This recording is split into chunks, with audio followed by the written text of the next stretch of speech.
Yo. You know, I gotta walk across the room and hit the laptop. It's doing all the streaming. It's a new world. And then I make sure it's all running before I turn the microphone on. Don't want to risk people hearing me go, "What's happening? Why is it not working?" No, it's working fine. What's up, guys? What has it been? 12 hours? No, more than 12 hours. When did we finish last night? There's a boat here. I found a boat on the Shetland Islands. There's two of them, actually. I don't even have boats. These must come, like, with the sim stock? Because I don't have any other, like, global shipping mods installed or anything like that. So I guess they're just maybe here for everybody. Anyway, I found a flight plan in the Shetland Islands. Northeast of Scotland, I think. Pretty sure it's part of the British Isles. You know me, I'm a huge geography buff and I know everything about everywhere in the world. But after that flight into London City, I just wanted to be in the UK today. Thought it'd be fun. We have Colonel Clink to thank for the flight plan as usual. I think I've done we've probably done like a dozen of his flight plans from worldtours.flights or worldtour.flights. So they're always pretty good. So yeah, I think this would be a good one. Getting the small planes, and then if I have any energy after this, we'll get in the big planes. Start small, then go big small. The A319. G small. I'll give you guys a few minutes to get in. I put a link pinned in the chat for the flight plan. It's on the World Tour site. So if you guys want to download it, you can. We'll chill for like, 5 minutes or so, or maybe longer. Make sure you guys can get in. USA West server as usual. And if you don't want to do the flight plan, you just want to follow people, just log into EGPB, Echo Golf, Papa Bravo. EGPB, Echo Golf, Papa Bravo.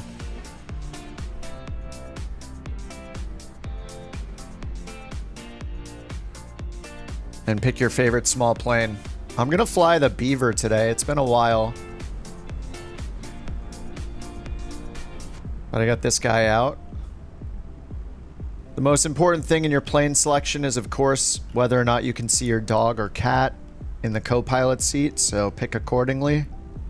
Always very important. What's up, Blue Banana? London City is a very nice airport. Yeah, we flew into London City last night in airliners. It worked out decently for the 319. It did not work out so well for anyone in a 320, though. And, none of those planes apparently fly into there for real, which, makes total sense after seeing the airport. But man, London City was such a cool approach. We have Chase to thank for that.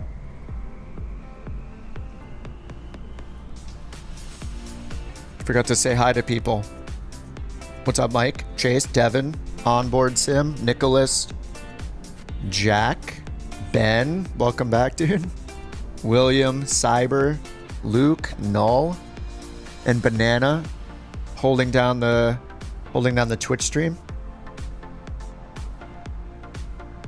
Oh, you just took off from London in the 319? Where's EGPD? I don't know. Is that in our flight plan? EGPD? I don't think so. No. It's close to PB, but I'm guessing you're not flying a 319 into this airport.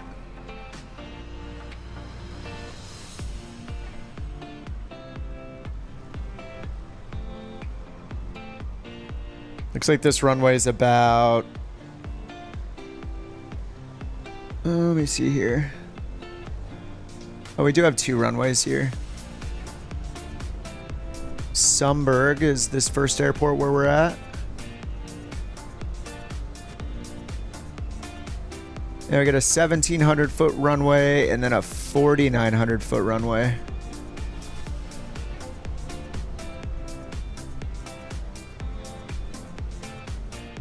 You can probably take a 319 out of here. What's up, Twisted? How's it going? Oh, new to the channel? Welcome. Pretty much streaming like 5 or 6 days a week at this point. But yeah, we pretty much do group flights every day. Usually, like lately, it's been a lot in the airliners because I've been learning them. But every Saturday, we at least on Saturdays, we do a small like hop in our small GA props and go around something a little more scenic, a little more casual. And big game is in the M500. Nice. The Got Friends Mini 500. It's always like very squirrely when I fly this thing, but that's probably pilot error.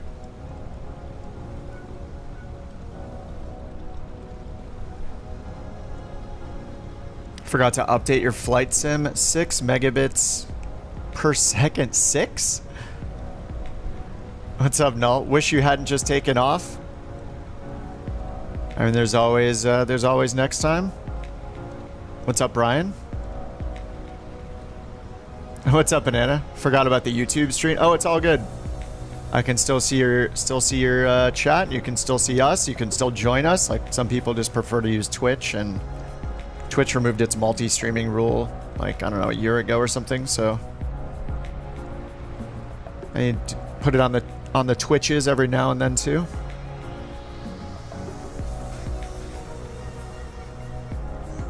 Nice Archers in the RV-10. Cessna 182. Looks like I don't have the 182 installed. SR-22. Simmeister's in... something else I don't have. A few SR-22s. SR-22 might be a little fast. I guess you could just pull the power back. I mean, I guess this airport got a full like handcrafted update because I don't have any scenery for this. Maybe it was part of one of the UK updates.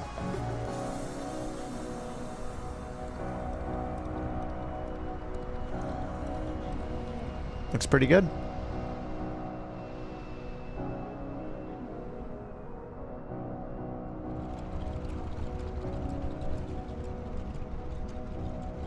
The dog is from Got Friends. If you're on PC, you can just download it. I don't think it's in the marketplace yet. It's called Man's Best Friend. And it gives you a bunch of avatars for your co-pilot that are dogs and cats.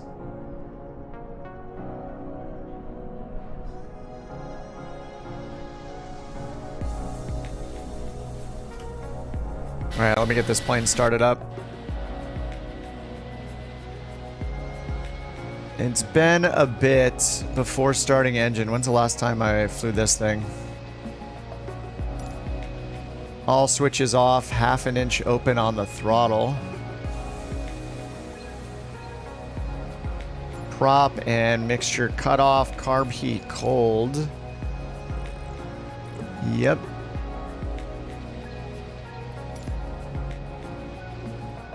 Alright, master battery switch. Oops, on, there we go. Starter, rotate propeller. Where's the starter? Oh, there we go. Oh, we're just testing it. Okay. Prop clear. Let me fill the fuel up here before we get going.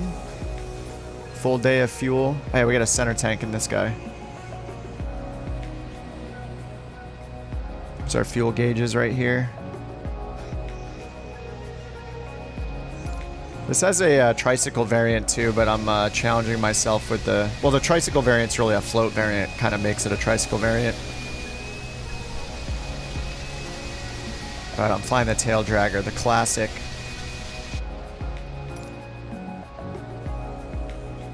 Alright, fuel selector. Oh, front tank, rear tank. Wait, do we have... I thought we had 3.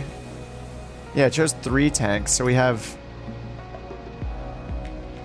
Okay, yeah, there is center, okay. Sorry, that's ignition off. Smart. I wish we had an all switch. So I don't know which way to do this. Do we do center first? Then front, then rear? We usually leave center for last, right? I'll just start with the rear tank. Who knows? All right, ignition to both. Primer, 4 strokes. Whoa, it's all the way down here.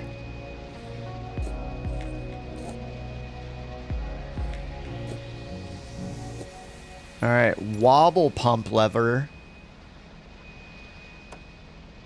5 PSI max. Okay.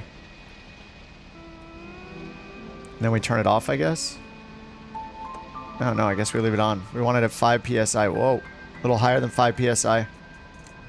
Alright, starter on and increase RPM. Huh? Let's try that again. It didn't tell me to put the mixture open, did it? Oh, full rich. Missed that. Brilliant. There we go. And you can't see the bottom of the checklist. Alright, 1,000 RPM to warm the engine.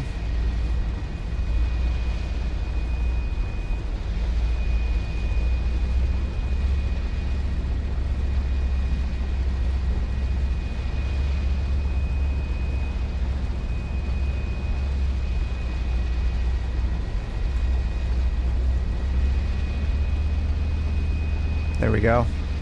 Oil temperature minimum of 40 Celsius. Alright, we got a little ways to go here. What's up, Posh? We're just flying small planes of your choice. I'm in the Beaver. But yeah, whatever you want. The slow is good. I think this thing goes, what, 120 or something like that? Okay, 140 maybe. Top of the green arc, 145. So yeah, you know, Cessna 172 or equivalent. You could... Oops, not that. There we go. You could do, you know, like a Diamond as well. Let me check the... Haven't checked all the runway information yet to see if we're... I don't think there are any grass strips on this one. It didn't mention it in the description, but I'm going to pop open a little nav map right now and double check for us. Just to make sure I'm not getting you guys into anything more dangerous than London City. Alright, let's see. We got Sundberg first. Sundberg runways. Okay, hard surface, 5,000 feet. Nice, Jack is hitting up VFR. Maybe I should do that today. I haven't done VFR ATC in a long time. We got Alpha Mike Oscar, Sundberg Tower. Let's see, Tingwall. Wind 210 at 10. Okay, hard surface 2,600 feet, hard surface 1,500 feet, hard surface 1,500, hard surface 4,500. So far 1,500 hard surface is the smallest, and they are all hard surface runways. So yeah, anything that can handle the hard surfaces, short hard surface runways. But if the 1,500 foot runway coming up is too small for you, you can just overfly the airport, you know, no big deal. What's up, Underdog? You're gonna fly the Mooney? Oh yeah, the Mooney is super fast. But yeah, it's all good. You'll just be dusting everyone, but you can do whatever you want. What's up, flight deck? Jeremy? Greetings from Brazil. How's it going? Finally, a something else. Golf Juliet Alpha Mike Oscar after takeoff. Enter right downwind for a straight. I mean, I've just been, you know, learning. I've been learning the airliners, so that's why I've been mostly doing airliners. But can you fly? Can I fly? Yeah, we're gonna fly. You don't just get in an airplane and just start moving, though. It's just not how it usually works. You just got it started up. It's warming up the engine. All right, we got our oil temperature in a good place now, over 40. All right, let's get our lights on. And alternator probably should come on. And radios. Taxi light, nav and strobe light. I don't know if I leave the wobble pump open or not. This wobble pump thing.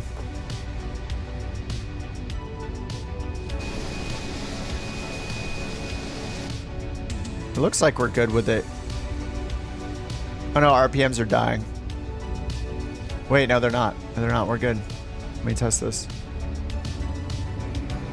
Okay, I think that's just there to build the initial fuel pressure. Is that basically the replacement for our fuel pump? Not sure. Alright, nav light is on. Beacon light is on. Yeah, we do have a fuel boost pump over here. Landing and strobe lights. Alright, well, good enough. We don't need to learn everything about the plane for a little casual flight. What's the recommended safe altitude and takeoff runway? I don't know the takeoff runway yet, but all the legs on the flight, safe altitude is going to be 1 to 2,000 feet. 2,000 feet maximum. Pretty much at sea level the whole time. You don't just click random buttons and fly. I mean, you could. You could, I guess. You could, you can just start right on the runway. That is the thing you can do. But I'm also making sure everybody that's flying along can load in.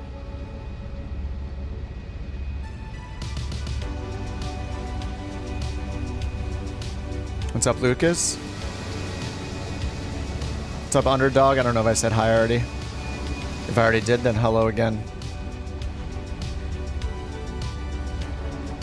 Alright, I'm gonna go to the tower frequency, I guess.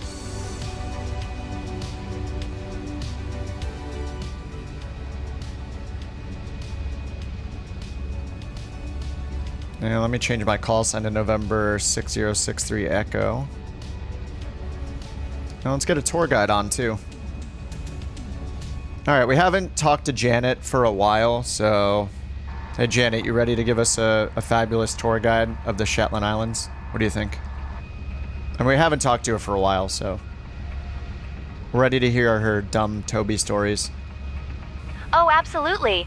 Buckle up, because at our 2 o'clock, about 14 kilometers away, you'll see the Broch of Mousa. Now, this isn't just any old pile of stones. It's a 2,000-year-old tower that looks like a really fancy birdhouse for giants. Legend has it that it was built by some ancient folk who clearly had too much time on their hands and not enough Netflix to watch. And speaking of ancient times, my friend Toby once tried to impress a date by claiming he could climb the top of it. He got stuck halfway and had to be rescued by a bunch of bemused tourists who thought he was just doing a really bad reenactment of a historical event. So if you're ever in the area, maybe give it a go. But don't forget to bring a snack in case you get stuck. Alright, parking brakes off.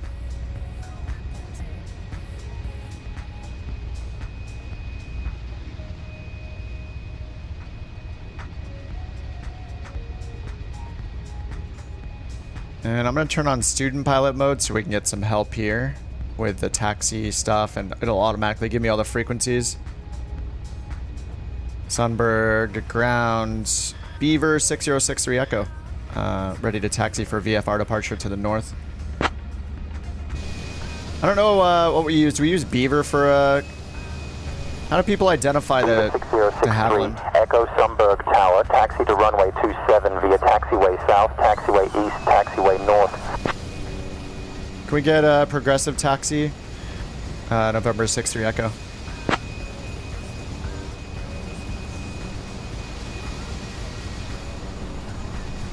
Beaver 63, Echo progressive taxi approved. Follow the animal guide to runway 27 via taxiway south, taxiway east, taxiway north.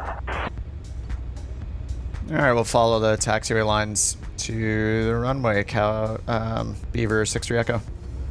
Give them the aircraft registration. Yeah, there's also the call sign fields though. Say intention's a little weird, right? Because it asks you to write your own registration. So I guess I'll just do a November call sign, I guess. No tax. You can't see the taxiway arrows in this thing. We have to be taller. Which aircraft? This is the de Havilland DHC-2 Beaver. It comes with flight sim and it has a tail dragger and a float variant. So if you want to do amphibious stuff, it's pretty awesome. It might, I don't know if it has ski variants or not. I think it might just have floats, bush tires, like big bush tires, and then the regular tail dragger one.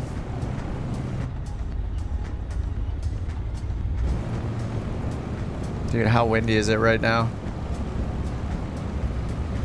Where are we going? All right. We're just following this. Sounds good. And for our first stop, it's going to be at Tingwall, EGET. You know, not all the database, not all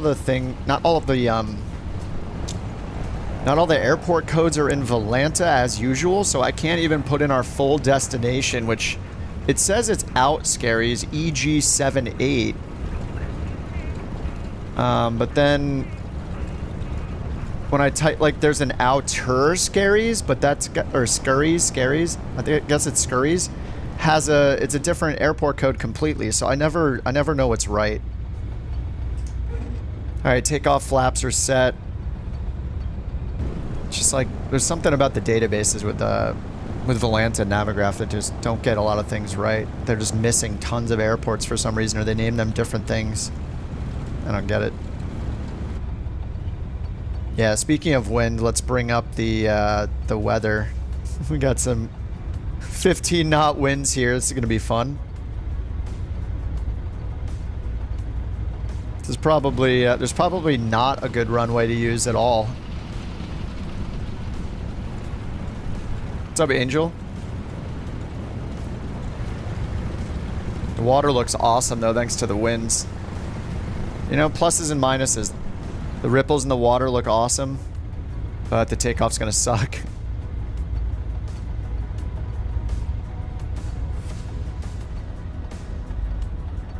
"19-knot winds." Is there a better runway for this? Winds are at 210. I guess not really. No, there's a 24 over here. Yeah, runway 24 would have been better. It's a bit shorter. I don't know if it's closed or what.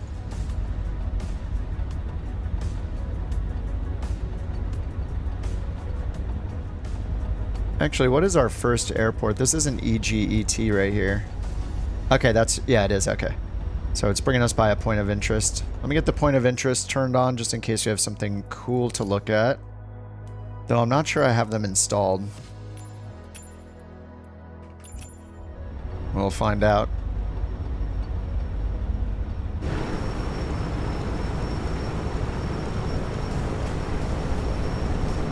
Sumberg, November 6-3 Echo is holding short runway 27, ready for departure. Holding short, lined up. Hey, is my microphone not working already? Nice. Yeah, microphone stopped working. Good thing they keep fixing it. The 35 times they've fixed the bug and it still isn't fixed. Ooh.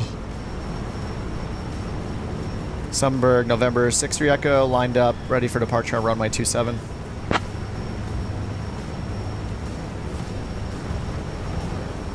Someday they'll actually fix the bug. Echo, runway 27, winds 2 to 10 at 10, cleared for takeoff.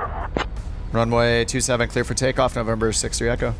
Alright, I'm gonna fly around the airport a little bit until everybody gets up. This is gonna be a ridiculous takeoff. Putting the ailerons into the wind.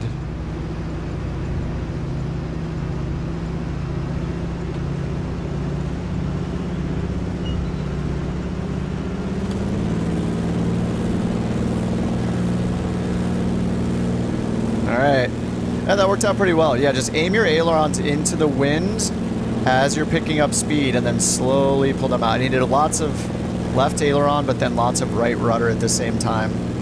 And we'll circle around here just a little bit so people can get up, especially with those challenging winds. It's going to be not the funnest thing ever to take off in, but, you know. Yeah, it's more fun than calm winds. Alright, we're above the white arc. I'm going to get the flaps up here.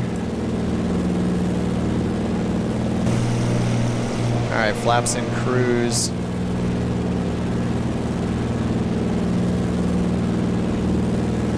Alright, we're going to use this little overlay map kind of like as my iPad for today. I have just the radios configured in this thing.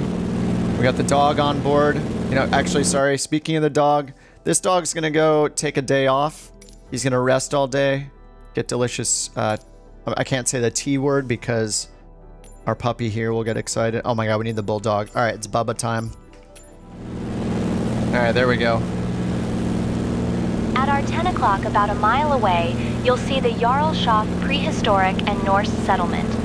Now this place is like a time capsule, but instead of a fancy box, it's just a bunch of old stones that people used to live in. It dates back to around 2500 BC, which is a long time ago, even by my standards. Legend has it that my friend Toby once tried to impress a date by claiming he could build a replica of one of these ancient houses. He ended up just stacking some rocks in his garden and calling it a modern interpretation. The date looks like was not everybody's impressed, and he had to almost explain everybody's for weeks up. why his house looked more like a toddler's art project than Let's a go, Ben. historical Get up. settlement. Let's go. We're waiting on you. Ben's down there saying Swiss 001, Swiss 001. He's not done yet. He's still on the ground because he has it to say it a million more times. I don't know if you guys have seen Ben's video. Ben's putting out some. He's got to be like he's like the next Swiss 001. Maybe even arguably more entertaining. All right, to the north we go. What is the tour guide? It's part of Say Intentions. It's like an AI ATC. It's like $20 a month. It's been a little spotty for IFR flights, but you know, yesterday it did a pretty good job. It's got multiplayer, so you can hear other people. It's got tour guides. It's got cabin crew if you're flying like airliners. It's pretty awesome. So, I do have a discount code for it. It's the only thing that I have. A refund? No way. No, even despite the bugs, I think it's awesome. I don't want a refund for it. Like, it's gonna have bugs here and there, but yeah, there's some things in IFR I want them to fix. Request basic information.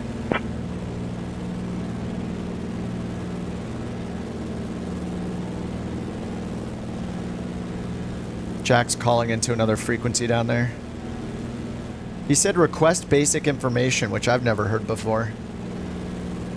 Golf Juliet Alpha Mike Oscar Sunberg Airport, information November, wind 2 to 10 at 10, visibility 10, few clouds at 1700 feet, temperature 13, dew point 10, runways 27, 15, 24H in use. I don't know what you're talking about, Banana. The tour guide? Information, Golf Juliet Alpha Mike Oscar, request basic service.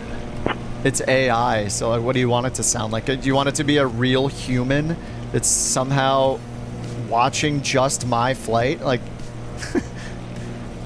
I don't understand. What's the alternative? What do you mean? Golf Juliet Alpha Mike Oscar, basic service not available. Suggest contacting Sunberg Approach for further assistance.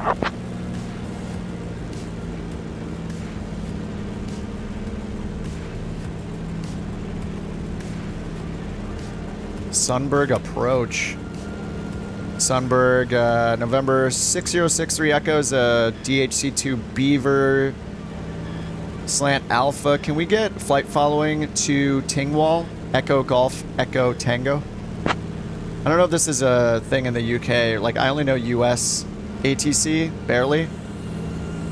I assume we can get flight following. 3 Echo, basic information service not available. Oh. Contact London Control on 128.13 for basic information service to Tingwall. All right, London Control 128.13. Bye-bye. All right, 128.13. Let's try that.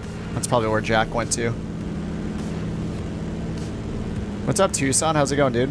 It sounds super fake. I mean, it's AI voices. It is fake. You expecting a real human voice? It makes random stuff up.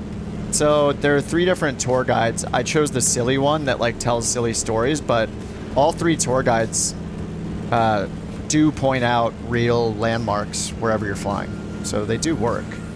I just chose the one that's silly, that makes up random stuff about like her friends. She tells like little stories and like, yeah, she's just the silly one. There are 2 professional ones. London Control, November 6063 Echo. Looking to pick up flight following to Echo Golf, Echo Tango. Give us a squawk code. Just get altitude reporting on now. Beaver 6063 Echo, Scottish Control, squawk 1222 and ident. Oh, it's Scottish Control. 1222 and ident coming right now. November 63 Echo. control identified, 8 miles north of Sunberg at 1900 feet, QNH 90903. And I'll just hit B. Scottish Control, can we get flight following to Echo Golf Echo Tango for November 6-3 Echo? I mean, this is such a short hop, we're not going to need it, but I just want to play with ATC. Beaver 6-3 Echo. You already have basic information service to EGET. Oh, it's called Basic Information Service. Roger, November 6-3 Echo. Dumb American here, I don't know what we're talking about. Basic Information Service. What is that? Oh my god, we got a turnout. Well done, everyone. You know, this is super early on a Saturday. The sun is out, which is an awkward time to play games together, but, you know. We'll forgive ourselves because, what's more fun than going outside? Staying inside. Basic service or traffic service, yeah. Oh, very different VFR procedures, got it. I'll just tell them I'm the dumb American, and then I'll tell them, and then they'll understand everything after I say that.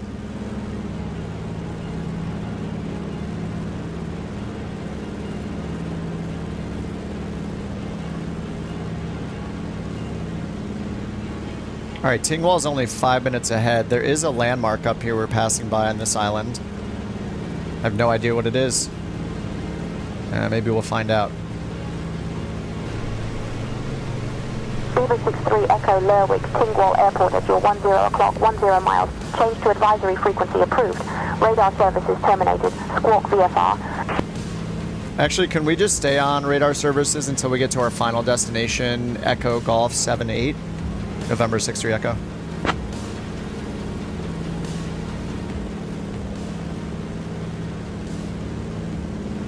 Beaver 6-3 Echo, you are not under flight following. Continue on your current heading and contact Lerwick, our Tingwall advisory frequency 123.5 for further assistance. Can we get basic service to Echo Golf 78, November 6-3 Echo? I just got to restart it and tell them our final destination. Beaver 6-3 Echo, squawk 1222 and ident. Squawk 1222, ident, 6-3 Echo.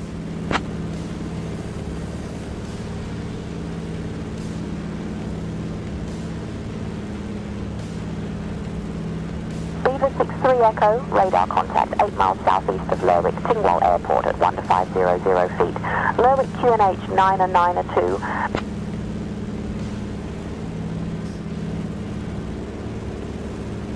Niner 2, November 6-3 Echo.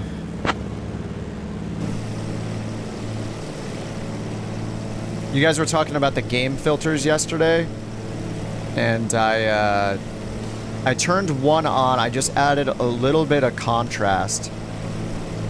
Because in general, the sim looks a bit washed out, so I just am trying it out for the first time. I gave it like a plus 25% contrast. It's like nature's own sandy carpet. Perfect for sunbathing, picnicking, or pretending you're in a music video. Legend has it that my friend Toby once tried to impress a girl by building a sandcastle there. But instead, he ended up creating a sand disaster that looked more like a collapsed tent than a castle. The tide came in, and he had to run away while she laughed, leaving behind what could only be described as a beachy horror. So if you fancy a dip, just remember to keep an eye on the tide and your sandcastle building skills. 7 miles. Change to advisory frequency approved. Radar services terminated. Squawk VFR. So long. No thanks, November 6-3 Echo. Our final destination is Echo Golf 78.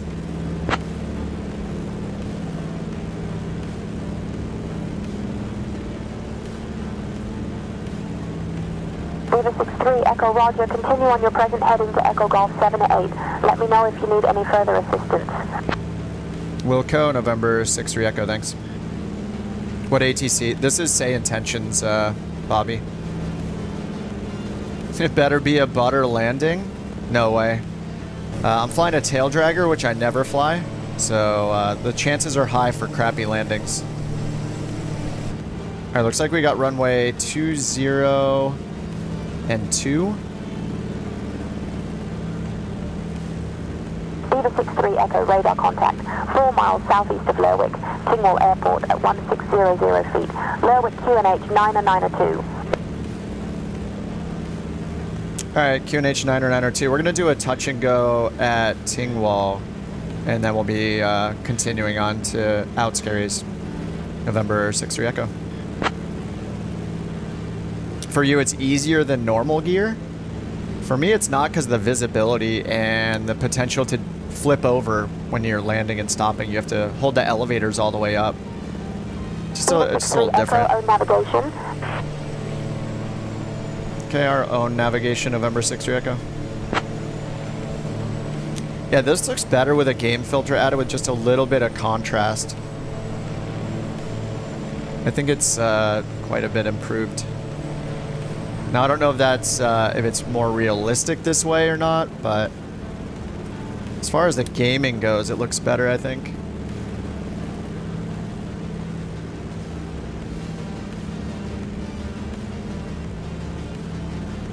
All right, we got a runway 2 and 20.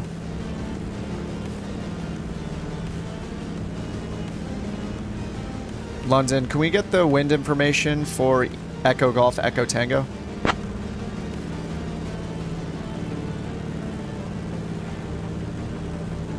Beaver 63 Echo, wind information for EG78 is not available. Please refer to your onboard systems or local sources for the latest updates.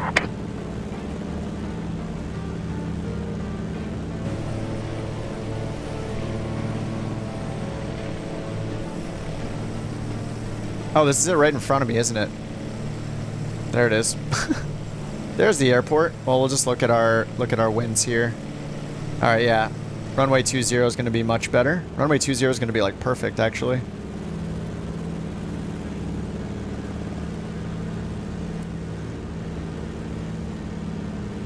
All right, prop full forward.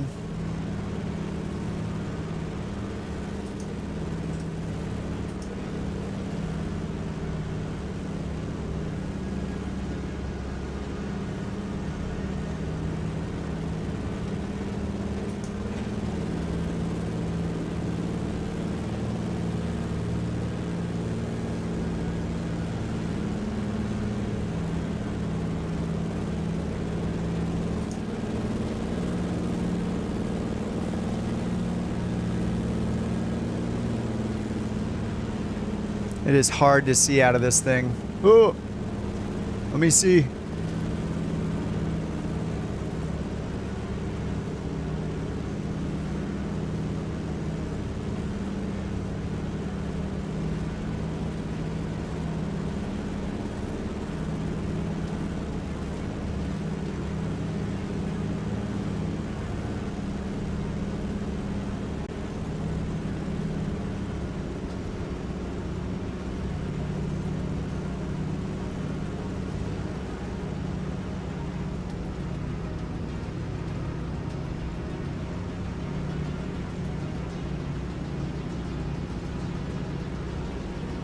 Going way too fast.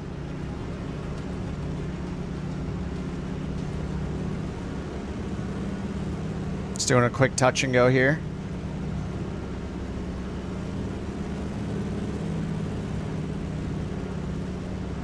Oh man, this thing's more powerful than I thought. Ooh. Okay, that's technically a touch, right? Invisible planes right in front of me. I touched. Now I go. Should have extended my downwind a bit. Yeah, this the visibility in this is really bad. Like, look at this whole, like... Oh, I guess I could use those windows. Okay. On this side, it's a bit hard, though. That panel right there to my left, this part of the plane just blocks my entire view. I need to be, like, sit way forward. But that doesn't look like the natural position. Yeah, you're just sitting right next to this. That's challenging.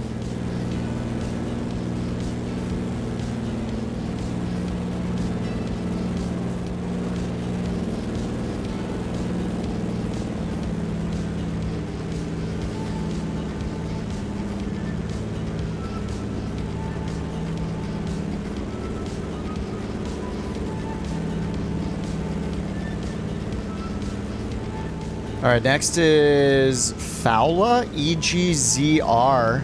Whoa. EGZR is next. Looking over at the flight plan while flying.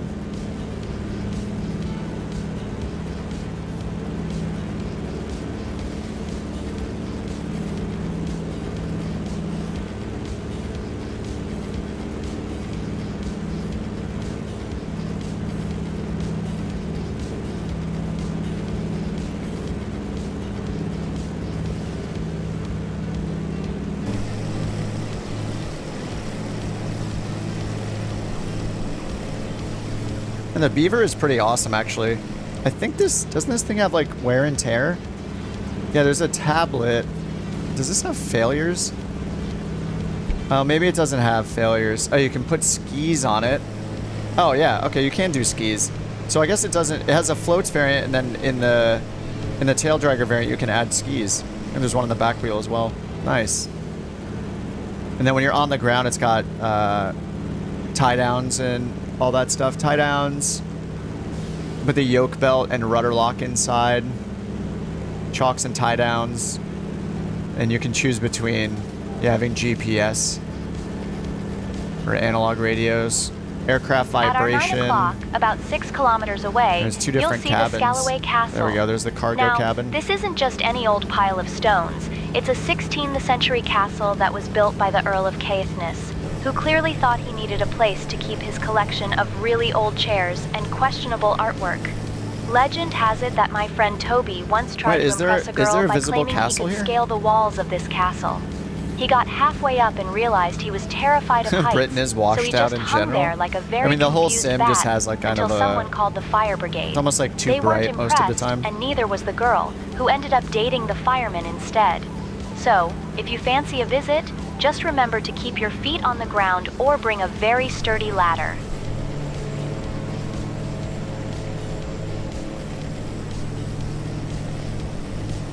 What's up, Stevie? No, I'm doing it through the contrast changes just through NVIDIA game filters. If you have an NVIDIA card, you can hit Alt-Z and then click game filter. I think AMD has something similar.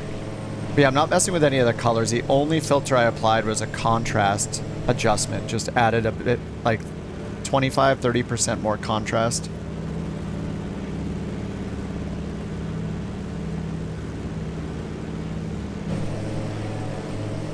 I'm not sure if the castle's visible. Hey Janet, where's the castle again? She said Shetland Castle.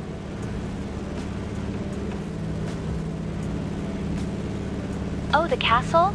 Well, at our 12 o'clock, about 6 kilometers away, you'll see the Culswick Broch. Now, this isn't just any old stone structure.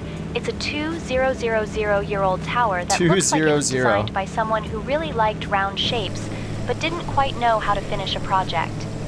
Legend has it that my friend Toby once tried to impress a girl by claiming he could climb altitude the top of it. Scottish Control? No, this is the tour guide. He was scared of heights, so he just sat there for hours. The tour guide's like, you yelling know, down to the on the bemused plane with us, tourists basically. below that he was conducting a very important archaeological survey. Spoiler alert, he wasn't. Why So is it if you always fancy a Toby? visit, Because that's just her. remember That's to keep her your setting. feet on the ground or bring a very Oh, sturdy you're talking ladder. to Scottish Control? I switched to London Control because they said Scottish Control. Wait, wasn't it Scottish Control first and now it's London Control? Wait, I forget. Am I on Scottish or London? I'm on London Control, but I thought it said, yeah, I thought it said Scottish Control.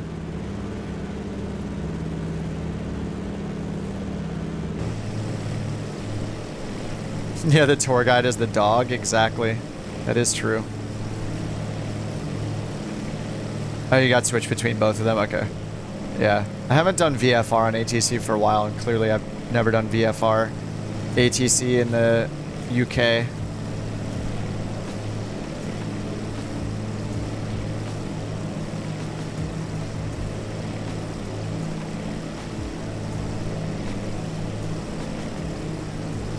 Are we going all the way out to this island? This might take a while. Oh, we are. EGZR, which is Fola or Fowla? Fowla Airfield. Oh, it says just 5 minutes. Okay. 5 minutes ahead. Alright, let me put the the throttle up as high as it'll allow in cruise.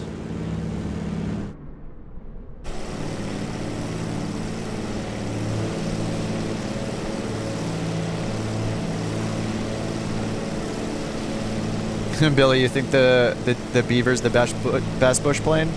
I think it's pretty awesome.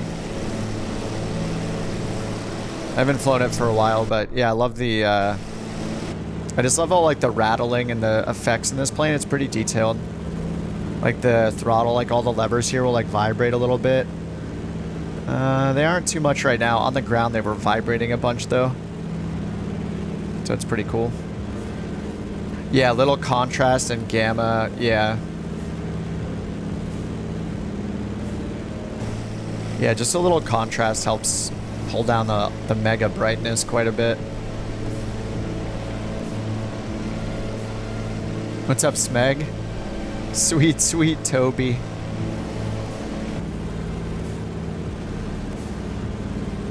Let's check some of these external cameras. It's got all the normal GoPro style cameras.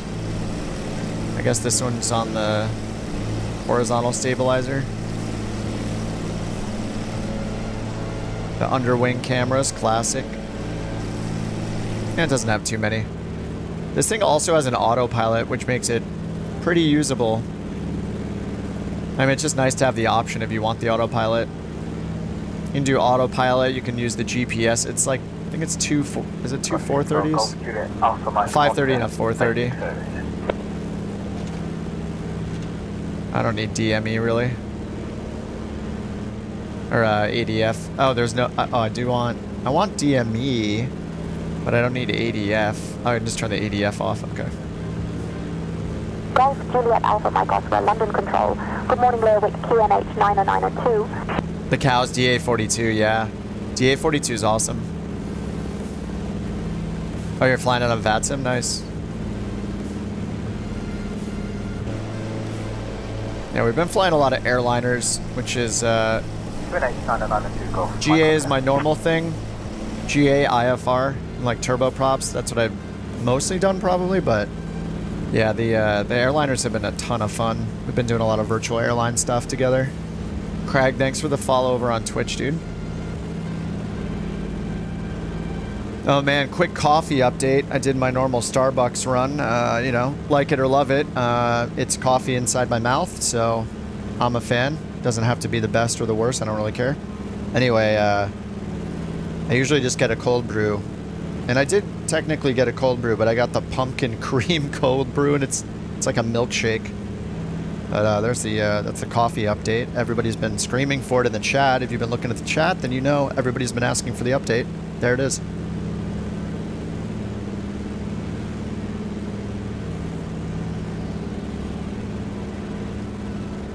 Am I going to stream Flight Sim 2024? Yes, 100%. I might even take an entire week off work to stream 2024. Contact Scottish Control on 133.2. Which is a bit, it's a bit dangerous just because nobody knows if it's going to be a disastrous launch or not, so I could waste my vacation time. I mean, I have a bunch of vacation time saved up, thankfully, so it's not a big deal. And if Flight Sim 2024 launch is horrible, I'll just keep streaming 2020 until it's stable. But yeah, 2024 is going to be incredible, I think. I'm just like, I don't know if it's going to be an incredible launch or a horrible launch, but I have no idea. But I'm mainly excited about the performance increases, and then there's going to be a lot of... I think this is basically Microsoft's chance to re-architect a lot of the game that was left over from Flight Sim X and that they had still floating around in 2020, so... And whatever, I don't mind if they release a new sim every 4 years. That sounds great to me. I've gotten, you know, 3,000-4,000 hours of enjoyment out of this in 4 years. The price per hour is very low. So, yeah, I'm excited for 2024. Career mode, I'm not sure. I don't expect much from the career mode. Like, I like all the new... I like that they're adding all these new capabilities. Like, all the new physics and simulations they're adding to allow those career mode missions to happen is awesome, right? Like, the firefighting stuff, the crop dusting, aerial firefighting. Oh, I already said that. towing stuff with like a rope, the rope physics, balloon physics, inflatables physics, multi-rotor physics, all that stuff they're introducing, I think is just gonna open it up even more for like awesome mods and stuff like that. So I think I'm not expecting a huge career mode like we get in other apps like On Air Company or Pilot's Life and stuff like that, New Sky. I'm not really expecting that. I'm expecting a few missions. I'm expecting we're just going to get like a menu that says career challenges, and it's just going to be like landing challenges, but it's going to be 3 or 4 missions that are passenger transport or firefighting, you know, and you're going to load in alone and you're going to play them alone, and that's going to be the end of it. You're going to get rated and that's it. I think it's just going to be a glorified, overhyped, potentially, mission system. Not like an MMO style progression system where you get like type rated and, you know, all these things. Man, why did my performance just go down so much? As we're approaching this island, my performance got a bit lower all of a sudden. Yeah, it's choppy all of a sudden. What's going on?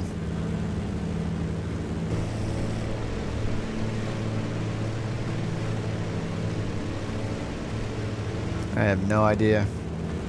That put a new perspective on it. The add-ons are the concern? Oh, the add-on. Are you talking about coffee? Or are you talking about flight sim? Beaver 63, Echo, contact Scottish Control on 133.2. Entering a vortex? At our 1 o'clock, about 9 kilometers away, you'll see 133.2 November 63 Echo. the old lighthouse. It's like a giant birthday cake for sailors, built in 1854 by some bloke who thought, what if we put a big light on a rock to stop boats from crashing?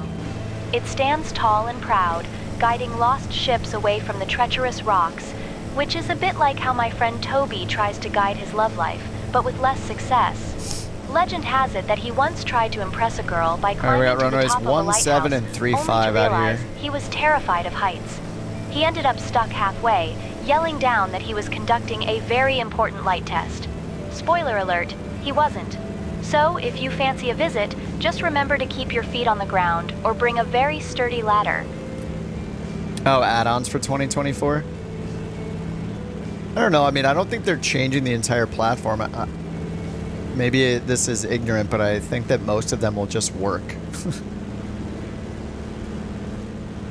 It's just all speculation until we get there. So yeah, who knows? Hopefully they all work, and if they don't, the developers will update them over time, and then, you know, we'll have a short temporary we'll have a temporary time of pain not having our favorite add-ons, and then suddenly one day they'll all be there, and everyone will be happy again.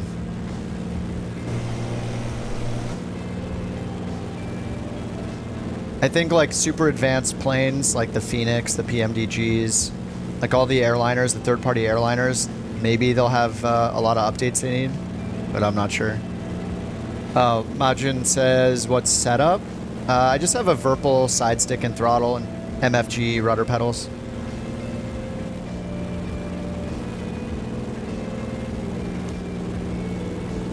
Yeah, 2020 solid, could be until 24 gets there. Yeah, I'm kind of planning on keeping 2020 installed, just in case, you know.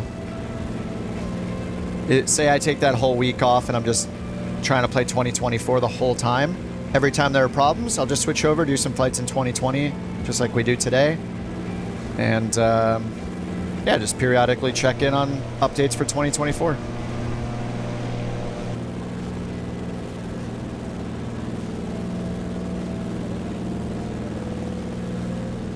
DCS when? Never. What's up, Logan?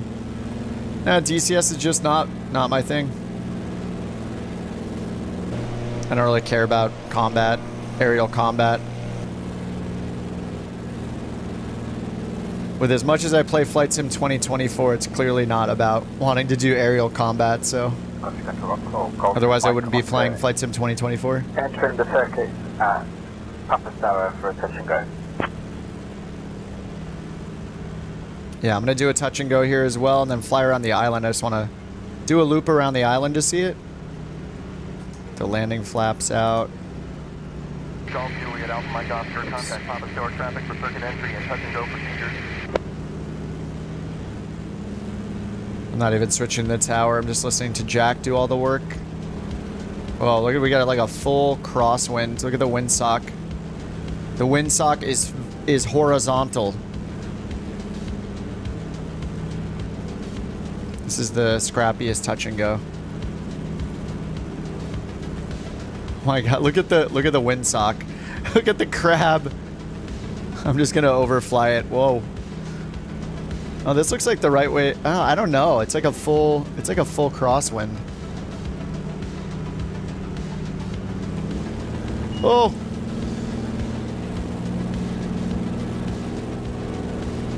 I shouldn't have turned to the tailwind side. All right, I'm gonna go for it again. Let me get further out and actually line up this time.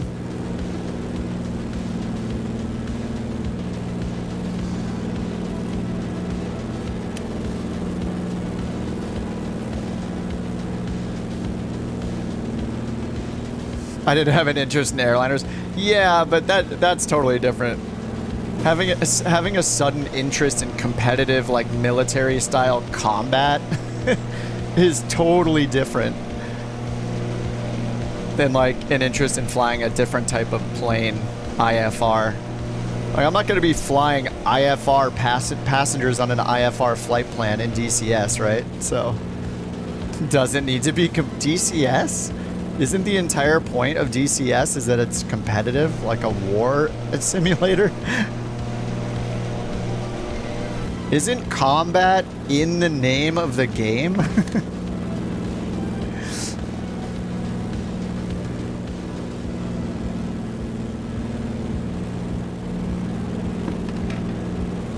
DCS stands for Digital Combat Simulator World. Turk with a 20 gifted memberships. Thank you, Turkish. Appreciate it, dude. Me and Turk were practicing the A319 a couple times in the last couple days. Or was that just in the last day? Just in the last 24 hours? There's PvE. Okay, well, regardless, it's I am 100% not interested in DCS in any way. I have no interest in putting weapons on a plane and flying around fighting other people. It's like saying you play Microsoft Flight Simulator. Why don't you play War Thunder? It's like you play The Sims. Why don't you play Grand Theft Auto PvP? It's like, no, I'm not interested in the combat, you know? Just let it be, okay? Just let it be. I have absolutely no interest in combat simulation games. Zero.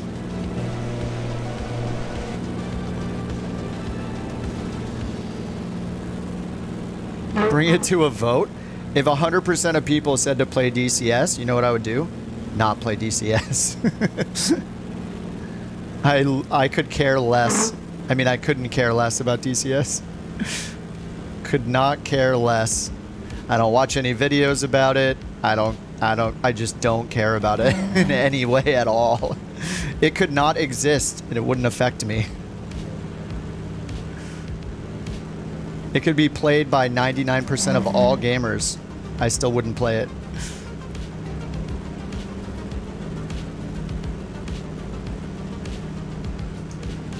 It has nothing to do with flight simulation as far as commercial and civil flight simulation that Flight Sim does. It's such a different game.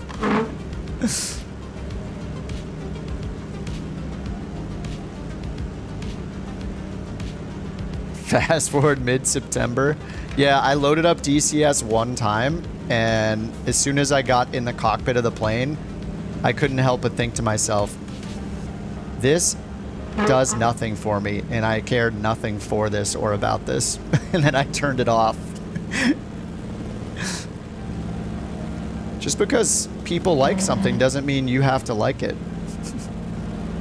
You know, there are millions and millions of people that like boy band music. So you guys have to like it and listen to it, just so you know. You're gonna have to listen to it. I mean, people like it. So we're going to need you. You have to like it as well, okay? I'll send you guys some Cookie Monster vocal death metal. And, you know, because there's some people that like it, you also have to like it. Sorry.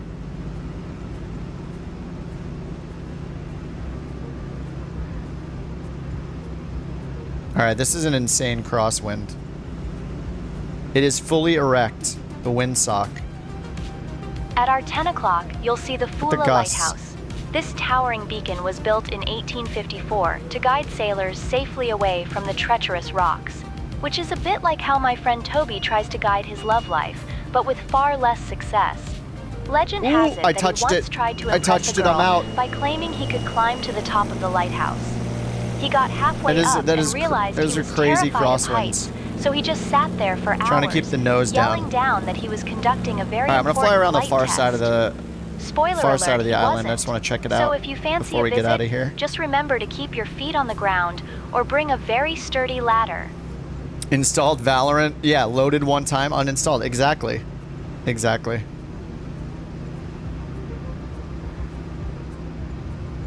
Yeah, I mean, Valorant's popular. Why don't all you guys play Valorant? Play Valorant, it's popular. Play Counter-Strike, it's popular. Play Minecraft, it's popular. It's like, wait, what? Just because there's also airplanes doesn't mean that it's going to be interesting. Am I out of fuel?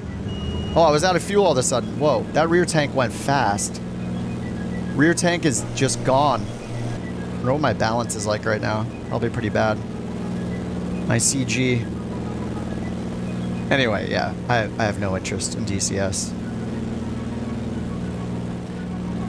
See, while playing Flight Sim, I had an interest in the airliners, but I was having so much fun in GA that I just didn't care. 4 out of 5 dentists recommend DCS. Well, that's convinced me. Now that I know that, how could I not play now?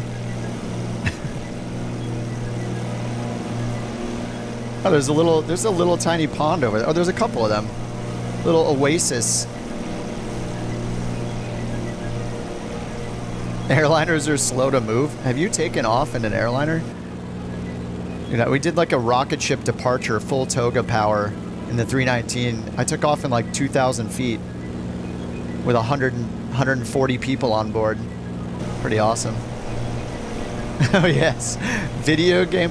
Just all experts agree, violent, competitive video games with explosions are good for your mental health. 9 out of 10 doctors agree. I mean, I have no problem with competitive games and combat. Like I play shooters. I've played a lot of shooters. Yeah, I was playing Star Citizen for a while too, and a friend of mine's really into space combat. I'm like, dude, I just don't care about it. It's just not fun. Turn left, pull, turn and pull, turn and pull. Keep spinning around, change your speed, spin around, try to get me in your crosshairs, spin around, turn and pull, turn and pull, turn and pull, over and over and over and over. It's just so tedious and boring. I'm just like, this is not fun, especially in space. If I had to pick, I would pick DCS over space combat for sure. But yeah, they're both just kind of boring.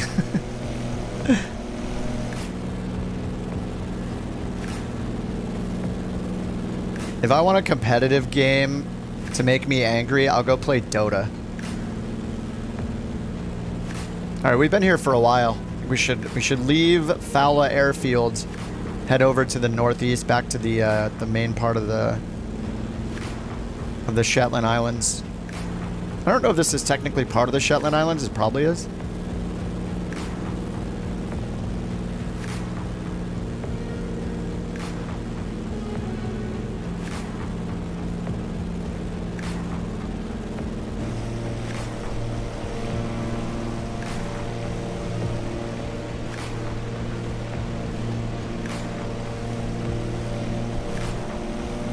Nice, Dev's landing the DHC-4 down there. I think I installed the DHC-4. I should be able to see Dev now. Yep. DHC-4 is really cool. It took forever for me to get it started, but that thing was a lot of fun to fly. The takeoff and landing performance in it's pretty incredible. Trying to get a close look at it here.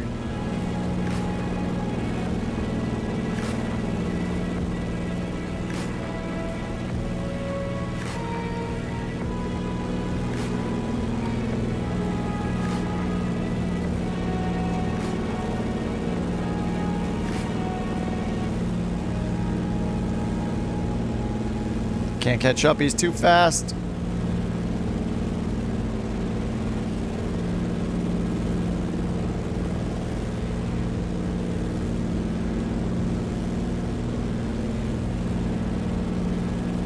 Can use our robot eyes.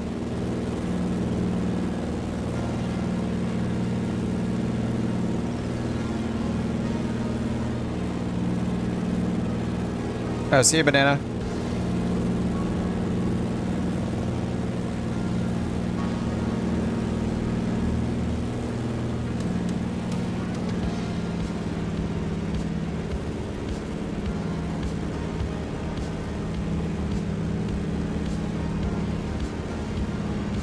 What's up, Bandit? Are you getting a Verpal on Tuesday? Dude, nice. What did you get? Did you get the Constellation Alpha? I have the left-hand Constellation Alpha. It's incredible.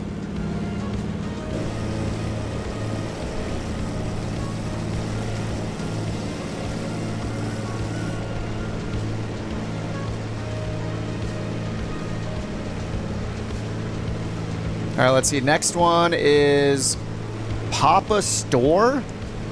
Papa Stour? EGZT. Yeah, the Alpha Prime, yes. That's the one. Constellation Alpha Prime.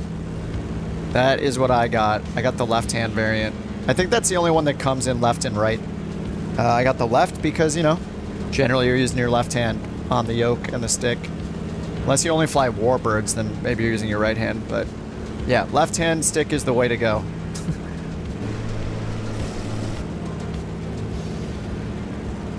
Because you always have your hands here. Assuming you're flying left seat, your right hand is always going to be over here. Left-hand stick. It's so weird how few left-hand sticks there are available. There's like, which base? I got the cheaper one, I think, the Warbird. It's so smooth, dude. Like, yeah, it's insane. I have it like as loose as possible, so like I just touch it with my pinky finger and it moves it. Like you can see the look, I'm just gonna push it with my pinky. See the teeny tiny movements? Like it's so nice. I have like hardly any resistance on it at all.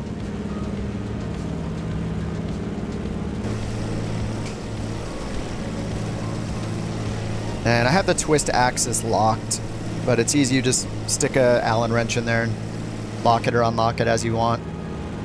Took a little bit to set up and get everything. And did you get a mount for it too? I got the their smallest desk mount that they had. It puts it pretty far away from the desk.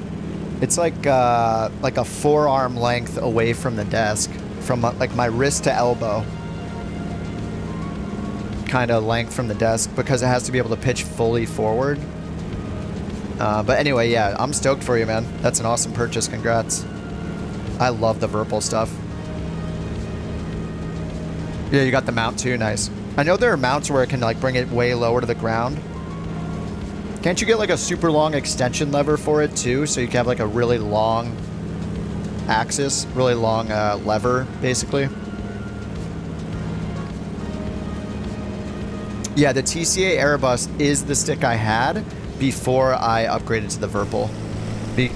Primarily because I could use it left-handed. I think a lot of people set up their stick right-handed, which doesn't make sense if you're flying GA. Even if you're sitting in the right seat. Now, I guess if you're in the right seat, you are going to fly with your right hand, huh? Like in a Cessna or something, because you always have to be able to access the throttle. But anyway, assuming everybody pretends to be sitting in the left seat when they're flying left-hand stick makes the most sense. Now, this isn't just any beach. It's like nature's own sandy carpet, perfect for sunbathing, picnicking, or pretending you're in a music video. Legend has it that my friend Toby once tried to impress a girl by building a sandcastle there, but instead, he ended up creating a sand disaster that looked more like a collapsed tent than a castle. The tide came in, and he had to run away. Let's do a full stop at this one. Leaving behind what could only be right hand to fly as a DCS, beachy horror. So yeah, see, I only do flight area, sims, so left hand is the only thing that makes sense. But don't forget to bring a snack in case you get stuck. You trolling me talking about DCS after this conversation we just had here? right, let's do a full stop here. We've hit our hour and we're at an hour and 12 minutes, so we'll allow for a quick pit stop before we continue. This looks like another intense left crosswind here. All right, at least I got it lined. I'm lining up a bit further out than before. Not trying to cut in at the last possible second, so that's good.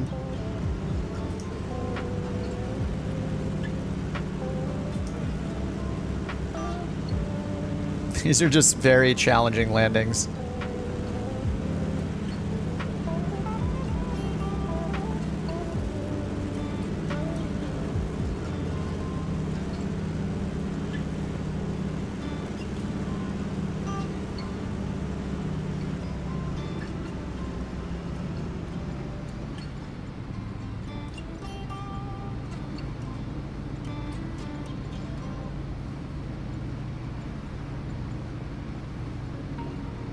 Good spot for a giant tree. How dare you, tree?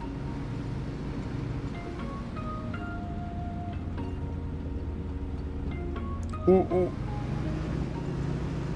No, this is a go. Yeah, I should go around. That's a little too sketchy.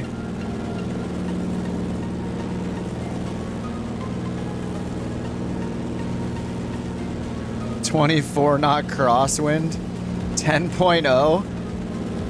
Oh yeah, where were you flying, Null?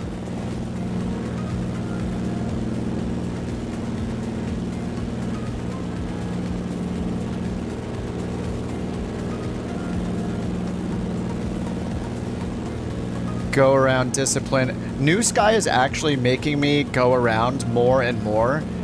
Normally I would just slam it on the ground and not care about it and embarrass myself with a bad landing.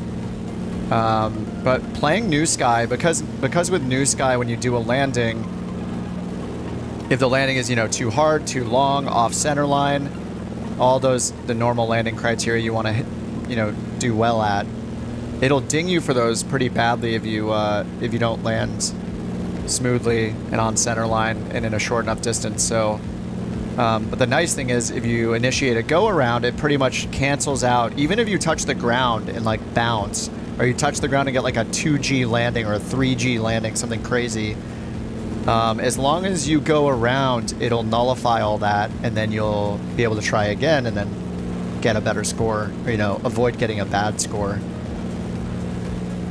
So I feel like doing New Sky a bit's kind of getting me to do go arounds more often, which is, you know, it's what you want to do. Way too wobbly. I was too fast. I was going like 90 knots. I need to pitch up, lose a lot more speed. Yeah, you guys that have landed, we'll take a few minute break here. People can grab beverages, go to the restroom, all that good stuff. These are some challenging landings. I'm doing a long extended downwind here to make sure I can slow down in time.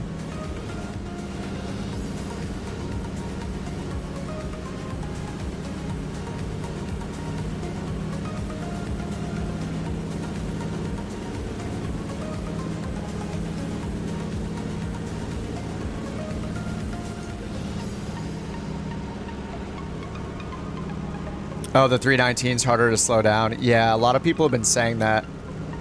But in flying the 737 quite a bit before I started flying the Airbus, I'm used to using the speed brake and the Boeing a lot. So I feel like we just need to use the speed brake pretty often in the 319.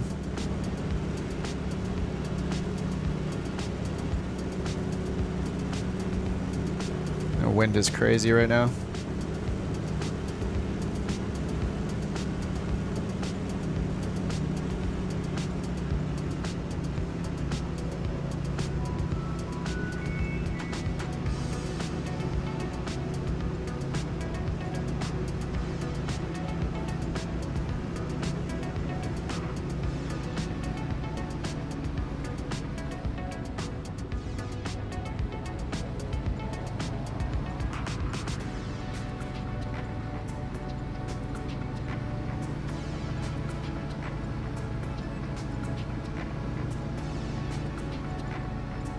Oh, it's pushing me up. Oh no, it's gonna be really hard. Oh, that's not too bad. 300. It's bad in this plane, actually. Oh. Oh my god. No, no, tail dragger. I forgot about a tail dragger. This is why I don't fly tail draggers. Professional flight simmer here. Oh, it's a tailwind now. It just shifted. Now it's a tailwind. Oh no. Does the prop bend on this thing? Oh no, it doesn't. Same thing I did. The wind just shifted all the way the other direction. Look, it was a crosswind. Now it's pointing for runway 2, or is that 20 for 20 instead? Yeah, if you're still up, go to do runway 20, not runway 2. The winds are different.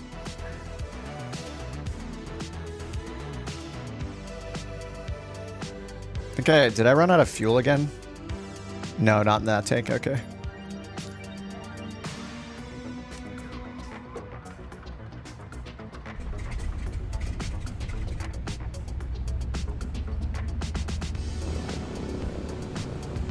I think I want to try this one again while people take breaks. I just want to do it from the correct side this time.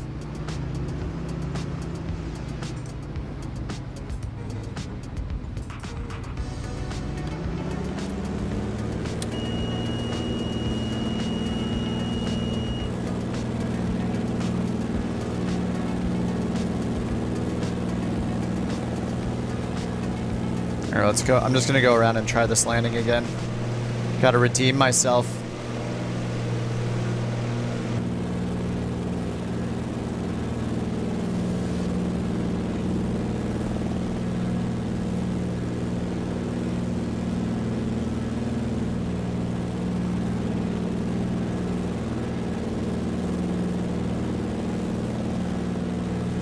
At our 12 o'clock, about 16 kilometers away, you'll see the Kulswick Brock. Now this isn't just any old stone structure. It's a 2000-year-old tower that looks like it was designed by someone who really liked round shapes. Shark, thanks for the 20 gifted memberships again, dude. Project. Legend has it that my friend Toby once tried to impress a girl by claiming he could climb to the top of it. I wish that this left view camera actually looked to the left. Terrified of heights, so he just sat there These are for so hours. weird. Yelling down that he what was is with developers a very making the most horrible camera archaeological presets? survey. Hey Caleb, what's up? Spoiler alert, he wasn't. So if you If I fancy hit a glance visit, left, just remember to it should, keep you your know, feet on the glance ground, or bring a actually very left. sturdy ladder. You know, like this. Maybe. Kind of important. So weird. Why did developers do this? Developers.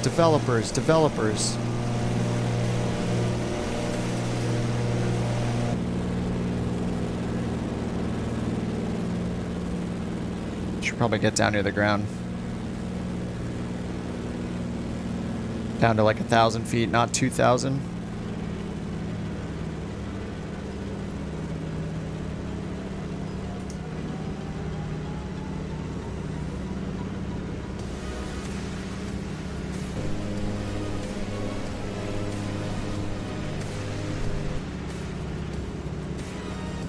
Steve Ballmer, yeah.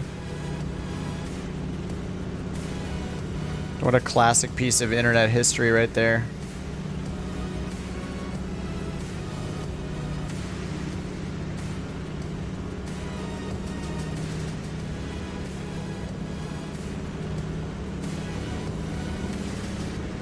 All right, I can do it. I can land not with the 20 knot tailwind this time. The visibility in this plane, you know, in this sim is crap. Need to do this.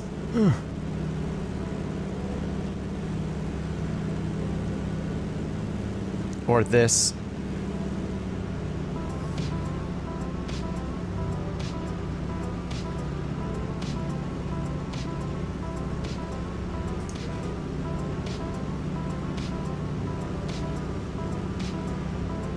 All right, landing flaps are down. Whatever you want to see, it's always right here.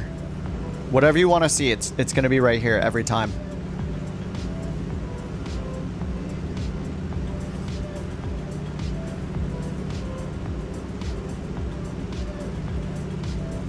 All right, 80 knots.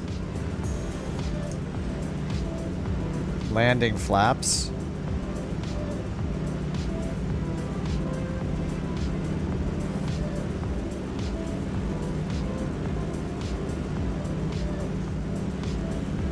This is making me move around in my seat.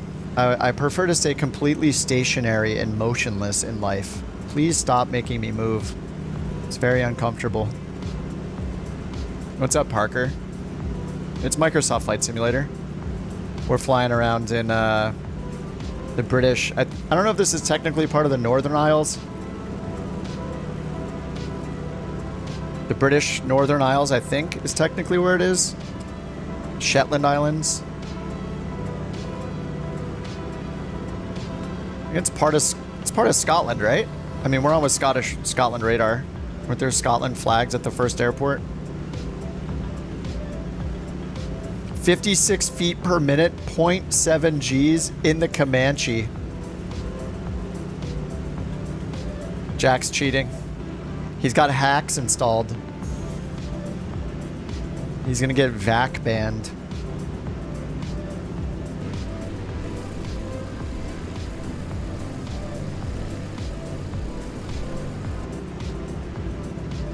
Look at the tint. Look how bright it is outside. And then look at the tint on the windows in this thing, how dark it looks. Wonder if I can turn the glass tint off. It looks so pretty outside of the plane.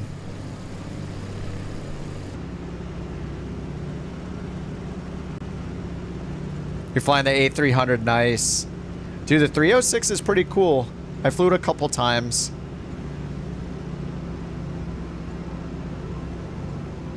Oh, you're flying the route that your Verpal flew. Wait, do you have the Verpal already? The girl talking? Yeah, it's not a mod, but it's part of Say Intentions. It's an ATC program. It's kind of expensive, but yeah, it's part of that. It's the tour guide feature. There's also a cabin crew feature. Oh man, the winds are so strong. We're stalling well above our indicated stall speed. The gusts. Ooh, wow. This thing drops like crazy when you pull the throttle out just a little bit.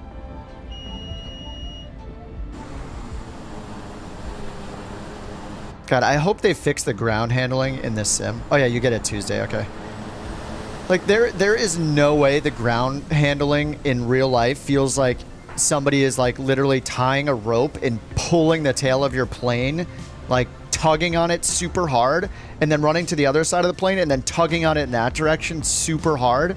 It just, there's no way that's realistic. I refuse to believe it. There's no way. All right, I finally made it.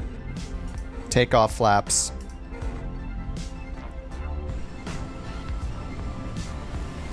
All right, Quentin, have a good one. Kept it on the runway.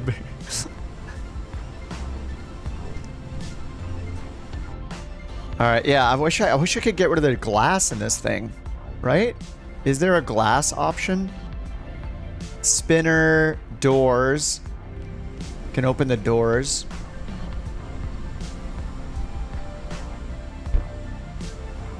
Which is great and all. Yeah, the difference in brightness outside to inside is very noticeable. Like, just don't tint the glass. Why does anyone even do this? Keep it on the runway, banned. Okay, let's see what's next. We're going up here to the northeast. EGPM is our next airport, which is Scatsta. Scat. Okay.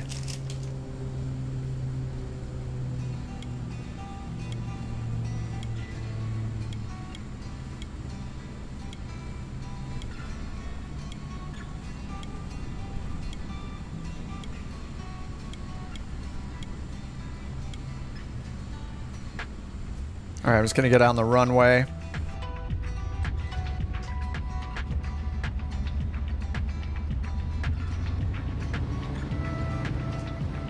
What's up, Gibbets?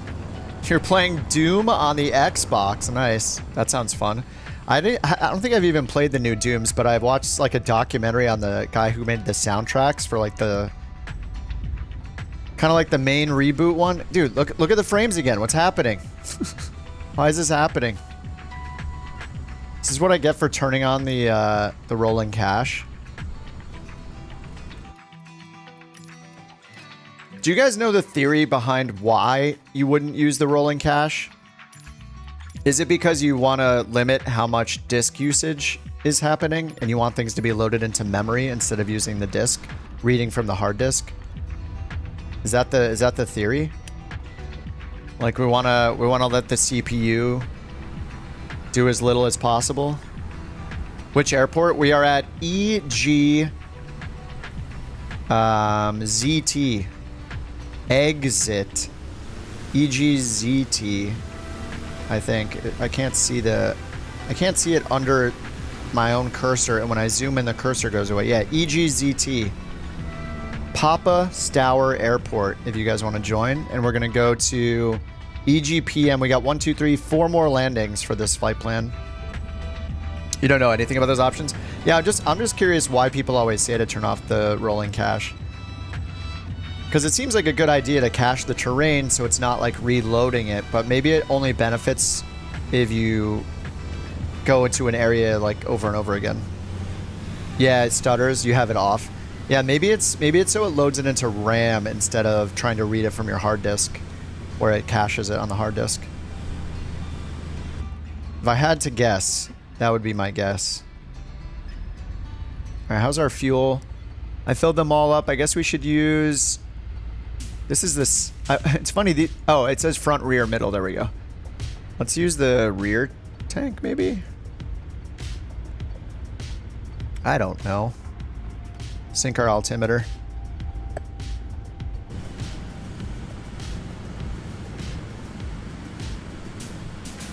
Alright, we're all ready to go, it looks like. There's a couple people off the runway, but they can catch up. Alright, so we're going to take off and head to the northeast. Next stop is EGPM, if you want to put it in your GPS.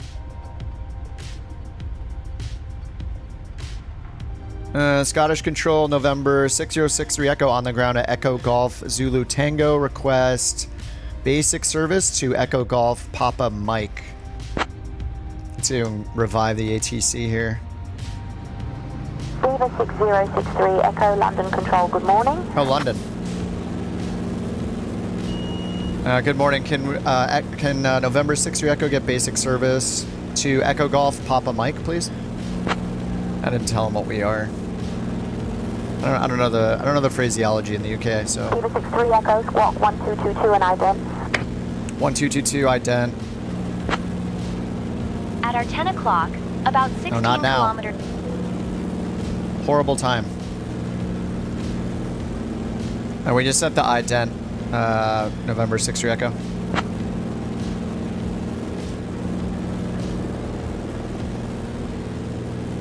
Beaver 63 Echo, squawk 1222 and ident acknowledged. However, I cannot assign squawk codes. Please verify your request or contact the appropriate controller for squawk assignment. What? Beaver 63 Echo, radar contact over Papa Stour Airport at 800 feet. Papa Stour Island. She just randomly stopped talking? Okay. I like how she assigned us a squawk code and then educated us that she can't assign squawk codes. Liar. She's lying to us. The machines, they're lying to us. Josh is in the Vision Jet.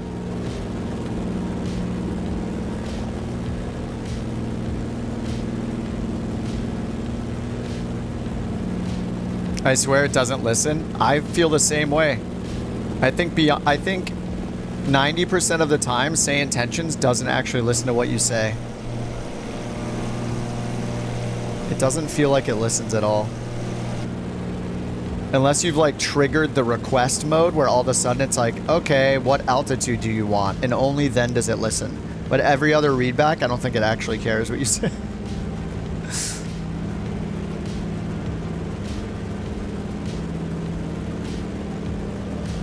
London Control, can we get basic service to Echo Golf Papa Mike? November 6063 Echo. Let's try again. Beaver 6063, Echo London Control. Good morning, Papa Stow Island, QNH 90902. Okay, that's great, but can she do my request here? What about the part where I asked... Oh, it does say flight following is active. London, our destination is Echo Golf Papa Mike, November 6063 Echo.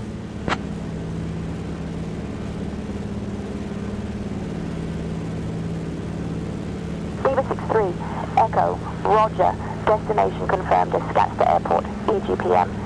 Scatsta, EGPM. Alright, it has the destination there. Cool. I mean, it's such a short flight, it's 5 minutes, but, you know, I'm just playing with ATC. Bart and Chris, thanks for the subs. Alright, Scatsta. London, do you have any weather information or wind information for Scatsta?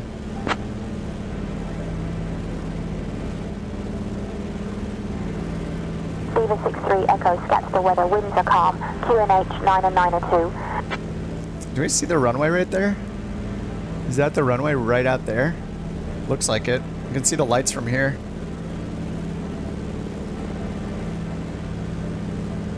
Yeah, the Vision Jet's paid, but actually the Vision Jet is going to be free in Flight Sim 2024. They're including it in the base game.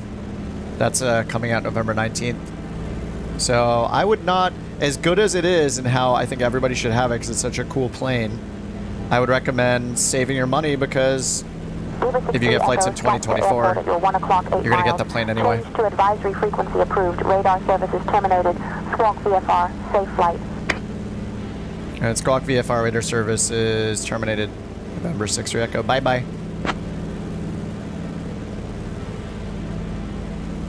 What? Oh, there we go. 7,000. Alright, we're just going to stay on their frequency. You almost bought it? Yeah, it's going to be included, so... You could put that money towards Flight Sim 2024 instead.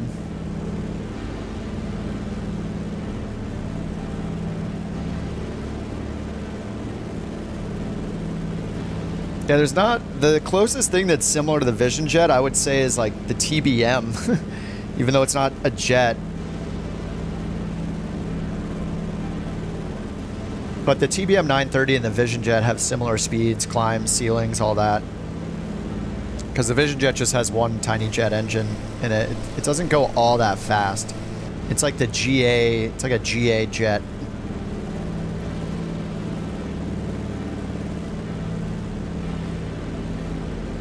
How much will Flight Sim 2024 cost? Nobody knows.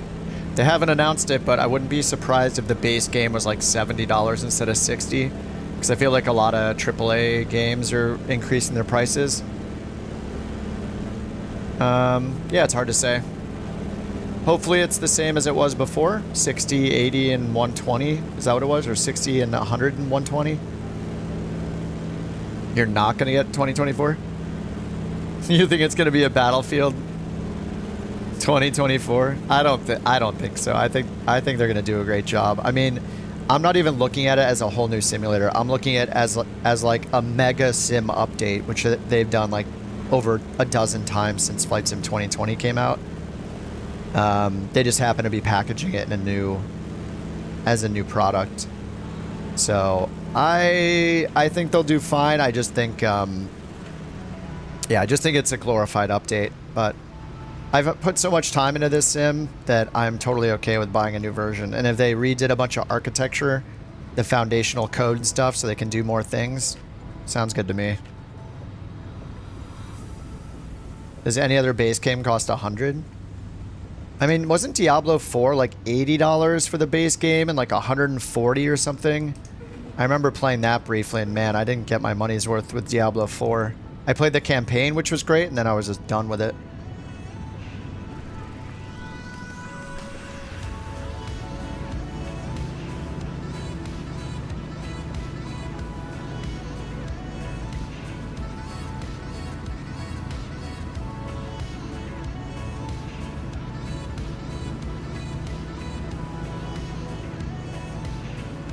Another tailwind. We'll just do a touch and go then for the tailwind.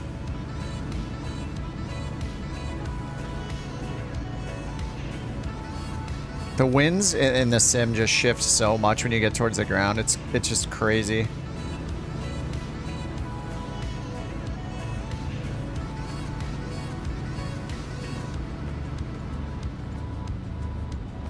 Whoa! Okay.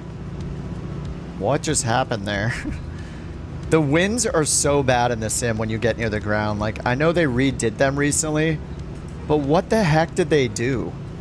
It's almost like they just installed a little random number generator on the ground. Like, if you're under 100 feet, it just completely randomizes the wind direction and speed every 2 seconds and just changes it like a tornado or something.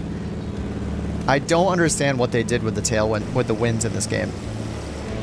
It's like, okay, everything's fine, everything's fine, everything's fine. Whoa, I just dropped 800 feet in 0 seconds because the winds shifted and like I don't even know what's going on. It feels so unpredictable now. Maybe I'm the only one that feels that way, but man, it's so chaotic. I was watching some other streamers and watching the wind indicator on their planes as they got close to the ground, and they'd be going in with like an 8-knot wind from the front right of the plane, and then as they're touching down, it shifts to like a 15-knot wind from the left and a full crosswind. I don't get it. It happens on every landing.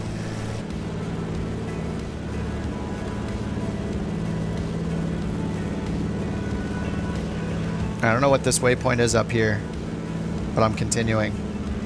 Yeah, I'm trying not to cheat with flow. It would be smart though. We could overfly every airport, look at the windsock, and then decide our landing then. Then do the pattern. Yeah, I don't trust the like wind programming in this game like ever. It's so awkward all the time.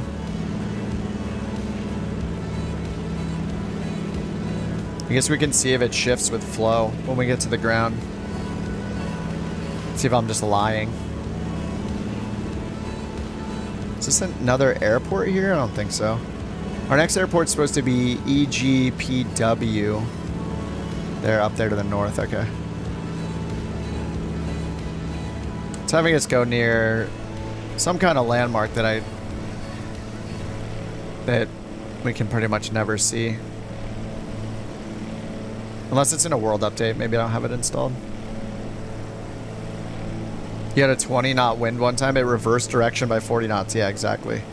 It just happens all the time. I think it got worse since they said they redid the winds at the ground.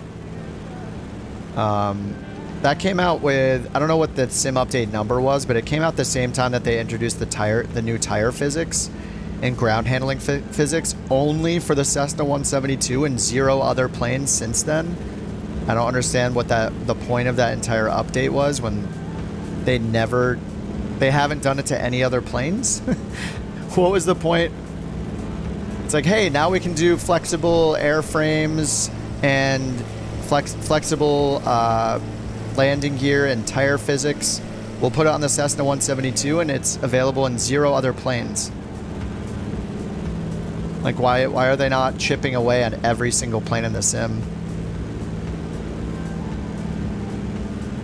You started notice getting pulled into crosswinds in the airliners. Yeah, I'll try to watch flow on the next landing and see, but I feel like it's just somebody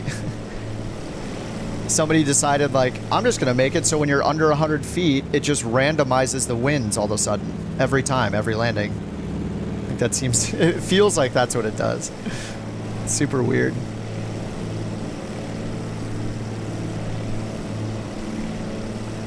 Would I go with a 4070 Super or a 7900? I don't know what a 7900 GRE is. That's an NVIDIA, or that's an AMD card. I mean, I would not buy an AMD graphics card personally. NVIDIA has always led the way when it comes to graphic card technology and performance. So I would just never, I would only ever buy NVIDIA. I don't have any reason to stop buying NVIDIA. They're always leading the way, so. But on the other end, I've had an AMD CPU my last 2 builds, and I love it. So, in my opinion, AMD for CPUs and NVIDIA for GPUs is the way to go.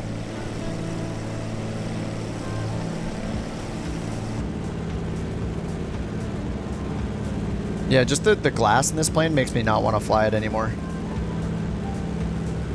Why they decided to put tinted glass on the plane and with no option to untinted is...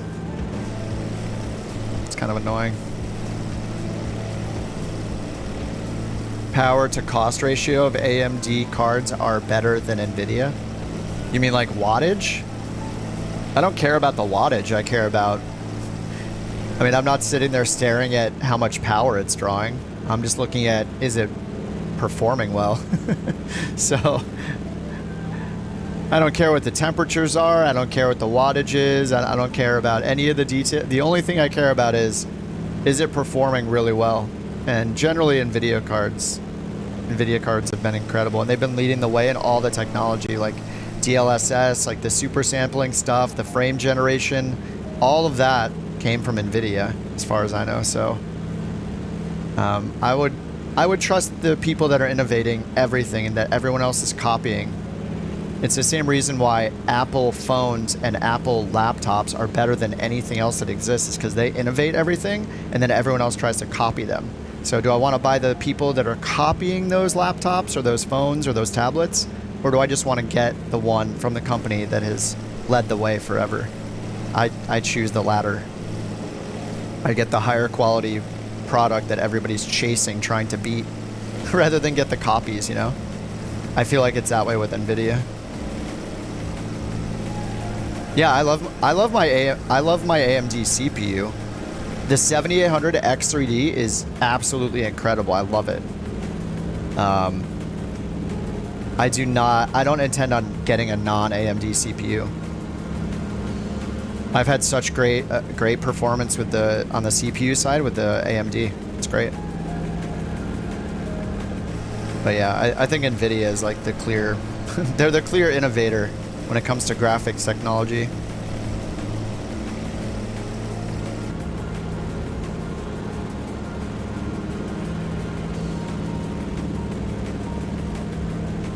I mean, I don't know where Tim's been. Tim was in the chat for so long. For like months he was here hanging out with us. Maybe he got a really busy work schedule or something. But Tim has the Radeon equivalent. He's got the AMD graphics card and says he loves it for flight sim. But I think he said he recognized like the NVIDIA is a better option, even though he's happy with his card.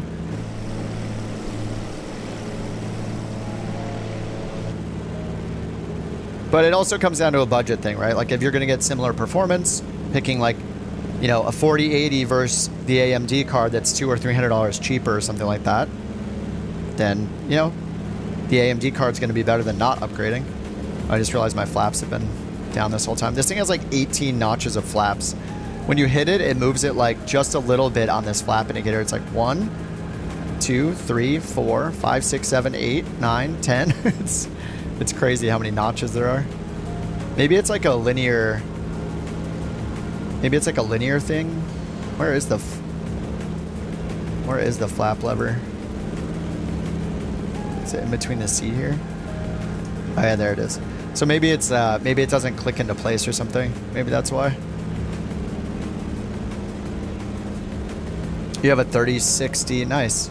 I think when I started simming, I had a 2080 Super. Then I got a 3080. No, I had a 2060 Super was my first card that I grabbed when I got back into PC gaming like 5 years ago, 4.5. And then I, once Flight Sim 2020 came out, I upgraded to like a 3080. I did that for a bit, and then I think it was like about a year ago I got the 4080. Was it like last November or something?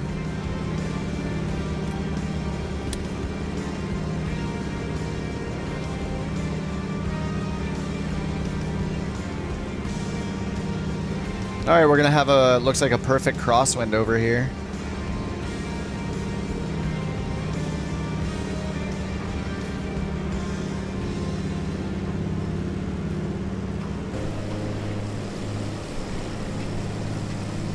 Huge black hole in the lake below you. Wait, where are you at? Sorry, that was a while ago.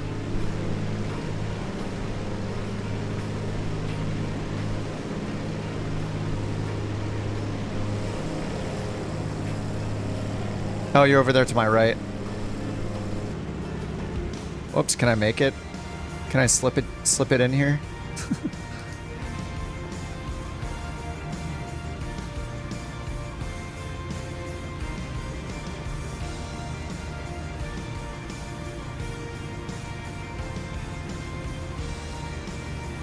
Look at the crosswind just pushing me.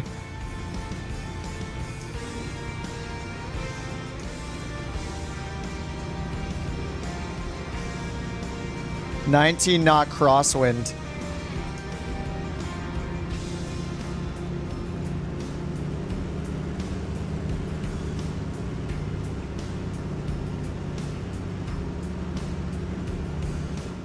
Yeah, it seems like all of the airports here are oriented the wrong way. All the runways are the exact opposite way that they should be pointing.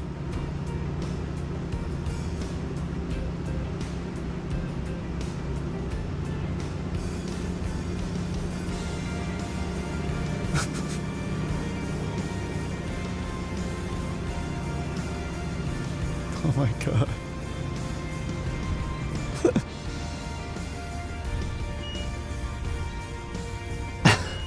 I'm holding full left rudder that whole time, by the way. Literally 100% left rudder. Oh my god. It's impossible. It is pushing it so hard that I couldn't even straighten it out with full rudder deflection. It's crazy. 21 knot crosswind. Yeah, who designed these runways? Are the winds usually 90 degrees different than they are right now? Because all of the runways we've landed on, except for I think our first takeoff, the second one turned into a headwind pretty well, but every runway has been a full crosswind since then. I don't know if these runways are oriented the ideal direction at all these airports. Like, are the winds just totally different than they normally are here?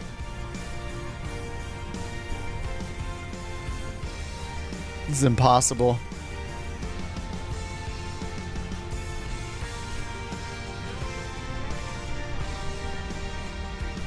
Good luck, everybody.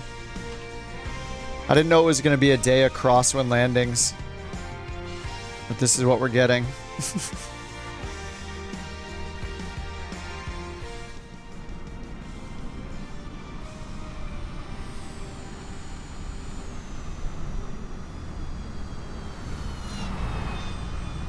If anybody's landing without a crab, you know that they're not using live weather. There's no way.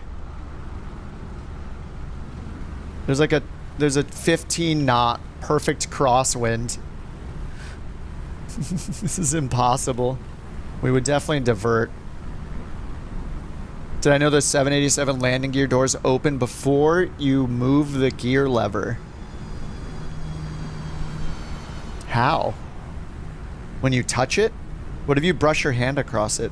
Does it open the doors?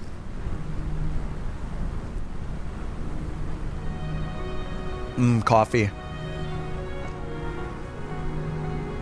You stalled? Yeah, I ran off the runway completely. Dude, I love the SC7. I think it's so fun. It's actually really fun to fly. That plane is great.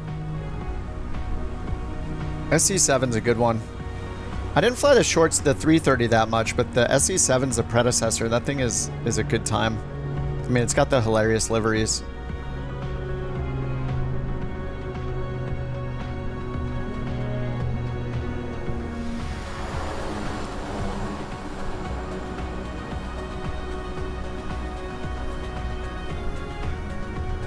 We're all getting 2G landings here. I had 2 bounces.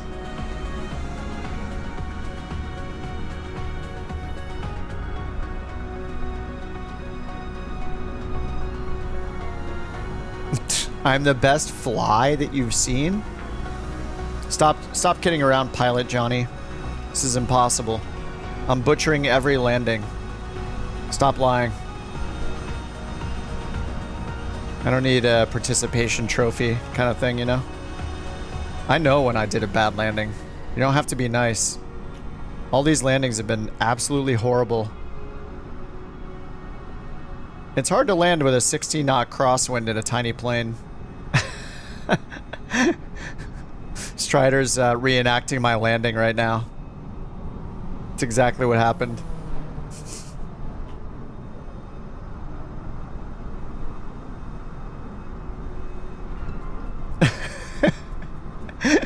Hey, at least all of us are having problems for the most part. All right, what's next? We only got let's see. This is Unst.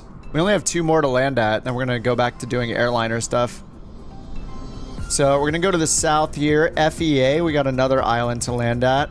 Fetlar Airport. North-south runway. So we may actually get a headwind here. Maybe for the first time.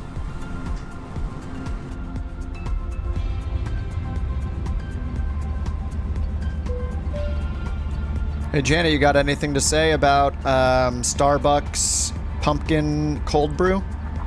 Let's see what she thinks about the coffee. Very important. Alright, well, I'm just going to turn this way. At our 10 o'clock, about 7 kilometers away, you'll see the Here we Greenwell's go. booth. This is where the winds are? This isn't just any old booth. It's like a fancy shed where people used to go to get their gossip fix, and maybe a cup of tea if they were lucky. Legend has it that making my own friend runway Toby real once quick. tried to impress a girl by claiming he could brew the best tea in There the we go. Shetlands. He ended up spilling boiling water all over himself and had to be rescued by a very confused seagull who thought he was just another beach snack. So, if you fancy a visit, just remember to keep your tea-making skills in check, or you might end up as the main attraction for the local wildlife. Alright, that worked out just fine. Not risky at all. Josh, how are you flying the Vision Jet into these airports anyway? I don't even understand. The man has 16,400 hours in the Vision Jet, last I heard. It might just be a rumor, but I'm pretty sure I saw that somewhere. It might have been in my phone's notes application in a note called Lies, but I read it somewhere or heard it somewhere.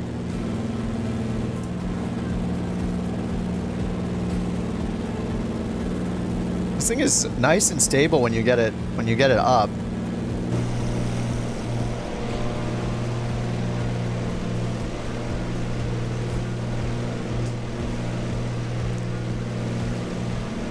Oh, Svagnum said right now AMD GPU's better for performance, but Nvidia has better drivers. See, I don't know what that means. Does that mean, like, if Nvidia had better drivers, is that just, like, what is the end result of having better drivers? Like, if I dig it, if I reverse engineer the code and look at it, I'm going to be impressed, or, like, you know what I mean? The only thing that matters is, does it run well? Right? That's the only thing I care about. And for me, the NVIDIA 4080 runs great. Flight Sim's super taxing. More on the, I mean, it's very taxing on the CPU, like everybody knows. That's why everybody who can is running the 7800X3D for the single thread performance. Once Flight Sim 2024 comes out, we're all going to be discussing, I think, way different combinations of hardware for running this game. Like if Microsoft did its job and made the multi-threading better, we're going to have probably a lot more options than we do now. So anybody that's thinking about hardware, any hardware upgrades for Flight Sim 2024 should really wait until it comes out, because nobody knows yet what you're going to want to run it. The preferred chips might change to ones that have a lot more cores than, you know, like the 7800X3D. I think the 7800X3D is a 12-core processor, but it's so single-core heavy that yeah, it's just who knows what the best thing is going to be for 2024 until it comes out. We're not going to know till like December, January, who knows. And then new hardware will come out by the end of the year. Maybe we'll get a 5000 series NVIDIA stuff next month. Who knows? I think they announced at the end of September, a friend of mine said. Yeah, it's just right now, anybody that's planning on any hardware upgrades for flight sim should just wait until we know what the best chips for the sim are. Because the 7800X3D might not be king anymore. I mean, it's not going to be bad, right? I don't know that I'll replace mine. I'm just hoping to get better performance out of it with improvements in Flight Sim 2024, but...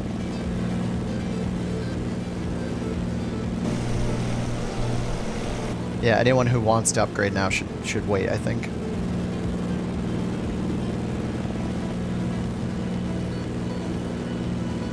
Oh my god, we actually have a headwind for this airport.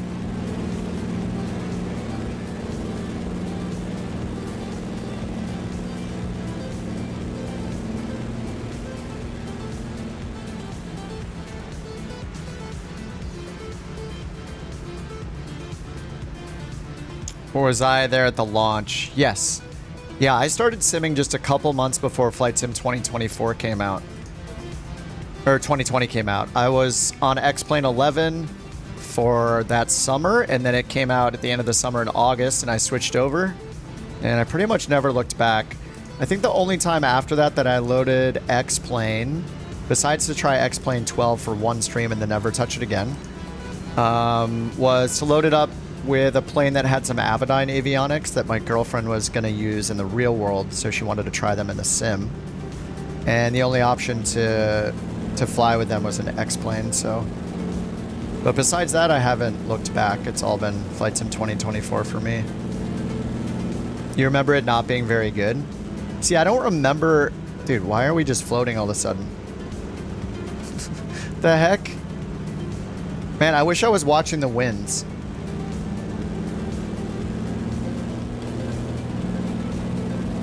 I feel like the winds just went up like 10 knots as I got close to the ground. Maybe I'm wrong. Yeah, weren't they close to 20? Now they're at... Okay, yeah, it's still around 20. How many more legs? This is the last one coming up right now. After FEA, we're just going to continue here and go down to land at our final destination. EG78. Oh, sorry, two more. We got EGEH first. It wants us to go towards the water, or towards the land here, this direction though. Over where Josh is at. What's up, Delta? Delta, quit your job, okay? Come fly Flight Sim with us. Get in here. We're flying into small airports in the 319 every day. And we're gonna do that right after this.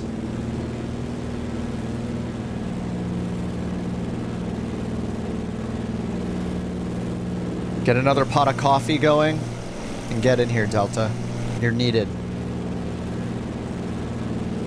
Yeah, I don't really remember. Maybe I was so excited about Flight Sim 2020 when it came out that I blurred all the issues it had out of my brain. But I don't really remember it having massive problems. Yes, yeah. Sphagnum. I am streaming on Twitch as well, yeah. There's the main YouTube stream. I'm primarily on YouTube, so I've just been adding Twitch in lately just because we can now. Sometimes I turn it on, sometimes I don't, but yeah, I'm primarily on YouTube. You just happen to be on the short stream, so there's a full stream on the channel, full width.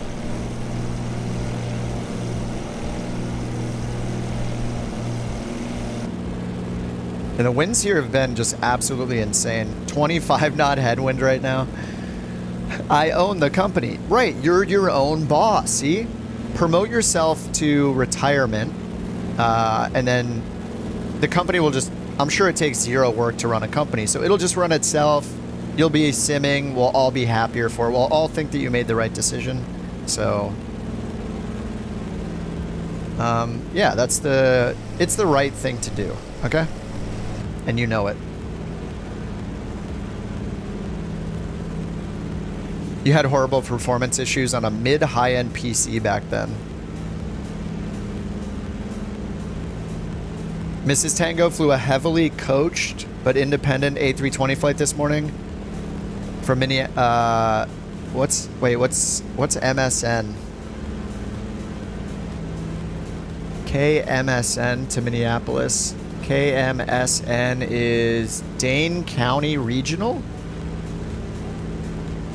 Oh, and Madison, of course. Madison to Minneapolis. Autoland, taxi to gate. Nice. Heavily coached but independent. At our 2 o'clock, how do you know that it used Autoland? Autoland? You'll see the Bayorgs of Hausiter. Now, these aren't just any old standing stones. They're like nature's way of saying, look, I can stack rocks too. They date back to the Neolithic period, which is a fancy way of saying they were built by people who had a lot of time on their hands and not much in the way of Netflix. She Legend loves has her it Netflix. that my friend Toby once tried to impress a girl by claiming he could communicate with the ancient spirits of the stones. He ended up just shouting at them for hours, and the only thing he got in return was a flock of confused sheep who thought he was their new shepherd. My Bing Maps data has been working pretty well without the VPN. Just remember to keep your shouting to a minimum, or you might end up with an unexpected audience.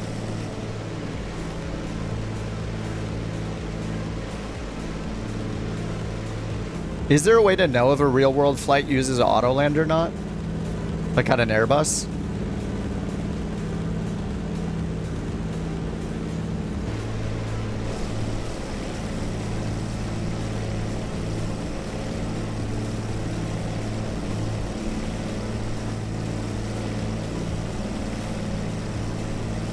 Can I remember the old Janet voice?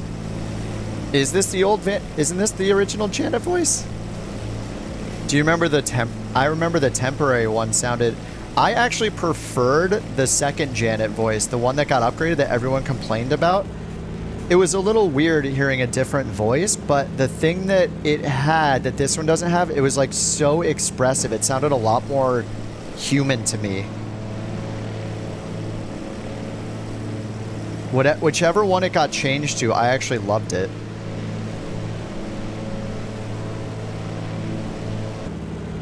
But then it was reverted back.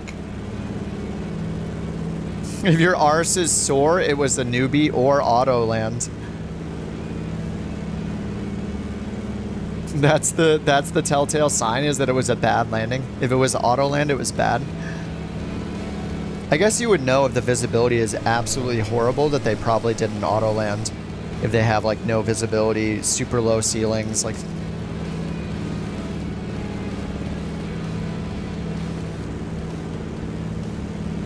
Dude, this plane just holds itself up in the air so easily. I'm not even touching the stick half the time. It's great.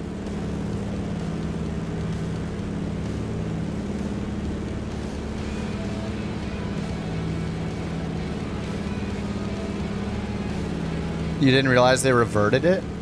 Oh, the Janet one? I remember Janet's voice changed one day, and a bunch of people were like, what happened to Janet's voice? She's a different person now. Obviously, we all noticed that, but I also liked, it sounded like it was using like new voice technology, because the way her voice inflection was different. She like raised her voice, she like sounded excited at points and then normal at other points. Like, it sounded way more human than the previous one.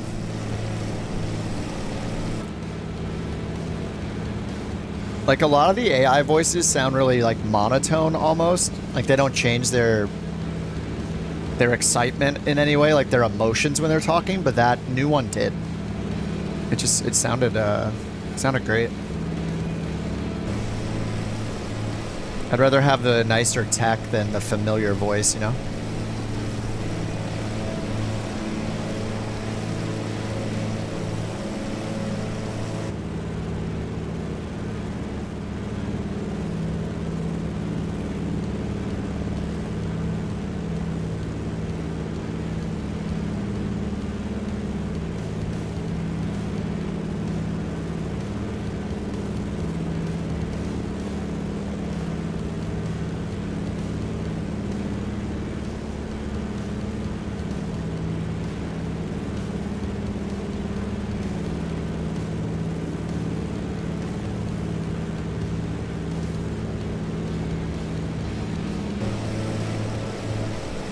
Go to real time at night and look in the sky. All right, let's check it out.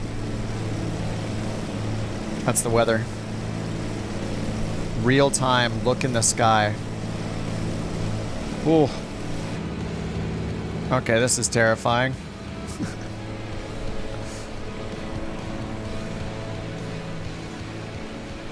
Oh, the moon? Oh, whoa, hey. Uh-oh, I need my instruments. I'm pitching way down. Ooh. Why is the flashlight on? Oh, that's why. All right, let's go back to daytime.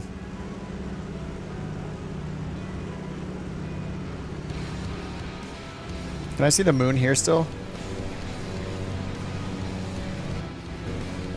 Negative.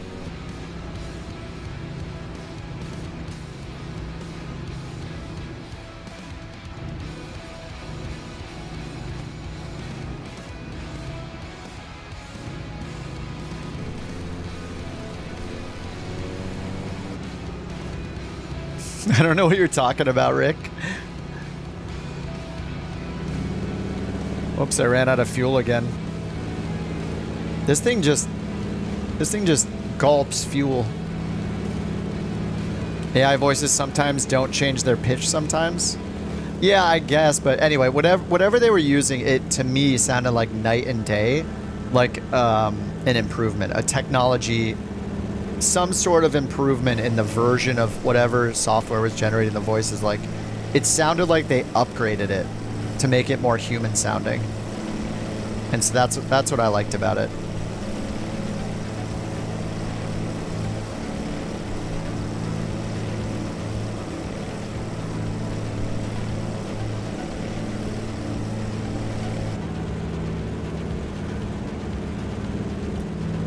You know, everybody missed Janet in her original voice when she went away for that day or whatever, but yeah, I prefer to hear the technology getting improved.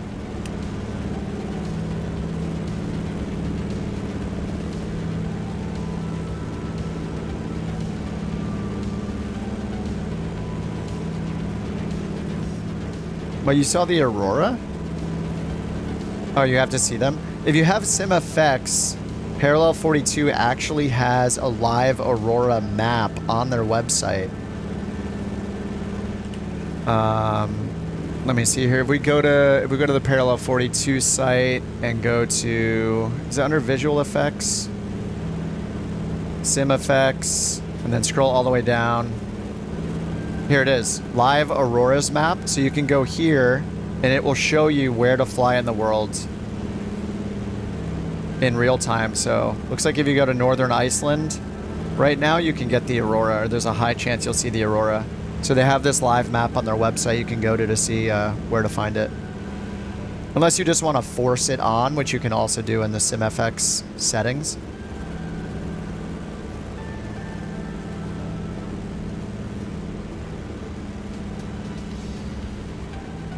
All right, runway 20. All right, this is going to be our final stop, and then we're going to hop in the airliners.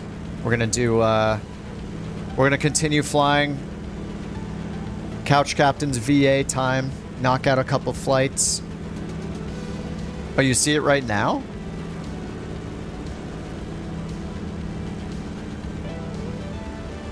I don't think we're quite, maybe we are quite north enough. Just, we're right up. I see where we are on the map. We're right here on the map, so yeah, maybe it's possible to see it facing north.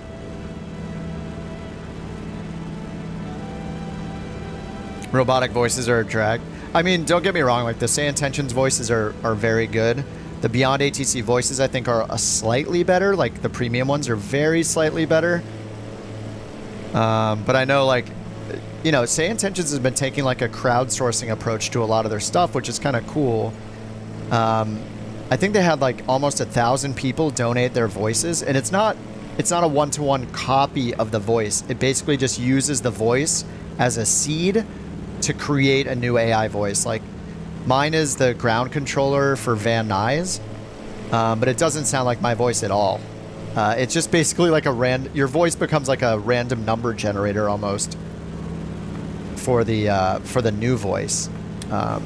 Which is kind of weird. Like, I think people probably want to hear their actual voice in AI form, so it sounds like them, but yeah, that's just not how it works with what they're doing. But they've been doing that, like, allowing people to, like, donate their voices if they want to, or, you know, use their voices as a seed. About 12 kilometers away, you'll see the easternmost point of Scotland. And then they also crowdsource, like, all the taxiway data, which I think is another, like, really good use of crowdsourcing. Just let people fix the airports they're flying into, and people have fixed so many airports in the world. Their database of taxiway data is insane. He ended up losing his balance. So it's just a different approach that they're taking compared to Beyond ATC. So if you fancy a visit, just remember to keep your feet firmly planted, or you might end up as the local wildlife's new favorite snack.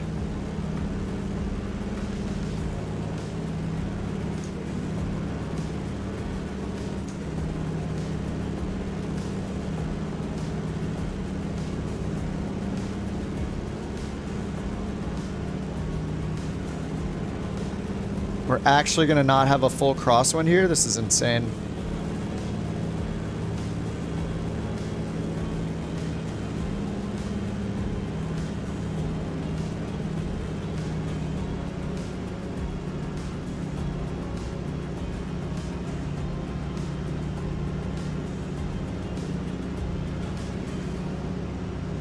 Alright, this is the final stop. 18 knot headwind.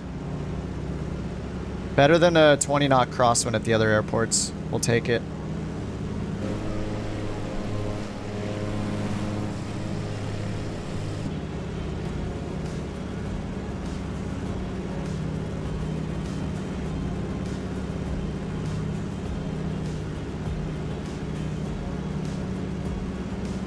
What's up, Anderson? This looks like fun. Yeah, this is it's a nice change of pace. This is our final stop though for the GA flights. Then we're gonna hop into our airliners again, do some do what everybody else does in Microsoft Flight Sim right now and fly the A319s, A319, A321. Mainly been in the 319 and I think it's super fun. Been having a good time in it. I've actually surpassed my 737 flight count in the 319. Well, the A320 family.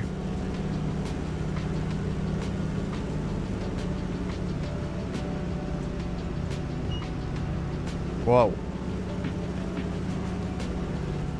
This thing loves to beep the stall horn like at 80 knots when it says our stall's at 60. What is happening with the ballooning? Every time I come in, when I'm about to touch down, I'm not adding any power, and then all of a sudden I get thrown way into the air and then slammed to the ground. Ugh. I don't know if it's just how this plane handles or it's the weird flight sim ground wind logic. Not sure. I'm sure it's, I mean, it's a combination of both.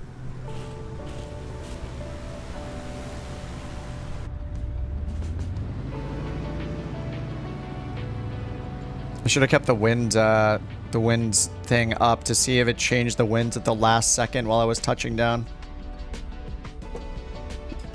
Like if I bring it up now, pretty much the same on there at least. I'm just not good at flying the Beaver, I guess. You had a crash as you were getting your landing lined up? No. Well, luckily this was the last leg of the flight plan. We're gonna go hunt some 319 friendly airports next. We gotta earn money for the VA, otherwise we're all gonna get fired from the VA because the rules are so strict. One more stop? No, I think that was the end. Did I miss one? Oh, there is one more stop. Oh my god. There is one more. EG 78. Whoops. My bad. We got one more chance for a bad landing. You're right.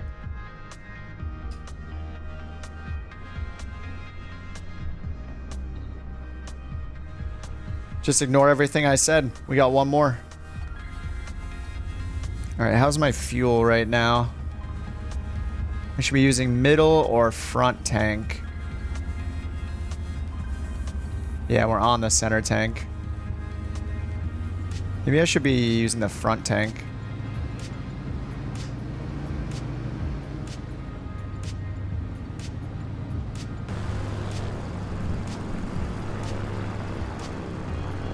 I think I need to not use the full landing flaps, but use like the position before the word landing on the flap notch. Or maybe I need more flaps. Saved. Almost face planted the way I do it. Yeah, we got one more. Sorry, we need to go to EG78. Echo Golf 78 is the next stop.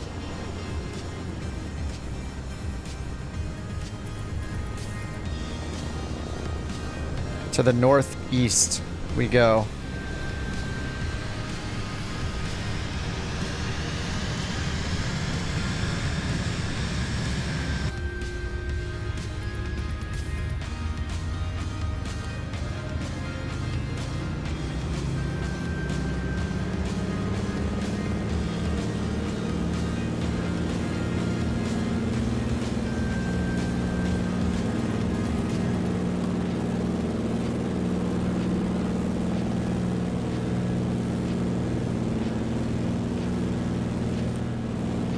No, the VA doesn't work on console. None of the third-party apps that need to know your aircraft position and data work on console because the console version does not share that data over your network for those programs to use.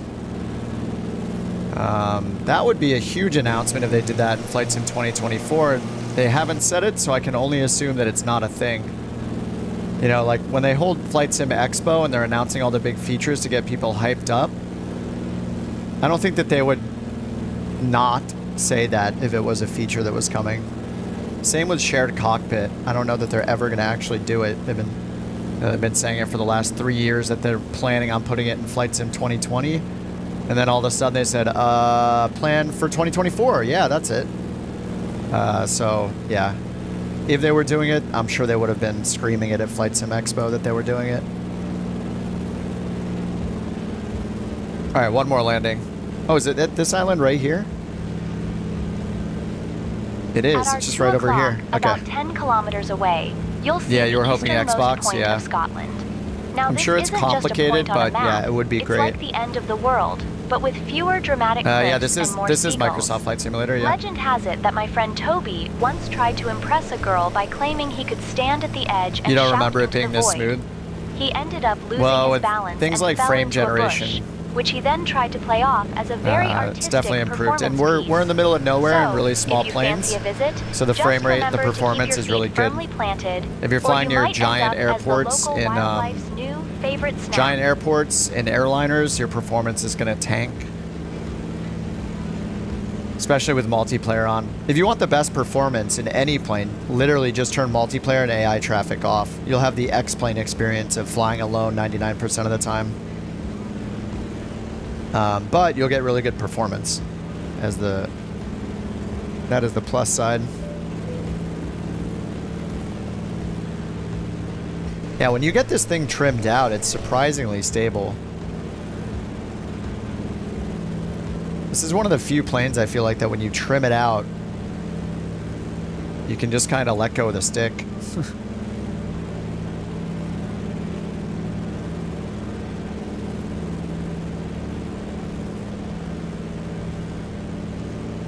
Alright, looks like the runway's right there. Yeah, there we go. This is look, it looks like the windsock is a full crosswind again. You know, these people that either we're in a situation where the winds are exactly 90 degrees different from what they usually are at almost every single strip we've landed on this entire time, or the people that decided how to lay out these runways intentionally laid them out so every landing's a crosswind. I mean, I'm sure it's the former, right? We're having a abnormal amount of crosswind What's up, Jim? I'm sure we're just having bad luck with the winds here.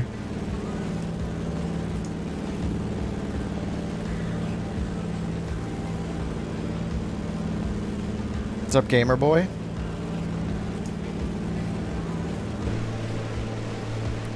Yeah, John, I agree. The activity spam in the marketplace is out of hand. All of those VA systems, $25, like, we're going to tell you a couple routes that exist in the real world for $25 for this specific part of the world for this specific airline. The spam is insane. Like, talk about low effort add-ons. Those things just need to be removed from the marketplace. They're like preying upon people that think that that's how you get missions, when all you have to do is just Google real world routes and you just know where to fly. Or use, like, you know, Flight Aware or something like that. Yeah, I agree. Those things are just like making the marketplace kind of a joke.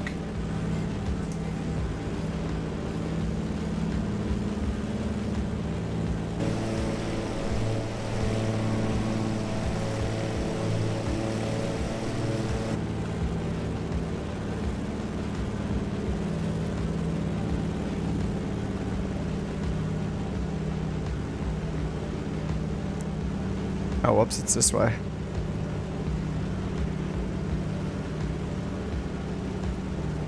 Either way, we're going to have a crazy crosswind, so. This airport is EG Echo Golf 78. EG 78. But we're gonna switch to airliners after we land here. This is our actual final stop this time. Yeah, you just hate seeing it on the opening the marketplace, yeah. Because at first you're seeing them and it's all these pictures of jets and stuff, and at first glance you're looking at it like, oh, is there a new airliner? And it's like, no, it's just routes for a specific airliner, real world routes for the, and they're charging like $15 to $25 per add-on, and all of them have like 1 or 2 ratings. It's like, yeah, the spam has got to stop. It's ridiculous.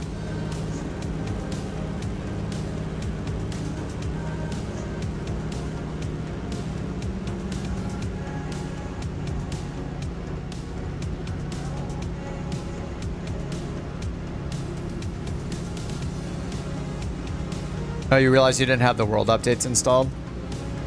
Yeah, you just have to like search world update in the marketplace to find them all. And once you hit the get button, if you don't download them right away, you can just you could hit get, or you could just use your content manager. Whoa, what is going on right now? We're well within our full flap arc and nowhere near the stall speed.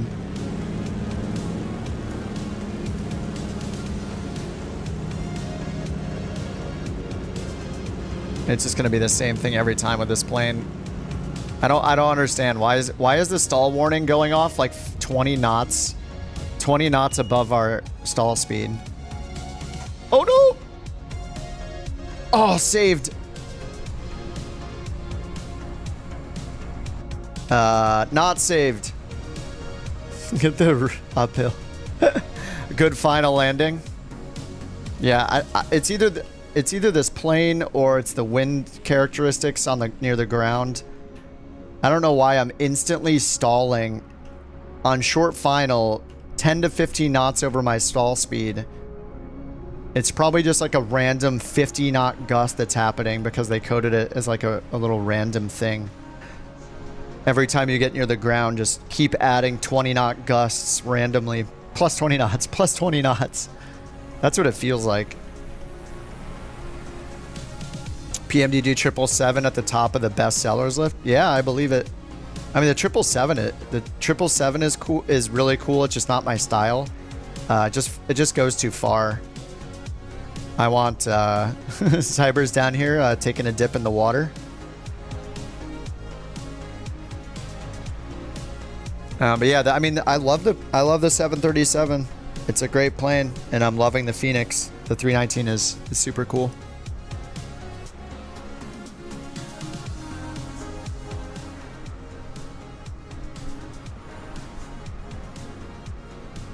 This is how we end the GA flights here. Yeah, the crosswinds, I don't know. It's probably just me, but I feel like I don't know, I feel like the winds when you get close to touching down are super randomized. Yeah, you can do short flights. It just feels silly to be at 10% fuel every flight, you know? It's like super unrealistic feeling. So I really prefer flying the 319 when we're doing short flights, or like the 737 or 736.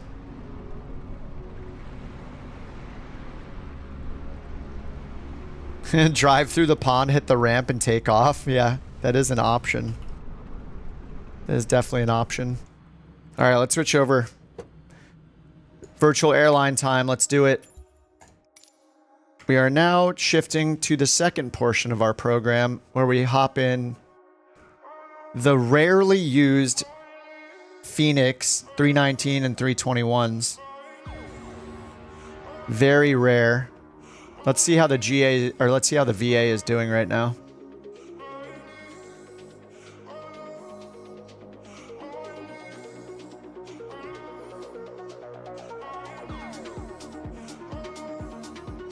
What's up, Steve? From a ball playroom? You wish you could hear something? Wait, how am I going to reply to you if you can't hear? All right, let's see how our airline's doing. Oh my God, the gap is even closing even more. We're going to overtake Osprey. 13-14. We need 75 more flights. 76, I guess, to take the lead. 79 days until you get a 737. Are we at 79 days for Flight Sim 2024? Days until November 19. 87 days. 87 days until Flight Sim 2024 comes out. Alan Lossy, thanks for the sub.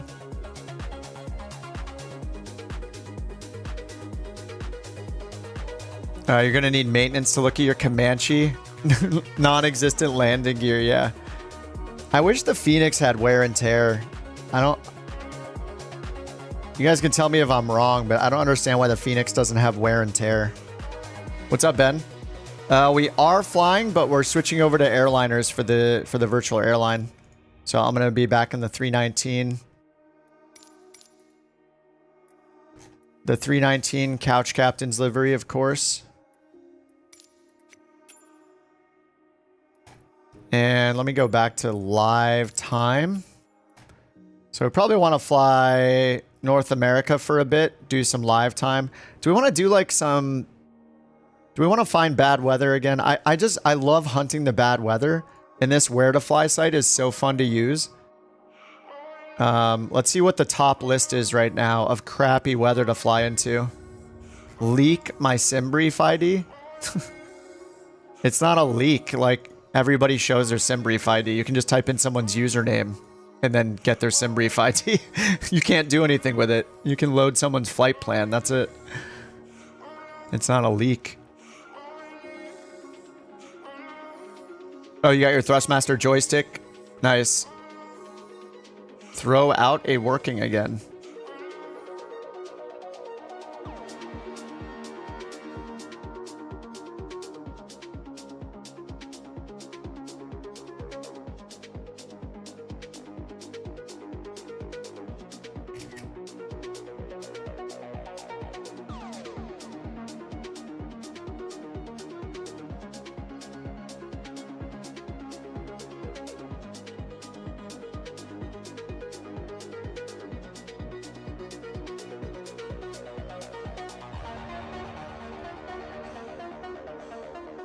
Okay, sorry, texting my girlfriend. She wanted proof of life that the puppy is still okay. She's been gone a few hours, and she thinks that the puppy is like in danger or something near me. She doesn't trust me. After more than a decade, I am not trusted. Okay, SBSJ. Oh my God, windy, gusting, reduced sight. These are the top horrible weather airports right now. 36, gusting 36 knots. Oaks Municipal. Oh, it's only got a 3,500 foot runway. All right, we're not doing those. Smithfield, 5,000 feet. Probably not a great runway length for most of us. North Las Vegas. Henderson. Henderson is just windy, though. I'd rather have low visibility than wind. Thunderstorms reduce sight in Germany. Let's try North America then. Filter it. Kearney County. Now, these are too small.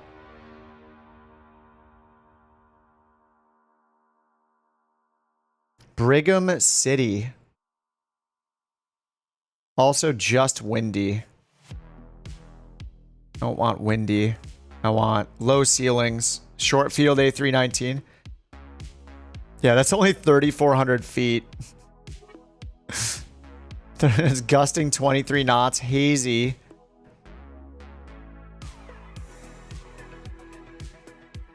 What is the A319 takeoff distance? What is the lowest takeoff distance? It says 61. Okay, balance field length. Yeah, 6,100 feet. We need more. We need like 7,000 feet. I think we could take off in probably 5, mattering how much payload we have, but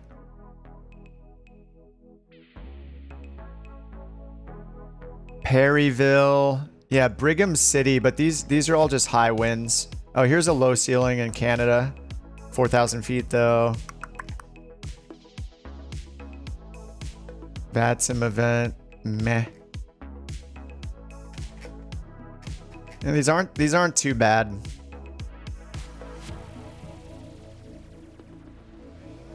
All right, let's just do a search. North America. Random. Albany, those aren't horrible. There are like no conditions at Albany. Rogue Valley International Medford. Scattered at 4,100.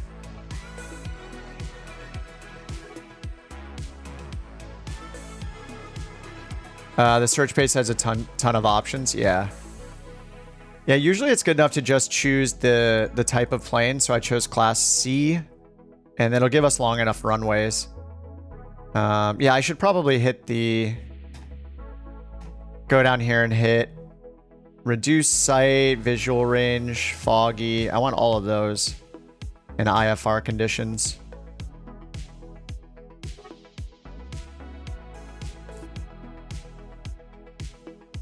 We'll do North America.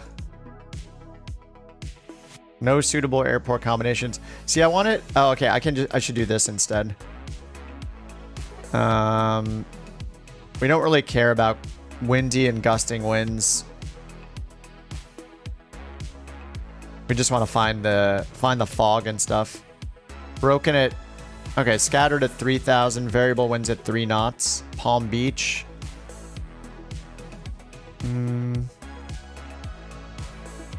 It's funny it's not picking the conditions that I... Maybe I should just choose one of the conditions. I gotta learn to use this better. So maybe if I just choose low ceiling. And then... Yeah, I'll just choose low ceiling. North America, Class C. No suitable combinations. Huh. No low ceilings in all of North America? That's weird, right? Okay, is there heavy rain anywhere?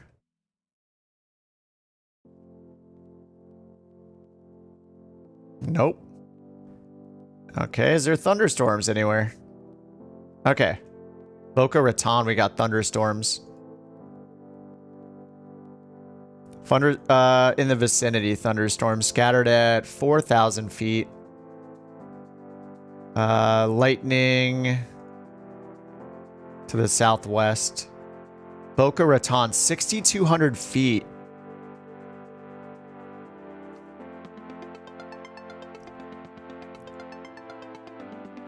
$6,200 feet is like kind of our minimum. I guess we could do Boca Raton.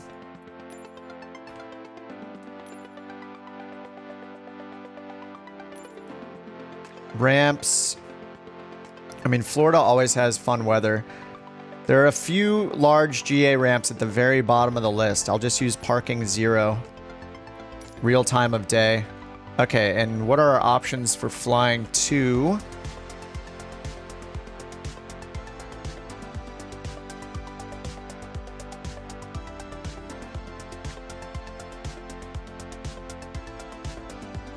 US is having good weather. At least we got some lightning storms. Let's find something around under 300 miles. We'll do the search again and just put in Boca Raton. Fly anywhere, like 1 hour.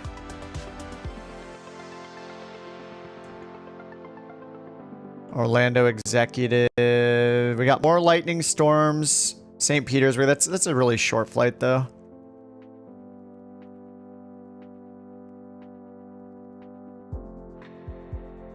Or we could go to Cuba.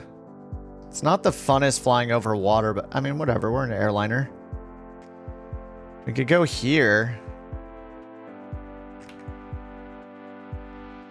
Also lightning storms. Lightning to lightning. Low County Regional. Yes, we're just parked right up against this hangar.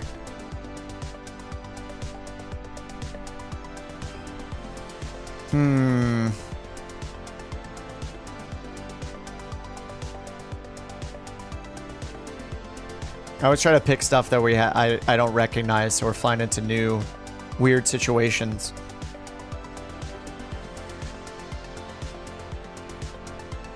Where is Cecil or Cecil Airport? Gusting 15 though.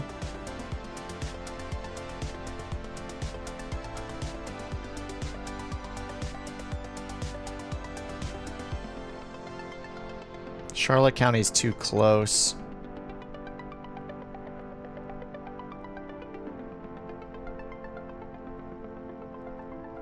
Oh, I didn't realize I could just click the top of these. Click the top of these to just sort by distance to find the right distance.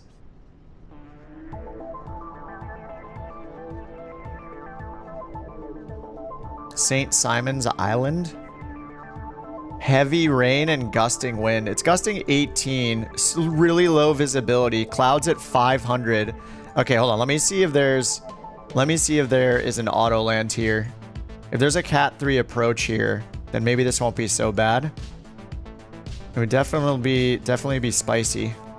There's not. There are only RNAV approaches. Yikes. RNAV approaches. Real world, the wind isn't that bad though.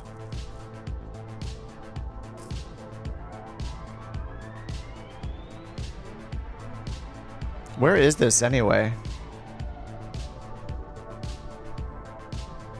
Oh, it's up here. Oh, it's just off the coast. Okay, okay. This could be fun. Super short runway.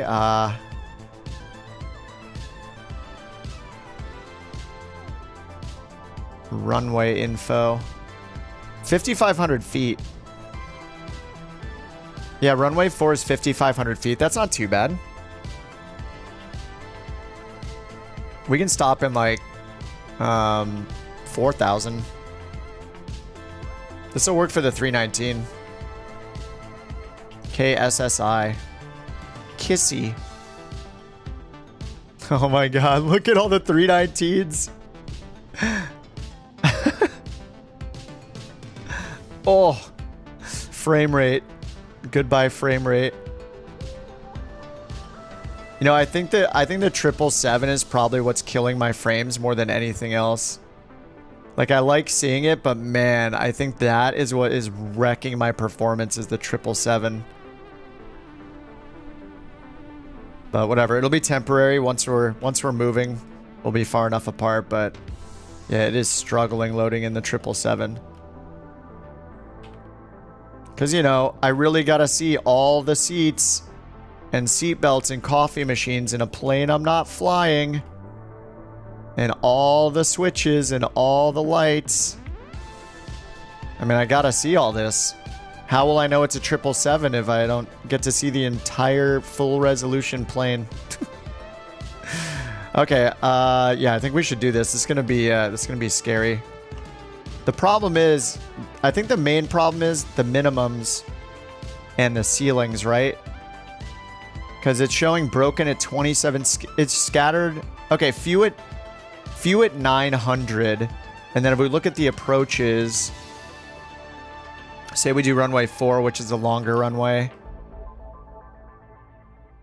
It's only an LNAV approach, 400 feet for the minimums. LNAV approach. So we're barely under the minimums. I don't know. This is going to be fun. The coastal weather changes fast. Yeah, we can divert. That's true. That's true. We can divert. Divert. Why do I say divert? It's divert. We can divert if we need to. I agree. I mean, it's just fun to chase the weather. The sim is the most interesting. I think I might need to delete the 777. It just ruins my sim every... Oh, no, wait. I have... Okay, maybe it's because I have the 200. I have the terrain level of detail up. Let me turn that lower again and try, but I might have to delete the 777 when I'm not flying it.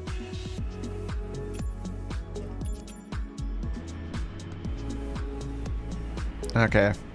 Alright, that's helping a lot. Okay, let's go over here. Free flight passengers. Flight 323 as always. And we're going to go from Boca Raton, BCT, to KSSI, St. Simon's Island. Is it Simon, I guess? We're doing the CFM 319, Phoenix, 46 passengers, 2200 off block. I'll do 2205. Actually, it's going to take a... Well, it's only 40 passengers, so that should be fine. Hour and 10 aircraft. Now we have 33 passengers. It's all good. We don't care how many passengers we have. Unless we go from a super, like, just a major airport where we're going to run into this passenger. We're all stealing passengers from each other thing. All right, restarting, or let's see, start of the flight. Cost index 47, expecting flight level 380. And there is the route. Let's get GSX and ATC going. Battery 1. Hello? Battery 1? Hello? The batteries aren't turning on. Okay. Restart the flight, I guess. What is this, the PMDG bug? You got 18 passengers? What did I get? 30? I got 33. It's fine. The flight is the important part. Okay, ready to fly again. The Phoenix app is loading in the background. It's loading like a million things in the background. Oh, what the... Why did all the screen... What is going on?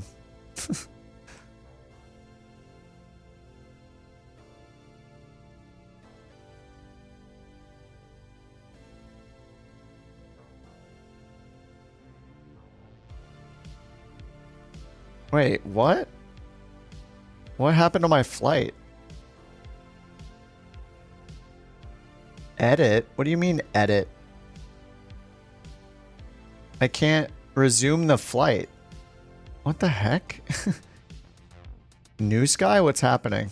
Why is everything breaking now? All of a sudden everything has problems. Yeah, look, my flight, I can't start the flight or anything. It says preparing, but then when I click this button, it's acting like the flight is over. What is going on here? This is so buggy. It's usually fine, but something is broken right now. Yeah, I just restarted it. What is happening, man? Come on, New Sky. Like, New Sky was the thing that was working fine, and now New Sky is buggy. There was an update recently. Is it the classic fix one thing, break 10 things? I don't know, do I just do another one?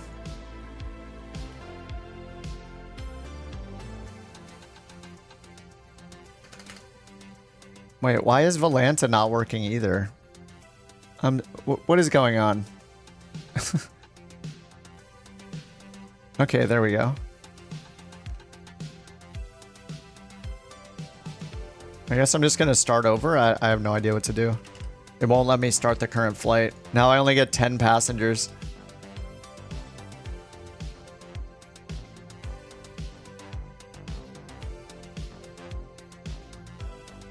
It says I'm preparing a flight I'm unable to prepare. Super weird. What's up, Carlos?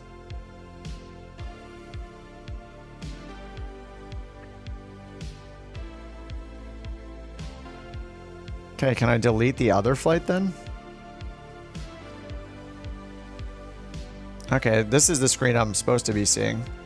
But now I have that other flight that's sitting in there that I can't delete, and I can't free up the passengers from it. All right, well, we're taking 10 very important people, I guess.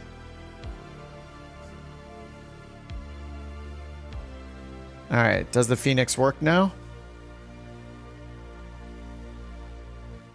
Oh, is it my switch over here messing with it? Hold on.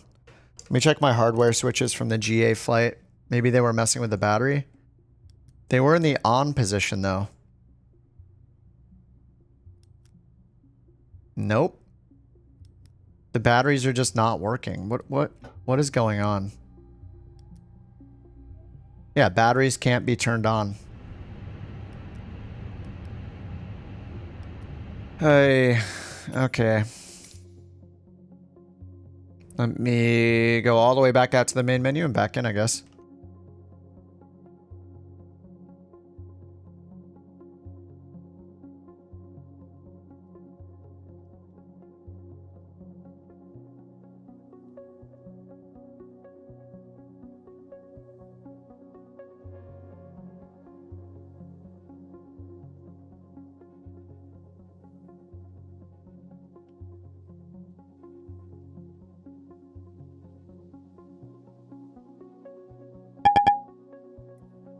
I had to restart the Phoenix app.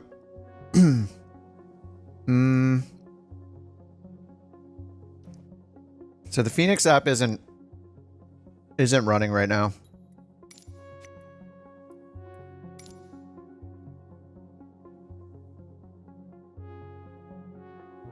So it should start the Phoenix app right now in the background.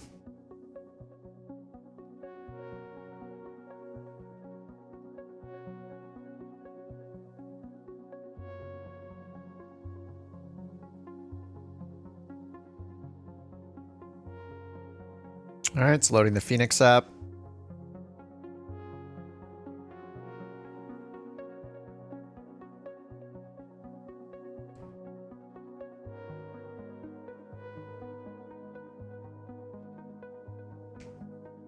Okay, we're back in the plane. Does it like me this time? Did the batteries work? Nope. This is great.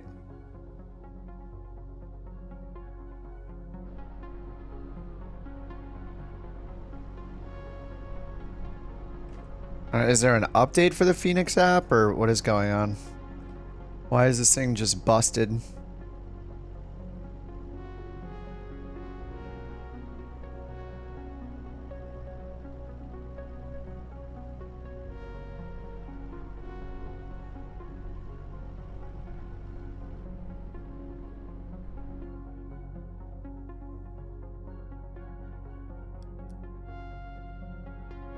Just no battery power. I don't get it. Yeah, I did. I hit the restart button. No difference. I don't get it. Force the panel safe from the EFB. Okay.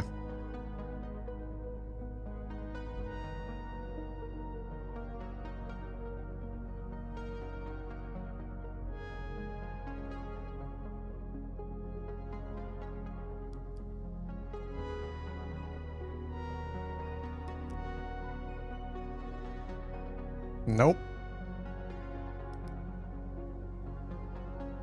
No power. All right. Did you miss a group flight? I mean, pretty much every flight we do is a group flight, but yeah, we just finished the GA part. We just... All right. I'm just going to restart the whole sim. Because it's super buggy. Probably not a bad idea anyway.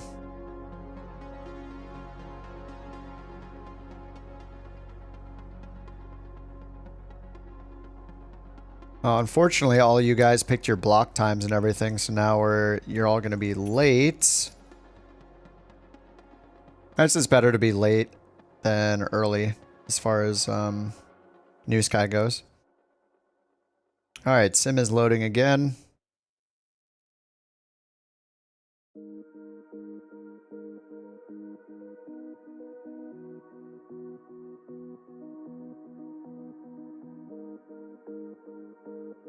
External power. You don't turn on the external power until you turn the batteries on first.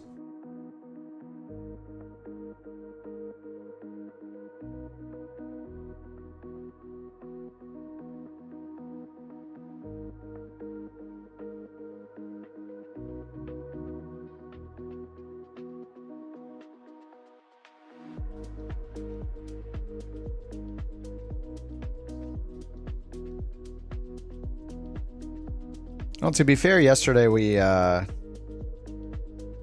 am I in the couch livery? Yeah. I am, always. I did put a bunch of livery updates in yesterday, though, from the Phoenix app. Yeah, there were a ton of them. Their livery app is one of the worst. You can't click install all, you can't click update all, and all of the liveries take up so much space, you're just scrolling for days. It's so annoying to use that app. They need somebody to help with the design of that app, I think, or add a couple buttons. It is a pain to use. The PMDG one is the same way. You have to literally click each individual livery. It's so frustrating. And they release an update and it's like, you have 50 liveries to update. It's like, okay, let's go through and click 50 buttons. I don't know why they just don't add an update all button or an install all button. That would be very nice. You spawned with your reversers deployed. Nice. Phoenix fun times. Is it known for being buggy like this? Like, it's been good since I've been flying it. This is kind of the first issue I've had with it. So I have the 330 941. A330. What is that? I didn't know there was an A330. As far as I'm concerned, if it's not PMDG, fly-by-wire, or Phoenix, then it's not an airliner in the sim. Everything else seems to be much lower quality. I guess the Innie builds V2 Neo is decent. Headway sim? I haven't flown that or heard of Headway. Is it good?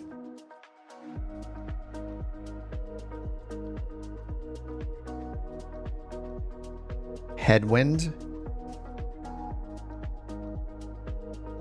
It is good? I haven't heard anybody talking about it, so I assume it's like the fly-by-wire. Is that like an early access kind of one that's not in the marketplace or anything? How long is it? Isn't that an early access thing? And how long has it been early access? Forked from the A20N. Huh. Anyone have Beyond ATC working? No? No what? They didn't have data for the airport. Yeah, I was having some issues with Beyond ATC when I was using it this week with certain airports we were flying into.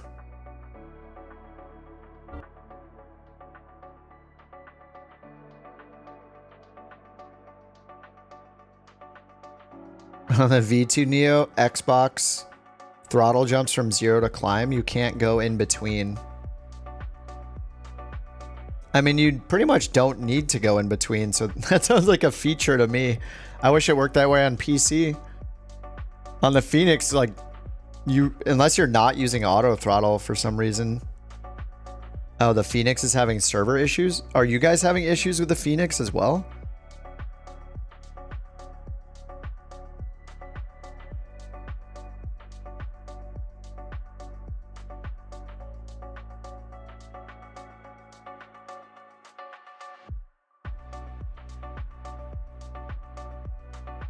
And the sim is taking forever to load.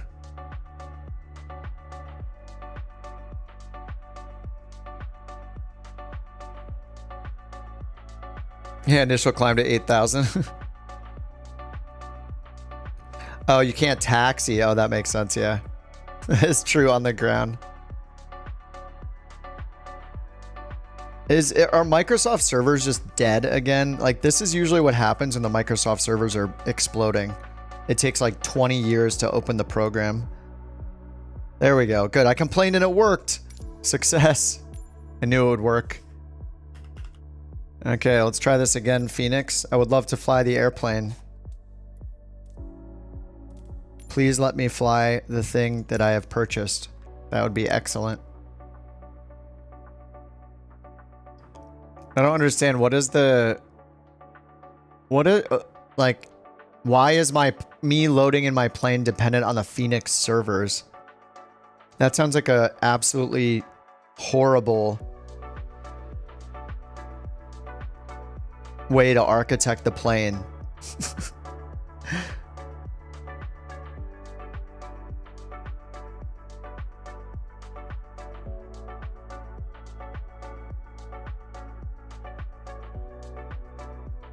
Okay, let's try this again. If the batteries don't work, I'm going to switch to a Boeing.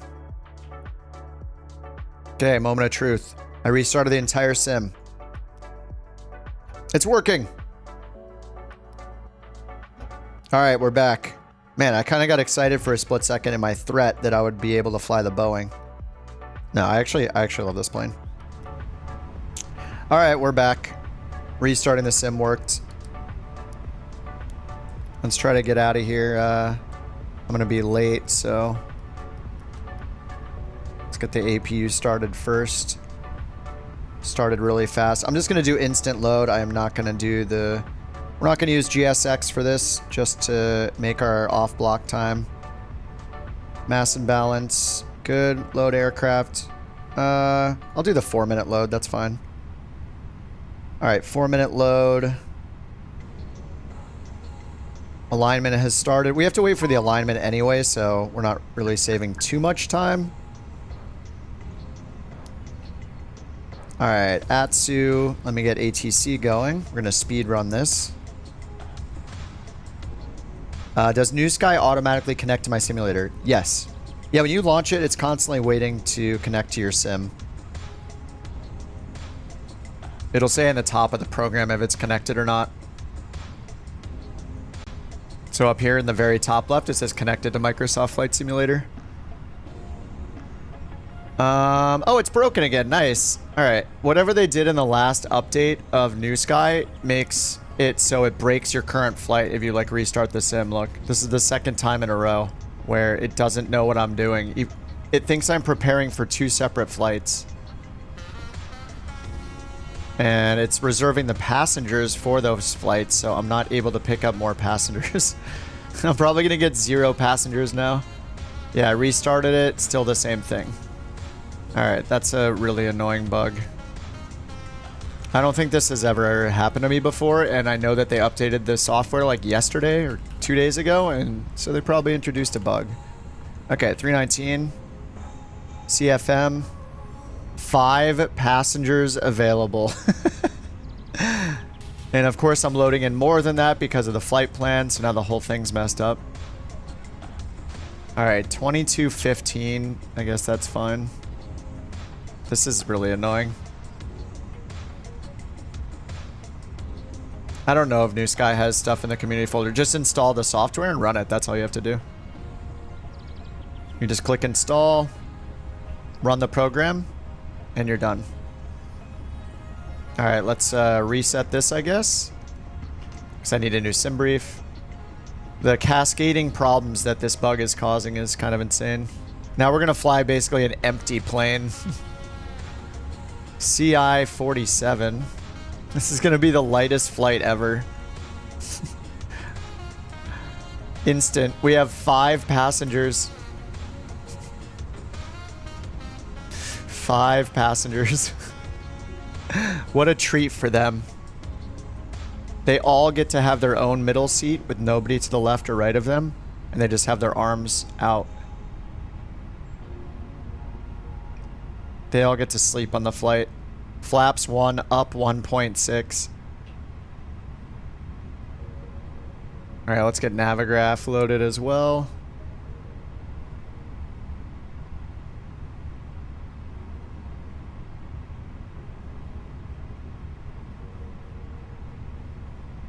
Alright, let's get the... Oh, there's no ATIS here. There's only an AWAS 3. AWAS. Alright, we have the numbers then. 3000. And my favorite thing about starting up the Phoenix is it remembers nothing about any flight you've ever done, so you have to reconfigure it every single time. That is, I think, a bonus of the PMDG planes is they actually remember your configuration. It's super annoying having to turn off all the lights every time, hide the EFB every time. That would be a really nice improvement.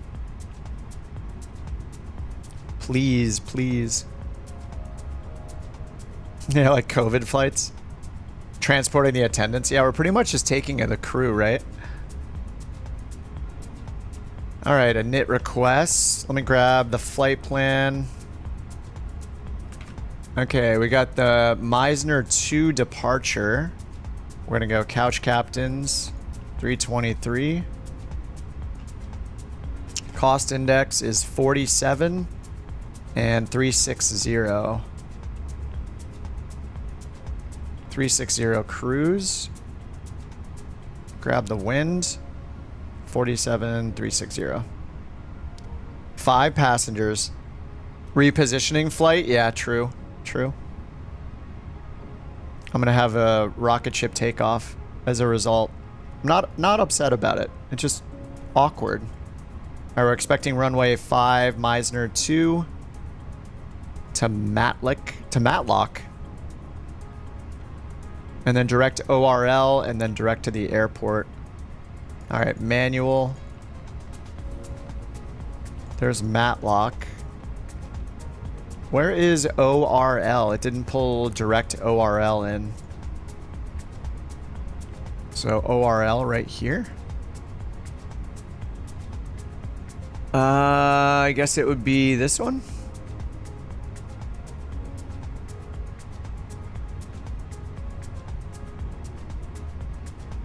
Alright, and then KSSI. Let's see what this looks like on the Navigraph map. Maybe that's a VOR right at the field. Oh, it's not, no. ORL's over here. Orlando VOR. Oh god, all these overlays are so distracting. The airspace is fine, but all this duplicated information here. I guess that's what I'm looking for. Yeah, Orlando VOR. Wow, that is so messy looking.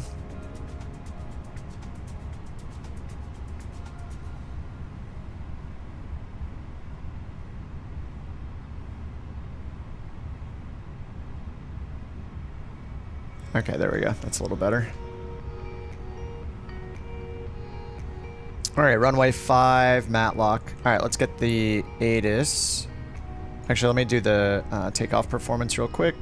We already synced the load sheet. 105 for the takeoff weight. Send to the McDo. We'll put this on the performance page. Put this one on the flight plan page. Let me accept the company messages real quick. Receive messages. A billion load sheets.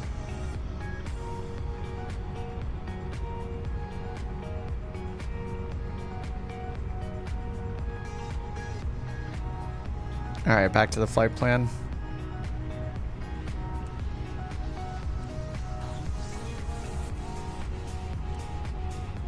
All right, so we're going to be left off on a vector for takeoff, and then, yeah, we're going to expect ATC to vector us. Let's get on.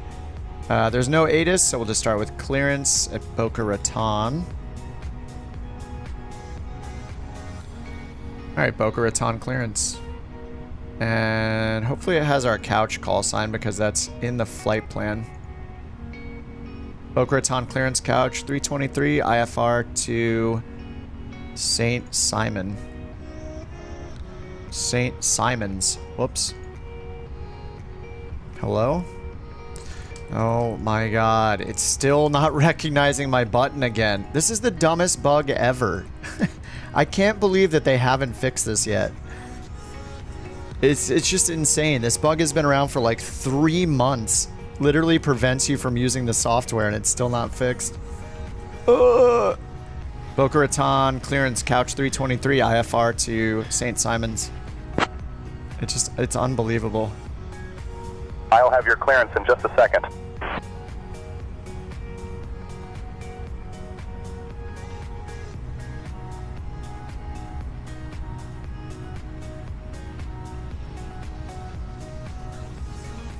Couch 323, Boca Raton ground. Cleared to St. Simon's via the MYZNR2 departure. Then as filed. Climb and maintain 17,000. Expect flight level 3-6-010 minutes after departure. Departure on 127.35. Squawk 4223. Clear to St. Simon's, Miser 2, departure then as filed. Climb and maintain 800 billion, flight level 9,000. 12345, squawk 4111. Alright, I gave it all wrong information. Couch 323, read back correct. Contact ground on 121.8 Come when ready. on, dude.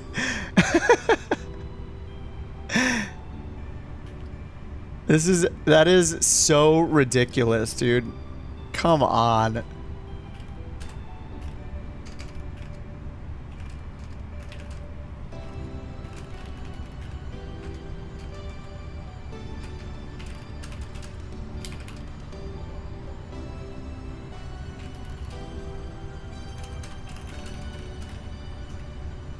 I mean, I literally read back everything incorrectly, and it said read back correct, and the transcript says that I read it back correctly. Boca on ground to couch 532. Request push and start. It's just embarrassing. It's just an embarrassing thing for the software. It's just like, dude, the entire point of ATC is to practice things Couch 532, and be told Boca when you Raton don't do ground, them push and start correctly. approved. And it just doesn't matter what you tell it. It literally doesn't matter. It's so crazy.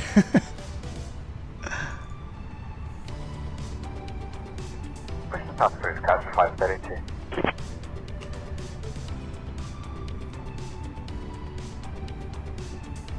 Ground, couch captain, push time. No call sign needed. Watch, it's gonna give me push and Couch start approved. 323, pushback See? approved. Expect runway 05 for departure. Contact tower on 118.425 when ready for departure. Alright, we'll expect all that. Couch 123.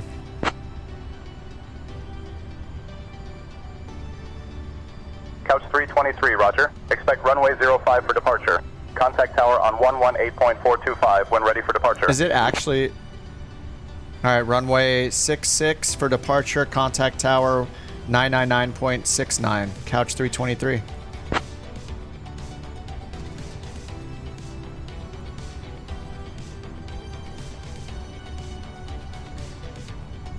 It says that I said runway 6.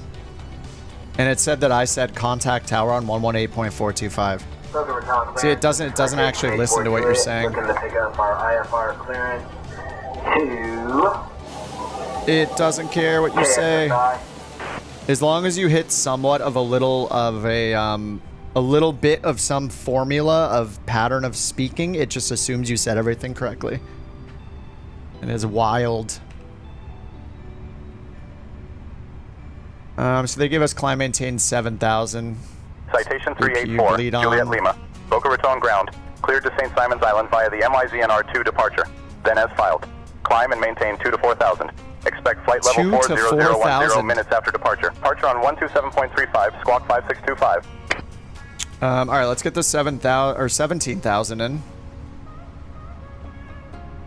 17,000. Hello, Captain. We are ready for pushback. All right, let's move this range out. We can see Java right here to our, where is that? 33. It's almost to the north. New Sky won't connect. I don't know. I would look at their troubleshooting steps or something. Departure checks completed. Bypass pin inserted. All right, bypass pin inserted. We're gonna want nose. Which direction? Expecting runway 5, so we want nose to the left.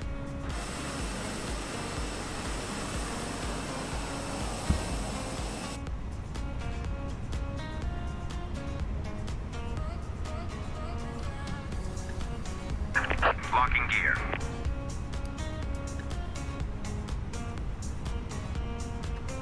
All right, beacon is on. APU is good. Thank you, Bobby. Return ground, cleared to St. Simon's Island. The Visitor 2 departure, then it's filed, climb and maintain flight level 240, expect 4010 minutes after departure, frequency 127.35, squawking 5625. 8-4 Juliet. Alejandro, you there? You ready to roll? Read back correct. Hola, Captain Kip. I'm here and ready to roll. Nice. That's good. You have a positive, very positive attitude, just like me. So I'm excited to fly with you on this flight. It's going to be incredible. Ethan and Thomas, thanks for the subs. Hola, Miss Bellas. Welcome aboard our fabulous Flight 323 on this beautiful evening. As you settle in, please remember that smoking and vaping are not allowed at any time during our journey together. If you are seated in an exit row, please take a moment to review the safety information card in the seat pocket in front of you. We want to ensure everyone is safe and sound. Nose left. Don't forget to store your carry-on luggage securely in the overhead bins or under the seat in front of you. Our lovely crew is here to assist you, so just give us a smile if you need anything. We appreciate your cooperation and can't wait to take off to St. Simon's Island. St. Simon's. Thank you, Captain Kip. I'm excited to fly with you too. Hola, Miss Bellas. Welcome aboard our fabulous Flight 323 to St. Simon's Island. Smoking and vaping are not allowed during the entire flight. They are allowed, actually. Please store your carry-on luggage happening? securely in the overhead bins or under the seat in front of you. X-ray our lovely vision. crew is here to assist you. X-ray vision so just give us a smile if you need has anything. been engaged. We appreciate your cooperation and can't wait to take off. This has to do. I think this is Hola, because Miss Bellas. of the. This is your lead flight attendant hiding this Alejandro plane. speaking. We have just closed the main cabin door and are Is he preparing for saying the pushback. same thing Our again? estimated flight What is time that? to He's St. on a Simon's loop. Island is approximately 48 minutes. As we get underway, please ensure your seatbelts are fastened and your seats are in the upright position. Smoking and vaping are not allowed during the entire flight, this his so third please time refrain through from the those speech? activities. I'd like to introduce our wonderful cabin crew. We have Maria, our lovely service attendant, and Juan, our charming flight attendant. They are here to ensure your comfort and safety throughout the flight. The weather at our destination is looking quite pleasant, with a temperature of 25 degrees Celsius. Thank you for choosing to fly with us today, and we're excited to take you to your destination. Enjoy the flight. Papa 4, Bravo, Bravo 2.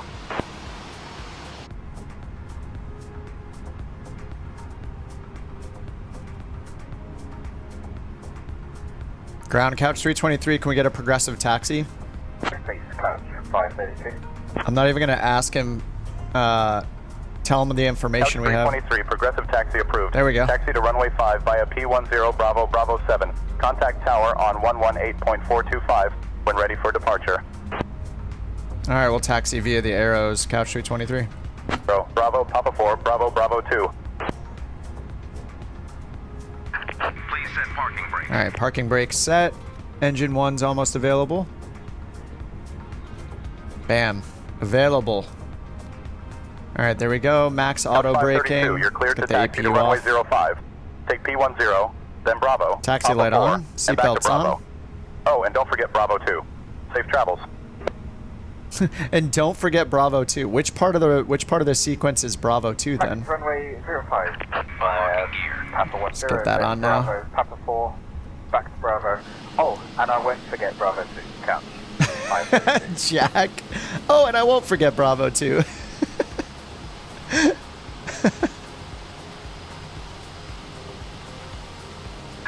Tow truck disconnected. Bypass pin removed. Left is clear. Right is clear. The performance is just fine with the 777 now that I turned the... I forgot I had the terrain detail up. That was my bad. Is someone in the 777? Where'd the 777 go? Oh, it's right now. Is that... No. That's a... Is that an 800 freighter? Is that longer than the 800? It must be the 800.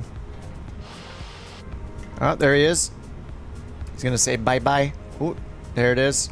Look, I have a pin.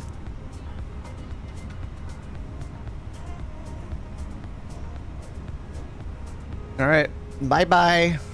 See ya. See you. All right, parking brakes off.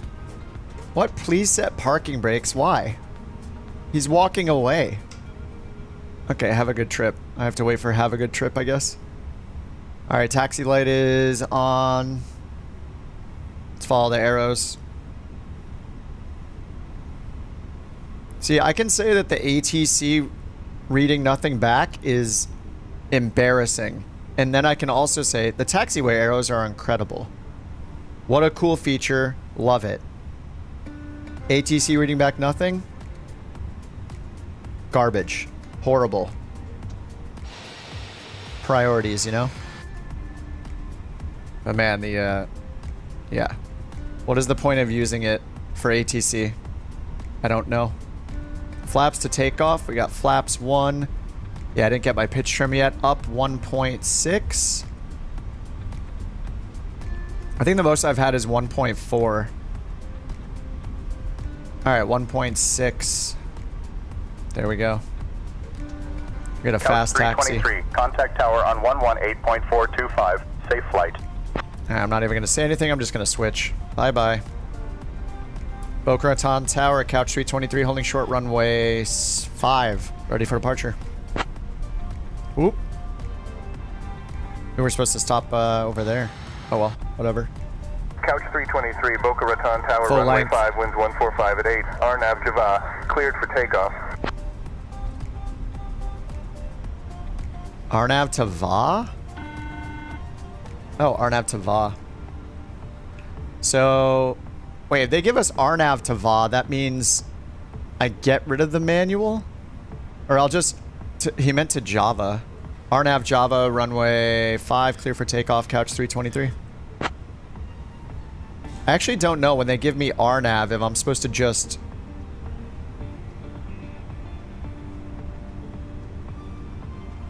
I don't know if I'm gonna... just vector myself or what. I think we still fly runway heading and then they're gonna give us vectors to... They're gonna clear us direct to Java.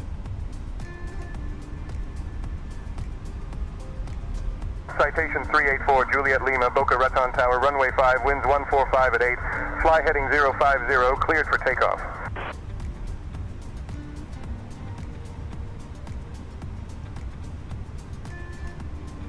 Alright, takeoff configs normal. Forgot all my lights. Fly heading 050, cleared for takeoff, 84 Juliet. Alright, let's get this thing going.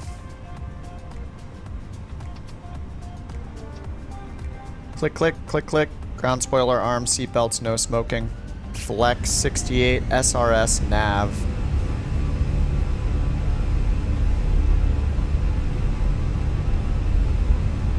Alright, 60 knots. 80 knots. 100. V1, rotate. Couch 532 ready for departure. Alright, nav, gear up.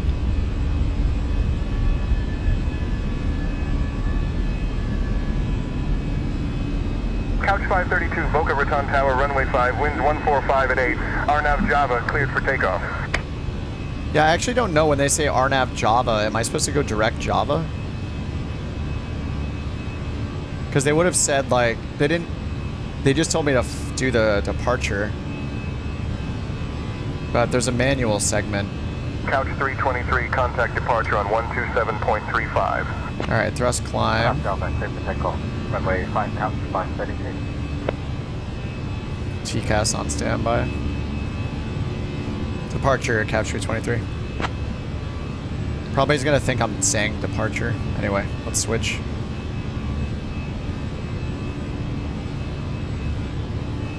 Palm Beach departure, Couch 323, 3,300 on the Meisner 2. Couch 323, Palm Beach approach, radar contact, clear direct to ATLK, climb and maintain flight level 210. Matlock. Direct Matlock, climb and maintain flight level 210, Couch 323. Alright, direct Matlock.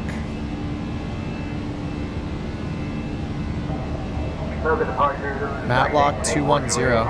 3,500 to 4,000, heading 04. Let's see that shortcut. Citation 384, Juliet Lima, Palm Beach approach, radar contact, clear direct ATLK. It's just a little bit of a climb and shortcut maintain flight direct level this way 210. instead of going through. Yeah, they just gave me direct to the last waypoint right after the departure. Clear direct. Maverick, climb and maintain flight level 210, 84 Juliet. 84 Juliet, contact Miami Center on 135.175.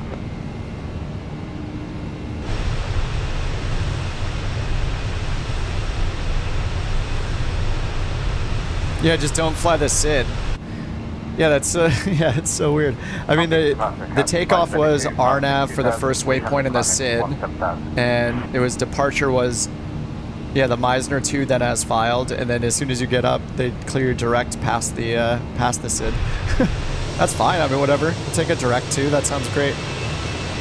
Couch 532, Palm Beach approach, radar contact, clear direct MATLK, climb and maintain flight level 200. Direct Matlock. All of us are getting direct Matlock. Sweet. This thing is so light, it's hilarious. We're just repositioning the plane.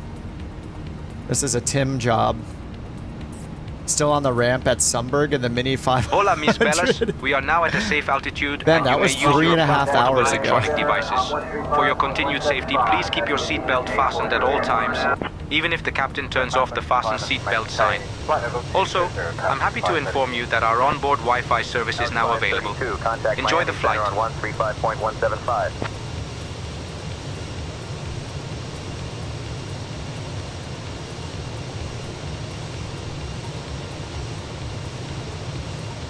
Couch 323, climb and maintain flight level 290.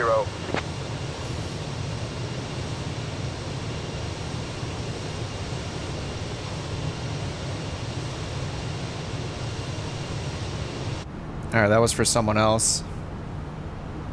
Restricted airspace? Negative. That is incorrect.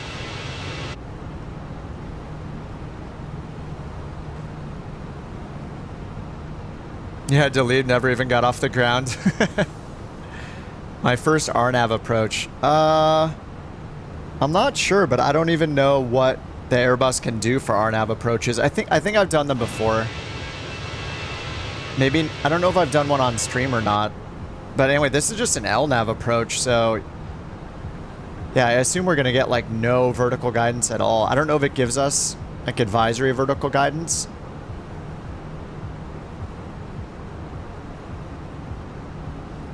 I'm sure the Garmin does a better job than the Airbus does. Couch 532, climb and maintain flight level 220. Yeah, RNAV runway 4 via Vixry maybe, looks like. Yeah, that looks like probably that would make sense. Couch 323, contact Miami Center on 135.175. Over to Miami, Couch 323, bye-bye. Don't need to read back any frequency, because it doesn't care. Miami Center, Couch 999, 18 million feet.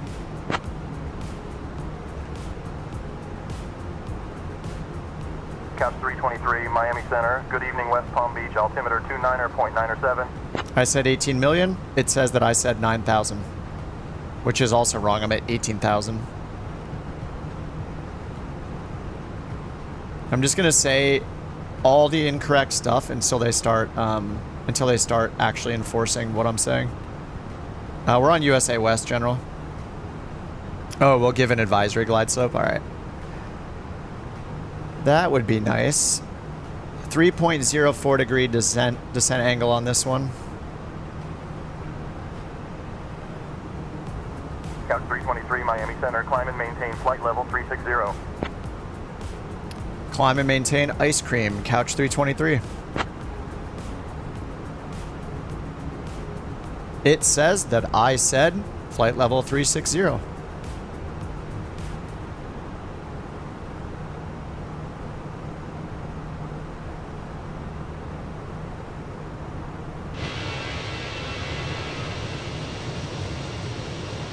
Oh, weird, Jack. GPU goes to 95%, then 0%? Alright, I hope you get it figured out. That's weird.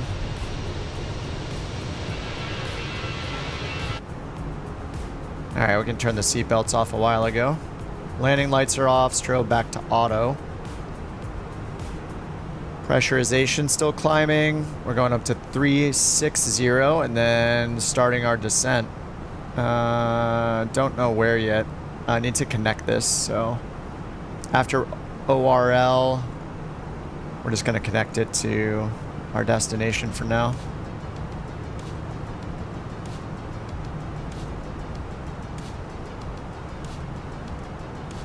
All right, there we go. Now we got our top of descent over here.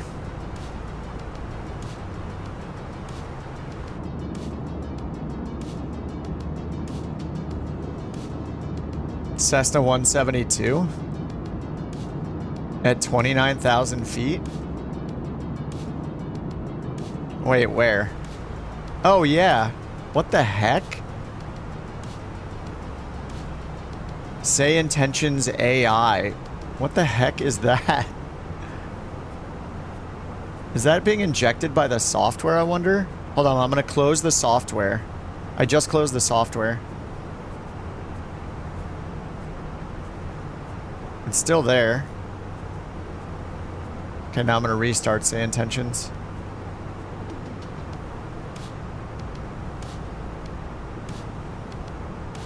Oh, you guys see it too? 84 Juliet, climb and maintain flight level 400. Oh, you see it too. At 29,021, it's not moving. They're probably coding something. Or they're deleting me for making fun of their AI. Yeah, you don't have it, you see it. Yeah.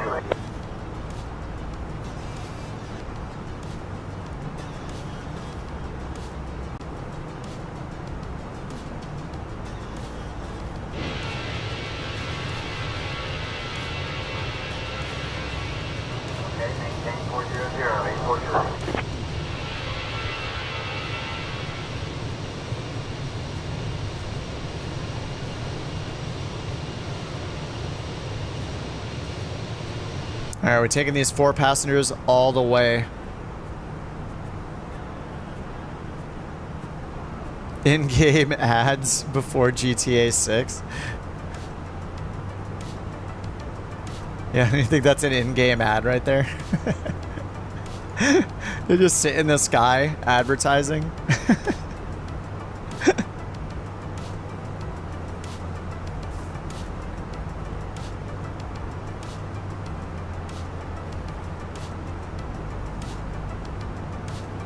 Is it Brian's account? Yeah, I mean, he's probably coding something. Testing something. With multiplayer on.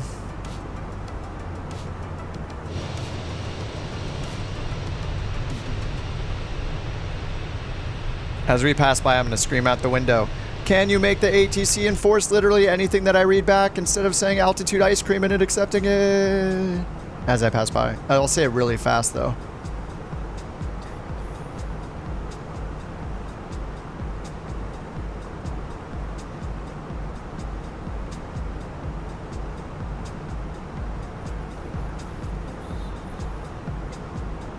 (1,600 feet per minute).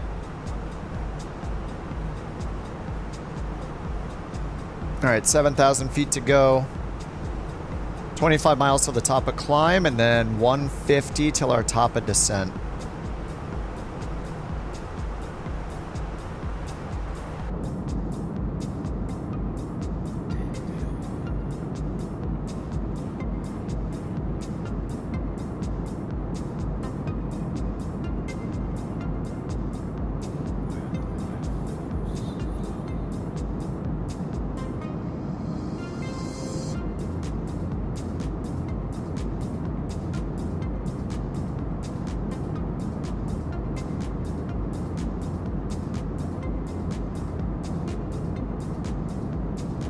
The puppy is awoken from her nap, looking very cute.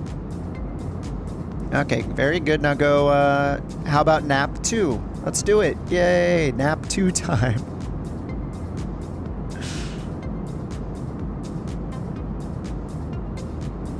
Check my right wing.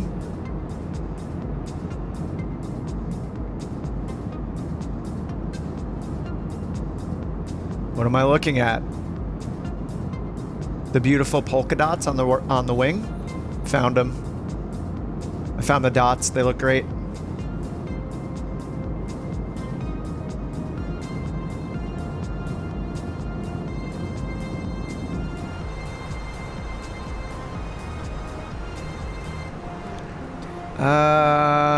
Probably should turn on engine anti-icing for this. Total air temp -4. And static is -34, so we're in the icing range. Just a little bit of clouds here. You flew to them? There's no plane model. Yeah, they're probably testing something with the SDK or something, and they have Couch 323. they have multiplayer turned on. The RNAV runway 4 approach into St. Simon's Island. I'll have your descent in 5 minutes. Let me know if you want to descend sooner. Expect RNAV 9999999. Couch 323.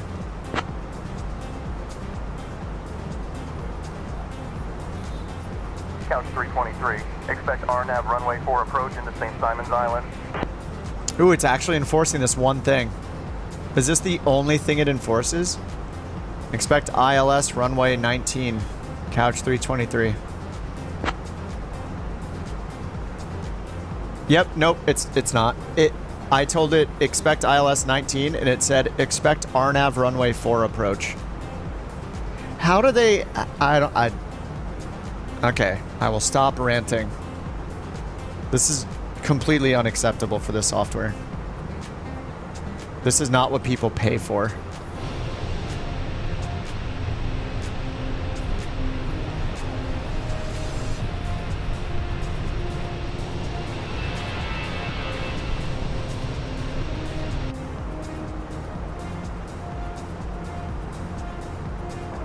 Yeah, it's been very ugly. Yeah, you're not the only one. Blue Studios, Lewis, A4 Juliet. Oh, that was pretty noisy. I wonder if it understood him.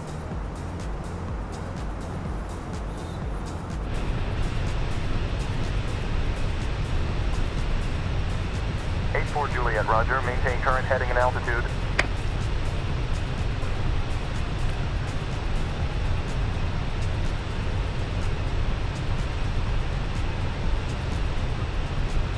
Alright, so they said to expect the RNAV runway 4.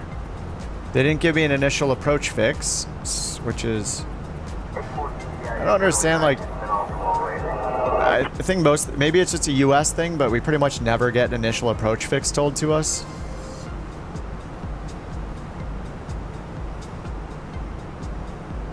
Let's check the METAR. A few clouds at 2700. Winds are gusting 15, 020. Hola, Miss Bellas. We've reached our cruising altitude of 36,000 feet. For your continued safety, we kindly ask that you keep your seatbelts fastened while seated. Our snack and drink service will be coming around soon, so get ready to indulge. Okay, so I put in a fake weight to see the crosswind. So we'll have a 9-knot headwind, 3-knot crosswind. And we are also offering the Say Intentions rebate card, which allows virtual pilots to enjoy real ATC and real crew members. Thank you for your attention and enjoy the flight. Real ATC? That's funny. I'm gonna make fun of it until they fix it. Because it's only fair. Yeah, it seems like a serious issue. I 100%. An ad in the crew announcement. The Say Intentions rebate card. Yeah, if they're actually putting in like, I mean, I don't know if that's just meant to be funny or not, but can you imagine them putting like advertisements in for an annual plan? If you're a monthly subscriber, you're paying to hear advertisements. I mean, I guess every paid service does that. Like any app you get, it's going to try to upsell you. So, yeah, people would be probably really upset about that stuff. But yeah, it is, Jewel. It defeats the entire point of paying for the software. The entire point of using ATC software, especially one that you can talk to, is for it to enforce that you're reading back all of the correct frequencies, altitudes, headings, instructions, etc. Everything. It doesn't read anything back. It's smoke and mirrors. As soon as whatever I say to it, I told it expect ILS runway 19, and it sent in the transcript, it says that I said expect RNAV runway 4 when I said ILS runway 19. So it's just assuming I'm gonna say the right thing. It's crazy. It's like everybody needs to know that it's just BSing basically. It's not real. It's not listening to anything you say as far as what the ATC is reacting to. That is the whole point of using ATC. Somebody's gonna make all the wrong readbacks and think they're doing a good job because it's not telling them they're wrong. Like why get the software? I can't recommend anybody get the software until they fix this.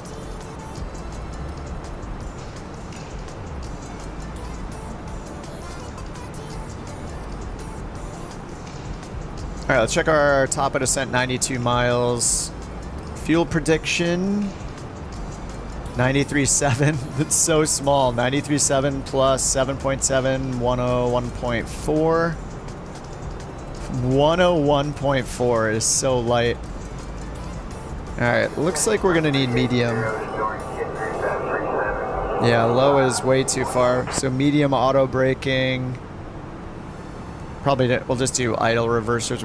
We don't need full reverse. So we can do idle or no reverse. Oh, we got a new METAR. 84 Juliet, climb and maintain 380. Alright, a little bit more of a crosswind it looks like. A little bit more of a headwind actually.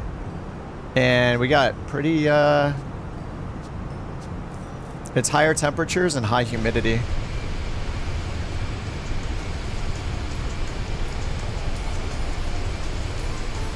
Juliet, contact Miami Center on 128.65.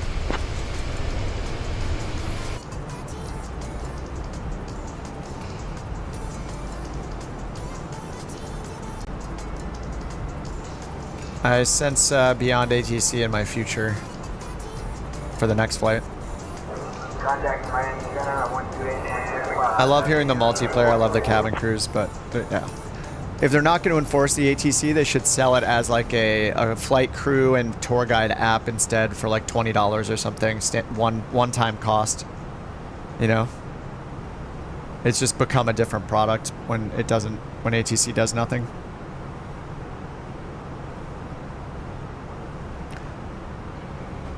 Yeah, it's kind of ironic because the whole like when they made videos saying, you know, describing the difference between Beyond ATC and Say Intentions. Say Intentions said like, oh well, Beyond ATC is on rails. Like, kind of as a negative thing, I think. You know, they said it's just different, but, you know, the idea was like, well, this is all AI driven. It's totally dynamic.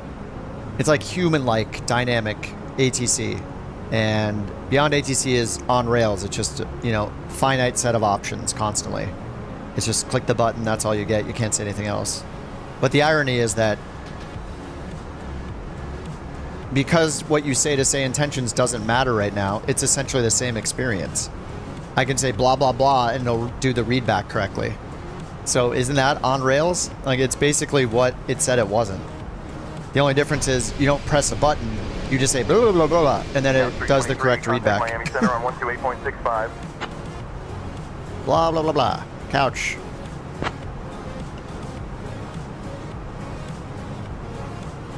Couch 323, say again. 999.99. Did they turn the enforcement on?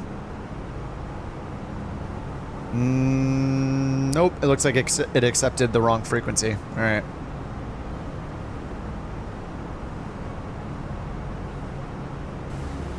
Miami Center. We're enjoying our coffee up here. All right, there's my check-in. Let's see if it's upset. 23 Jacksonville Center. Good evening. How did it know my call sign? Weird. I didn't say my call sign, but it knows my call sign. How is that possible? It's not. Miami, how did you know my call sign without me saying it?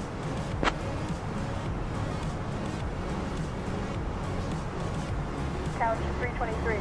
We have you on radar and your call sign is displayed on our screen. Uh-huh. So how did you tell me apart from the other planes on your screen?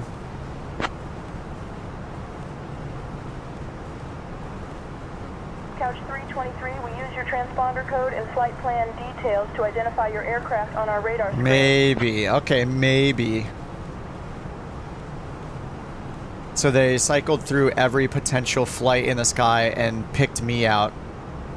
Real ATC is kind of on rails? Yeah, I agree, Bandit. And that's what Beyond ATC's response was too, is like ATC is on rails. There are only a certain number of things that any pilot will actually say to ATC. You don't need to be able to ask the center controller what their favorite Starbucks coffee is. Like, it's totally unrealistic that you would ask that. So yeah, I totally agree. I don't think it needs to be completely open-ended to be good ATC software for say intentions. It just needs to accurately listen and enforce everything, and it does not do that at all, as I'm demonstrating. That's a big problem. It's like they turned off the enforcement. As far as I knew, like, I didn't know, did they announce that they turned off all enforcement of all readbacks? Because that seems like very important information to tell somebody who's using the software.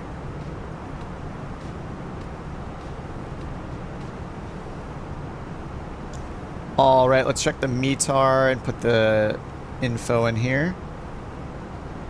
All right, so we got 020 at 9, gusting 17. So we need to take half the gust factor and add that to 9. So the difference between 9 and 17 is 8. So we'll take half that, which is 4, add it to 9 to get 13. So 02013. 020/13. Whoops, that's 5. 02013. Contact Jacksonville Center on 134.0. All right, bye, Couch 323. Yeah, I didn't even say a fake frequency, and it doesn't care. Here we go. Jacksonville Center. Online, internet. We like it. We like the internet. Couch 323, Jacksonville Center, good evening. Good evening. We need the temp and the QNH. Temp is 26. Oh, it's funny. I've been looking down here and reading. I could just look up where it's extracted it. 263007. 263007. Now let's grab the RNAV. RNAV runway 4 minimums are 420 or 404. We're gonna do 420. Descend and maintain flight level 240. Descend, couch 323.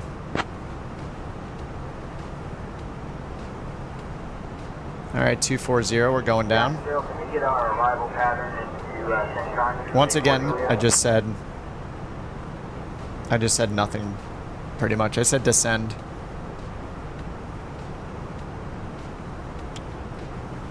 Do I know why you don't have a top of descent? Do you have any discontinuities in your flight plan? If you have any discontinuities, I mean, you'll probably want to review what's going to happen if you remove them, but you'll probably want to clear them. Yeah. The captain has turned on the fasten seatbelt sign. Bandit said, I just did my flight with Beyond ATC. It generally works pretty good. Yeah, I agree. Please pass any Yeah, Beyond ATC does a really good job. And it has a co-pilot feature, which is incredible if you're flying airliners. It's very solid. I had a day where it was bugging out and crashing a few times, but that was I think that's the first time that's happened to me. So in general, it's been very solid. And yeah, I think their development team is doing software development the right way. They are doing tons, like if you look at their patch notes, they do tons of bug fixes and very few new features. They are stabilizing their software before they're just adding tons of new features. And Say Intentions is doing the opposite, which I totally disagree with, which is adding tons of new features, and the core ATC is just in shambles. So they're making a huge mistake doing it the way they're doing it, in my opinion. Like, it's showing that they are fast-tracking new features with just no care about the core ATC experience, which literally doesn't care what you say to it right now. They need to fix that before they're adding more tour guides and, you know, taxiway arrows. The taxiway arrows are cool, but, like, fix the ATC. The thing that people are paying for is the ATC, not the other features. The other features are bonuses. So I respect the way that Beyond ATC's team is developing their product. I think they're doing it in a very disciplined way, and Say Intentions feels very scrappy, and I don't like what's been happening with it. So I don't recommend anybody get Say Intentions right now. I don't think it's worth even trying right now because the ATC doesn't care what you say to it. Until it does, I would just use Beyond ATC instead. I'm just a sucker for, I keep trying it every day, or, you know, every stream, every other stream, just to see if they fixed the glaring issues with it, and nothing's getting fixed yet, so. Wait, why are we not in our, oh, wait, yeah, why am I not in our descent? What's going on? It says I'm in the descent to flight level 240, and we're not descending. What the heck? Hello? Altitude constraint? Huh? What altitude constraint? Oh no. I missed ATC. It doesn't matter. See, that's the problem. If you miss an ATC transmission, they never repeat it to you with Say Intentions. They don't care. It literally doesn't care. If you talk to it, if you ever reply, and what you say, doesn't matter. So, my natural reaction to that is, oh, I don't even know I missed it, because they don't ever remind me. Yeah, it's annoying. Looks like they said descend and maintain 16,000. Yeah, that's the problem with it not, oh, I had an engine anti-ice on this whole time. That's the problem with it not caring, is it in turn, I don't care, because it doesn't enforce anything. What? Top of climb? Oh, did I mess up the top of climb? Wait, I can't. Airbus is so weird. I can't see. Yeah, I can't even see because we're past the top of climb, I can't see what I put in for top of climb. So they had me at flight level what?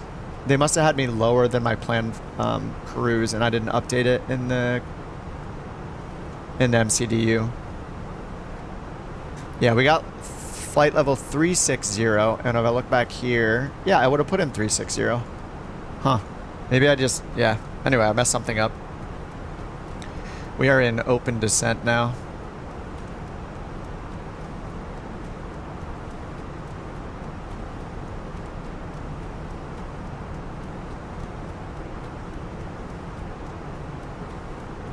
Let's do a little test here. I'm going to open Beyond ATC and see it try to take over our descent. We haven't flown with it this whole time.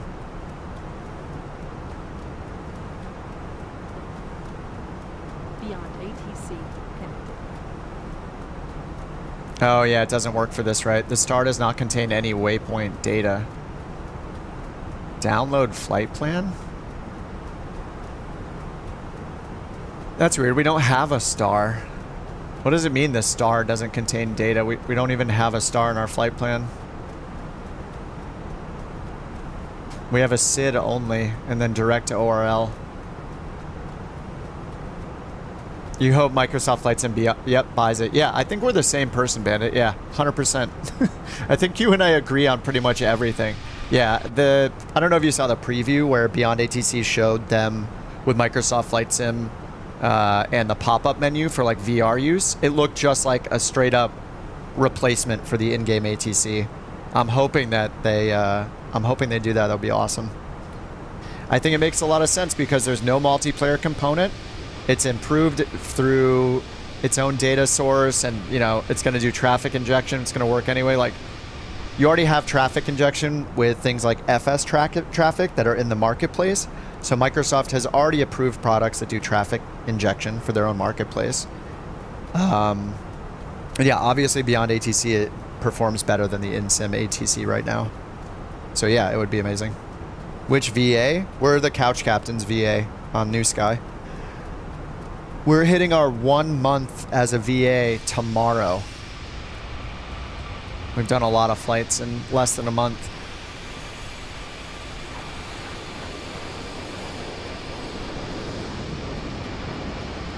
All right, so we're just going. We're going ATC list, I guess, because Say Intentions is not worth using right now.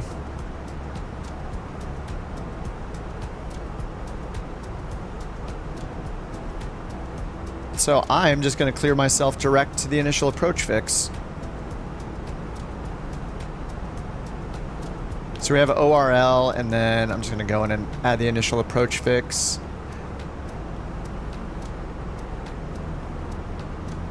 Which one was it? Victory?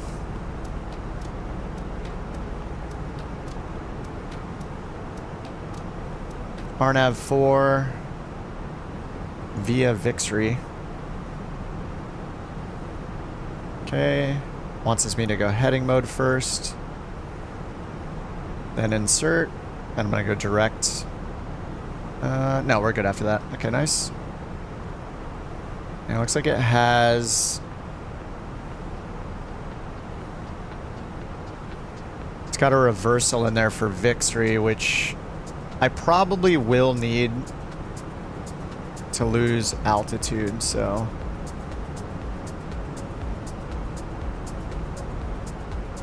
Alright, there we go.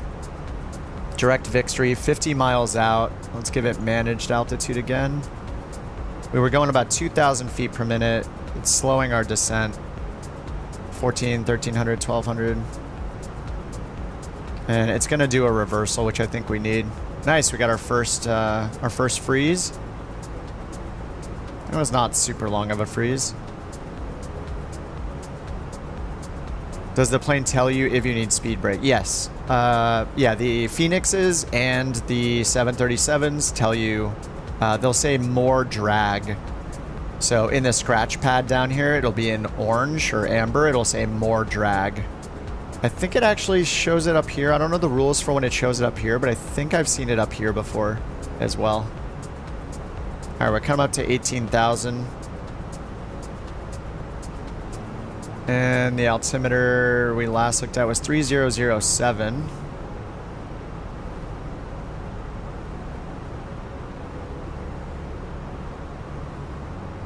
All right, 3007.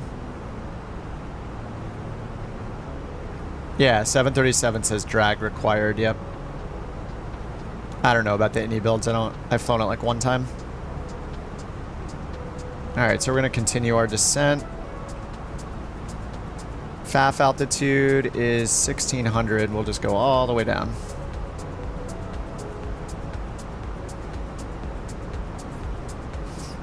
All right, 2,700 feet per minute, and we're gonna do a full reversal there. I might have to switch to vertical speed mode during the reversal to lose altitude in the reversal. If I started my descent sooner, then we wouldn't have needed it, but...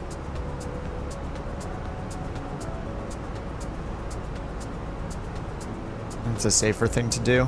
Plus, I'll get to see what a reversal is like in the Airbus, so that'll be fun.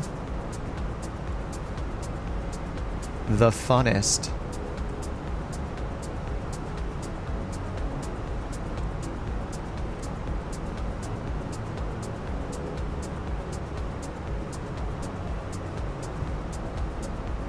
Never heard of Beyond ATC. Yeah, Beyond ATC is great. It's $30. If you're on PC and you do IFR flying, you should buy it. I'm a fan. They're going to be introducing traffic injection as their next major feature. Reversal being a hold. So some reversals are procedure turns, which is basically... I think it's depicted with like just a barb coming off the end of it, telling you like what the protected side is, which direction you should do the hold in, or the reversal in. This one, when it's depicted with a racetrack like this, it's called a hold in lieu of procedure turn. So a procedure turn doesn't expect you to like enter it as if you're doing a hold, but a hold in lieu of procedure turn does. I think the main difference is that I think you see procedure turns when you're flying over the field, then going outbound, and then you're just turning around in a certain direction. But when it's depicted like this, I'm pretty sure you can come in from almost any direction, and then you have to follow the hold to entry rule, you know, like whether you're doing a direct to parallel or a teardrop entry. Thankfully, the avionics will like do that for you. But yeah, you treat it as if it's a hold, but the purpose, and you enter it as if it's a hold, but the purpose is to just turn you around or let you lose altitude there. I think those are the differences between a procedure turn for reversal and a hold in lieu of procedure turn.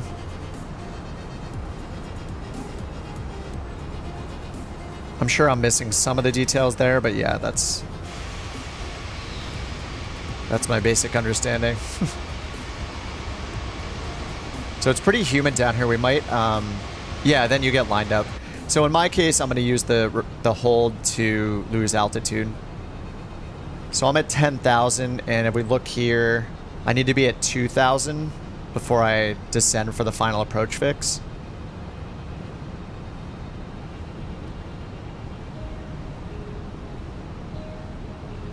And we're about to hit our next top of descent right here. We're at 10,000. Let's get the landing lights on.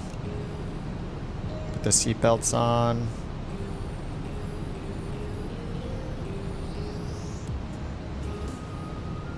I'm going to activate the approach phase right now to slow us down for the reversal. All right, how's our outside air temp? Plus 21, no anti-ice is needed. And the clouds look so good right now. Beautiful. The VOR runway 4 has a procedure turn. Oh, nice.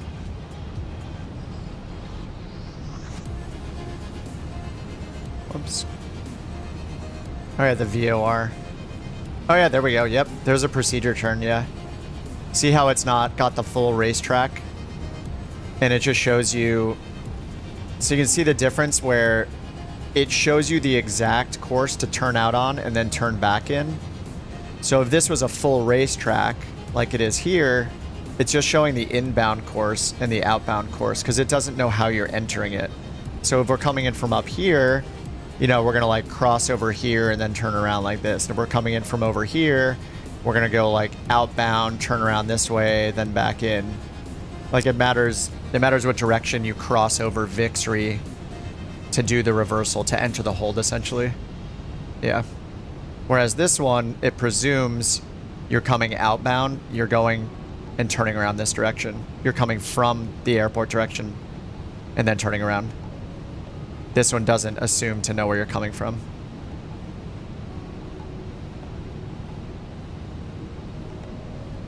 What are minimums? So the primary minimum you're going to look at is your altitude. There are also RVR minimums, so runway visual range, or just visual range in general, but pretty much when you look at the approach, it'll tell you how low you can go before you have to have a visual of the runway environment. So that could be like approach lighting systems, the threshold of the runway, runway edge lighting, runway threshold lighting. There's a big list of criteria as what counts as having the runway environment what counts as having it visible or not. But you mean what are they for this approach? If you're doing the RNAV, it's right here, 420. Easy to remember. It's a meme. We got a meme MDA. Yeah, if you're doing the RNAV, it's 420. The VOR will be higher, just a little higher.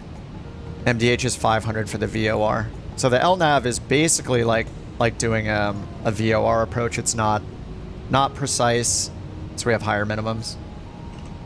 Actually, do we have an offset course at the end? 041, 041. Doesn't look like it. And we go to the runway info. Yeah, 041 is also the runway heading. We're going to turn off to the right. All right, we're going to do the reversal here.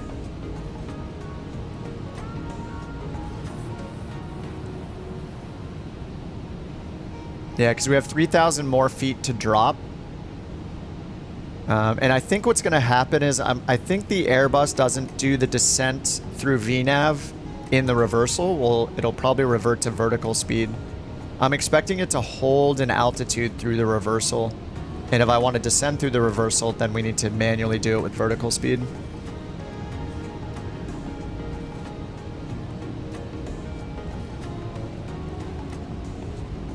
The cabin is now secure for landing. Default ATC's leaving you out to dry at 16,000. Yeah, I think... wait, Cone, are you on Xbox? I always forget who's on Xbox. If you're not on Xbox, I'd very much recommend Beyond ATC. What's up, Laura? I always fly IFR. Definitely going to get that. Yeah, $30 is insane. And the voices are really good. I'm not using it on this flight, but I'll use it on the next flight if you want to hear it. I tend to use the premium voices, which cost a little extra money. You basically top it off like a cell phone plan to use premium voices. But you don't have to. It's totally optional. You can just pay 30 bucks and use the basic voices, which are still really good. All right, we're in the hold now.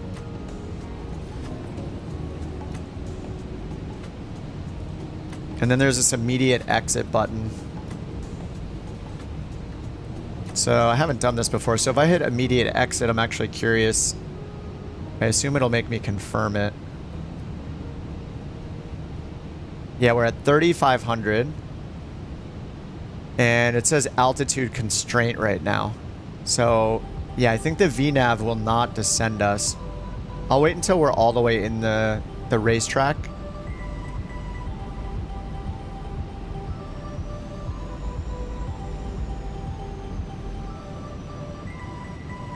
I'm not expecting it to descend us during the reversal.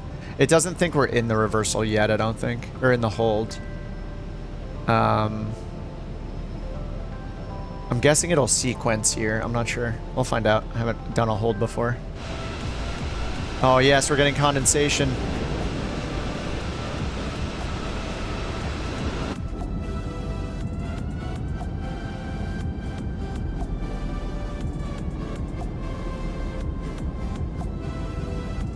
Nice.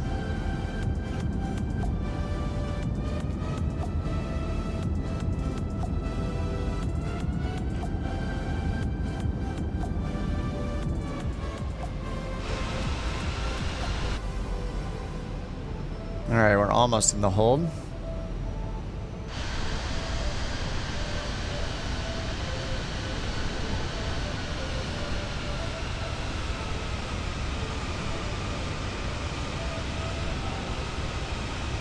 Do you need LS for auto brake max? I don't believe you can turn on auto brake max for landing. I think it's only for takeoff rejection.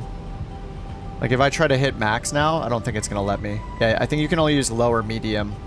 If you need to do max braking, you just do it manually. Okay, now it's got us in the hold.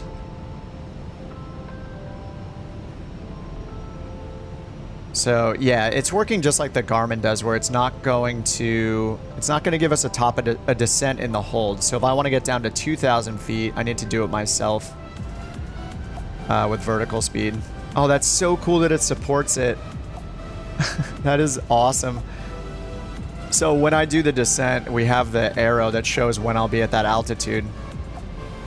So if I do 500 feet per minute, we'll finish the descent here. You know, it just previews where we'll end the descent. So I could bring it all the way around like this, 300 feet per minute, to get down to 2,000 by the time we're done with the hold. So we're going, yeah, 300 feet per minute right now. This is cool. We're getting like a SimFX showcase by flying around in the clouds like this. In the humidity. Is it realistic for your call sign to be Hawaiian Airlines, but be in a private jet? I don't know. Is there, no, probably not. The only way to know is to look up real Hawaiian Airlines routes and see if they have a route in the plane you're flying. Otherwise, no. But you can just do whatever you want in the sim, you know? It's up to you. Alright, so it's got us at green dot speed in the reversal. And we'll get down to 2,000 by the time we end the reversal, and then after that we can get down to 1,600. 2,000, so this depicts the whole, this is the reversal area right here. You can see our course here, 041221. And then once we're done with it, we can go down to 1,600. It's a slightly steeper than normal approach.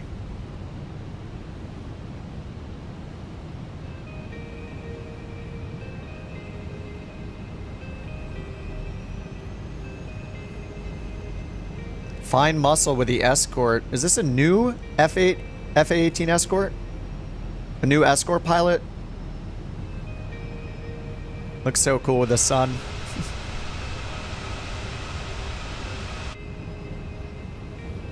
Alright, we're at 2,800, still descending. Looks like I'll need to descend a little bit faster.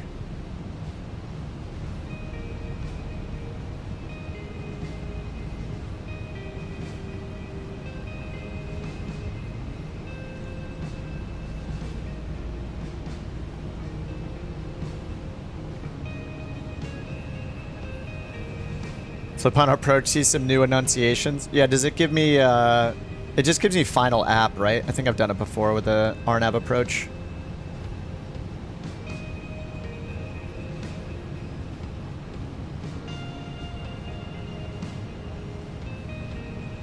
Usually do it when you hop on, you guys are getting close to a destination. It's not you, yeah. Got some new escorts. Maybe it's just a rando. He flew off that way. He's probably like, what are all these planes doing here? Alright, seatbelts are on, landing lights are on. Turn off light. Auto brakes medium. Alright, approach. Oh yeah, app nav. Approach nav and ALT final. Altitude final. Yeah, that is different. Alright, so I'm going to give it managed back. Though I don't think it's going to descend until... Oh, is it holding the 500 foot per minute vertical speed? Okay, now it's taking over in descent.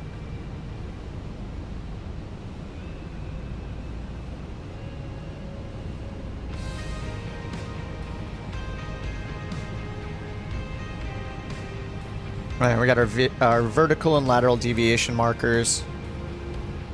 So this is an LNAV approach, so we're not expecting, it's like doing a VOR approach, so we're not expecting a high level of precision with the runway here. And our minimums are 420 baro. I'll just double check we have the right METAR, the right altimeter setting. 3007, yes. High humidity. Standard CJ4, what do the arrows and circles mean? Besides the pilot? What do you mean besides the pilot? Laura says, curious what app you're using for the flight plans. SimBrief for the flight planning, but Navigraph for the charts. Navigraph is basically the ForeFlight for simmers, if you're familiar with ForeFlight. All right, arm the spoiler. Wait, oh no, I didn't exit. Oh crap, I didn't exit the hold. Why is it still descending though? What the heck? It busted through the altitude constraint and it's still descending. What? Dude, that is scary. Why did it go through 1,600 feet? It went straight through 1,600 feet, ignoring it. Yikes.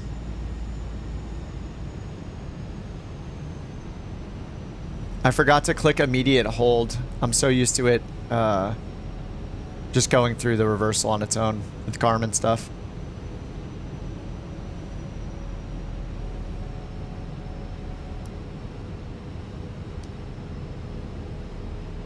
All right, I'm gonna do 2x acceleration. Assuming it's gonna hold our altitude. We're supposed to be at 2,000 through this. Yeah, that was really weird why it went. Oh yeah, actually it's not gonna let me do 2x myself. I have to do it down here. All right, well we're just going around the hold again. We're gonna get some screenshots. It's gonna look real pretty. It's fine. Yeah, I forgot to click that immediate exit button. I guess I'll hit it when we turn around. Actually not sure what happens. Let's see what happens if I hit immediate exit now. It's doing nothing. Okay, yeah, it must wait until we're on the inbound leg. Inbound course.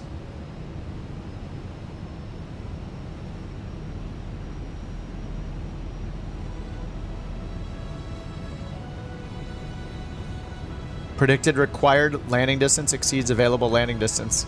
Grab your rosaries. Laura, thanks for the follow on Twitch, by the way. And Ken and Jerb, thanks for the follow or the subs on YouTube.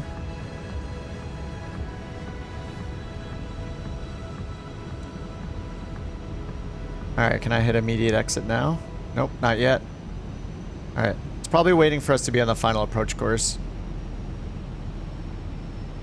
Am I going to watch landings? I think everybody's landed already, probably. I'm the only one doing the reversal. Oh no, Cyber and Jewel are behind me, so I'm going to watch them land, yeah. And Cone as well. Looks like Cone's catching up. Alright, now can I do immediate exit? No, I can't. Wait, why can't I click this? Do I have to hold it? What is the point of this button? It does nothing. Okay, I'm just gonna hit direct Yatgi, I guess.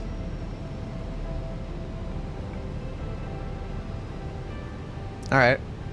Do you guys know, is that, why can't I don't know, it says immediate exit, I clicked it, nothing happened. There's probably some criteria, like do I need to be like a certain number of miles before the waypoint? Something like that, I have no clue. Alright, let's start getting configured for landing. So we're already at 1600 AGL. So we'll get flaps 1. I think I'm going to take control of the speed. We can do gear and flaps 2 under 200 knots. I just want to keep the speed up a little bit. We're still 6 miles from Miyagi. Alright, flaps 1 are down. Let's get flaps 2. When they're down, we'll get gear.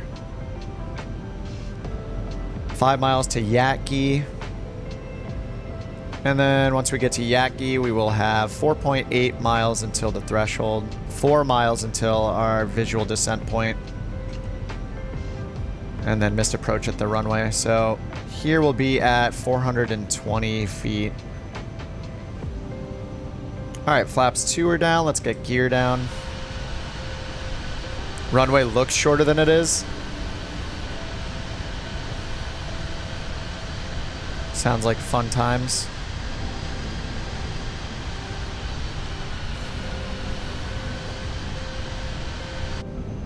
Alright, gear down. 3.8 miles till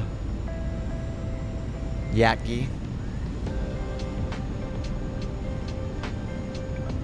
Alright, we can do flaps 3 at 185, flaps 4 at 177.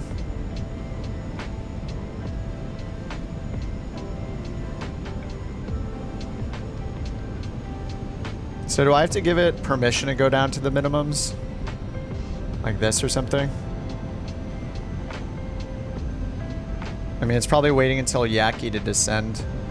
I'm gonna put in 1600 just to see what it does, I guess. Alright, I'll give it control of the speed again. And let's get flaps full. Approach speed 115. So low.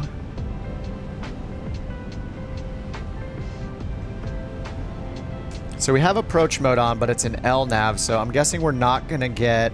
I don't expect it to actually descend any further. Our vertical deviation is right on us right now.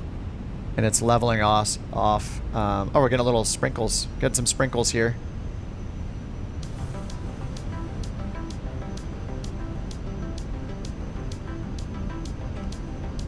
Okay, and our go around is climbed to 2,000.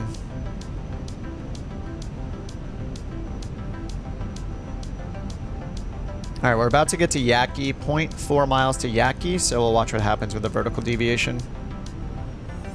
Oh, it will descend further, but you have to set it to decision altitude. Okay. Alright, we'll set it to 500 then. Oh, yep. Okay, final approach. Oh yeah, there we go. Nice. Okay, it's chasing the vertical deviation. 1500 AGL, and we're fully configured. Let's get our runway turn-off light on now. Seatbelt sign's on. Oh yeah, nose light is on, I mean. And strobe is on auto, so it's on right now. It's so weird doing it without any ATC. I feel like at some point I should do the default ATC just to see what it's like. I know they made improvements like a few sim updates ago. Maybe it was last sim update actually. They did some improvements. But I don't think I've tried them out. It's supposed to like descend you or climb you, step climb or something. They added something. All right, we got 4 reds on the Pappies. We can take this down to 420 MSL. 1,000. Oh, it's untowered, so it's realistic. Nice. All right, we're showing 4 red. I assume that's for us, even though we're on like the advisory glide slopes are usually a little sketchy. So autopilot's off. We got a 15 knot headwind.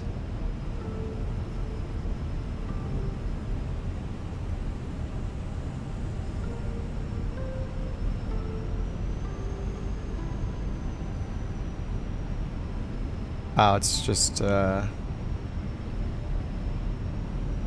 winds are shifting a bit.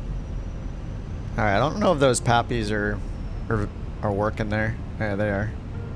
I don't know, that's 1 white. I feel like we're really high. I don't trust those. I know it's a displaced threshold, but we look way off. I'm very unaligned. 500.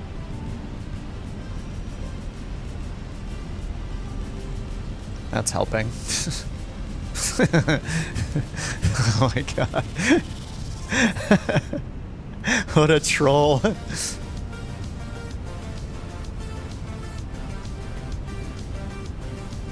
Good thing this thing's all agile.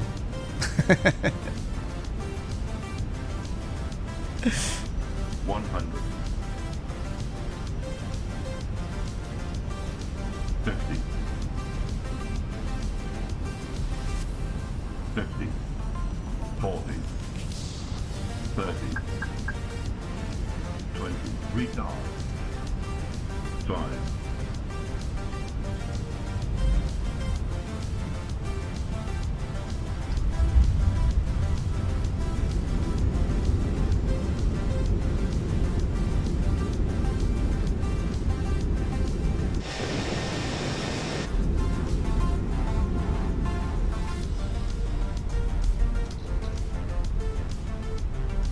All right.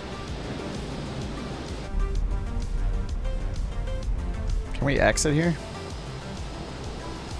Looks like it. Whoops. Well, I'm gonna get some hot brakes after that right there.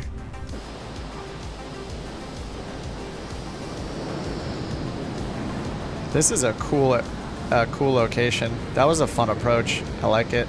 You remain seated until the fasten seatbelt sign has been switched off. Portable electronic devices for messaging, calls, or internet access may now be used. Please make sure you take all your personal belongings with you, checking in the seat pocket, underneath the seat, and in the overhead lockers. Do opening the overhead lockers as items may have moved during flight. Smoking is... Alright, I feel like that was decent butter. Felt like a little long, but...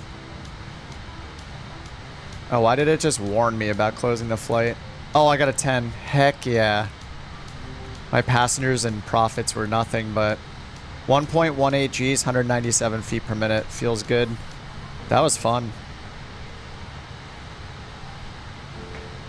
Here, I'll go a little further. Oh, Logie is here right next to me, but I can't see him. We're gonna have to stagger these parking jobs. Whoa. Do we have hot brakes after that? No.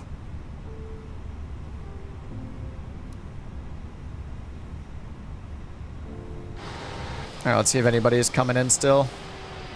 Oh, Lolich is here. What's up, Lolich? I feel like it's been a minute. Good to see you. Fine Muscle is down. Our newest F-18 Escort. It's on the ground.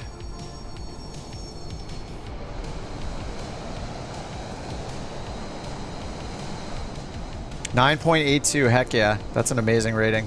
Dude, anything over 8 is awesome. Anything over 9 is even more awesome.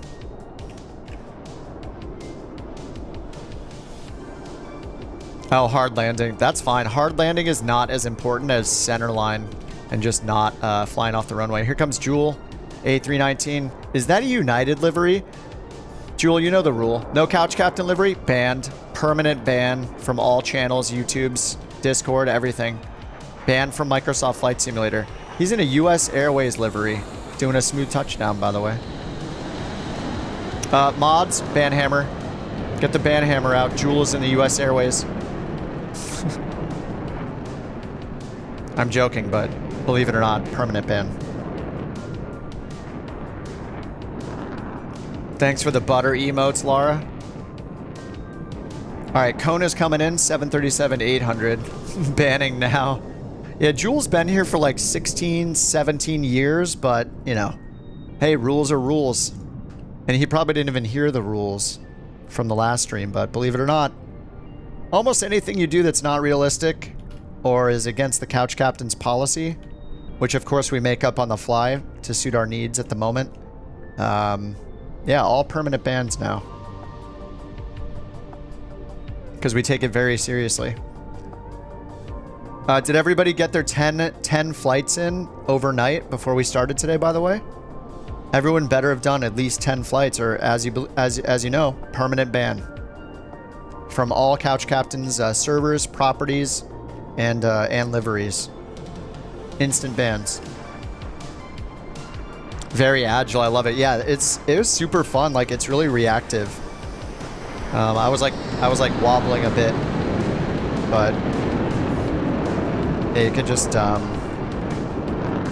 we got a free air show actually. This is pretty nice. All right, Cone's coming in at 1,400 feet. It's got 1,000 till minimums. Oh yeah, you can post in the Discord, Speedy. I'm somewhat familiar with the CJ4. I should be able to help.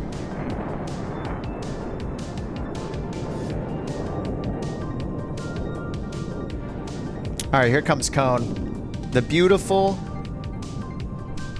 PMDG Boeing 737/800. You love it. You love to see it. It's all I used to like to see until I started flying the 319.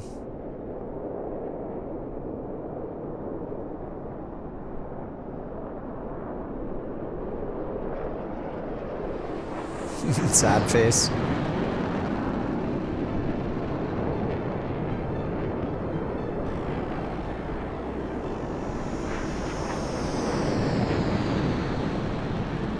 Alright, here comes cone. 737. Look at this runway. It's got some carnival slide looking feel to it at the beginning.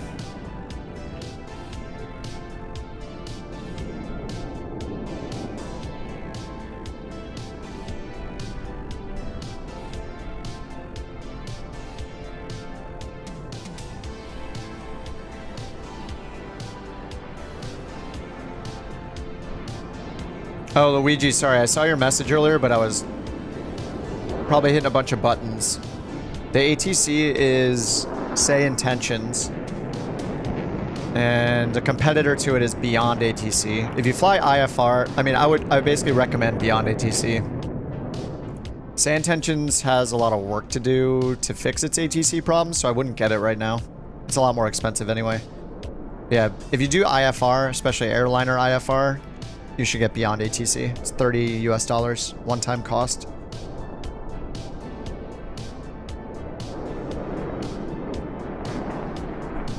Ooh, nice little flare there.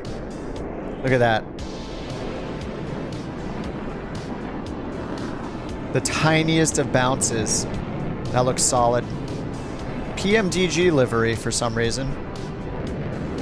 Probably because you're on Xbox? I don't know who's on Xbox. I keep forgetting. You probably just told me 5 minutes ago, too. Yeah, the Pappies are a lie, yeah. Especially if it's a non-standard angle. Like, it was 3.05 degrees over here on the approach, or 3.04. I'm guessing it'll say that the VASIs, yeah. The VSGI and descent angles are not coincident. VSGI angle is 4. That's why. Yeah, the Pappy angle is 4 degrees and the RNAV approach is 3.04.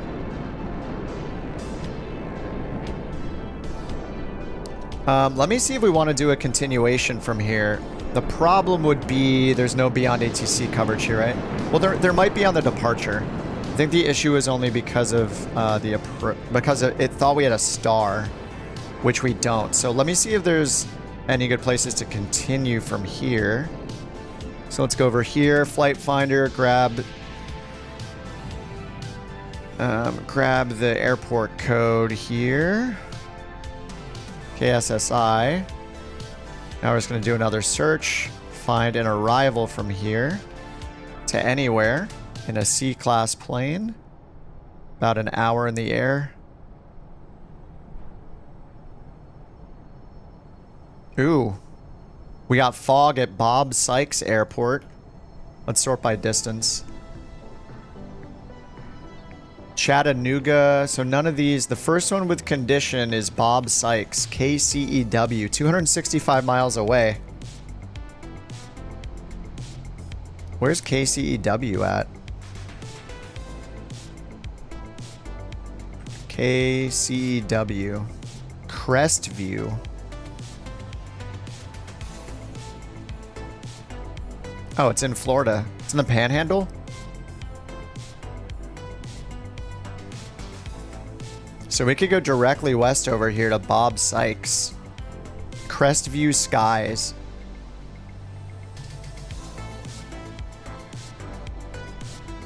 It's got an ILS approach. It's foggy there right now.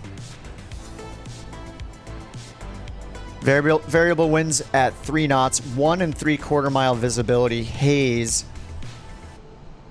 That could be pretty cool to fly into. And we're just running away from the sun. So if we go fast enough, we can keep it on real time. Since we're at like sunset here. We have to depart pretty quickly. What do you guys think? Doable? Or we could go a little further west if we want. Pagefield, Talladega. These do not have bad weather. So if we want to fly into some interesting weather, we'll have to go Bob Sykes, or it'll be on the 3rd flight instead of this one. Chattanooga's a hard airport with AI ATC. Something from here. Yeah, I think it'd be fun to do continuation. All right, let's go to Bob Sykes. Why not? KCEW. Alright, in that case, let me get the APU going.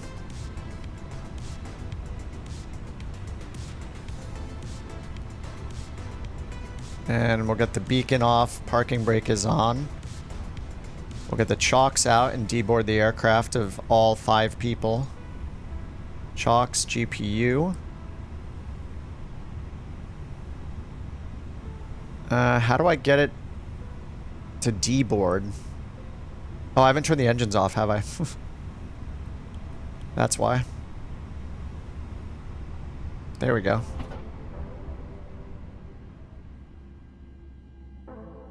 Alright, we'll just get external power on. Cabin crew disarm doors.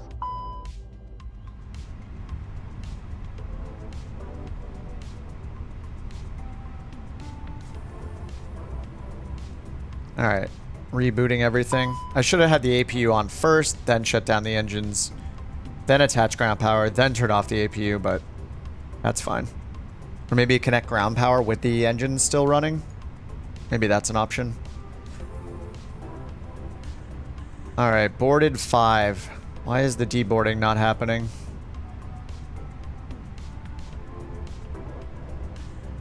Hot brakes. Oh, do I have hot brakes? Or you have hot brakes? My brakes are good. Alright, let's go over to here.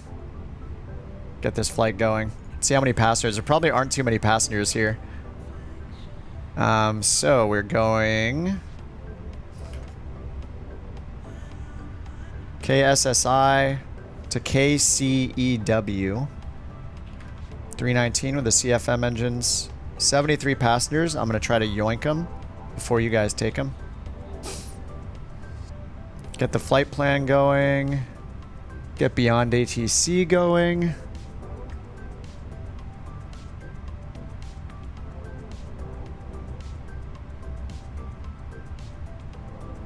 Alright, I got 73 passengers this time. Feels good. Let's go and reset this. Import next flight. That's cool. I haven't seen that. Alright, 15 minutes. Mass and balance. Load aircraft with GSX. It's got a... I guess those 5 people are coming with us. Too bad.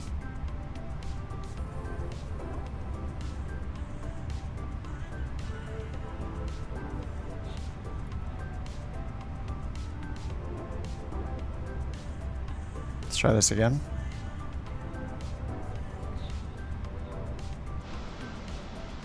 Might have to move with GSX real quick. 0 suitable parkings. They're all too small.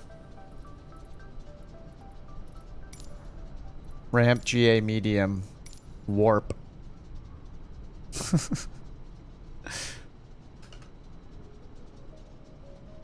I'll just hit reposition aircraft here.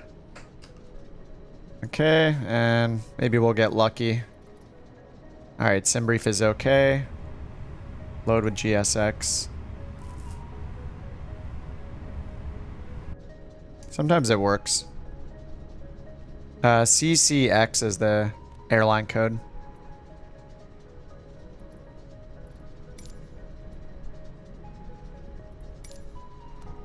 There we go.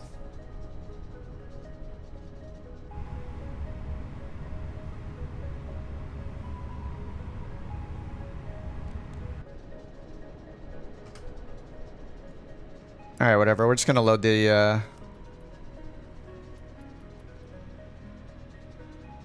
do the boarding at the same exact time.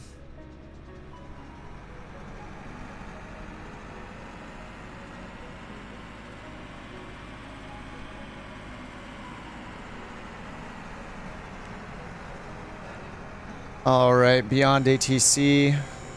There we go, KCEW. Looks like maybe it likes the flight plan this time. Man, someday we'll be couch 323. Okay, we just have center and Unicom here because it's an untowered airport. So we can go to center when we're ready and get our clearance. Passengers on the way. Try to get out of here and run away from the sun as fast as we can. Alright, loading passengers now. Ladies and gentlemen, welcome on board our flight. Please place your large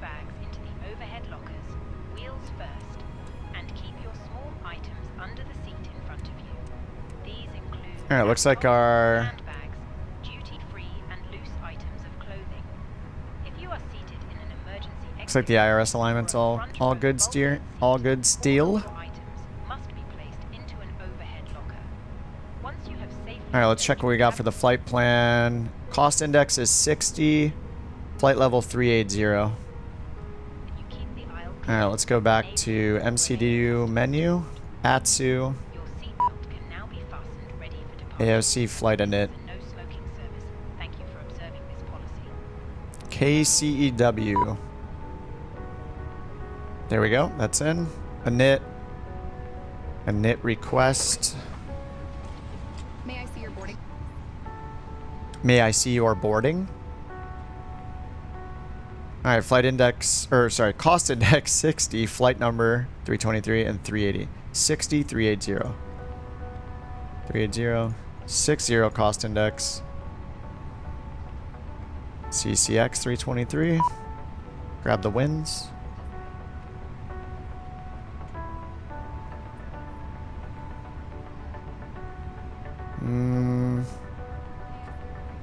Doesn't look like it's working, right? Okay, it says 3, 4. Maybe the boarded number will go up in a second. 7 passengers. Still says only 5 are boarded. Because it's not like doing it through this.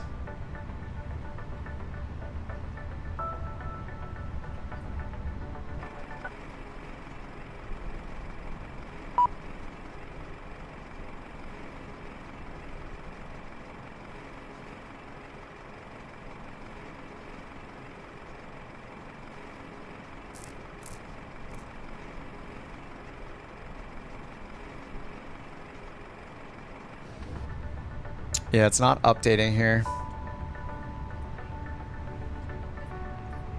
I don't know. I guess I'll say load fast.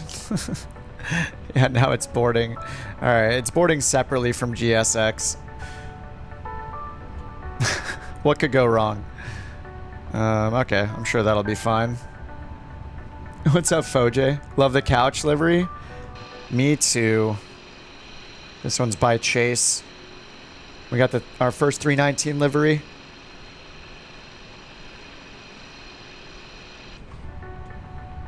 All right, wind data was imported. Let's go to flight plan. Grab the flight plan from here. Wow, we're just direct SSI, direct CEW, direct. It's just a direct flight. We literally have like no waypoints. It's just gonna be SSI, CEW. That's it. We have 2 VORs. All right, looks like we're expecting runway 4, no SID. And then runway 35. There's an RNAV for 35. So I'll just pick the RNAV. And CEW, it could be the VIA, which is in our flight plan already. All right. I'll leave the disco there and then make sure we don't have 2 CEWs. Looks like we don't. Yeah, we're just going to SSI to CDW. That's such an easy flight plan.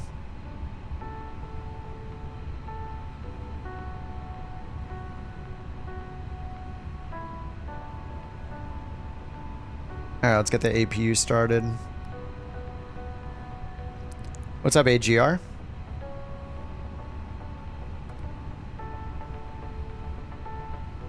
All right, APU coming on. You tried downloading the liveries? They work. I mean, they clearly work, right? We're all using them. So it's probably something on your end. Make sure that you're unzipping them into your community folder. And if they're the PMDG liveries, you have to install them using the PMDG app. PMDG has its own livery manager app you have to use to install them. But the rest of them go in the community folder. And on the Google Drive, there are 2 folders, and it'll tell you in the folder. One folder is named PMDG, use the installer. It literally says that in the folder name. The other folder says it says community folder liveries. Put them in your community folder, or unzip them into your community folder.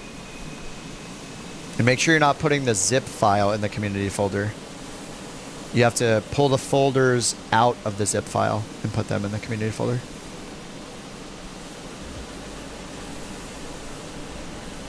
Alright, we'll see what happens here with the double boarding and refueling. Hopefully it works. 73. So let's just double check it with SimBrief. 0 fuel weight, 110, 0. Yeah, 108. Takeoff weight, 122. That's our gross weight.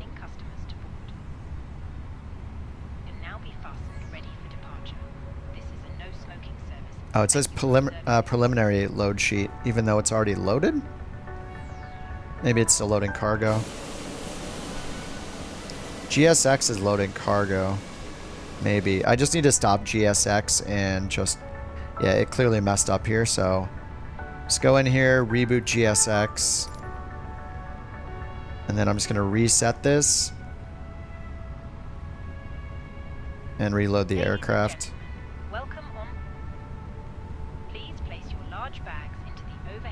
Instant. Loaded. Wow, I had to click it 10 times.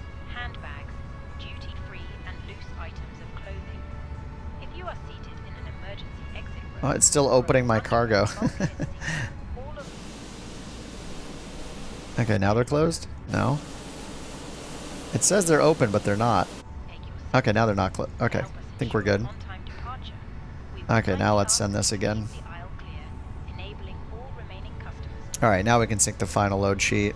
Takeoff weight 122.3, good. And then packs on. Alright, 119. Flaps 2 up 0.4.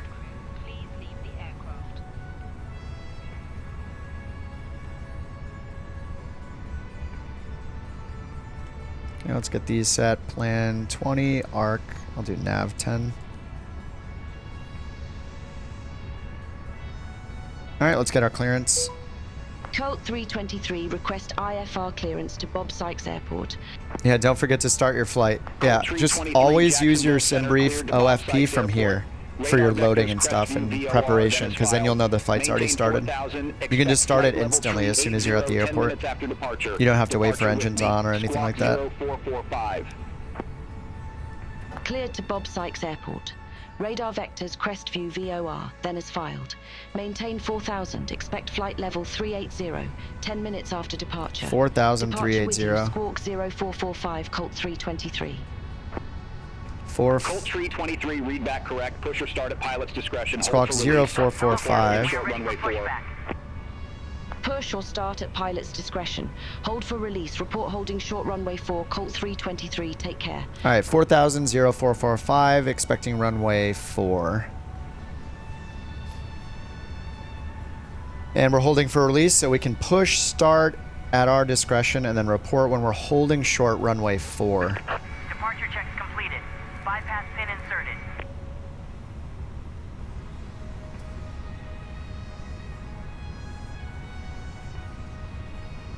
Alright, so I got APU bleed on. Let's get seatbelts on. Beacon is on.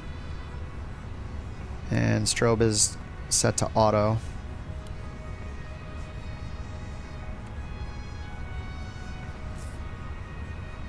SimBrief trying to kill you. Estimated fuel, -4. You need to give SimBrief fuel. They're just trying to get some of their money back. Locking gear.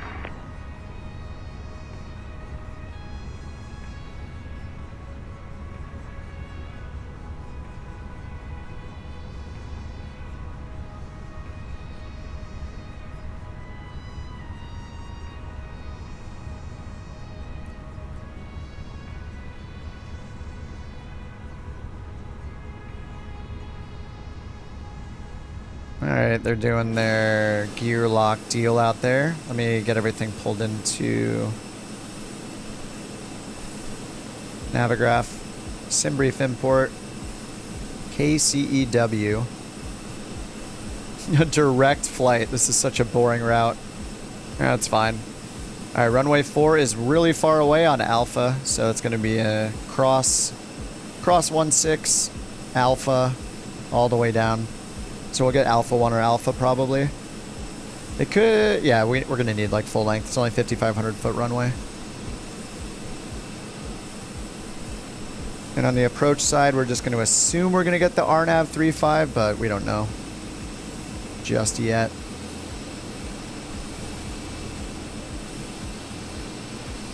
Yeah, so we're going to want nose left, I guess, so we can just go straight to Alpha. Because they're going to probably have us cross at Bravo 6, or we could cross at Bravo 2.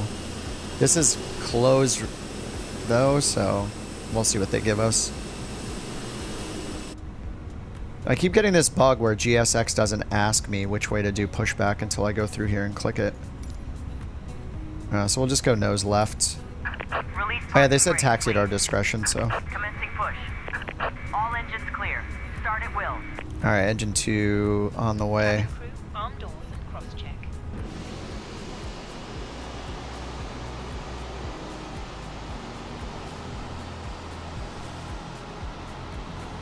I'm just slicing the jetways there, the jet stairs, stairways, jet stairs,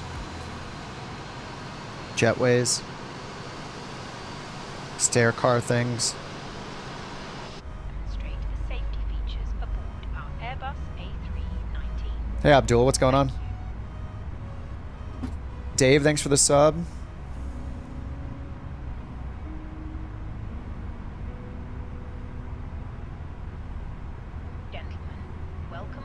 Engine 1's available, or engine 2's available, sorry. Engine 1 starting up. To illuminated signs and crew instructions, including the following safety procedures. The safety card found in your seat pocket contains important information about exit routes, oxygen masks, life jackets, and the brace position, which you must The brace position. here. Brace, brace. There are 8 emergency exits on this aircraft. Alright, engine 1 starting up. Ooh, we're getting rain again. Reset parking brakes.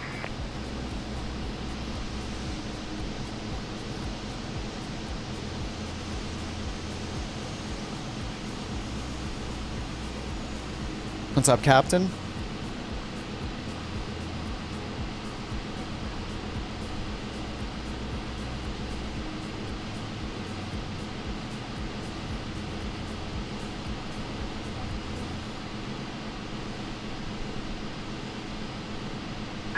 Unlocking gear.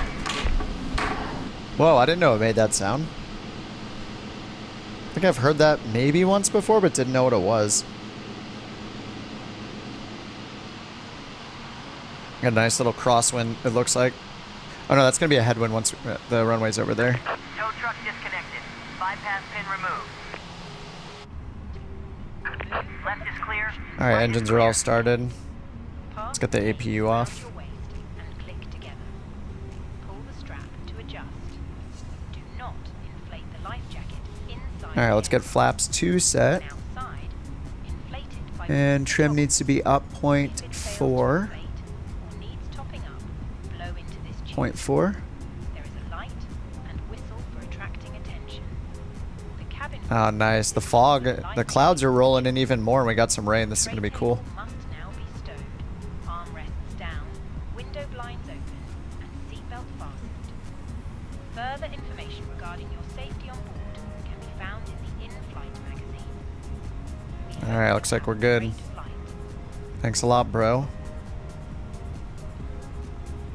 Alright, taxi at our discretion. Get the taxi light on. Auto brakes to max. Parking brake off. And we're just going to go up here, turn left on Bravo 6, cross 16, Alpha all the way down.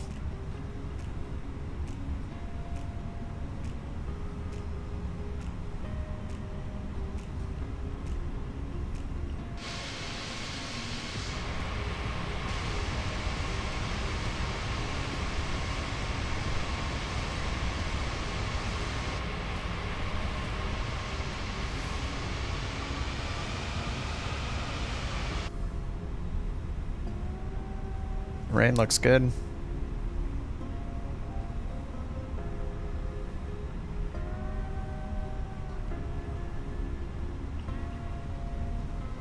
Do you need to have the liveries downloaded? Yes.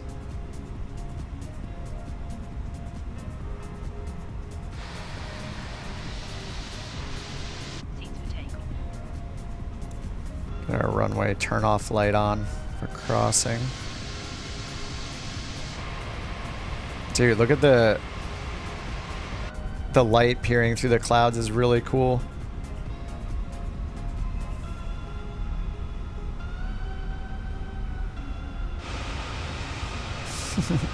I love flying out of the airports that we would never actually be flying out of just because this plane can take off like crazy.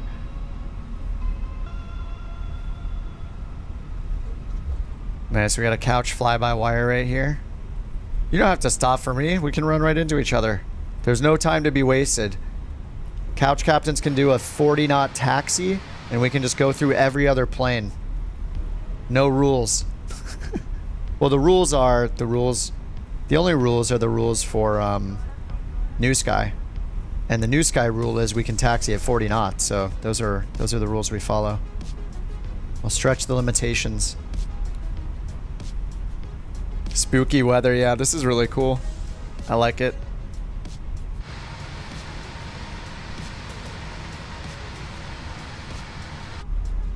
Okay, well, because it's raining, I should probably redo our takeoff performance. So our V1 speed will be lower since it started raining. So we're going to choose wet and calculate again. V1 was 119, now it's 112. Aircraft too heavy for the conditions. It'll be fine.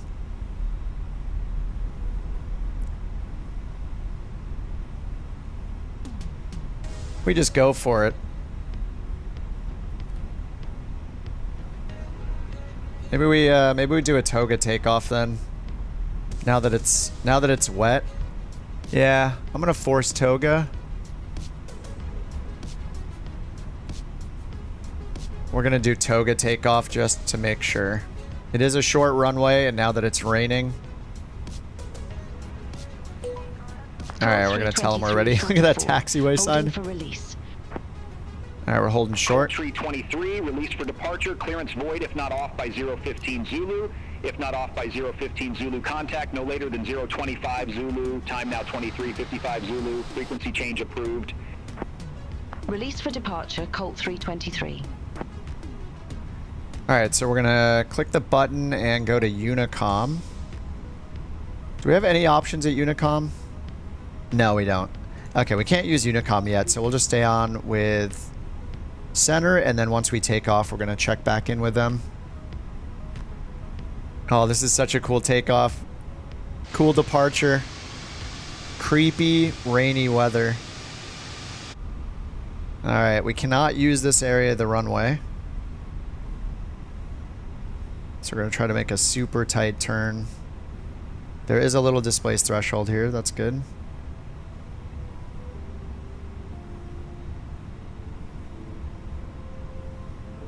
Alright, so takeoff config is normal. Auto brakes are on max. Our V1 speed got lowered to 112 because of the rain. And we're just going to hold runway heading. I should actually put in runway heading.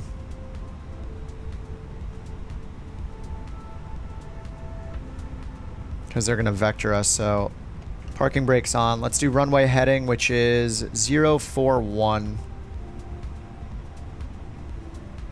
Alright, 041 and maintain 4,000. Heading is enunciated. And we're good to go. We're going to give it full toga power. Climb, flex, toga. Parking brake off. Whoops. I do that so often.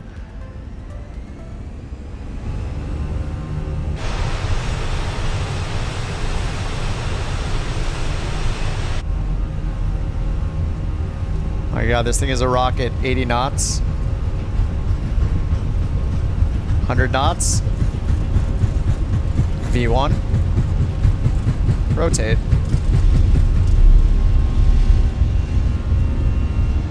Oh my god. Gear up.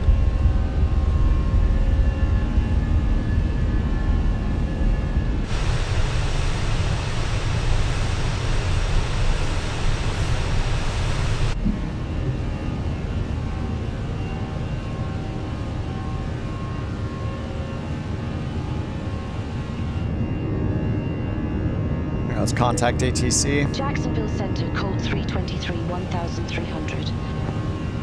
Colt Tree 23, Jacksonville Center, good afternoon. Radar contact, climb and maintain flight level tree 80. Climb and maintain flight level 380, Colt 323.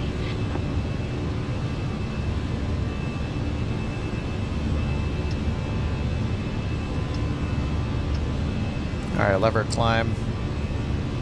Thrust climb. Oops, forgot flaps 1. Should have done that shortly after takeoff. We're already past slats. Oops. Oops, yeah, we should listen to the engines.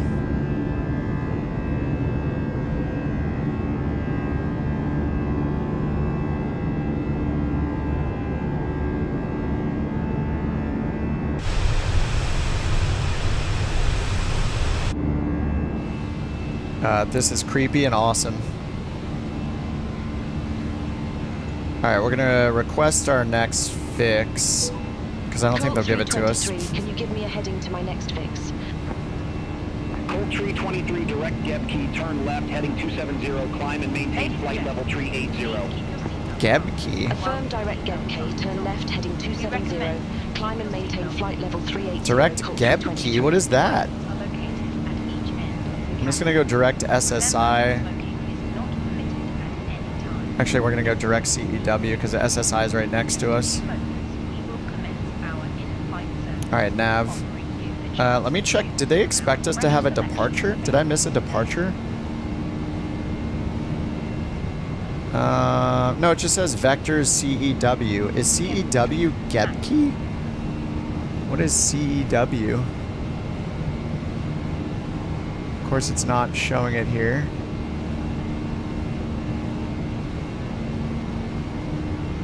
I think I turned it off earlier. No, that's crest view. What is Geb key? Where are they getting Geb key from? SSI is Brunswick VOR. Anyway, we're making the turn out. I have no idea what that Colt Tree 23, you're off course. Cleared direct Geb key, resumo navigation. What is Geb key? Affirm. Cleared direct Geb key, resumo navigation, Colt 323. I don't know where it thinks we're going. Alright, we're gonna request direct to fix. Colt 323, request direct to fix. Colt Tree 23, roger, say fix name. Well, what? What is all this? Those are the arrival waypoints. We're just going direct. Geb key? It has the wrong flight plan. I'm gonna reload it. I think it has stuff in there for us arriving at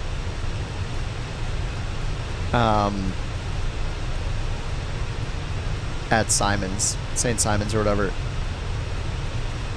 Yeah, I'm just gonna restart beyond ATC.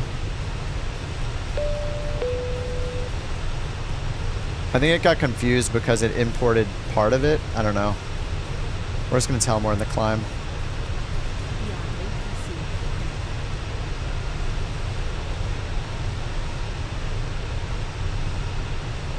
Alright, let's try this again. Jacksonville Center, Colt 323.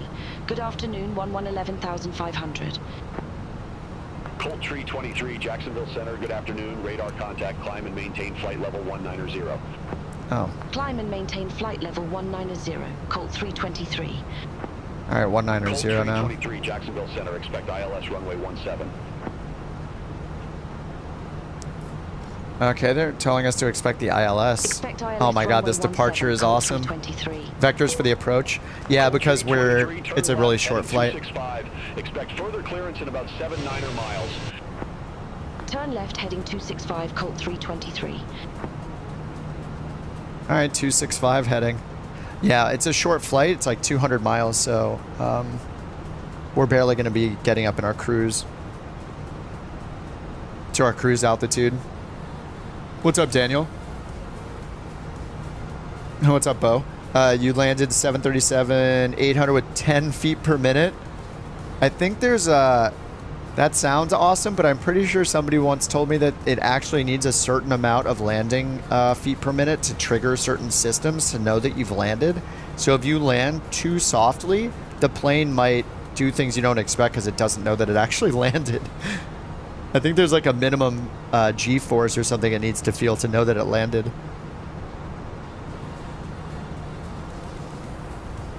Can't be too buttery, I guess. What's up, Oliver? All right, let's get some a little more brightness on these screens here. All right, did I get the seatbelt sign off? I did not. Climb and maintain flight level 380. 380. Climb and maintain flight level 380, Colt 323. All right, 380 set.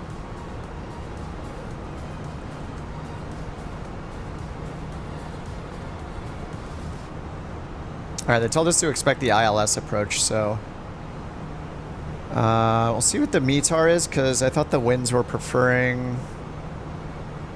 Yeah, the winds prefer 3.5, but it's such a small... The winds are so small. Yeah, runway 17, it's a 3-knot tailwind, so... Yeah, I guess they're just assuming, like, well, better to have the ILS. Okay, so we'll expect the ILS. 18,000, let's get standard. Whoa, what just happened with the lighting?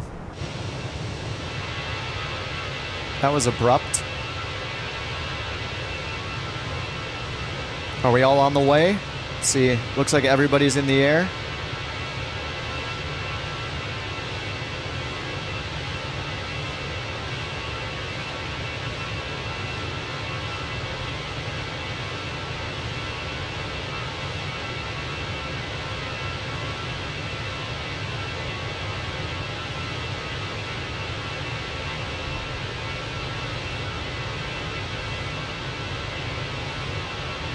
You're going to Tampa, then back north?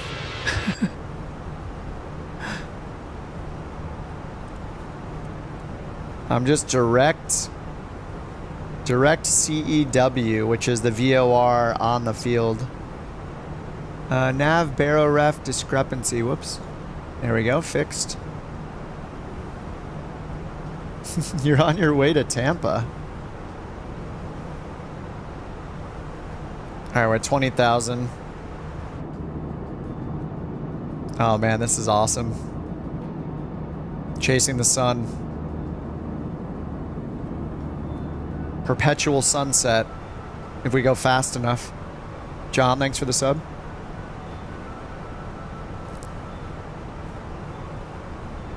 That breakout at 12,000, yeah. So good.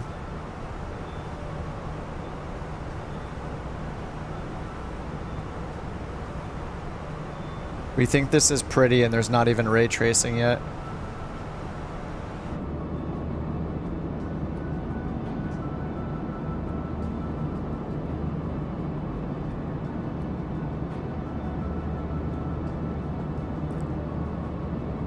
Looks crazy with the sunshade.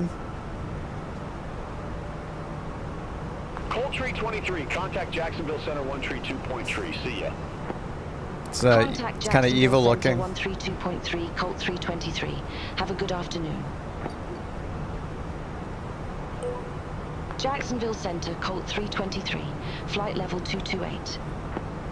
Colt 323, Jacksonville Center, roger. Beyond ATC to the rescue today.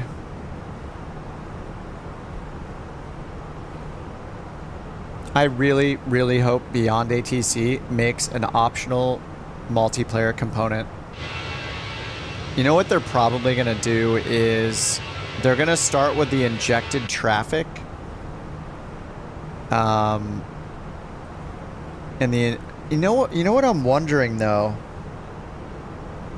If we all get at the same airport at the same time and we're all using Beyond ATC, are we all going to hear the same injected traffic? Or is it like client side? Like, I would hope that if we're flying together, we all see the same traffic. And it would be absolutely insane if it sequenced all of us in amongst each other and the AI traffic. I really hope they can do that at some point. I'm not expecting them to do that for the initial version of traffic injection, but that would be so awesome. And then if they make it so you hear the calls from other planes, I don't need to hear their voices necessarily. That would be cool.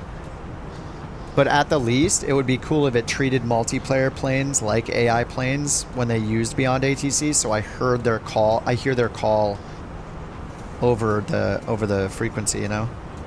But it could just be an AI voice pretending to be their plane. But it's a multiplayer thing. I don't know.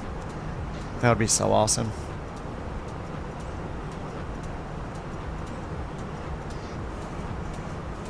I'm gonna grab a protein shake from the fridge. Be back in 1 minute.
Alright, I'm back.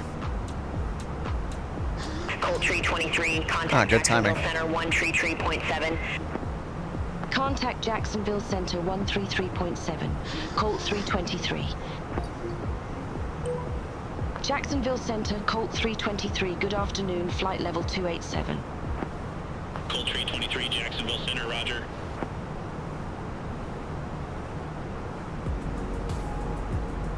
Alright, let's check our top of descent here.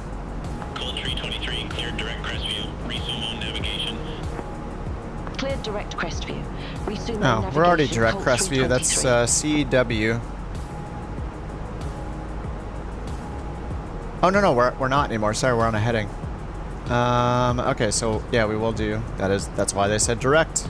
Alright, let's do direct Crestview then. Insert. Alright, turn to the right, direct Crestview. 29,600. We got 8,000 to go. What's up, handshake guy? Oh my god.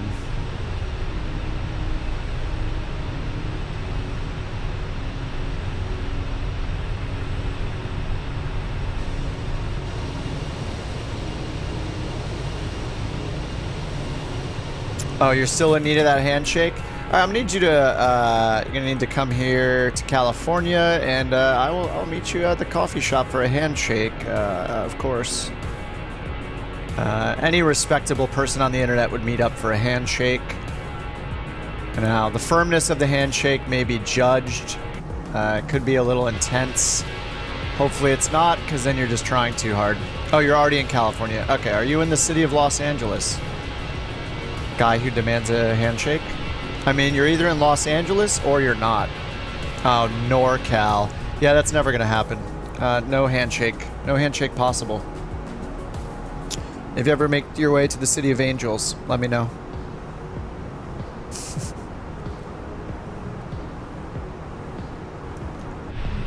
I assume the handshake comes with a sharing of a beer? I would guess.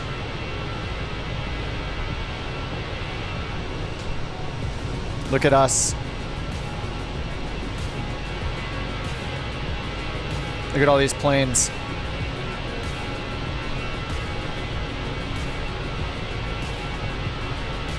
Colt 323, contact Contact Jacksonville Center 125.905, Colt 323. Aircraft too heavy. Oh. Jacksonville Center, Colt It'll be fine. Yeah, exactly what I want my 325. pilot to say. Well, we just said we're going to go Toga. We know we can make it. I don't know how it's too heavy considering we had 77 passengers and the thing can hold like 145. And the runway length is enough for a derated takeoff. And the only difference was that it was wet. So, and we easily did the takeoff. I don't know. I don't know why it said that.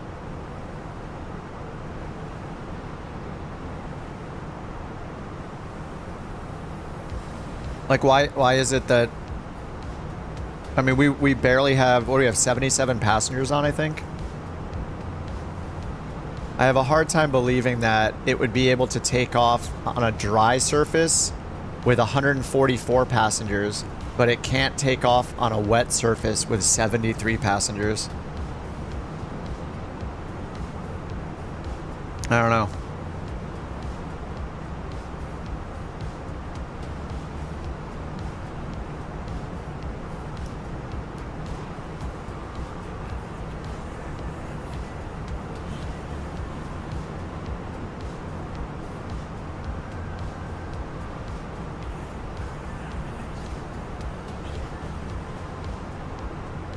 I love that we're outrunning the sun. The sun's rising right now. We're forcing a sunrise. Alright, top of climb's in 15 miles. Top of descent is in 106. It's not too short, actually. It's kind of weird they gave us vectors, but I guess it's just, you know. Yeah, I don't know. Maybe it's because we don't have a SID, so it just kind of vectors us when we don't have a SID to follow and we don't have many waypoints.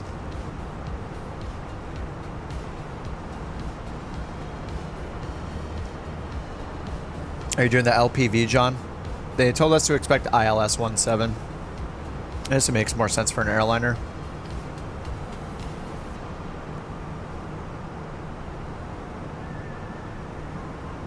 And speaking of which, I didn't set up for the ILS yet, so let's take a look at the chart.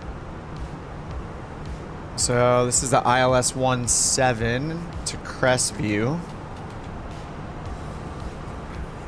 Decision height 200. Says conditional, probably based on the altimeter. Yeah, local altimeter setting 200 AGL minimums. I'm gonna start putting that stuff in here. 200. Oh, I have the RNAV selected, so let's go fix that. ILS 17. I have to clear this first, I guess. And the VIA is going to be CEW. Actually, I'm not going to put that in because we have it on route already. Actually, it'll be fine. Let me hit insert. Select heading track. Okay. Hold our heading. Insert. And then we'll go direct CEW again. Alright, back up here. And it's managed again. Direct CEW. Okay. So now we got 17 in. Let's go to performance, approach data. Now we can put in 200 on our radio minimums. 200. Let's grab the METAR from over here. Alright, we got temperature 293008.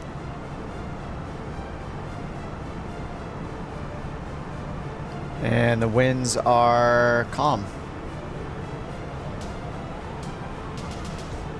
Alright, all set. Full flaps for landing. Approach speed 124. And back to performance. Colt 323, contact Jacksonville Center 132.3. Have a good afternoon. Do we require all the VA pilots to be landing all flights 8.0 or better every time? According to everybody in chat the last 24 hours, everyone needs to get a 10 or they're perma-banned from the VA, so... 323, Jacksonville Center, Roger. No, we don't take it very seriously. If somebody's getting, like, red ratings over and over and over again, and they refuse to, like, learn the plane or something, that would be something we'll be like, hey, Maybe you should fly for New Sky Academy for a bit until you're comfortable enough with that plane before you fly it with us. But no, as long as you're, I would say as long as you're getting green would be good. 8.0, I think that's a good goal. But if you're consistently getting like blue ratings and slowly improving, I think it's fine. We want it to be casual enough where people are able to participate. At the same time, we also want to like play the game, you know, like, and by the game I mean New Sky. Like, we want to play and try to do well. We want to try to like whatever the leaderboards are. Right now the leaderboards are just based on flights, so we're trying to take the #1 position away from Osprey. We've been catching up. And you know, we have a really good rating right now, 9.37, but like if somebody's getting like 7s on, you know, like, it's not a big deal because the rating doesn't really affect us too much. I think it might affect the passenger counts you get, but unless somebody's like really dragging the airline rating down, it's not a huge deal. If they get to the point where they're doing type ratings, they might be doing type ratings for the airline. We're probably going to enable that, but we're going to lower the requirements to get a type rating to something that's not as strict as what they have right now, which is like 30 flights in 30 hours. Or sorry, it's at 50 flights. I don't even have one yet, as much as I've been flying. I think it's 50 flights, 50 hours. Yeah, 50 flights, 50 hours. Like, there's all this criteria here for 50 flights, 50 hours. Average rating, 9.5 or higher. Minimum rating, like no flight under 8. We would take all of this and reduce the settings. They're just not in effect right now. So we would do something like, you know, 5 flights, 5 hours, rating 8 or higher, average, and the last 10, like 0 or higher. We probably would remove this, you know. So, you left what VA? Left the VA because of what? Our VA? We don't even have rules for type rating.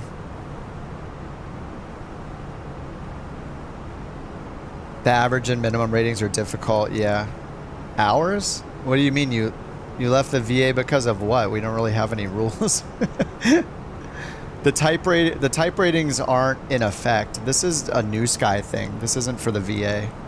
This is just if you wanted to say TR. New Sky doesn't enforce type ratings yet. It's just kind of an in-progress feature.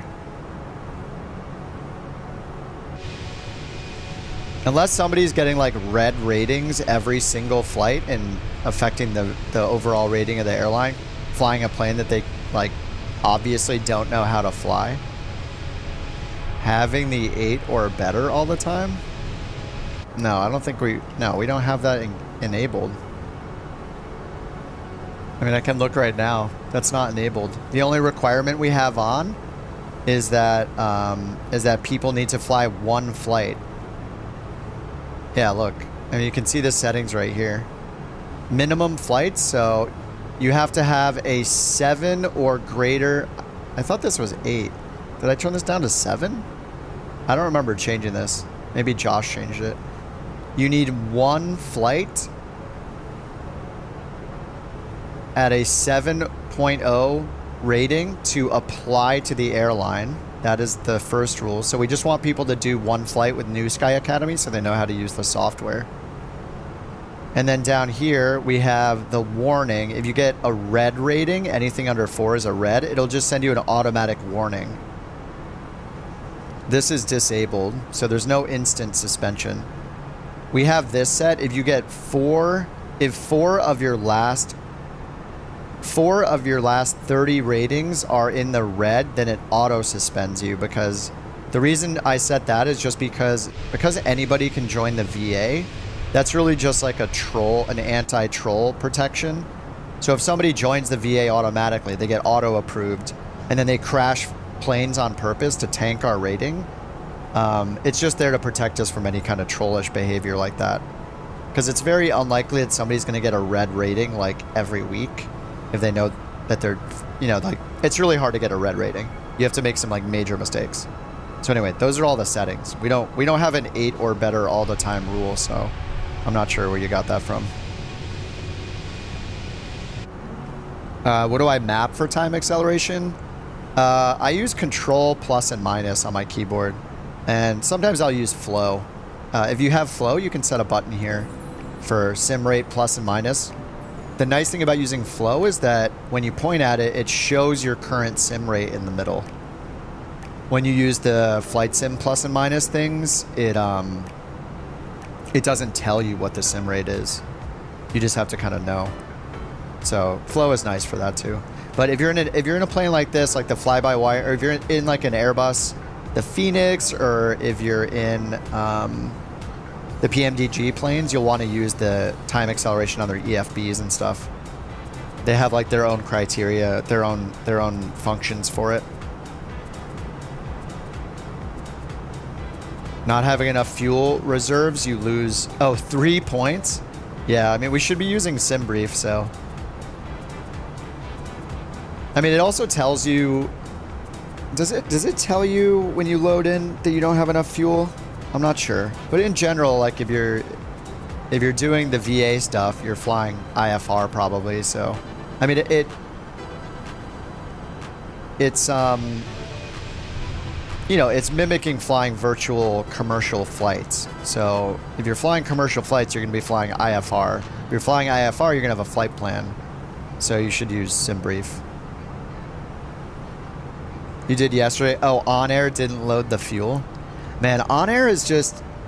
It's just strict enough. On Air can be really annoying with the fuel weight and balance stuff. It's just so strict that it makes it not fun to use. So I really enjoy how New Sky has been.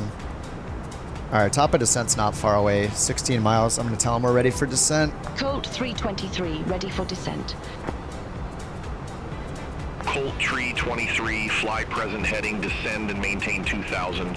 Altimeter tree 007, Bob Sykes Airport landing runway 17. Fly present heading, descend and maintain 2000 altimeter 3007. Bob Sykes Airport landing runway 17. Colt 323. Present, I'm going to keep it on VNAV because our present heading is to that waypoint, so. The fly present heading thing is weird. They should just say descend, so we can not be in heading mode. Yeah, On Air is not nearly as strict. On Air, it just got to be so tedious to use it. We did it as a VA, I don't know, like over a year ago or something. It just got to be not fun. We were flying out of Teterboro and like CRJs and Vision Jets and stuff.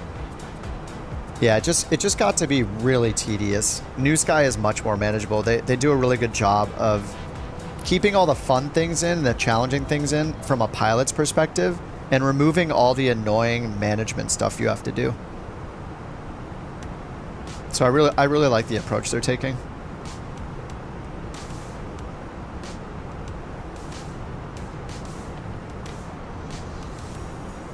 All right, they said they're landing runway 17, so we are expecting ILS. ILS for runway 17. Let's see if our plan's landing weight changed. 117.9. 117.9. It did change. All right, we do low braking. Hey, we can get away with low braking. Take a look at the airport diagram again. Crestview, Sykes Unicom. Okay, so it's also untowered. So we land on 17, roll to the end. That actually puts us a bit closer. So medium braking's good. Exit Bravo. Turn around to the right for. I assume these look like hangars over here. So this is, I assume, GA parking.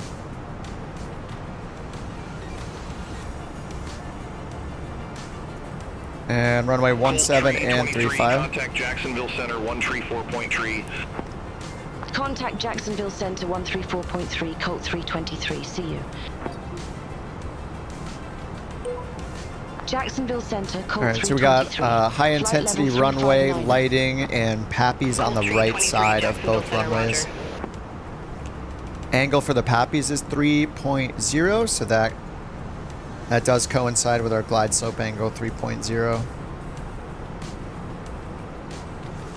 Okay, ADF required, use local altimeter setting, which we're going to do that. If not received, use Eglin Air Force Base altimeter setting. And let's double check that we have the right frequencies in. RadNav has 119er 175. 119er 175. And then... Okay, so the initial approach fix is Cobra.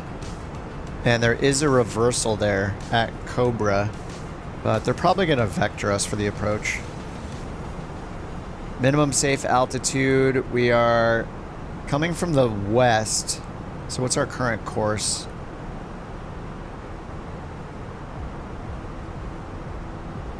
So 270. We're exactly on the line. So I guess to be safe, we'll just use 2300 for the MSA. They have us going down to 2000 though. Okay, and then final approach fix altitude. So 2000 within 10 miles. And then 1600 is the final approach fix where we'll grab the glide slope. 1600 feet for the FAF. Alright, 28,000 feet. What's up, Null? Oh, didn't expect we'd still be flying? We gotta grind for the VA. It's very important that people that look at New Sky know that we're number 3 for a reason. Soon to be number 2, which is the same as being number 1.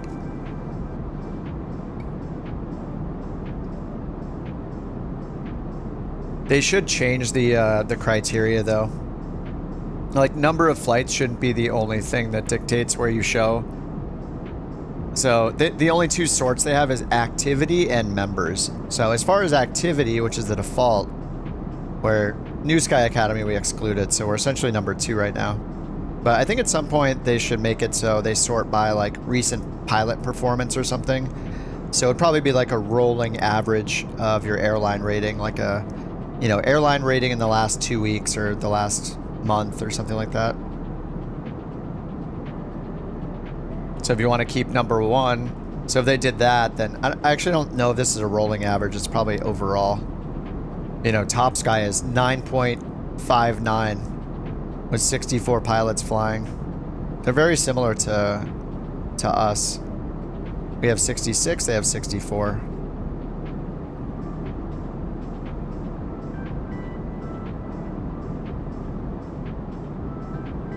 Yeah, they'll probably change it at some point. Something other than who's the most active.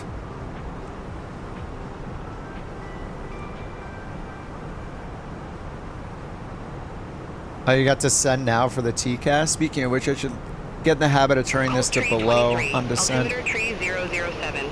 Expect the ILS runway 17 via Crestview VOR. Alright, that's what we have coded in. Expect the ILS runway 17 via Crestview VOR, Colt 323. So we do have via Crestview, so we're gonna do the reversal then.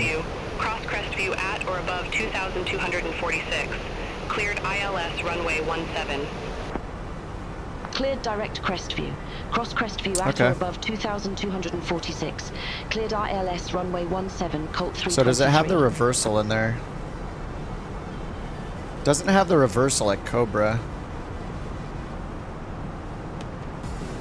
Wait, Cobra track 004. Yeah, okay. So at Cobra we do have track 004 and then an intercept 043.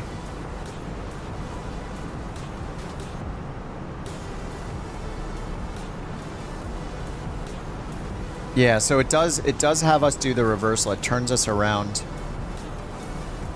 Now let's see what that looks like on the map actually. So this is the different than what we did last time. This is a procedure turn. So not a hold in lieu of procedure turn, but we cross over the initial approach fix, go outbound, and then we make this reversal and then come back inbound.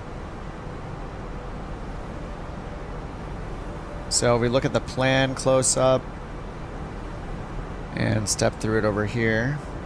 And we got standard altimeter 3007.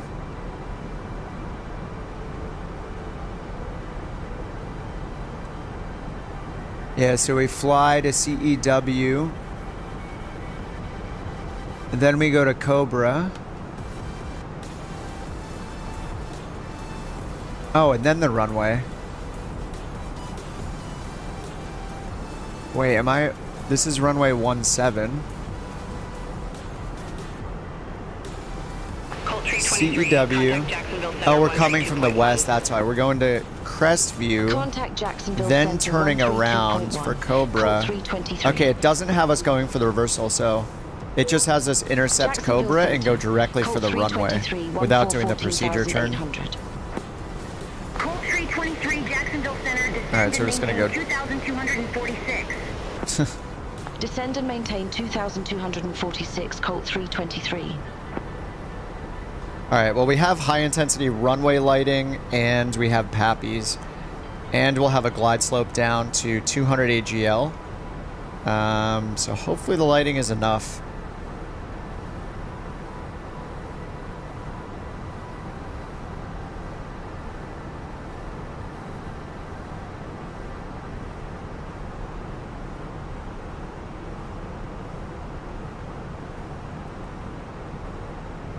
Alright, 12,000 feet.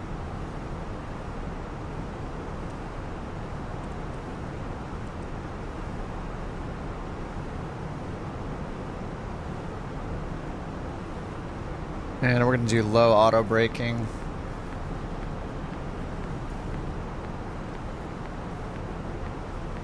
What's up, Rex? Yeah, I'm going to keep flying.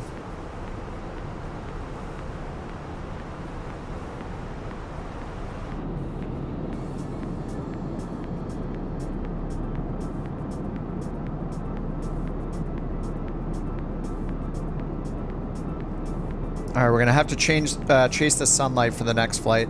So, want to go somewhere further west. Maybe we'll go hit up the Pacific Northwest, BC. We could hit up something like, I don't know, like... I want to do like Idaho. We could go up towards Alaska. We could try to find the like most northern airport we can land at in Alaska. There might only be like one option. 4.15, Colt 323. Join up on the next one. Nice. Do it. Oh, Butte. Oh yeah, we could do Butte. 10,600. Buddy, the butt. We're gonna overtake New Sky itself. We can now literally create charter jobs, yeah, as we move so many people. Yeah, let's see how we look on the map right now. All you have to do is look for a huge blob of people, and that'll be us. Look at this.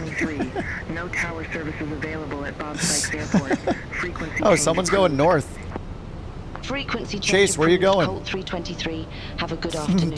Chase is going rogue.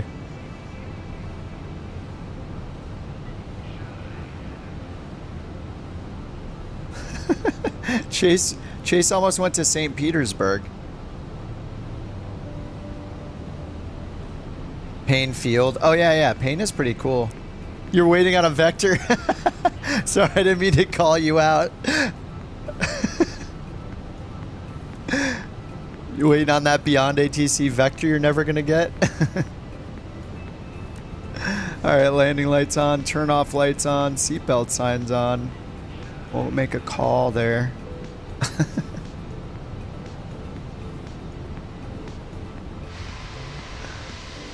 Oh, there's the runway right there. So we're gonna go all the way out over here first and then turn around and then do our approach for some reason. I mean, mainly it's to descend, but what's weird is that there's a reversal, but I guess it just doesn't support them. Like, we could have just turned right here. I think it's just because of the VIA, right? So if we did the VIA with Cobra, we'd get the reversal. I guess the other option is we go around a Crestview, turn around and come back in, and then we go final approach course. So I'm pretty sure there was a VIA here. If I go arrival VIAs, there's a Cobra. Oh, there's not. There's Romek. Where is that? Oh, it's to the north. So maybe it just doesn't handle the reversals.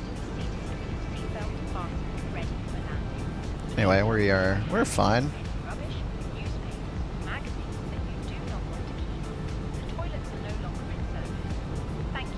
Alright, let's triple check our landing speed and stuff here. I guess it does it automatically for our approach speed. Alright, sounds like they're ready for landing. Hi, Captain. The cabin is now secure for landing. We really just need to refresh the METAR. Okay, yeah, METAR got updated. Winds are still calm. 300828. 300828 and winds are calm. So, oops. Temperature 29 and temperature 28.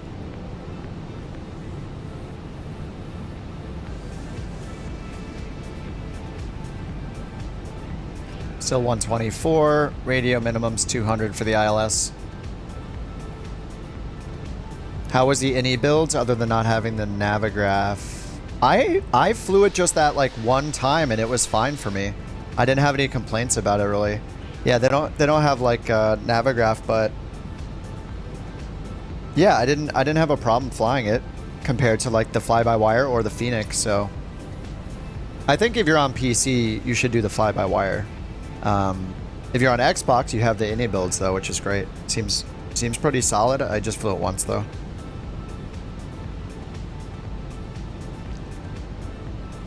All right, here comes our super weird reversal.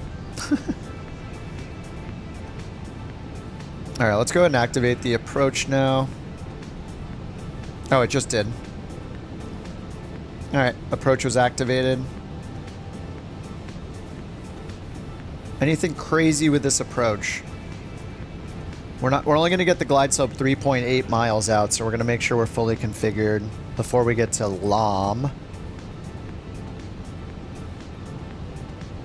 So we only have 3.8 till we touch down. 200 AGL, so that's all normal.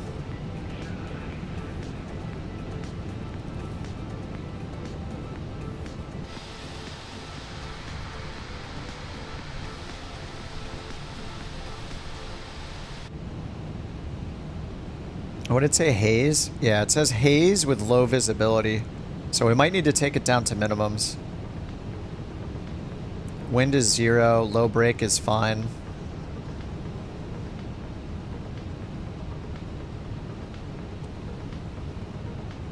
Alright, we're coming up to CEW. And then we're going to make about a 90-degree turn. It's already down to green dot speed, 190-ish knots.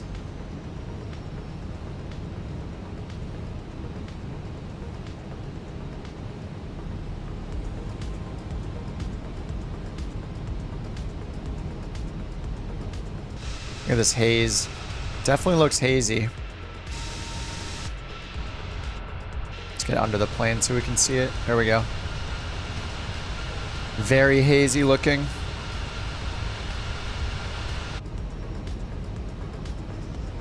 It's like pitch black. This is probably where using the game filter is a bad idea, so if I turn it off... it's really...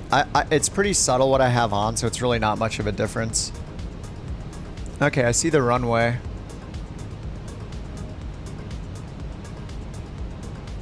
Wait a minute, we're not lined up with the runway. No, what do I see?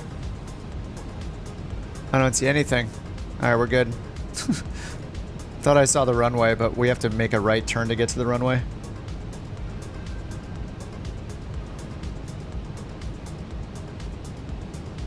So wait, once we intercept Cobra, is there another waypoint after that? Cobra intercept. No, I don't see that. Okay, okay. Yeah, we just need to get configured like right away then. Okay, yeah, we're 4 miles out from Cobra. Alright, let's get flaps 1 down. I got approach mode turned on.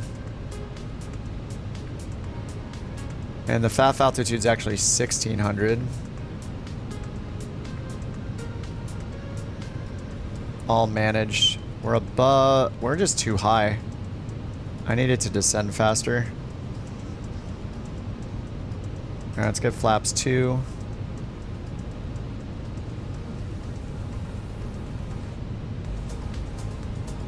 Yeah, once we cross this waypoint, it shows Cobra IAF. I'm not sure. We're too high, aren't we? Can't see the runway. Oh, there it is way out there. I think I see it. Alright, I'm gonna go gear down.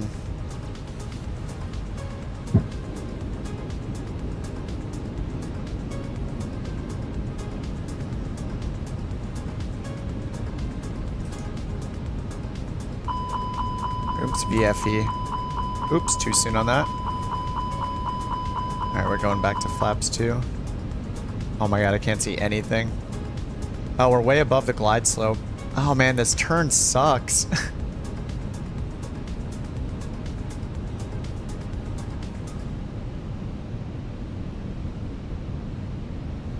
$1,300 AGL.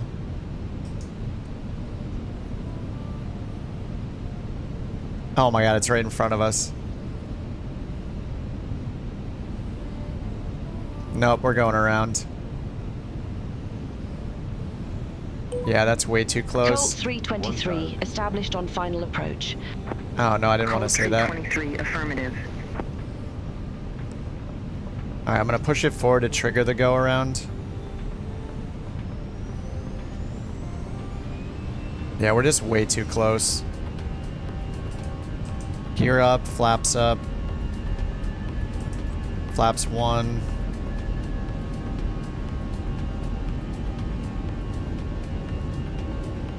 Alright, let's get it back to climb. Slats up. Flaps all the way up. Okay. Yeah, we're just way too far out there.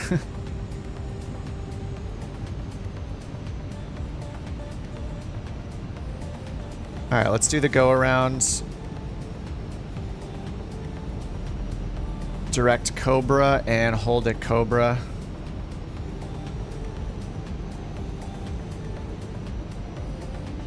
Alright, direct Cobra. And it's at green dot speed again. 2,000.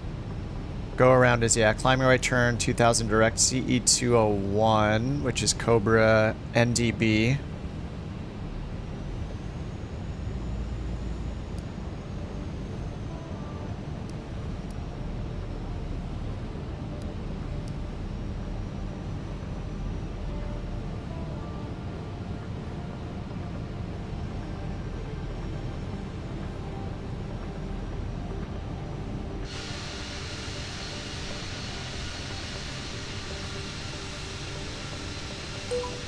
Jacksonville Center, Colt 323 2000. What? I wanted to tell we're going around. I hit the wrong. It's not letting me, Yeah, I don't think it really cares, actually, because it's an untowered airport, so... Yeah, we're kind of in a weird state with Beyond ATC.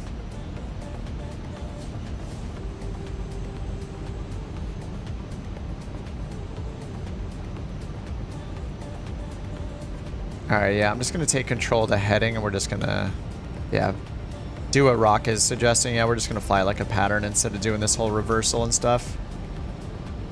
So, final approach course is 175, so we'll do 355 track. There we go, track 355. Okay, and then our MSA to the north is 2300, so let's get up to that.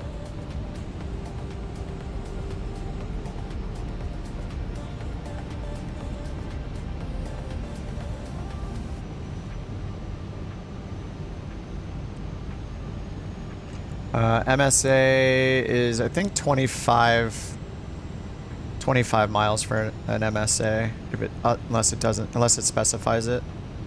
And yeah, it's 2,000 here to Romex, from Romex, so we're good.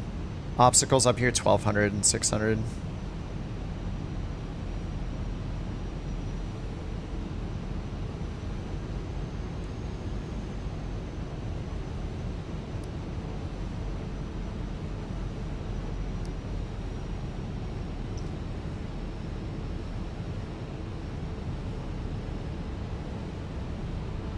Yeah, that is just a weird, that's a weird way to do the approach. And we're coming from the east over here. You know, we're coming this direction like this. We could have simply just gotten fully configured and just made that tight turn and landed. But instead they had us do the via over here from the west. And there's no like reversal. Like this is assuming you're coming from the west, so that was kind of weird. Or they also could have just had us go up here to this initial approach fix and just come in this direction and then go on final. Since we were coming from the east. But this to here and then turning around and then to this and then in is super weird. I don't know. I guess it would have worked fine if I just got fully configured before that last turn and down to like 1600. I was up at like 2700 instead.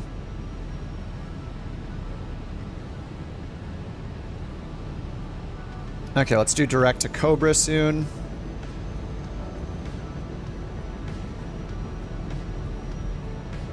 Alright, that looks like a pretty good turn.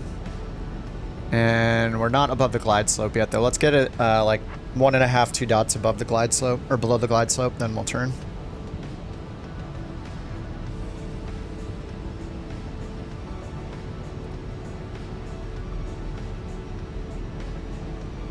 Alright, glide slope's above us now. This is a time of day where the sun is blasting in from my window that I face. It's a little extra level of difficulty. Alright, 1 dot above the glide slope.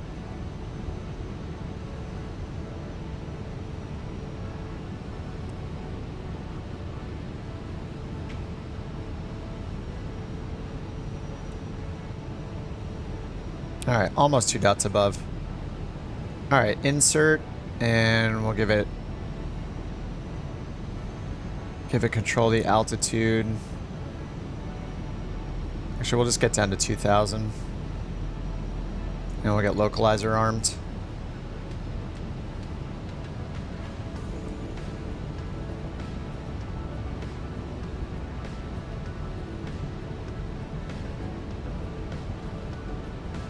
Alright, down to 2000, and then we'll need down to 1600. 2000, 10 miles. Within 10 miles. Okay. Alright, I'm gonna get flaps 1.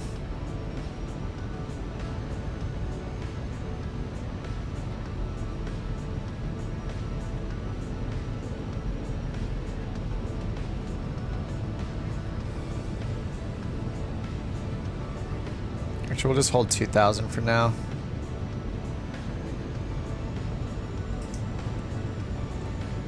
Flaps 2.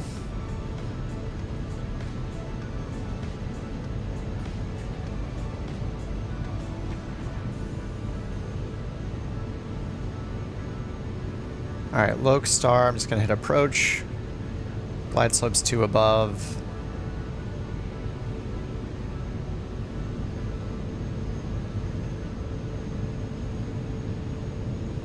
Oh, there's a discontinuity. Whoops. There we go. That's why it's not slowing us down.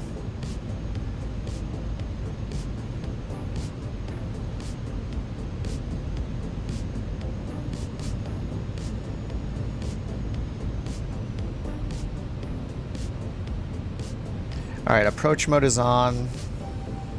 Here comes flaps 3. Alright, let's get gear down.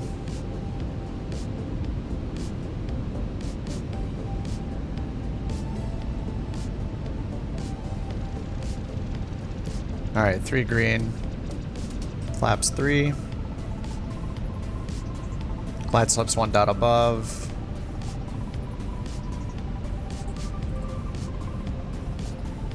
Where is it taking us there? We just should be direct Cobra. I don't know. It looks like it's going to turn right again. Alright, there. That's fine.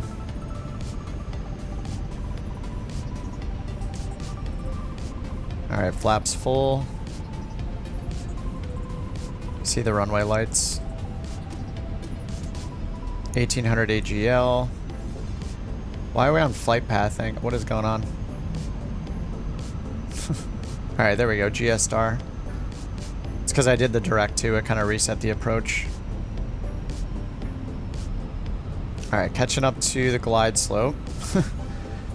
2000 set for go around. Climbing right turn.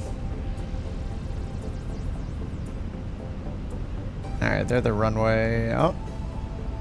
Nope. I'm not seeing runway lights. Oh, now I am. When I zoom in, I don't see them. Or is that somebody else? That might be one of you guys. Yeah, I think it's one of you guys.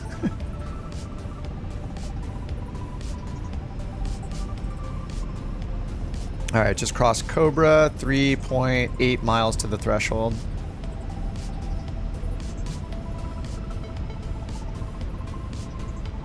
It's so hazy. No joke. Very hazy.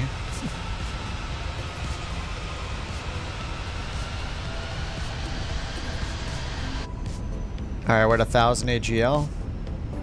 And go down to 200. Alright, I see the runway.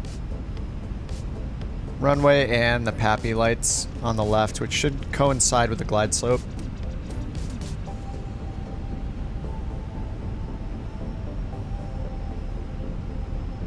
Alright, auto brake low.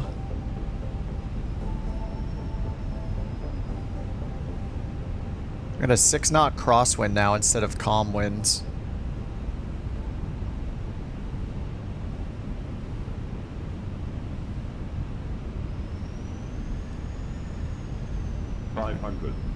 Alright, 500 AGL.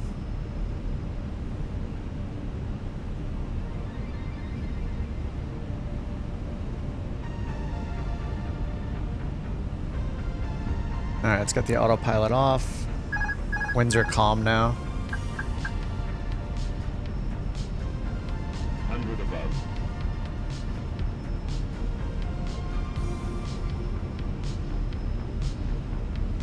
Minimum.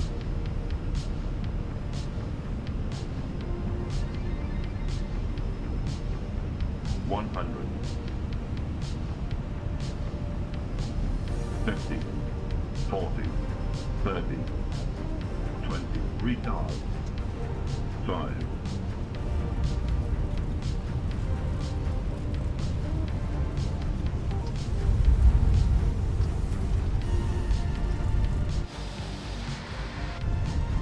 Alright, not bad. A little sketchy at the end. The lighting is like so minimal.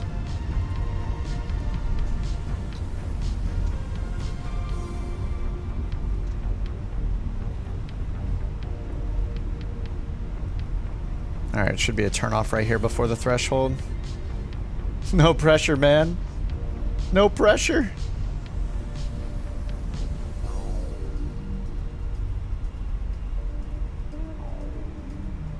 That's a fun one. We're gonna go for some sun on the next one though.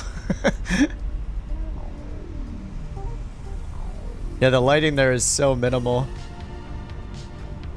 Alright, we will change location after this, so no need to taxi all the way in if you don't want to.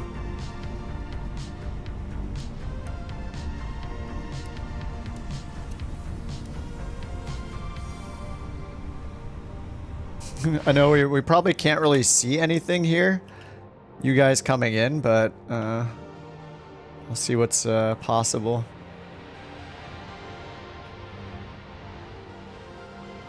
Oh, nice.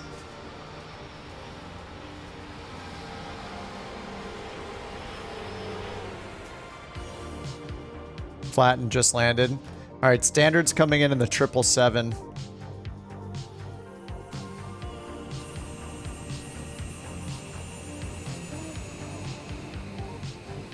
Beyond ATC. Say intentions is super annoying. It doesn't care what you say to it. So until it starts enforcing things, I'll use it like very briefly and then go back to Beyond ATC every time. Because I told it every readback the wrong thing and it just didn't care. So it's pointless to have an ATC that literally doesn't care what you say to it. It's like, it's why you buy the product, so it's very frustrating.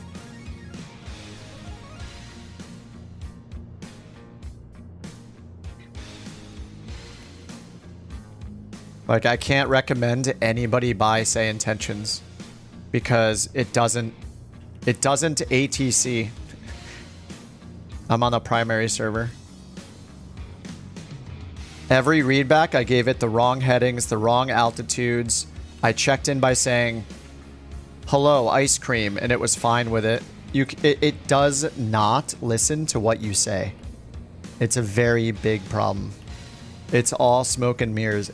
I would say climb and maintain ice cream level 10 billion, couch 999. And then in the transcript, according to the transcript of what I said, it said that I said the exact right response that it was expecting every time.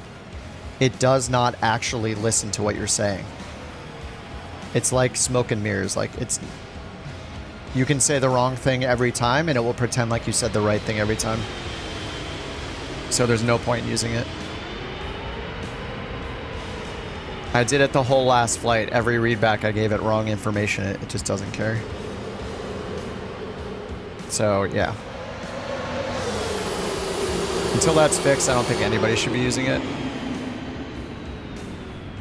Man, it is just so dark. It's just not fun to sim when it's this dark. I mean, we're at a little tiny airport, so it makes sense. Makes sense how dark it is, but it would be obviously way more lit up if we were at a major airport. But we're flying into all these little airports. All right, let's check my rating. Let's go fly somewhere else. Sounds like we might go to Montana. Close flight. Do we want to fly into or out of Montana? I assume, what is it, 7 p.m. in Montana? I assume we want to fly out. Oh, I got a 10, yes. Glad I did the go around. Feels good. Oh, thank you for that. Off centerline landing deviation 4.03. Perfect score under 4, and it didn't ding it. Thank you. Maybe it only does it if it's 0.1 off. Beyond ATC. How do you see the moon in the game while flying? I mean, you just need to know where the moon is in the real world. You can, if you want to force a full moon or something, you could go to the weather settings. Like this, you can change the time of day and the date. So, experimental version of what? Say intentions?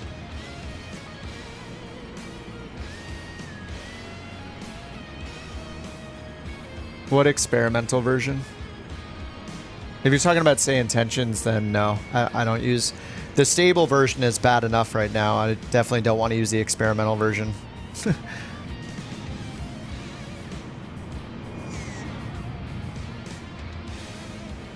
Alright, we got a 10. Feels good. Yeah, I'm using Beyond ATC because say intentions is pointless to use. There's no reason to use say intentions because it literally doesn't care what you say to it. I gave it a completely incorrect readback and it didn't care. I said every altitude, frequency, and call sign wrong and it didn't care. And further, it said that I said the correct thing, which is just wrong. So yeah, it's really bad right now. I would not recommend anybody use it until they fix that. Canada to Montana, from Montana. Yeah, I think we should leave Montana and go west because we'll be chasing the sun again. Where is Butte? Oh, no. Beyond ATC is generally good. Is it BTM?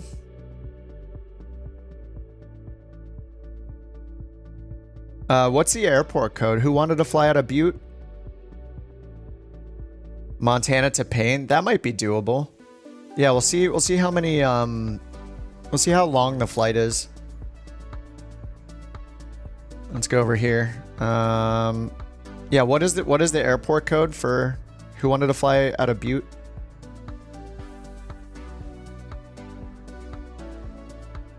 Was it John, I think?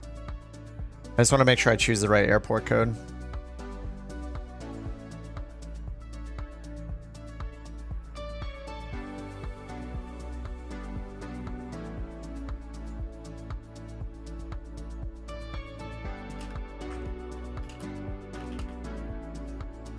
I think this is it, BTM. This must be it. KBTM. Alright, where has cool weather to fly into? Jackson Hole, Salt Lake City is just super windy. Real world routes. Lots of super windy stuff. Let's sort by distance. Where's some low... We got some low ceilings somewhere? We don't. Nothing within an hour has low ceilings, but there are some gusty conditions. Let's see. Butte has clouds, 11,000. Butte is gusting 24 knots right now.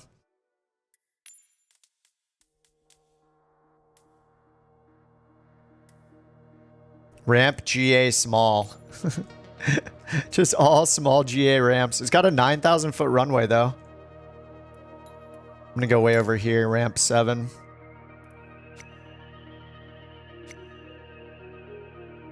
Bert Mooney is a drag to fly into.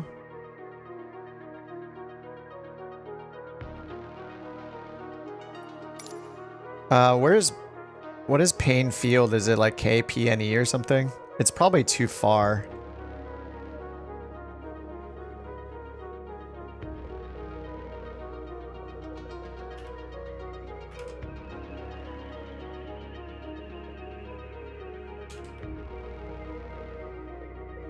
KPAE, okay.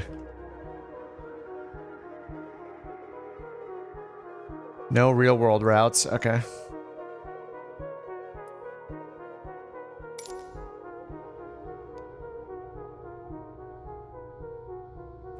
Let me just check over here.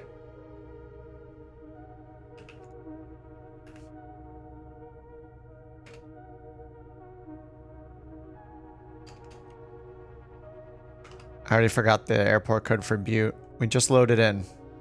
Oh, BTM.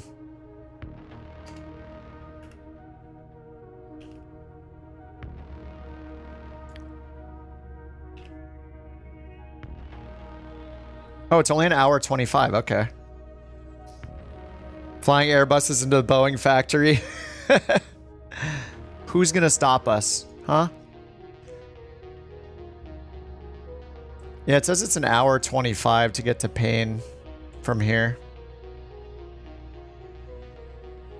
I could switch to the Boeing. You guys could fly Airbuses. And I could fly the 737-700.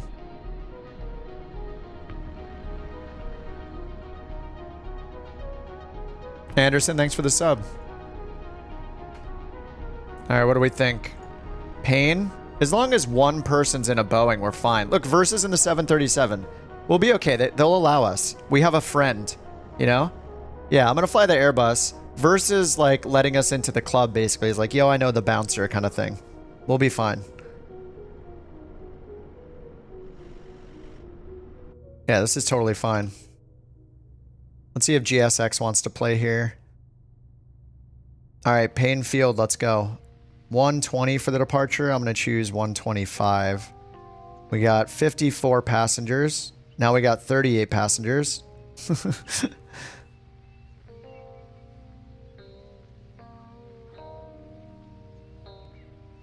Someone wanted to fly at a Butte or to Butte or from Butte. Someone else wanted to fly to Payne a couple times. So we're getting 2 birds with 1 stone here. 2 requests in 1 flight. And it makes sense. It's only... Okay, it's a little long. It's 460 miles. That's the problem. You don't know if you can fly that close to UW? I have some friends from UW.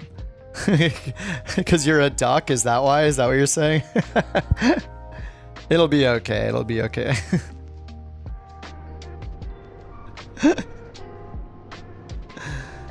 Yeah, like we got a couple Boeings.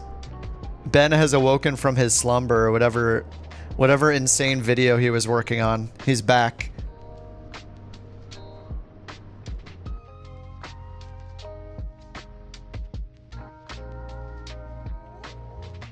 I think we're going to have to use time acceleration for this one though.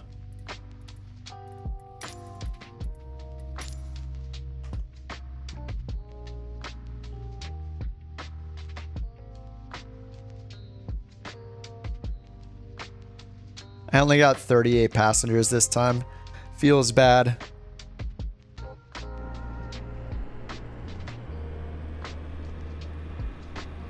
I should probably change the configuration so it just loads from the front only, right? Do you guys think that's more realistic?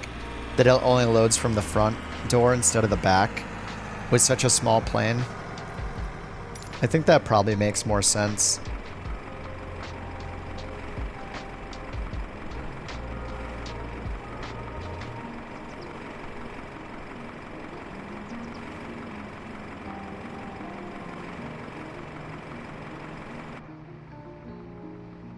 Now let me reset it, and I'll just bring one staircase. I feel like that feels more real.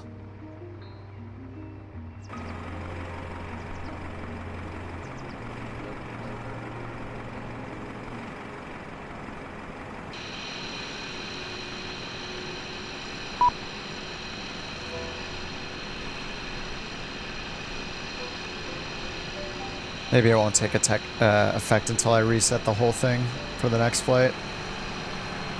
If they can use 2 stairs, they probably will. Oh, that's why Ryanair uses stands a lot.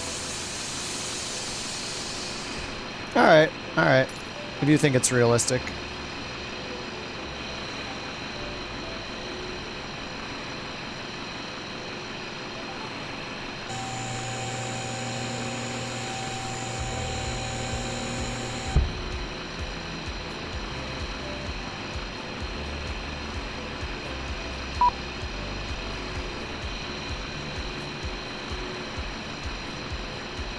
I did tell it to not load catering in the back door though, because the big fuel trucks were messing with it a lot. They were overlapping. So I only had, yeah, service. I disabled service door number 2.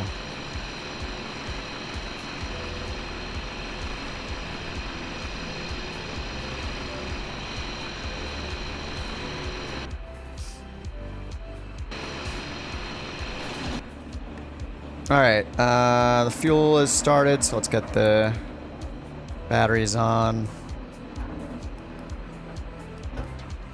Whoops.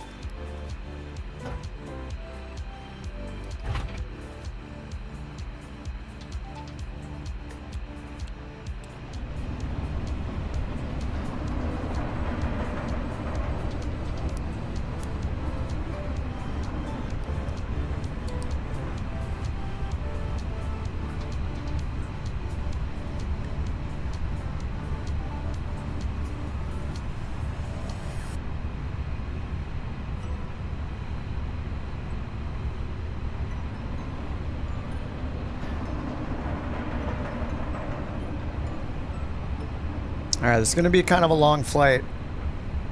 It's like 400 miles.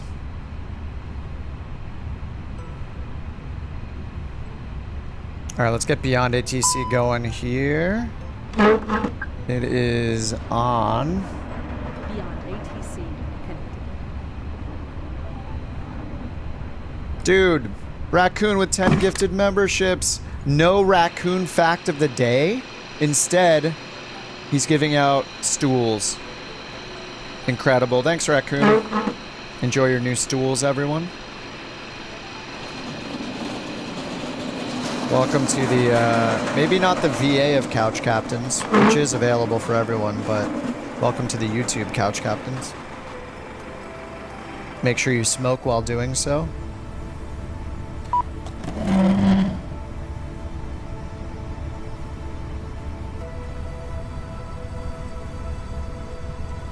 Thanks, Raccoon.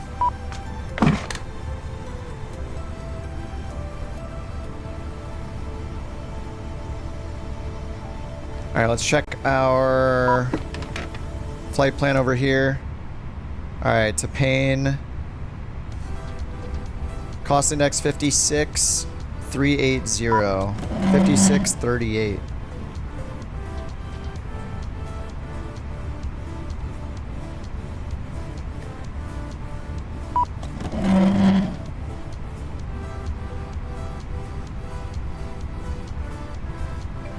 Alright, a knit request.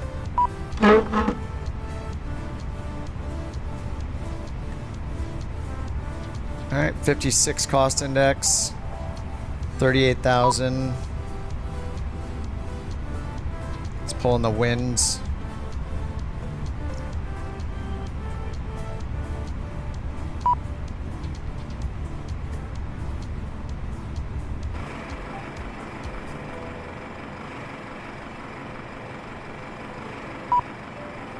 It wants me to close one right. I guess it can't do it.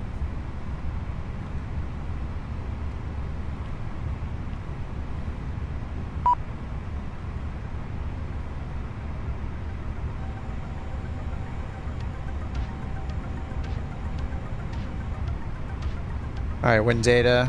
Let's go to flight plan. You're dressed for the party now? Oh, let me see it. Where at? Jules says he's dressed for the party. Oh, I can see it from here.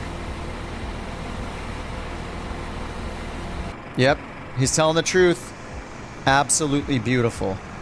And it does look like a party in the back. It's like a mullet, look. Business in front, party in the back. It's a classic design technique called the mullet.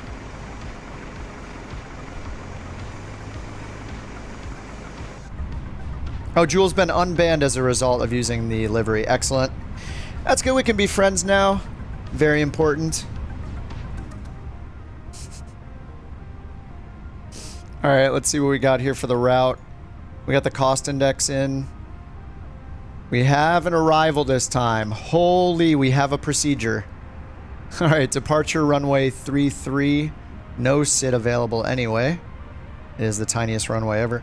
And then Painfield, the Devon 2. Devon 2, expecting 16 right. We'll just choose a Yankee for now. Devon 2 with the tunnel transition.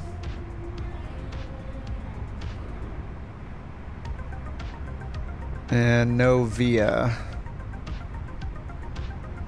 Passengers bus is coming. Tunnel. There we go. All right, passengers are on the way.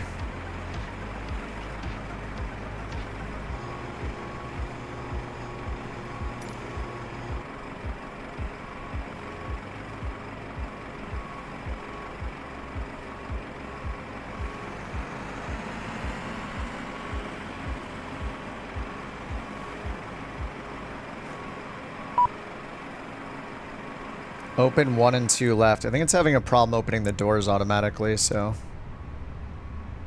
guess we will... Oh, it's got 1 left open. Okay. 2 passengers want to ride. Yeah, when we all fly from these small airports, there aren't enough humans that want to travel from those airports in New Sky. So we end up draining... we end up just draining all of the passengers out there. Actually, that makes me curious if we have been generating a ton of charters in the US with these flights just because there are 0 passengers places. Well, we haven't, right? We didn't do Key West. Wait, what's BCT? Oh, Boca Raton. Yeah, we did generate 1. Okay. We generated 1 out of Boca Raton, or 2 Boca Raton, because we took all the passengers out of Boca Raton. But the other airports just probably aren't going to be in demand just because they're so small. But yeah, we generated a charter flight because of that.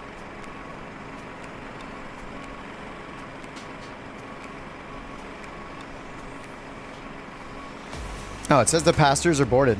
Oh, maybe did I miss them? All right, let's get our clearance and get the APU on. Colt 323, request IFR clearance to Snohomish County, Payne-Feldy Airport. Payne-Feldy. Colt 323, Salt Lake Center, cleared to Snohomish County, Payne-Feldy Airport. Radar vectors, Coppertown Butte. Payne-Feldy. Maintain 10-10,000, expect flight level 380, 10 minutes after departure. 3003 on the altimeter. 4246. Cleared to Snohomish County, Payne-Feld Airport. Radar vectors Coppertown Butte, then as filed. Maintain 10-10,000, expect flight level 380, 10 minutes after departure. Departure with you, Squawk 4246, Colt 323. Colt 323, read back correct. Push or start at pilot's discretion. Hold for release. Report holding short runway tree. Push or All start right, at pilot's 4246. discretion. Hold for release. Report holding short runway 33, Colt 323. Oops. APU is not available yet.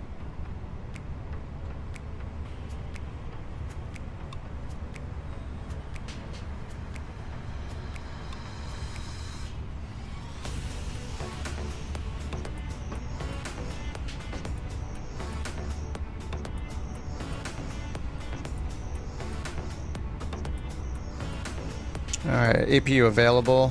Let's get APU bleed on. Get these engines started. External off. Beacon on. And we're still aligning, but we're going to start the engines. We're not going to move. We're going to interrupt the pushback because we don't need it. Aircraft loaded. Let's make sure all the doors are closed. They are.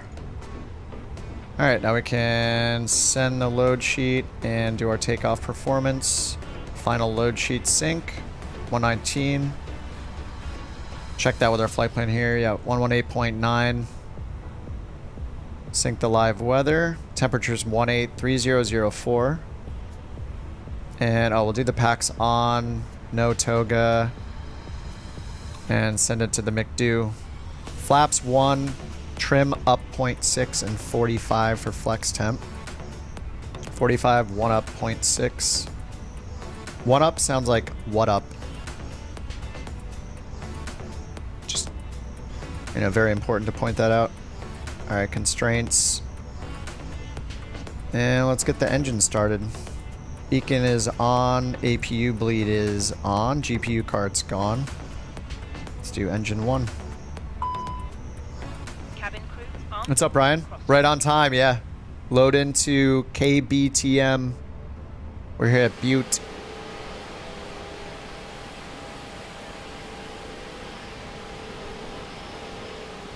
Alright, so we're expecting runway 33, which is all the way to the south. And we will go via Charlie, or Delta Charlie, to runway 33. 335 is the initial heading, and runway 33 doesn't have an ILS, so I don't think we get runway, right? I need to look that up. I've just been guessing that the runway ability on the Airbus to hold runway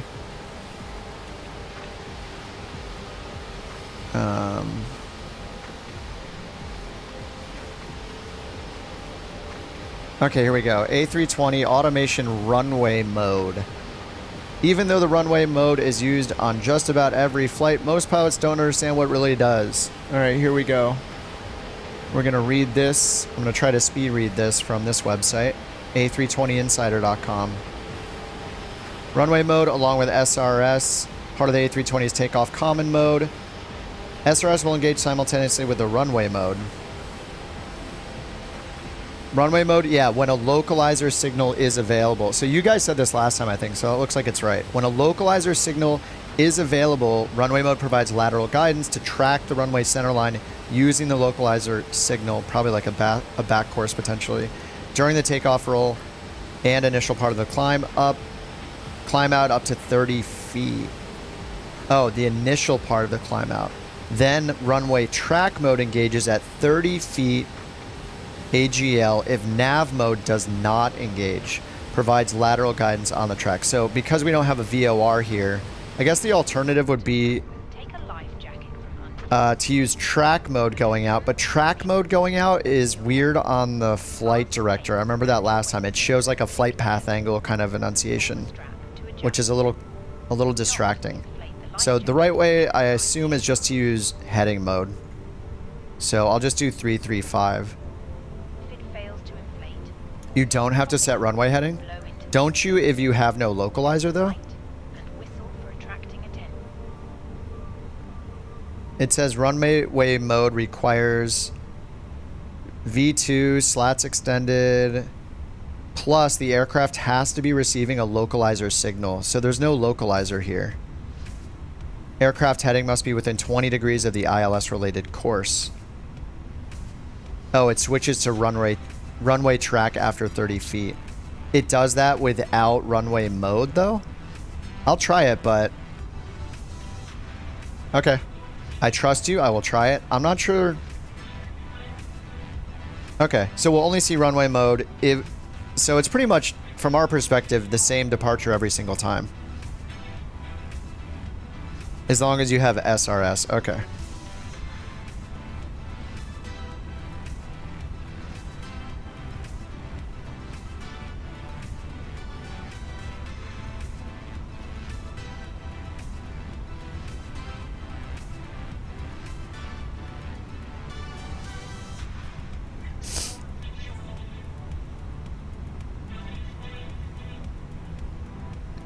Okay, let's get this going. And I forgot engine 1 already. Or engine 2 is on, of course. Engine 1. We should release the kip on the ground. The couch captain liveries.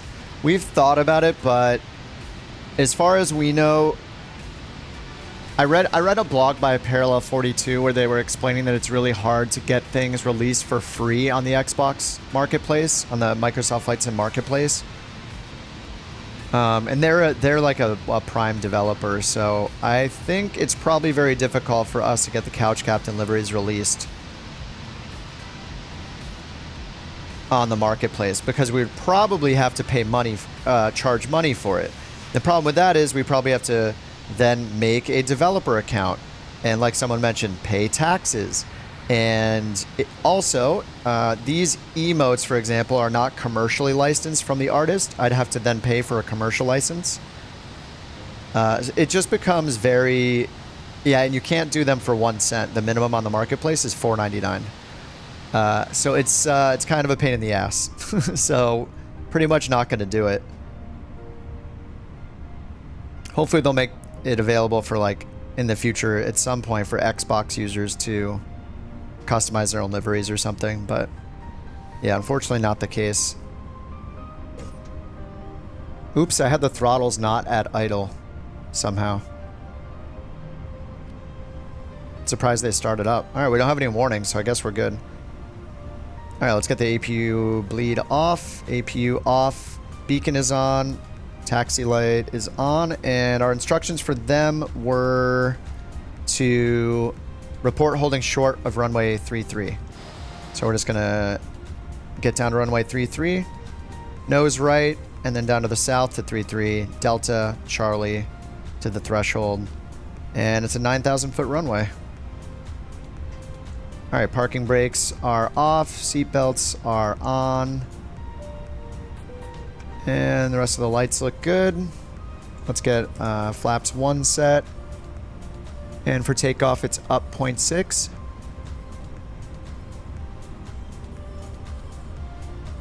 All right, 0.6 is set. Yeah, runway 33. All right, cabin's ready. Hi, Captain. The cabin is now secure for takeoff. Oh, I just do it for takeoff. Okay. All right, predictive wind shear. We'll do all the rest when we get closer to the hold short point. All right, we're going this way. Taking Delta, turning right on Charlie all the way down to 33. Can you still join us? Yeah, of course. Yeah, people, you don't have to have the couch captain's liveries. We're just making jokes. But yeah, we're on the USA West server, and you can see the airports. Oh, you're on the short stream, sorry. We're at KBTM. Kilo, Bravo, Tango, Mike.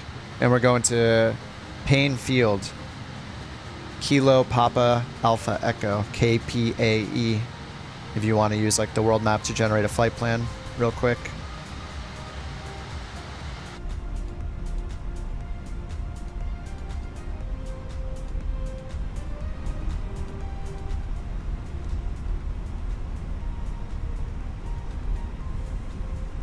Oh, what's up, Laura? Oh, you just got beyond ATC? Nice. Dude, come play with us then. Just fly where we're flying if you want.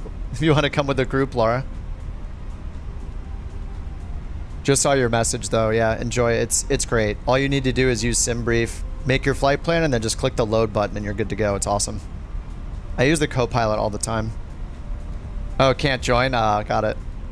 All good. Yeah, everybody's welcome to join. We're on USA West. You don't have to be in the VA or anything like that. Yeah, we're taking the Airbus to the Boeing hangar so they can reverse engineer it to make a better plane. I'm just kidding. I love the Boeings, actually.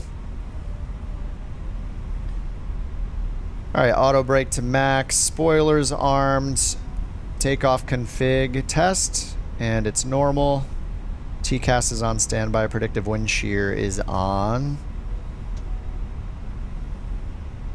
John is on the takeoff roll, A320 style.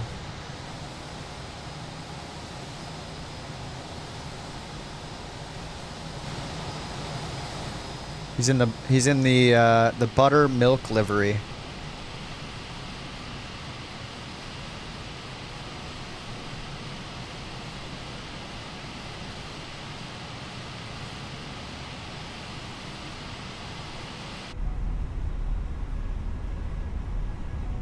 It won't let you use the link to join the mainstream. I think you have to click like the dots or something. Or you can just click my name. That might be the easier way to go to my channel and then just click live. It should just be on the channel homepage. Maybe that's better. Maybe I should change the instructions.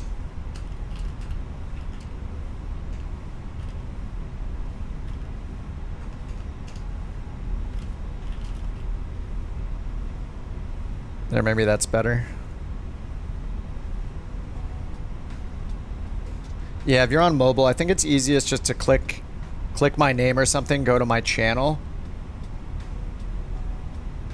and then just click the mainstream from there and you can get the full screen one. Note your takeoff altitude. Mine's 10,000. Oh, you mean our current altitude? Yeah, 5,500.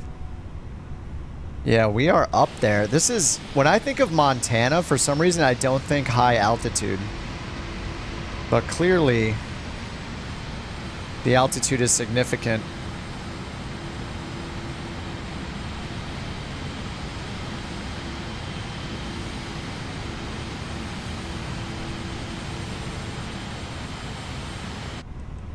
Alright, there we go. Parking brake is on. We're ready for release. Colt 323, short of 33. Holding for release. Colt 323, release for departure. Clearance void if not off by 150 Zulu. If not off by 150 Zulu, contact no later than 200 Zulu. Time now 131 Zulu. Frequency change approved. Released for departure, Colt 323. The departure track goes right over some strip mines. Alright, nice. Oh yeah, you're there now. Alright, planes. Hey, thanks for letting me know that, because then I won't put the link in there anymore. I'll just say visit channel for full stream or something like that. This is where your company is currently based out of an on-air. Nice. On-air company is cool if you have the patience for like the hardcore nature of it.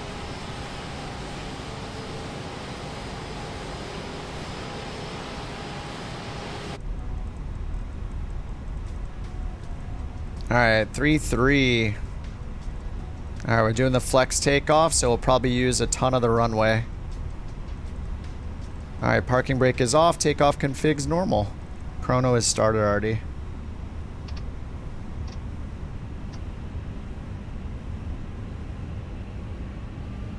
Alright, man, flex 45 F SRS, auto throttle.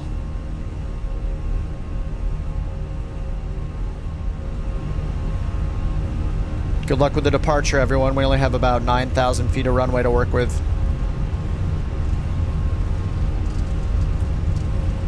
Whoops, wrong button. Alright, 100 knots. 120. V1. Rotate.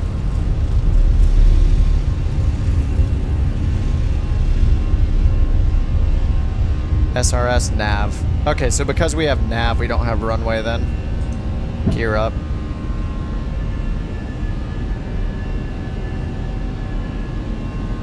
.500 AGL. We're in flaps 1.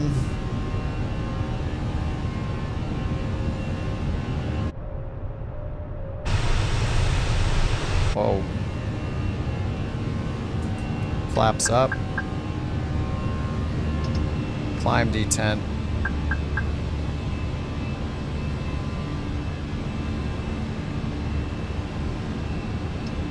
Thrust climb. All right, there we go.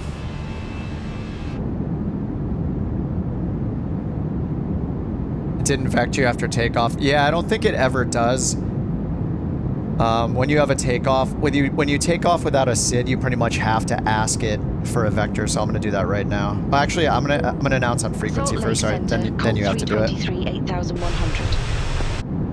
Colt 323, Salt Lake Center, radar contact, climb and maintain flight level 380. 380. Climb and maintain flight level 380. Oh, my heading bug. Whoops.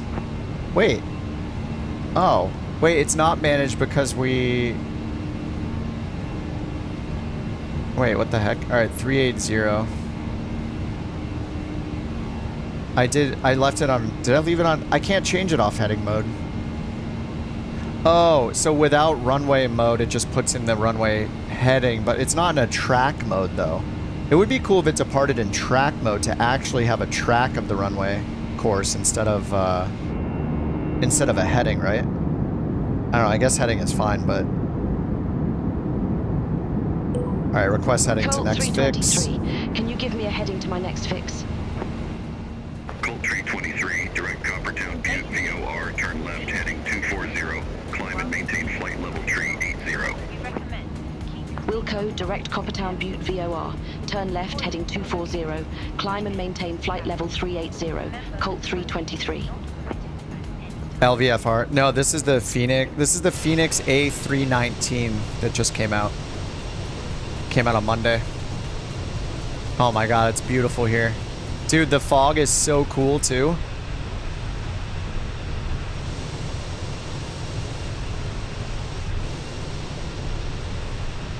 Dude, this looks so cool. What an awesome departure.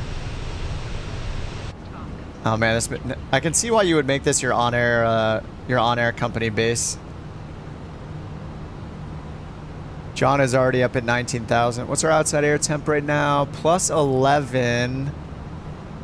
So we might, if it gets 2 degrees colder, which it probably will, we're going to need engine anti-ice going through these clouds. All right, 13,000 feet.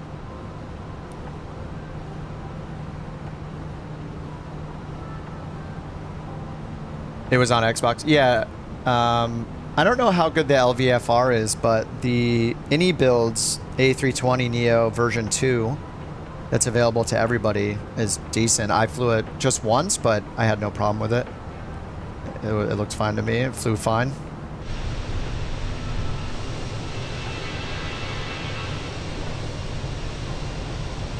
Damn, this looks awesome.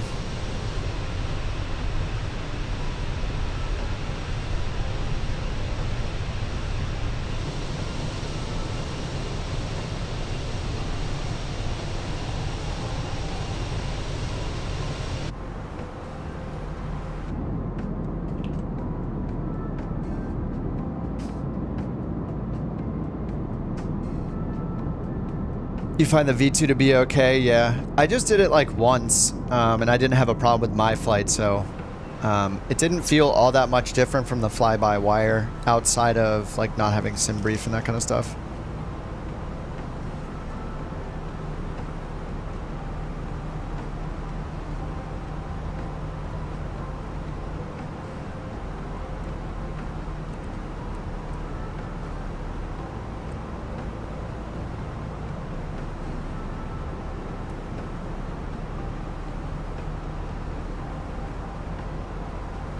Oh, it does have sim brief? Alright, we're at +6. We're gonna go standard, and then we're gonna turn on engine anti-ice. Since total air temp is less than +10 during a climb.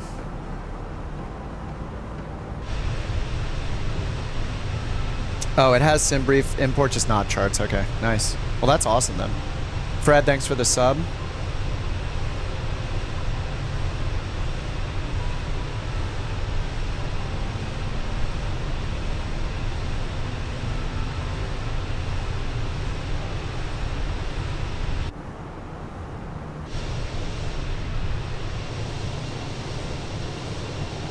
Yeah, not too bad. Not too bad here. Think you're going to move your company to Nebraska? So you don't have to fly in the mountains your entire life. Took you 5 controller smashes to figure it out.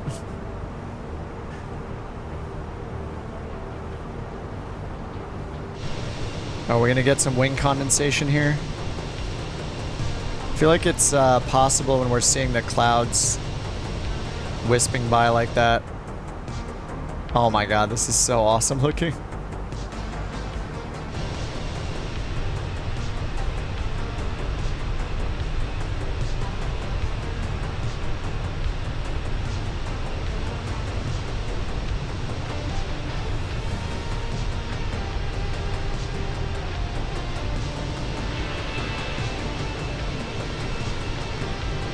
Beautiful.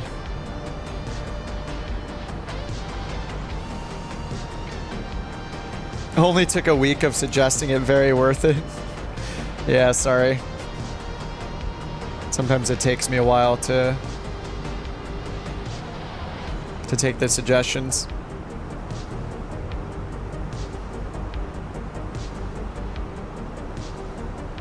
Oh yeah, you just have to find the spot to enter your ID. I remember doing that. I think I incorrectly typed my username on the EFB, but I had to use...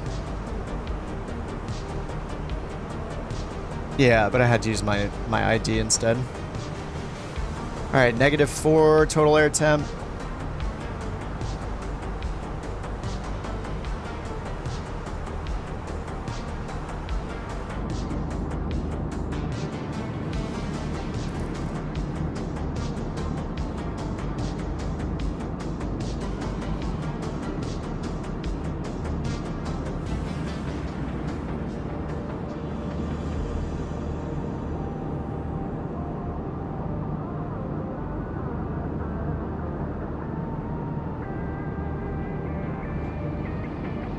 You have an escort? You used to be the escort. If anybody deserves an escort, it's Rex.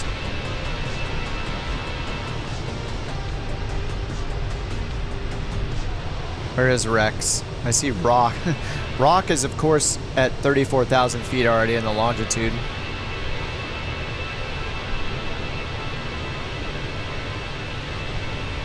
I can't see Rex right now.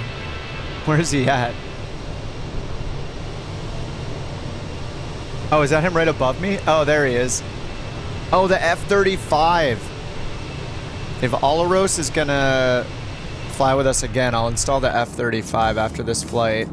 I have it, I think. Yeah, it's a Lightning II, right? Install F-35. All right, in the notes. Ben, thanks for flying with us, dude. Good to see you, man. Guys, you should check out... Wait, let me put in Ben's... Dude, Ben's channel is like, seriously just makes me crack up.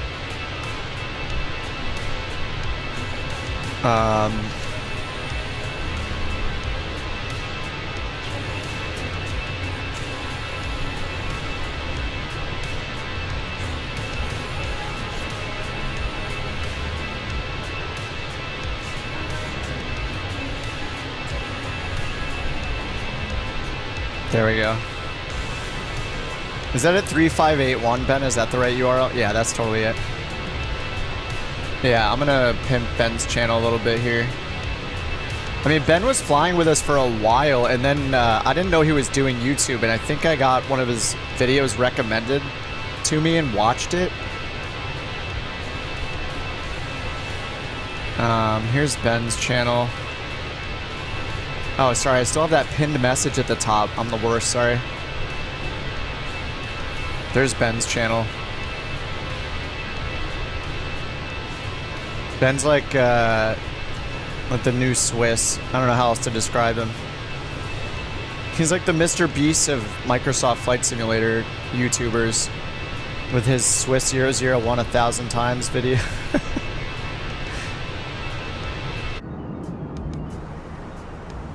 And he made a challenge where he dropped, he had to pay a bunch of money for all his bad landings, and he gave it to us, and I in turn used that generous donation to help fund a bunch of liveries for us. I end up doing giveaways for things anyway, but with the YouTube money most of the time, so it's... But I don't know why he's down there at he's down there in a 737 at 12,000 feet still. And he's barely climbing, so he's probably doing something silly. Alright, what are we at now? Flight level 300.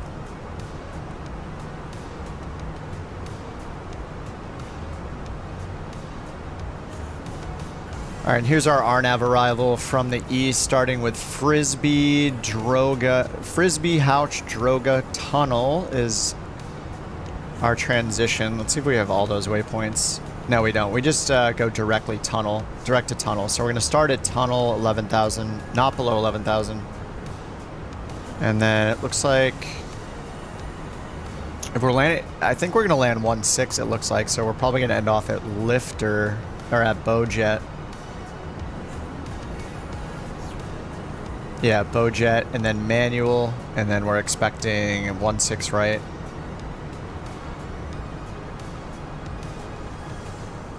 When am I gonna play again? Probably be on tomorrow.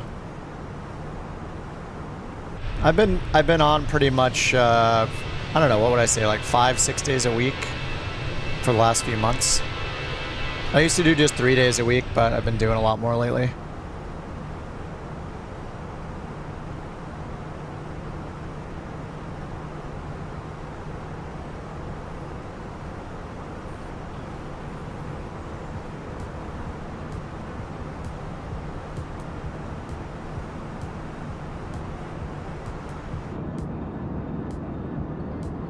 Morning, William. What's up?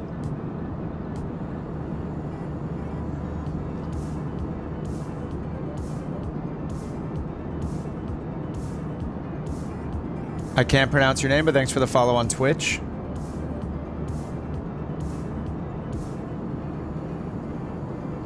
Oh, the mountains are popping in.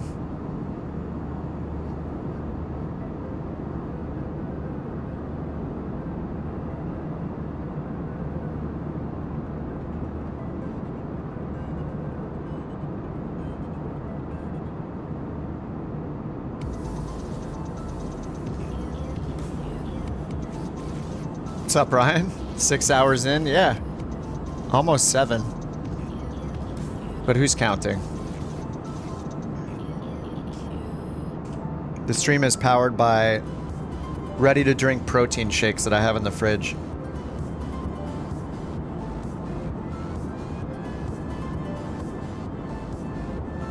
I should really take advantage of the tray that we have in the Airbus and actually do some in-flight dining.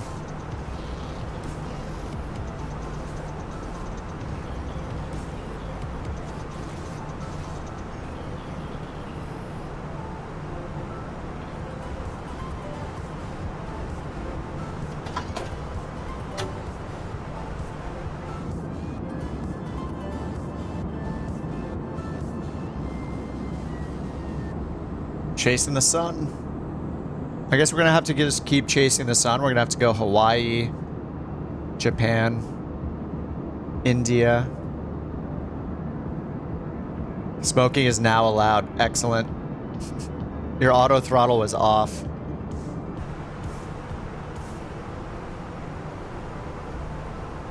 Hopefully, oh, ice not detected. Okay. It says engine icing, ice not detected. So that's good. I forgot to turn those off once we got a little higher. Just ruining our performance here. Alright, total air temp is now -17, but the static air temp's below -40, so we do not need anti-icing it on the engines anymore.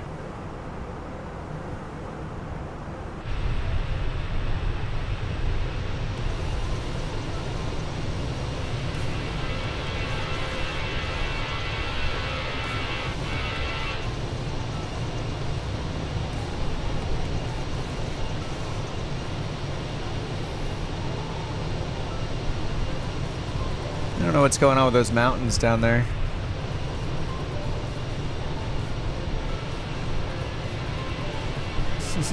They're like spotted.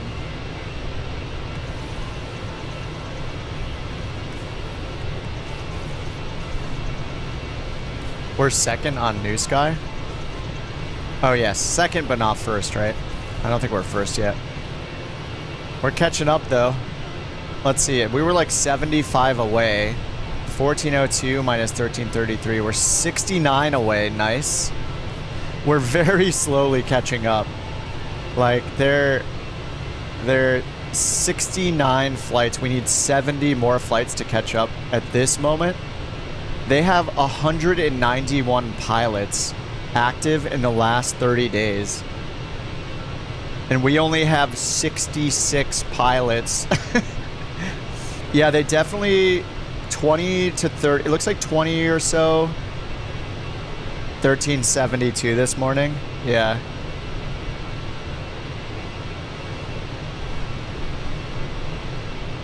I mean, you can tell just by the meter here that we're much more active, though. Like, we're almost in the hyperactive. I don't know how we're not hyperactive. See, here's hyperactive. It's because they're at 100%, I guess that's why. Is that just based off the percentage?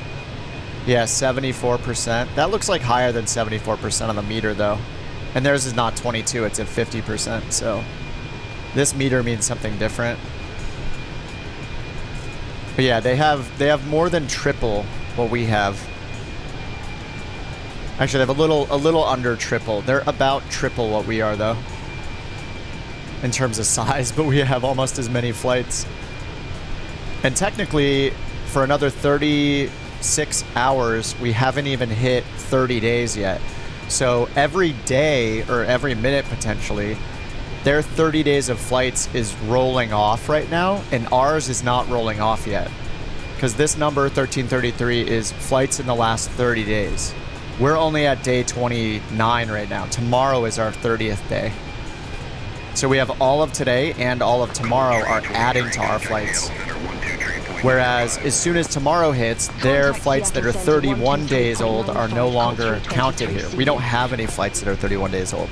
So Seattle Center, Colt 323, good day. yeah, it's still going to be slightly easier for us to catch up because of that. Seattle Center, roger.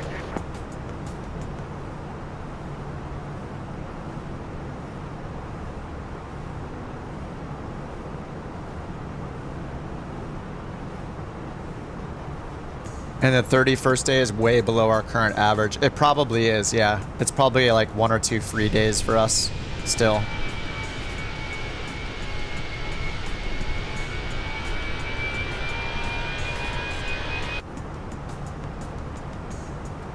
Alright, we're at cruising altitude.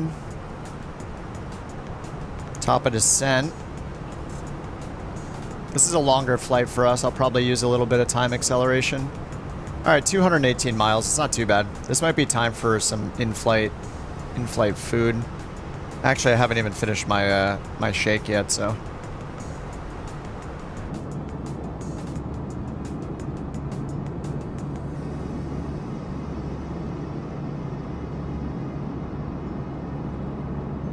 Gonna be gone for the next week.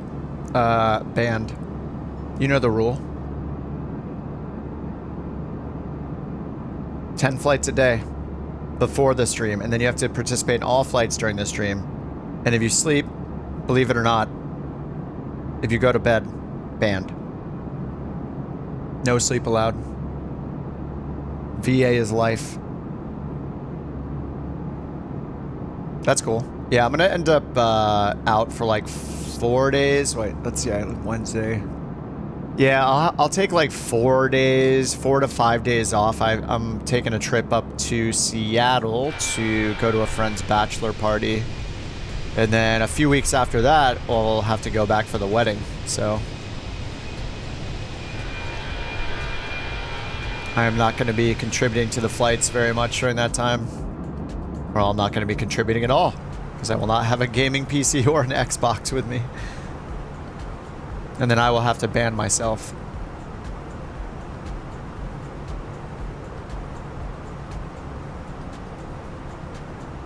Cabin altitude warning. Check your cruise level. If you're getting cabin altitude warning and you don't have failures on, your cabin altitude probably didn't climb to your cruise level. Make sure you set your cruise level. You can hit init and then type in the cruise level right here, like 380.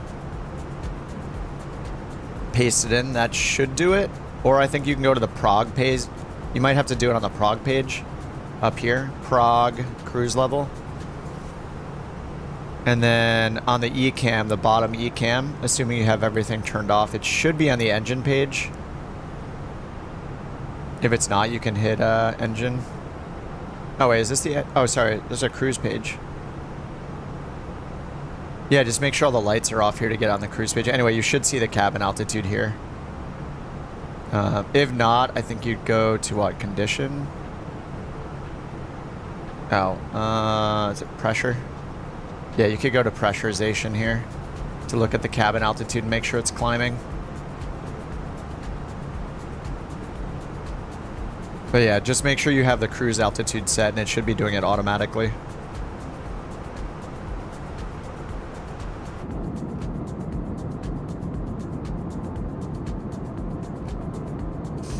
AvGeek must have noticed us, decided to step it up.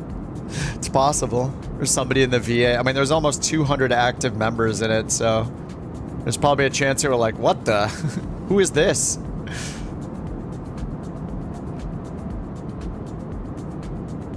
It's at 13,000, yeah. That would do it.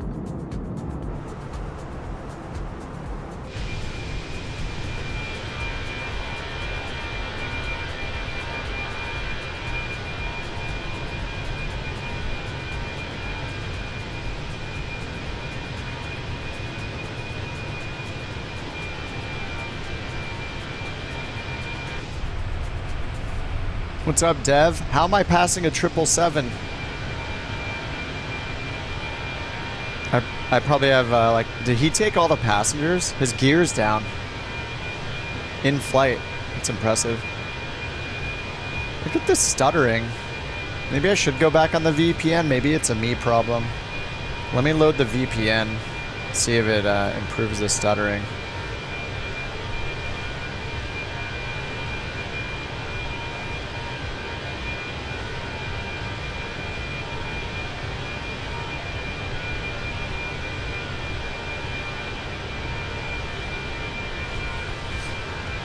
Alright, it's now set to use the VPN.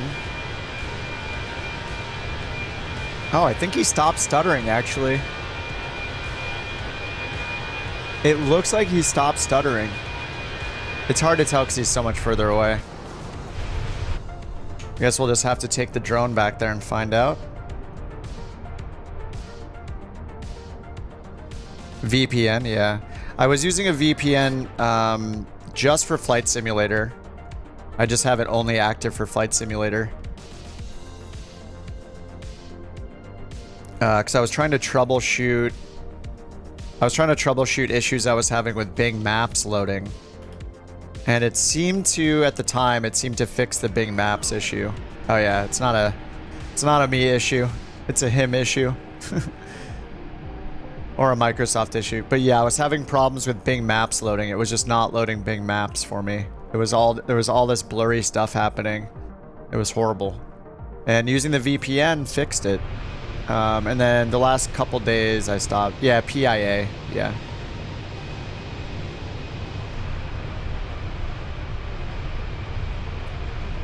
But yeah, that helped. I love that. I didn't even know, like Josh was talking to me about it on Discord, and he was like, you know, or it was either Josh or Brian, I think. They were like, you know, you can have the VPN target just be used by a specific program, and I didn't realize that was the thing. And yeah, PIA does that.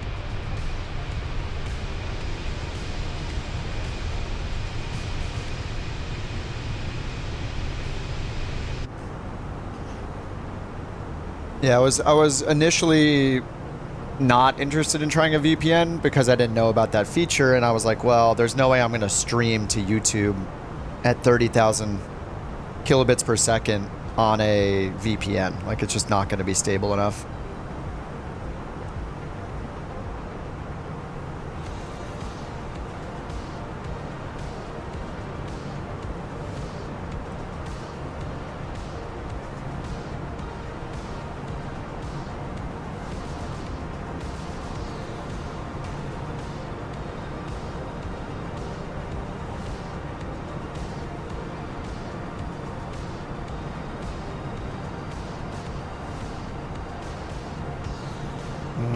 Just testing something here.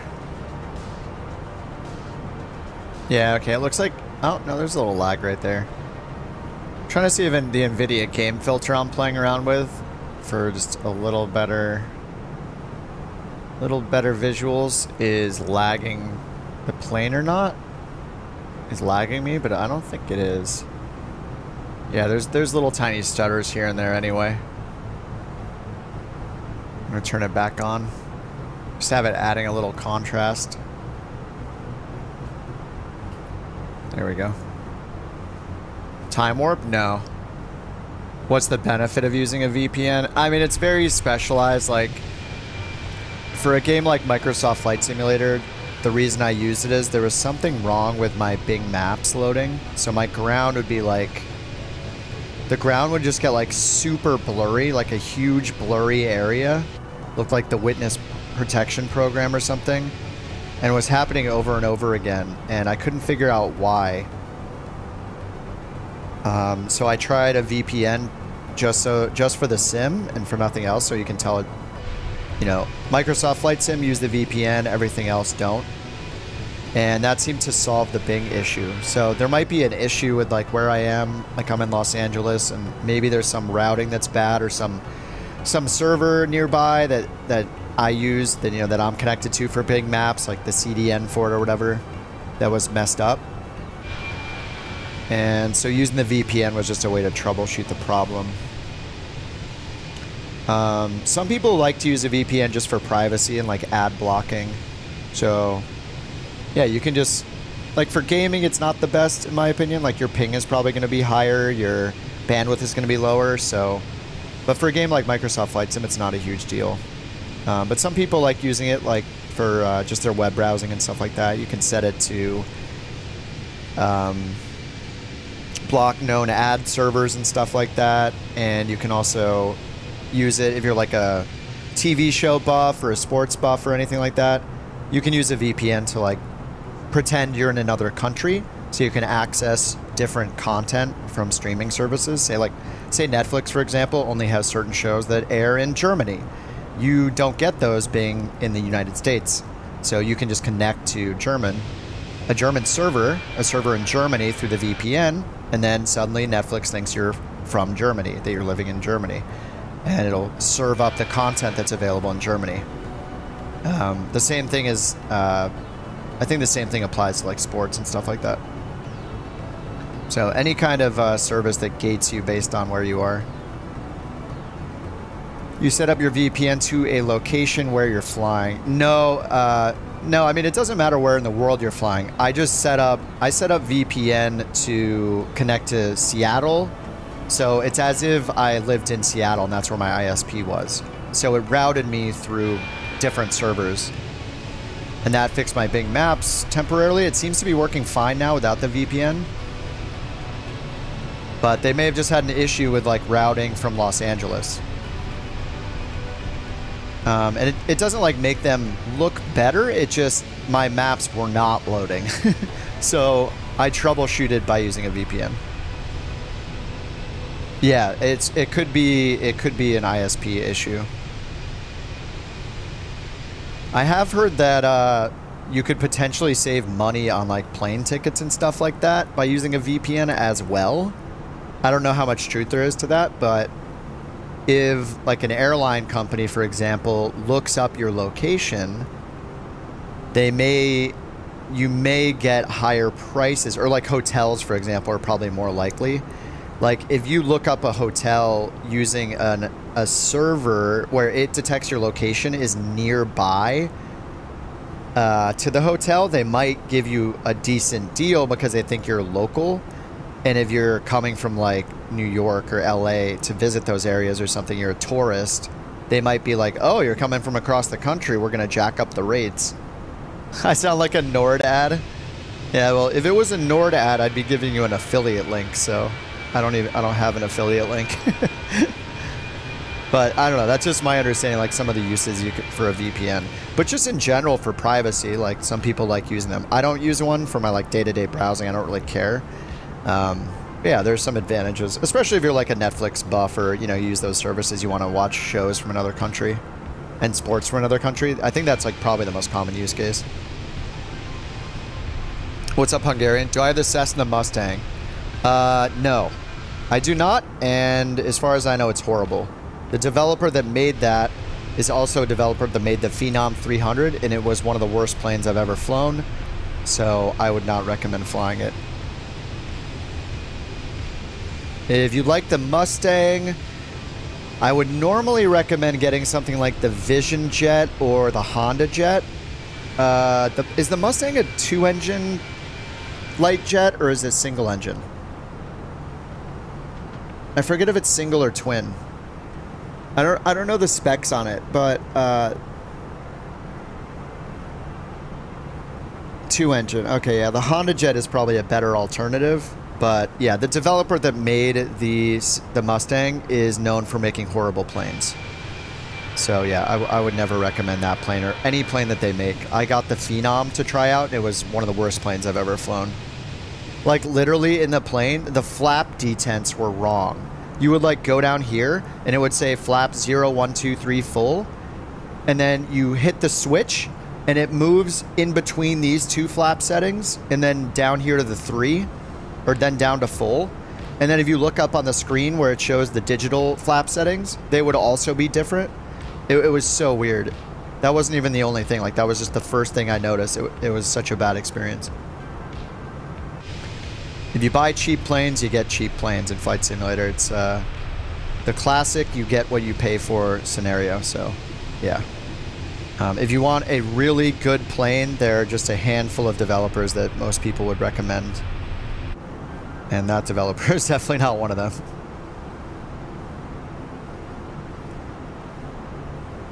Privacy, except you're installing an app on your computer with admin privileges, shipping all your traffic to this company. Yeah.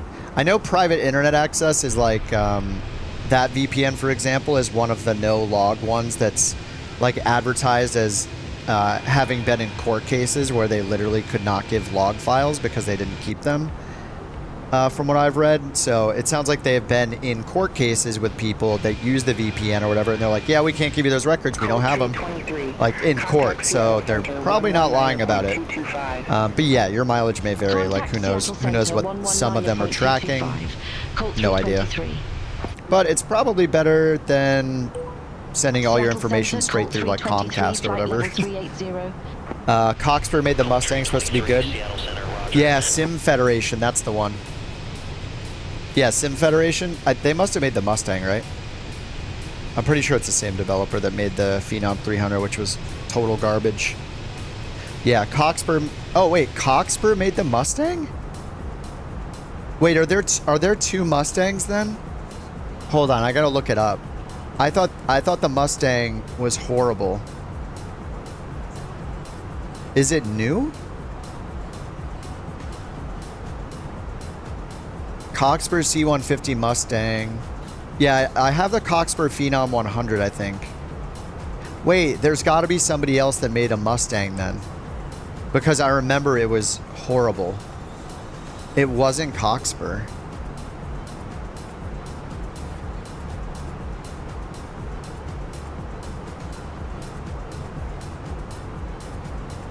Am I mixing it up with another plane?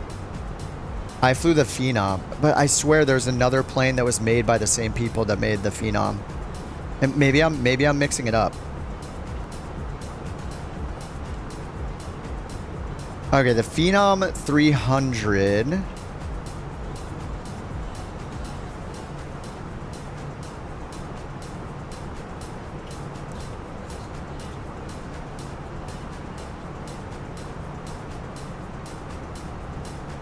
Yeah, okay. Phenom 300 was Sim Federation. What else did they make then? Yeah, they did make one. They did make one. Cessna Citation Mustang for Microsoft Flight Simulator. This is the one that sucks. So to clarify, this is the one... Whoops, that's... This is the one that sucks. The Sim Federation Cessna Citation Mustang. I did not fly this, but I flew the other Sim Federation. No, the Phenom 300 is horrible. The Phenom 300 was made by Sim Federation, and it was absolutely horrible. I remember flying it on stream. It was garbage. The Cockspur Phenom 100 is the good one. Here's the Cockspur one. Oh, this is the Cockspur C150. Yeah, it's the other way around. The 300's the crap. Okay, so Hungarian Goose. If you're talking about the Cockspur C150 Mustang, this one is probably good. Cockspur is good. If you're talking about the Sim Federation Mustang, this one I would avoid altogether. Oh, you have the Cockspur. Okay. All right. That is the confusion then. All right, good. You have the good one then. I didn't actually realize that Cockspur made a Mustang as well. I knew that they made the Phenom. But yeah, Cockspur is good. The Sim Federation Mustang is crap. Just to see how many times I can say Cockspur. Oh, you have succeeded. 80 miles till top of descent. All right. Let's check some things out here.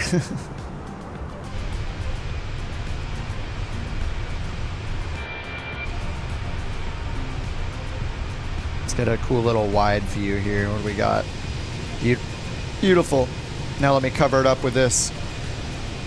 All right, so we have the RNAV arrival. We're going direct tunnel is where we're starting the arrival. Our bottom altitude is going to be 5,000, assuming that we get runway 16 right.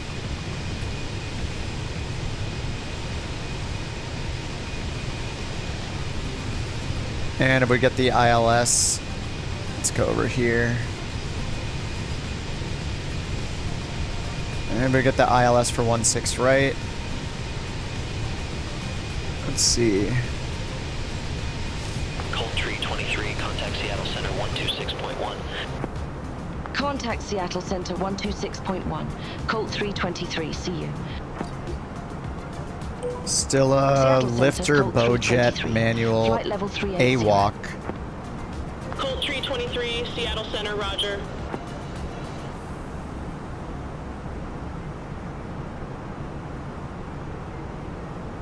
So there's the ILS Yankee and Zulu.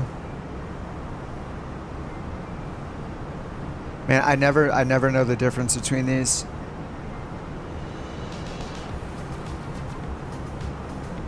The decision height's the same. Okay, just the waypoints are different. Okay, one of them, the Zulu is through AWOC. And it looks like maybe we'll want the Zulu. Is it further out?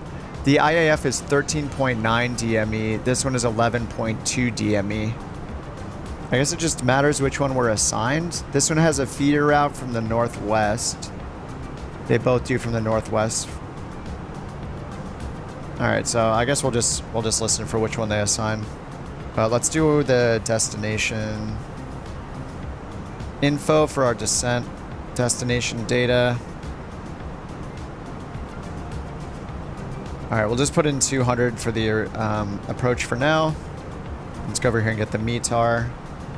Refresh. All right, 110 at 7, 15, 13. 110 at 7. 15 was the temp, I think. Yep, and 3013. All right, destination data. I'll leave this up on the screen for a second if you guys want to copy it into yours. Are we on a server? Yeah, we're on USA West. Here's the info if you guys want to put it in your McDo's. Temperature 15, QNH 3013. And wind is 110 at 7. That's the METAR at the field. 3012 for beyond ATC. Colt 323, Seattle Center, expect Devon 2, runway 16 right. Oh, there it is. Devon 2, 16 right. That's what we're expecting. 3012 is probably for the descent, but at the destination, we want the altimeter at the field. Brian can have a little beer as a treat. Who, you?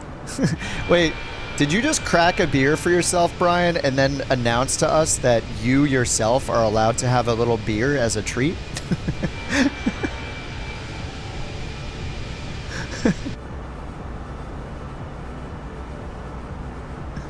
Ryan can have a little beer as a treat.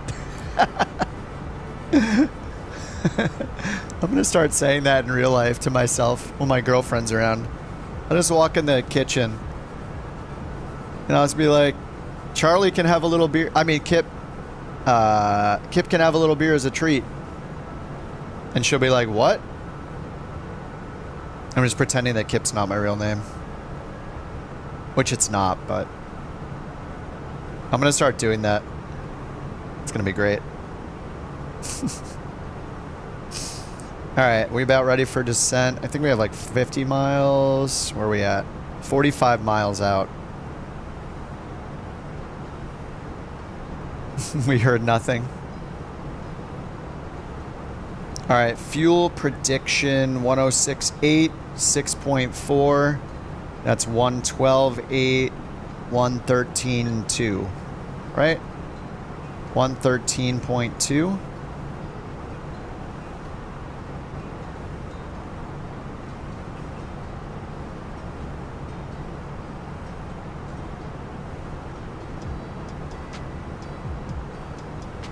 Monocle face. I just dox myself. I'm just a big Napoleon Dynamite fan. Alright, looks like low brakes are good.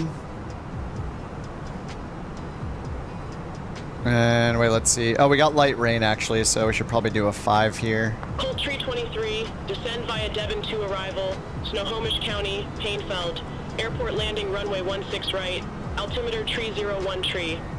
3013. Descend via Devon to arrival, Snohomish County, Painfeldy Airport. Alright, descend via the arrival so we can toss 5,000 in for our bottom altitude. And then descend when we're ready. Beautiful. You heard it on the internet, so it has to be true. Yes. Exactly. That is how it works. Alright, we have light rain and mist, broken clouds at 900, overcast 2400, high-ish humidity. Maybe we'll get some sweet, sim effects. That's our goal. What's rabies 37? What does that mean? AO2 is like the type of sensor they use, I think. What's rabies 37? Let's check that. RAB. Oh, rain began. RAB 35. Rain began 37 minutes after the hour. So it's almost been an hour since the rain started. Rabies 37 foamy conditions. Wait, do I have real time on? I do. Okay, so we're good there. You heard that Couch Captains needs a government ID for anyone using a fake name. Exactly. So if you call up, when you call the Couch Captain's membership hotline to talk to Josh, and as usual, he'll ask you for social security number, mother's maiden name, driver's license number, bank account information, you know, the standard stuff that people in casual conversations that you do no business with ask of you, especially if it's a free thing you're doing. They always ask for that stuff. When he asks for that information, obviously, if you give him a fake name, he'll know. So you have to give him the real name because he'll know if it's a fake name. So, yeah. So then in that situation, you'll be forced to also give an ID. Yes. All right, where's our top of descent? Still not yet. 20 miles. We'll wait till 5 miles out. If you give him a fake name, he'll ask for the ID. Exactly. And actually, he's not only going to ask for the ID, but he's going to enforce that the ID you show him must have the fake name on it. Which I think that makes sense. The ID has to also have the fake name. If you give Kip a cookie, he'll milk the landing. I do have a brownie here from... I got Starbucks this morning and I also got a brownie, but it's kind of half-eaten. It's kind of messy and it's just a lot. It's kind of too much.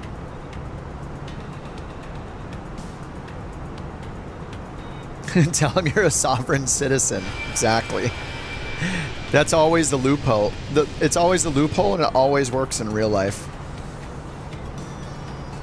You're going to use MS Paint to make the ID?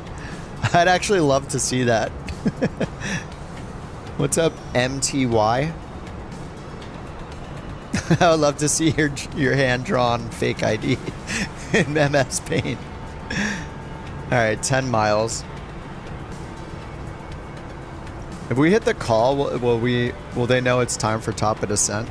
Or they're going to tell people to take their seats?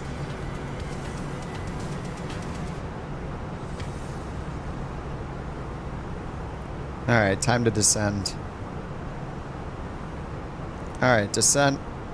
Descent begins now. Mick Glovin. Mick Glovin. Whoa, how long have we had an escort? V1 says it's crucial to turn off the flight directors when disengaging autopilot. Wait, why?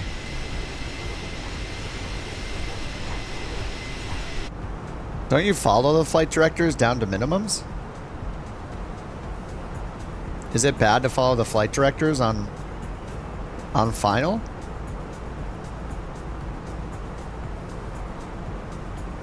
Oh, not long.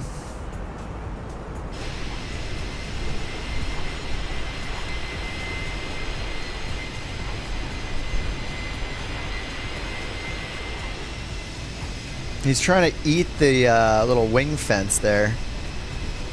Oh, it's one of those autonomous ones too. Look, there's no pilot. Is there? No, there's no pilot in there. It's a drone. Super Hornet drone. Colt Tree 23, contact Seattle Center 132.6. Contact Seattle Center 132.6, Colt 323. Seattle Center, Colt 323, good day. It can engage things that you don't want engaged. Huh. Colt 323, Seattle Center, good day. Descend and maintain 5,000, altimeter 3013. Descend and maintain 5,000, altimeter 3013, Colt 323. Maybe I should set a button for flight directors on and off then. Hey, I believe you. I haven't watched the video myself, but if a real pilot says it, it must be true. I do have a button, my autopilot on off right now when I press it, because I was flying GA so much. I have the press button for that switch. I have like up for on, down for off, and push it for yaw damper right now. So I could probably reassign that. Oops, this one. It's a little tricky to push though. Maybe I should make it a sideways press. Sometimes as I'm pushing it, I trigger the other ones. Flight directors on for ILS. Oh, off for non-precision. Okay, yeah, I was assuming ILS. I'd follow them down with ILS. Just off for non-precision. That makes sense. Just to get the clutter out of the way. That sounds like a good thing to have set anyway. If you can even do it. Oh, toggle flight director. Nice. I'm not sure that it'll work in this plane, but we'll find out, I guess. Let's see if it works. Whoa. The Phoenix really hates when you pause it. It's kind of crazy. Alright, so let me test it out. Yep, it turned it off on both sides. And on both sides. Nice. Alright, got that set. Flight director's off and bird on. What the? Cab duct overheat. Whoa. Okay. Hot air off, then on. We got our first random failure. Cockpit duct overheat. Hot air off, then on when duct temperature is less than 70. Okay, what are the duct temperatures? Is that part of bleed? Not there. Condition. Why doesn't it show it here? It's 107 in the cockpit. Oh, it's 114 degrees. Wait, what? Oh, this wasn't a failure. This is because I paused it. Look, it's just coming down normally already. Anyway, let's turn the hot air off. Hot air off.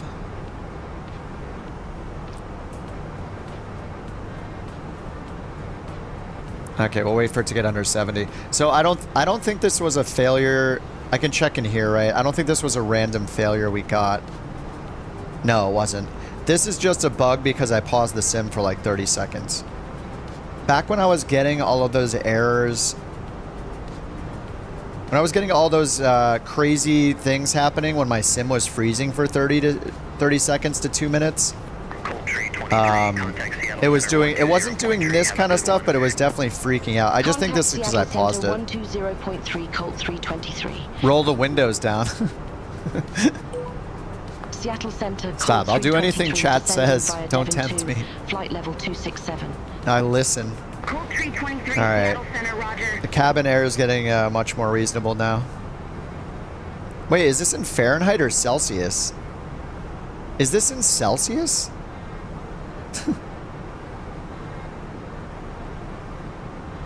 I mean, it's not a failure, so I think this is just a bug when you pause the game. I guess this is exactly why they have under here, under the maintenance menu, there is a pause button. So I should get in the habit of using this.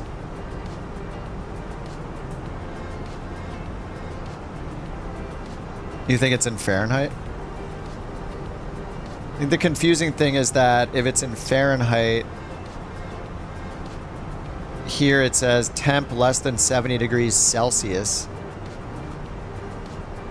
I assume that's Celsius there?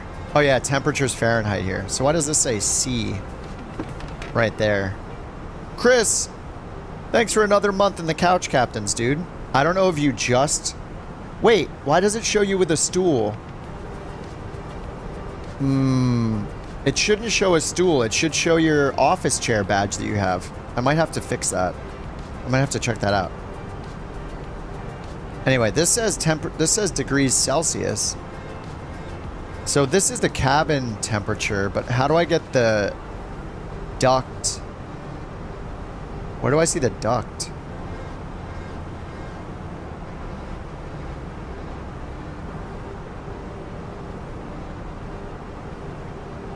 System 1, those are the packs. I mean, it must be this because... Yeah, anyway, let me turn it back on. See if it goes away. This is in Fahrenheit. When duct temperature, hot air off then on. Off then on. Is there another hot air? This is cargo heat. Oh, is there a duct? Ventilation. Blower, extract, cabin fans, cargo smoke, cargo heat.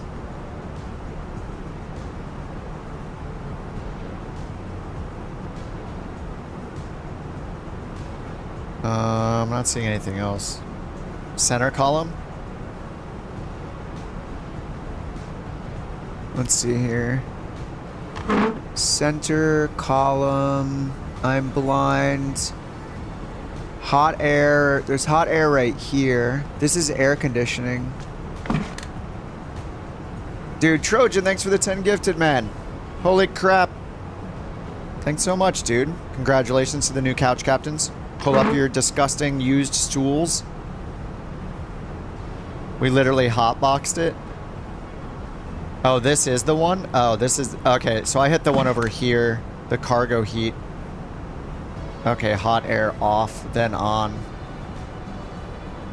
How do I see the duct temperature, though? Like, do I just do literally off, then on? And then look at... Oh, then that's it? Okay. So it was showing me the cabin and cockpit or flight deck air instead of the duct, so I don't know how to monitor the duct air. Alright. Ooh, perfect timing. Cold tree 23, altimeter tree 013. Positive 12. Alright, 3013. Altimeter 3013, expect radar vectors for ILS Yankee runway 16 right. Colt 323. ILS Yankee 16 right. I put in the Zulu, I think. Let me fix that. Oh, I put in the Yankee. Let's go. Feels good.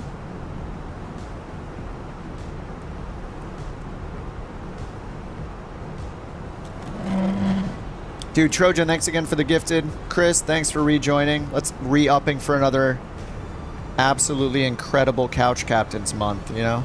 All the perks you guys get being a Couch Captain. You know, all the private videos. All right, we get liveries. Okay, everybody gets liveries. Anyway. We might have to make it an exclusive club later and lock down the liveries for members only. But then somebody's going to leak the liveries URL. Then we have to, like, you know, find lawyers and stuff and private investigators on the internet to track down the offenders, find the leakers and make a mini documentary about them.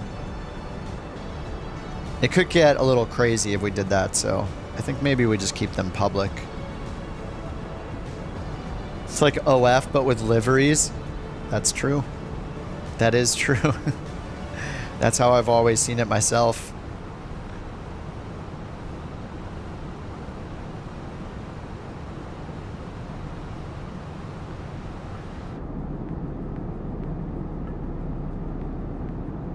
And then we ban them all, yes. We find the leaker and we ban them. Perma-ban. Thanks again, Trojan, Chris. Raccoon, thanks for the gifted earlier. And Turkish, the Turk, if you're still here. If Turk's still hanging out, thanks for the gifted earlier too, dude. Appreciate all you guys. Alright. Into the delicious clouds we go. It's not cold enough to need anti-ice, so we are, no pun intended, chilling. Ban hammer.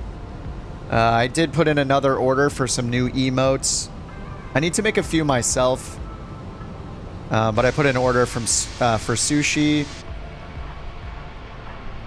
Oh, it's like all right in front of us. That's weird. I guess that's how they get the effect going in the cockpit. They just generate it right in front of you.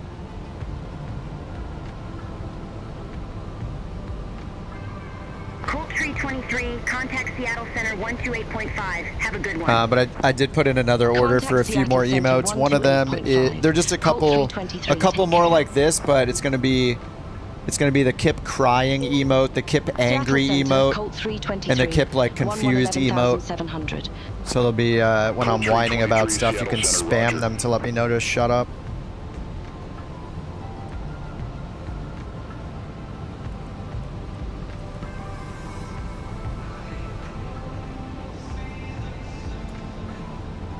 Alright, I think we need, yeah, we need drag. There we go. More drag required. We're above profile. It is the tiniest profile dot ever, but there we go. Slow it down as we approach. We're at 250 knots already.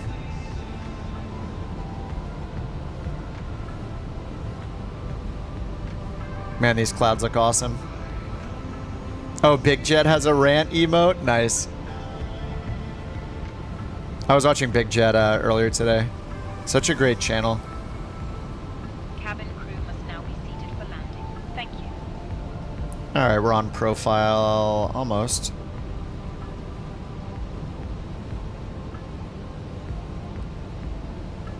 Alright, speed brakes disarmed. We're going to use low auto brakes. And let's double check our landing weight over here. 112.4. 113.4.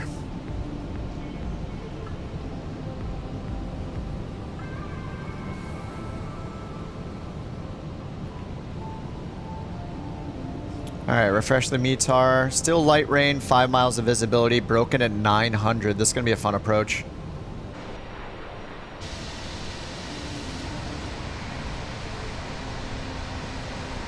Oh my god, this looks so cool with the fighter jet right in front of us.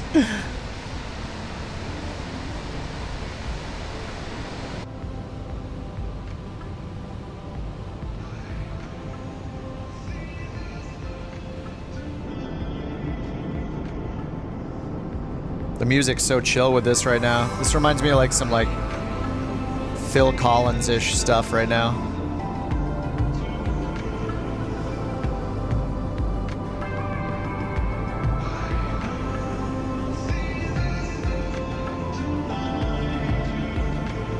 Oh, Delta's back. Now I can get offline. Whew. I was just waiting for him to get back so we could leave. Delta, are you flying with us now? Let's go.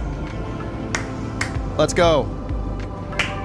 Streamers that clap are real streamers. Gonna clap into the microphone. Let's go.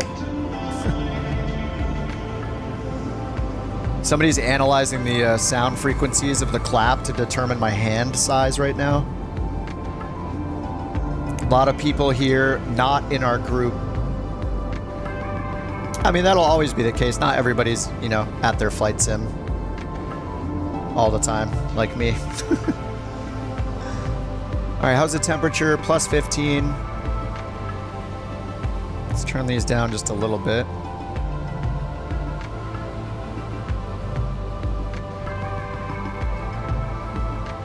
Into the clouds.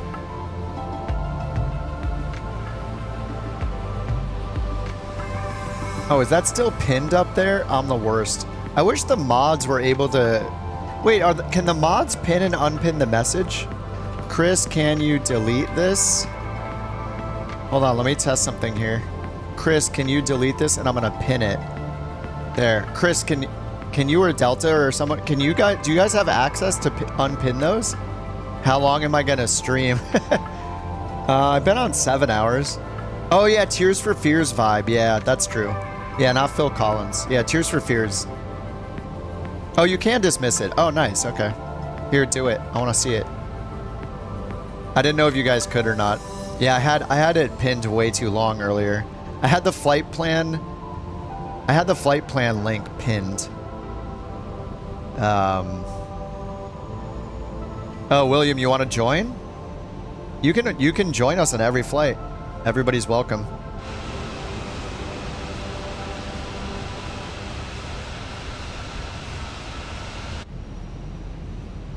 All right, right turn.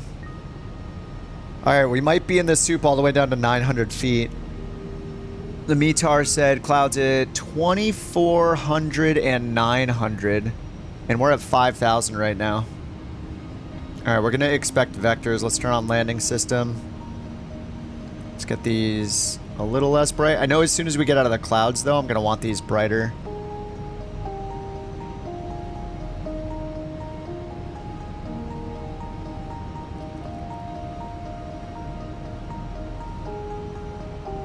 All right, this is going to leave us off on a vector, and then we're going to turn around for the airport.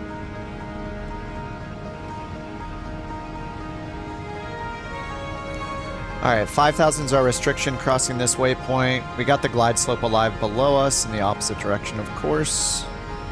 Now let's turn this music down. It's getting a little Disney for me now. It's a little too chill. Oh, I forgot my landing lights on. Under 10,000. Seatbelts on. Tree 23, leave Beaujay heading 345. Expect radar vectors for ILS. All right, 345. 16 right. Leave Beaujay heading 345. It's in 1 mile. Expect radar vectors for ILS Yankee runway 16 right, Colt 323. All right, vectors for 16 right. Bottom altitude's 2,000. Put that in as a reminder. We got landing system on. And no DME on this, so we need to use Pane VOR. Let's get that shown up here. There's Pane VOR 9.3 DME.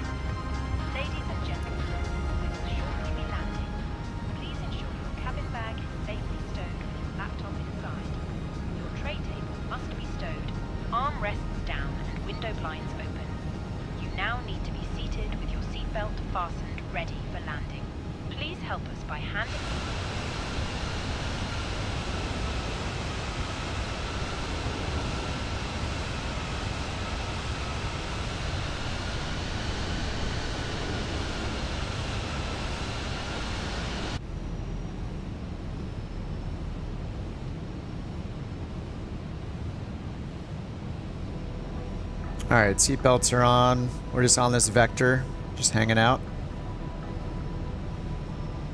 The minimums are, the clouds are pretty low, so hopefully they'll give us just cleared for the approach, direct E-walk.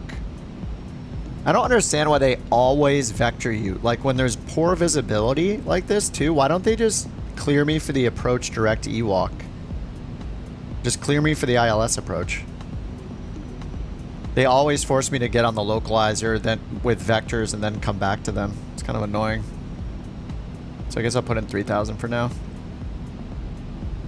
3,000 to Ewok. Itipi? What is this? Itipi? Ewok. Itipi. Itipi. What is that supposed to be? Alright, 163. We got our decision altitude or decision height at 200 in already. Atipi 2000. Final approach course 163. We already got the Payne VOR and IPAE is identified down here. 109.3. Glide slope's almost 1 dot above. Vectors are pretty good. I just don't understand.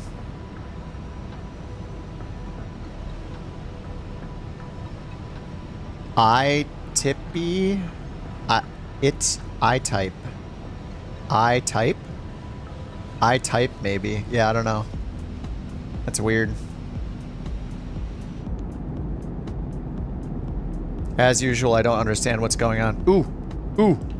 Wingtip vortices. Or, not wingtip vortices, but we're getting the condensation. Descend and maintain 4,000 vectors for the approach.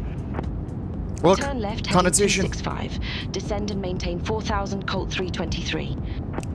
Alright, 4,000.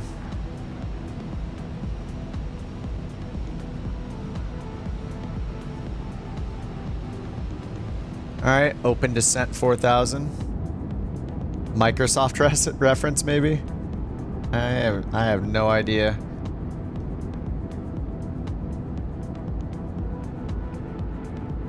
Give us wingtip vortices next. Come on, let's see it. Yeah, we've been hunting bad weather. Actually, we didn't even look at Payne Field for the weather. It just happens to be light rain. I mean, I guess that's what happens when you go to the Pacific Northwest more often than not, but man, this looks so awesome.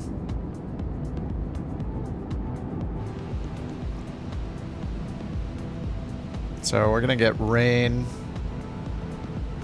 Alright, well, we lost the glide slope, so we could use a turnaround here. Turning around would be pretty nice. We're pretty far out. It's okay. 21 DME. I guess it's not that bad.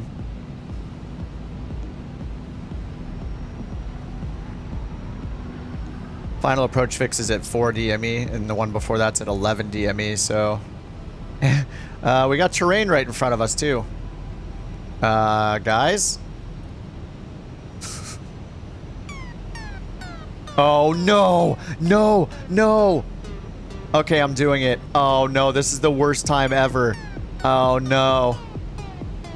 Okay, okay. Where is it? Crap. Oh my god, there's terrain right in front of us. Wait, where do I trigger it? Where do I trigger it?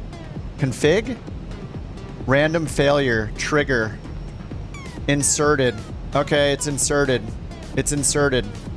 How do I get out of here? Flight plan. We gotta turn. We gotta turn. Oh my god, this is the worst timing. I hate it.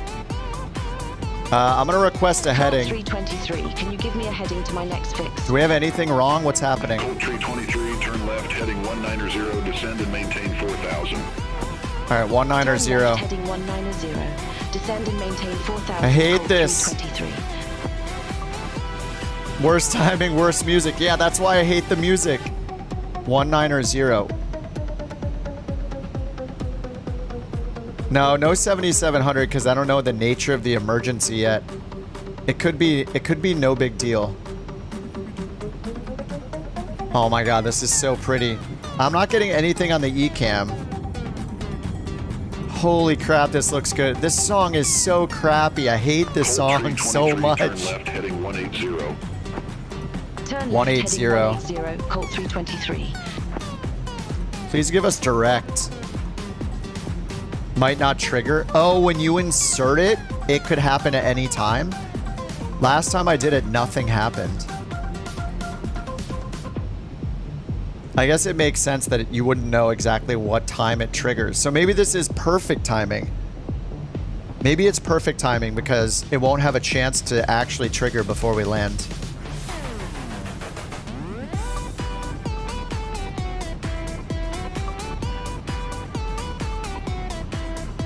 You see nothing coming in? Wait, are you on real time? Am I on real time? Oh, I'm not. Oh, it was by like a couple seconds. Alright, that's the worst. That is the worst. I hate the song. I hate the song so much, and that's why it is the song that forces me to do some kind of failure, or it has been in the past. I think it was John's idea to trigger a failure, even though it's a minor failure. Eventually, I need to be able to get to triggering major failures when the song comes on. Colt Tree 23, 14 miles from Iwalk. Fly present heading, maintain 2000 until established on the final approach course. Cleared ILS. What does he mean maintain 2000? We haven't been descended to 2000. Heading 2000 until established. Cleared ILS Yankee runway 16 right, Colt 323. All right, we're cleared for the ILS Yankee 16 right. Localizer. Let's get speed brakes armed. We're at green dot speed already, and we're on the way to Ewok. Once we're at Ewok, we got 11 DME. FAF is at 4.4 DME. I can just go direct Ewok at this point. They put us directly. I'm just going to do that so we can manage our descent. There we go. And that should activate approach phase. Let's double check that that's on. Yes, it is. 122 for approach speed. All right, DME 19.7. We got some time. So let me refresh the METAR. 110 at 7. Yeah, this is all still good. And we got light rain. In GA, full power loss. Yeah, in Airliner, just one engine out. True. That's true. Unless there's like a double engine failure. Yeah, I have no idea. I really like John's idea though. I think this is a great idea to insert random failures. So what I really need to do on one of the streams is practice some catastrophic errors. Practice engine out takeoffs. I know you hold green dot speed, you shut down the engine potentially, you follow all the ECAM messages. So that'll be something I have to practice a bit. Oh my god, that looks so cool.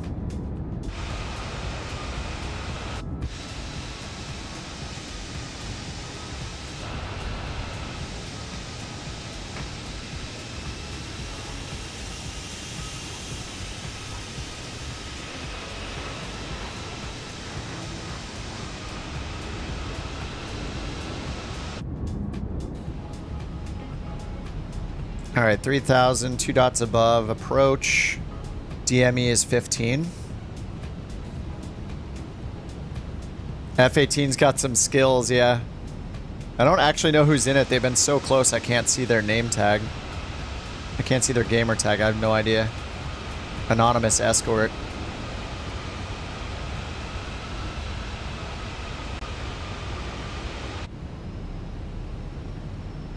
Alright, we're about to turn left. Not on the localizer yet. 2300 AGL, so I'm going to get flaps 1 down. DME is 13.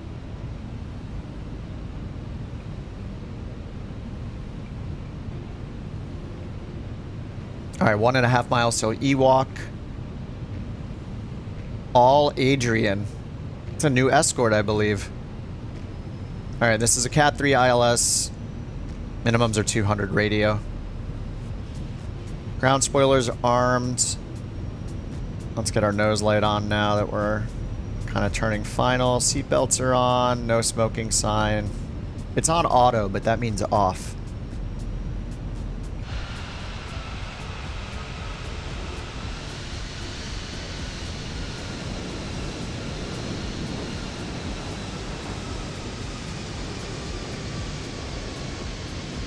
Dude. Oh my god, that's awesome. With the condensation.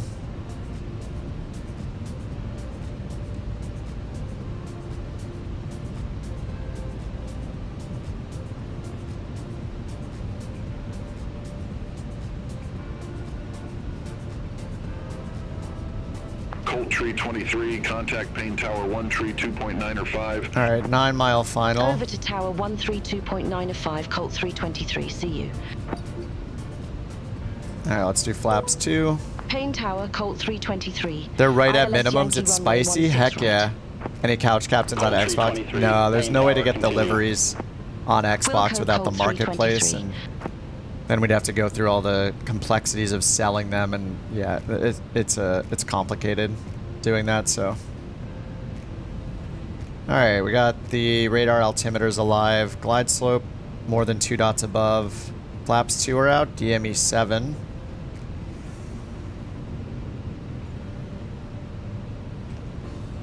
All right, DME 4.4 is going to be the glide slope, and then climbing right turn 2,280 for go around.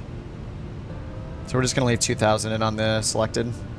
All right, glide slope's at less than 2 dots now. Let's get gear down. 2,100 above the ground. DME 6.4.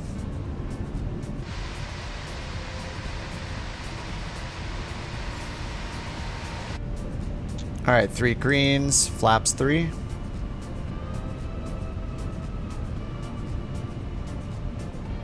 All right, flaps 3 out. 2,000 AGL. DME 5.5, a mile till the FAF. Okay, flaps full. Maybe I should do flaps full, like 1 dot above. Colt tree 23, wind 09 or 5 at 7. Runway 16 right, cleared to land. Runway 10 16 rating, right, beautiful. cleared to land. Colt 323.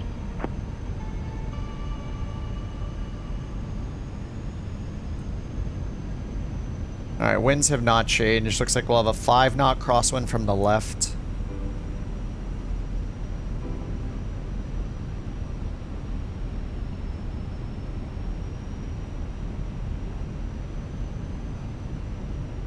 All right. Brakes are good. Spoilers are armed. Flaps full. Landing gears down.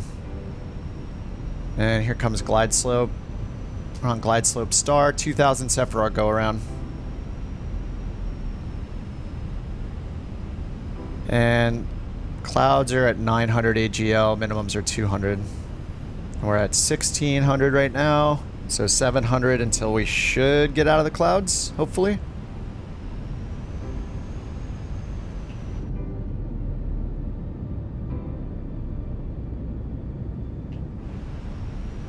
There's a runway. In sight. There's a train! Oh my god, there's a train below us! Look! It's bouncing all around like crazy, but there's a train! Look at it glitching!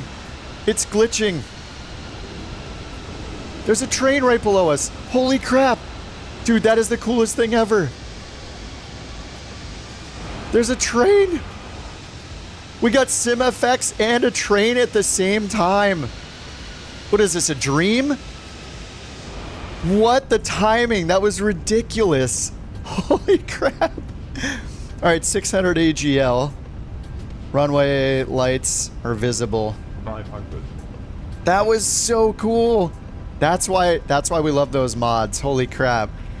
That was so cool. All right, 300. Let's get the autopilot off. 100 above. Minimum. Minimum. Light slow. Whoa. Suddenly it's a 15 knot crosswind from the left. What's going on? Why is it speeding up? What? What? 50. What is happening? What What just happened? I don't get it. What just happened? Why did the engine just start spooling up? What the heck is going on? What? Is this the failure? Did the failure just happen on final? What just happened? What?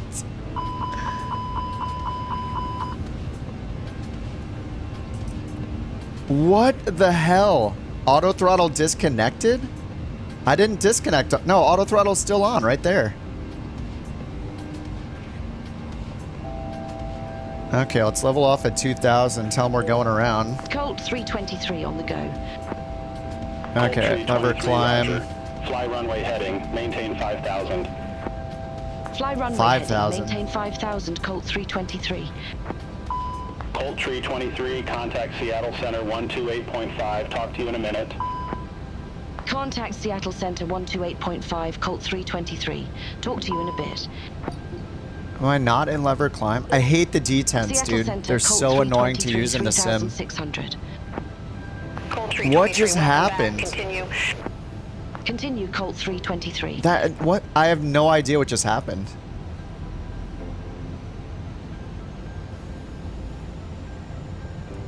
Oh, we got some landmarks coming up.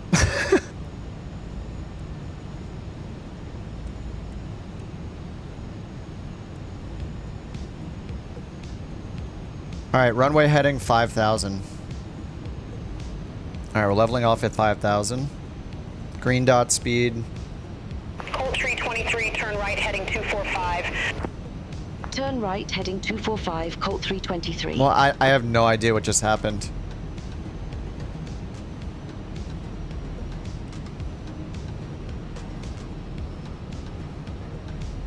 All right, 245 heading mode. Let me turn off those. This is gonna mess it up because the Phoenix is crazy about pausing.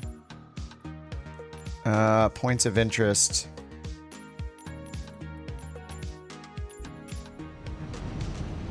Okay, seems okay. 10.0 not banned. Nice. Dude, I have no idea what just happened. We had 5 knot crosswind. You get to 100 feet AGL, and then bam, what is that? 15 knots crosswind from the left instantly. Like, dude, it's not even. It's just like, it just gets so annoying. It seems so just. It's like they're trolling us with a code. When you're about to land, randomly change the winds like a tornado style. What a great feature that'll be. It's totally realistic to just randomly change 100% of the time on final. So weird. All right, they're gonna give us vectors here. Okay, we got 245. Right, so we're okay. So I need to reset up for the approach again, right? So direct to, let's see if it got rid of everything. No. Okay, we have the hold. And I can't go back, so I need to put the approach back in, right?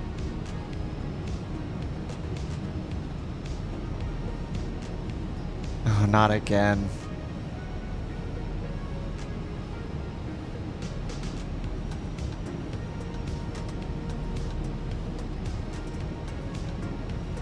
Colt 323, turn right, heading 340. Expect further clearance in about 27 miles. Turn right, heading 340, Colt 323. They really need acceleration on these knobs. It's crazy. All right, 340. Yeah, no ECAM message. Commanded disconnect. I do not have a button. I do not have. No, I do have a button. I do have a button on my stick to turn the auto throttle off. But it's not where my thumb. It's not where I would hit it by accident. And my auto throttle button was on the entire time. As far as I saw. Like, after, when I started doing the go around, auto throttle was still on.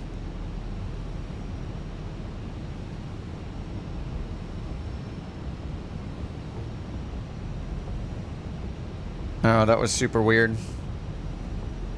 Yeah, I would have to move my hand almost off the stick to hit my auto throttle disconnect button. I mean, I should probably unbind those because I don't really need them. I don't know.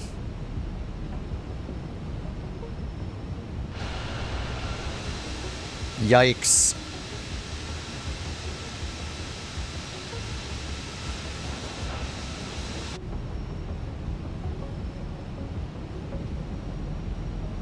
I still don't understand how to do another approach in this because every time I click my destination airport, there is no option to set an arrival again, and it got rid of all the other stuff in here.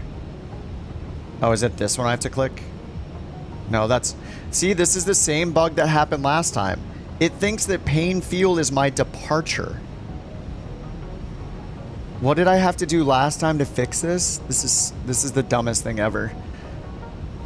It's doing the same thing it did that one day where I was having all the freezes. Performance page, approach. It still has the approach in here, but if I want to go direct to one of the approach waypoints, what do I do? I don't think they're in the flight plan anymore. Right? Yeah, it removed all of the approach waypoints. There's only the hold. And when I click Paine, it thinks it's my departure. It doesn't make any sense. Direct to menu? Nothing. This is the second time this bug's happened to me. It just clears everything. It's like I have to tell it to go back to Paine or something. I guess we'll go secondary flight plan real quick.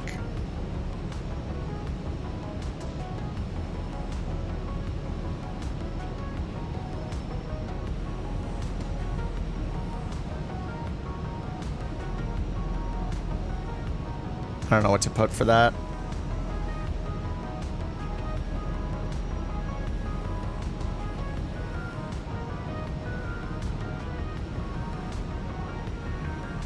Departure. Arrival here? There we go. Okay, there we go. Yankee 16 right. It was the Devon 2. No via. Okay.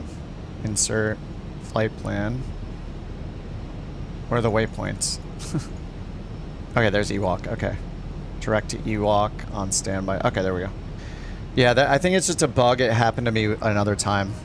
So there's Ewok over there, so I think I could speed up though, right? I'll just take command of the speed for now.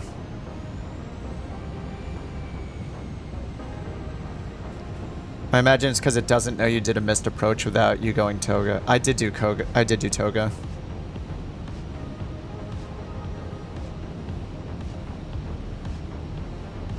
Toga, then I got it clean, and then I went to climb. And it was not in there anymore. It just happened to me another time, so I think it's just a bug. It might be related to me pausing, because the last time this happened to me, I was getting all those freezes in the sim. My normal like minute-long freezes that were happening before I cleared my NVIDIA cache. So yeah, I'm guessing what happened is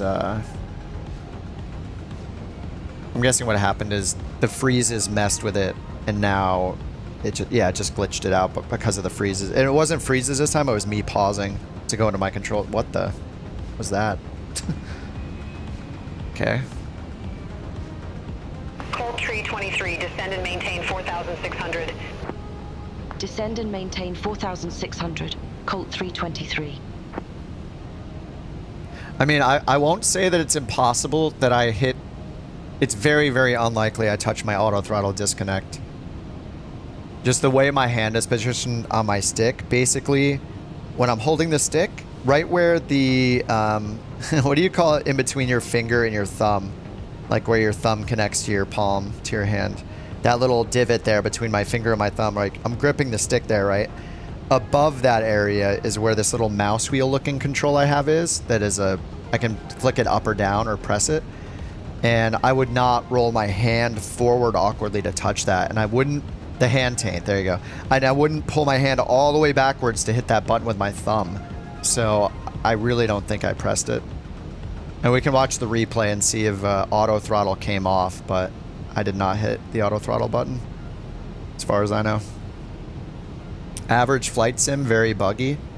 I don't think this is like a Microsoft flight sim problem. I think this is... The Phoenix, generally I blame Flight Sim, like I have no problem saying what's wrong with Flight Sim, but I think that this is a Phoenix thing because the Phoenix uses its own program running in the background. A separate program just to fly the Phoenix that manages all this stuff. When you pause the simulator like I did a couple times during this flight, I think it causes bugs. And that's why here, if you go to the McDo menu, Under maintenance, they have a pause button. Turn right, heading 015, Colt 323. Colt 323, contact Seattle Center 125.1. Have a good afternoon. Contact Seattle Center 125.1. All right, 015. 323. Gave it managed speed mode Seattle back. Center, Colt 323, 4,600. Colt 323, Seattle Center, roger.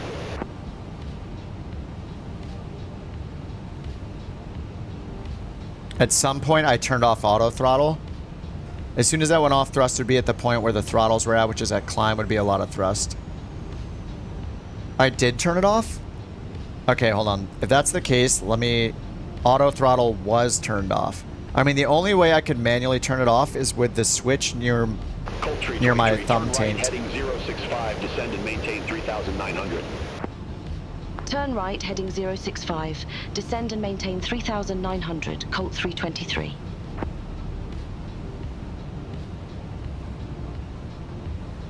I mean, it is possible. Alright, I'm just going to try the landing again, and I'm just not going to... Alright, they're having us go pretty... not quite direct, but... I got localizer set. I probably set those shortcuts when I was flying like the longitude or something to be able to not have to look down like this to turn on auto throttle. I should really put the auto throttle button on my throttle. 8 miles from Iwalk, turn right, heading 125, maintain 2,000 until established on the final approach course. Cleared ILS Yankee runway 16 right. Turn right, heading 125, 2,000 until established. Cleared ILS Yankee runway 16 right, Colt 323. Yeah, we're like direct Ewok again, so I'm gonna do direct Ewok.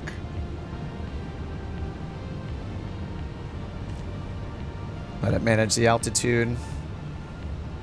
Alright, speed, descent, and nav. On this plane, I would never buy an auto throttle. Yeah. Yeah, agreed. Yeah, I think I set it back when I was flying something like the longitude. I'll do it when I get on the ground.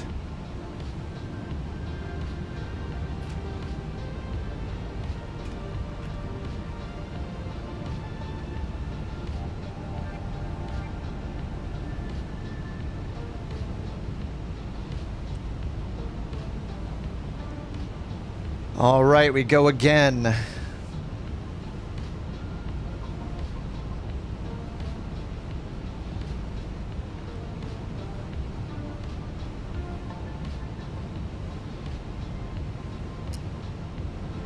You bound it because sometimes it's better with it off.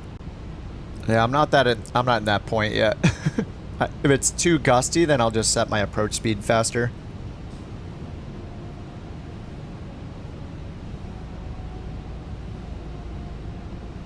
The auto throttle is too good in this thing to not use it. I love it. Wait, enter destination data. Oh no.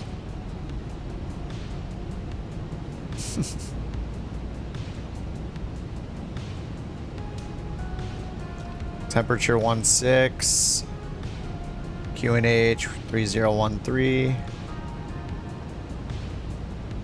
Minimum's 200. Winds 110 at 7.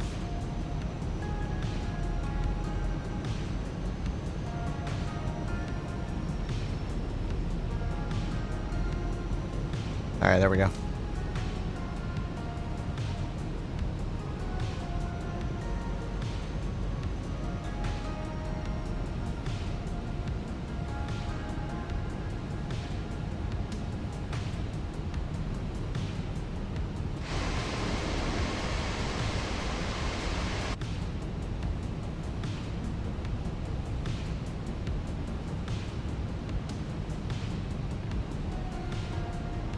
All right, localizer, altitude, GS. Colt 323, contact Payne Tower 132.905, take care. Over to Tower 132.905, Colt 323. All right, let's try it again. Payne Tower, Colt 323, ILS Yankee runway 16 right. Cold 323, wind Oh, I'm not even 09 or configured 5 for at 7, landing. What am I runway doing? 16 right, cleared to land.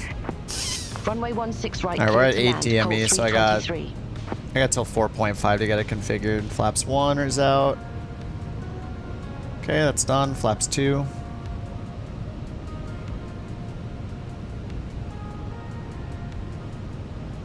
Okay. There's flaps 2, gear down. 2 dots above.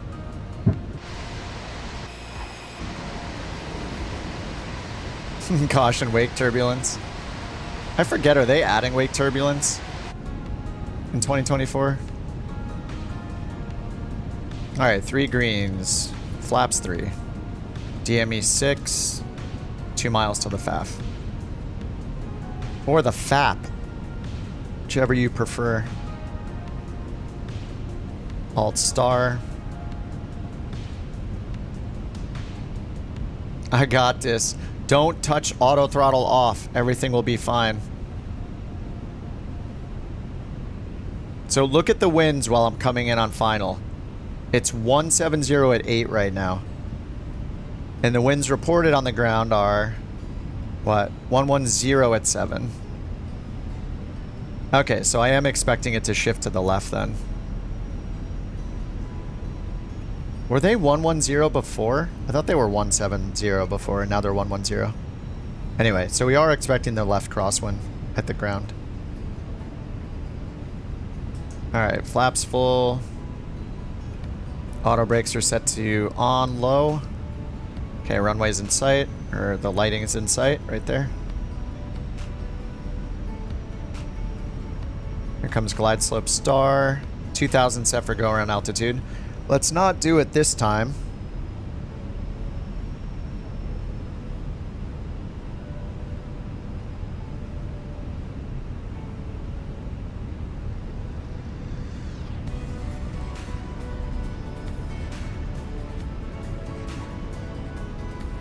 All right, 1500 AGL, minimum's at 200.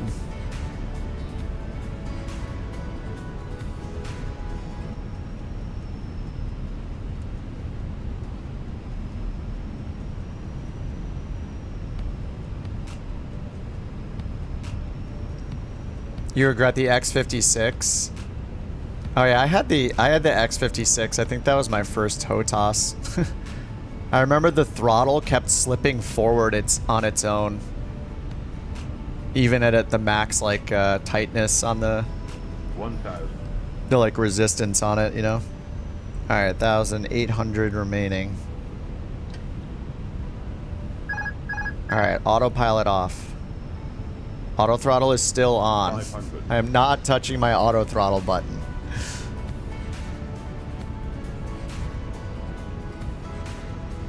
Flight slow. Flight slow. 100 above. Wow, why are we so low? Flight slow. What just happened? Minimum. Why did all I did was disconnect auto throttle, all of a sudden I'm two dots above. Minimum. Or 2 dots below. Okay, here comes the instant 7 knot crosswind. What is happening? I was expecting it, but I wasn't expecting it that fast. 50. 40. 30. 20. Retard. 10. 5.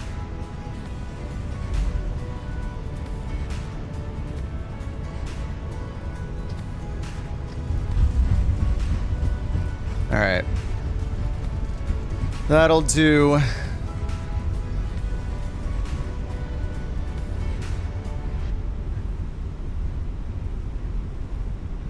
I just hate how drastically the winds change at the last second. Exit left at Alpha 7. Exit left at Alpha 7, Colt 323. Alright, spoilers disarmed.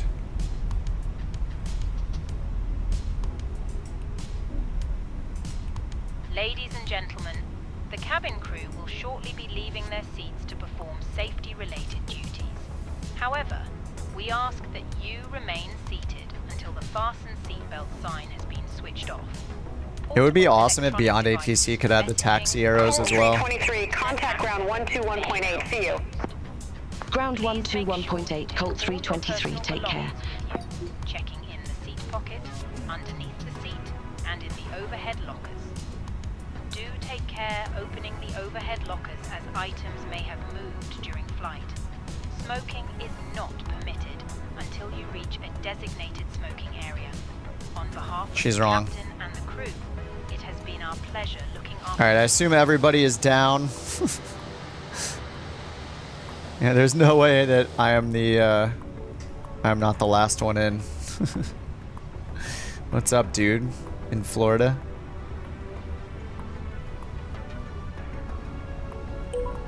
Colt 323, request taxi to allocated gate. All right, we gotta keep chasing the sun, so gotta go west. Alpha 7, Alpha Tree.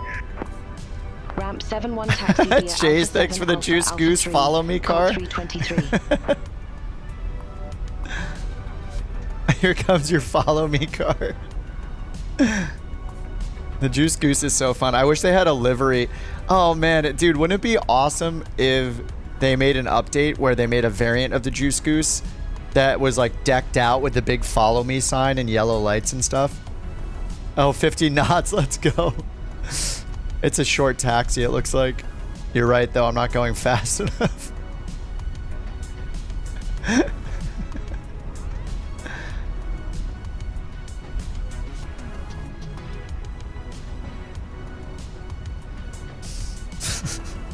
Oh no, I took a wrong turn.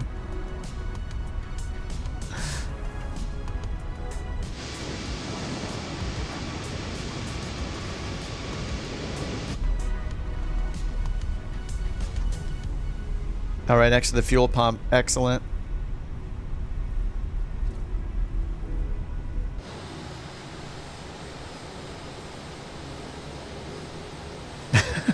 Beautiful. Oh man, all right, let's see what I got after the go around.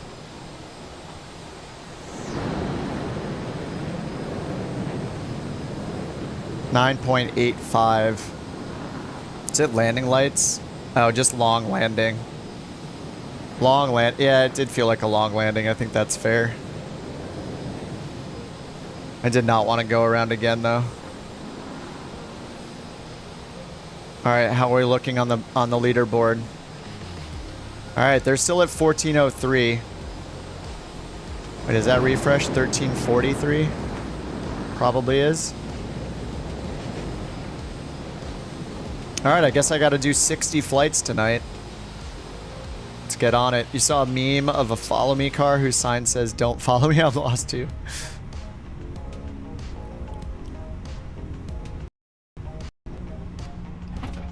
Oh, hey, we got an APU fault. Oh, is that because I turned the engines off, probably? Cabin crew disarm doors. APU fault. Is that which... can I see on here? Probably not. Hold on, I'm just curious. Let me put on the GPU real quick and see if it's showing a failure.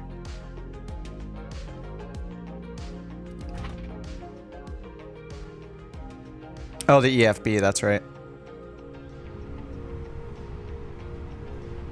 Just navigation. This is always shown as a failure when I'm starting up. So I don't think there is a failure. Oh, there is. APU fuel valve. That was the failure. Mega grind stream. Yeah, exactly. I might have to stop and start a new stream. Actually, I Googled it. Apparently, well, I would probably stop and restart a new stream anyway, but apparently the 12-hour limit is not for the stream itself. It's for the replay of the stream. So the stream will keep going, but the replay will be limited to 12 hours. APU fuel valve. So that just means the APU is dead, I guess. I assume I have to go in and repair that over here, right? I have to go to maintenance, failures, or ground service. APU quick start. So how do you... Oh, request? Is this where the... Oh, no, sorry, that's a pushback. Ground power APU quick start.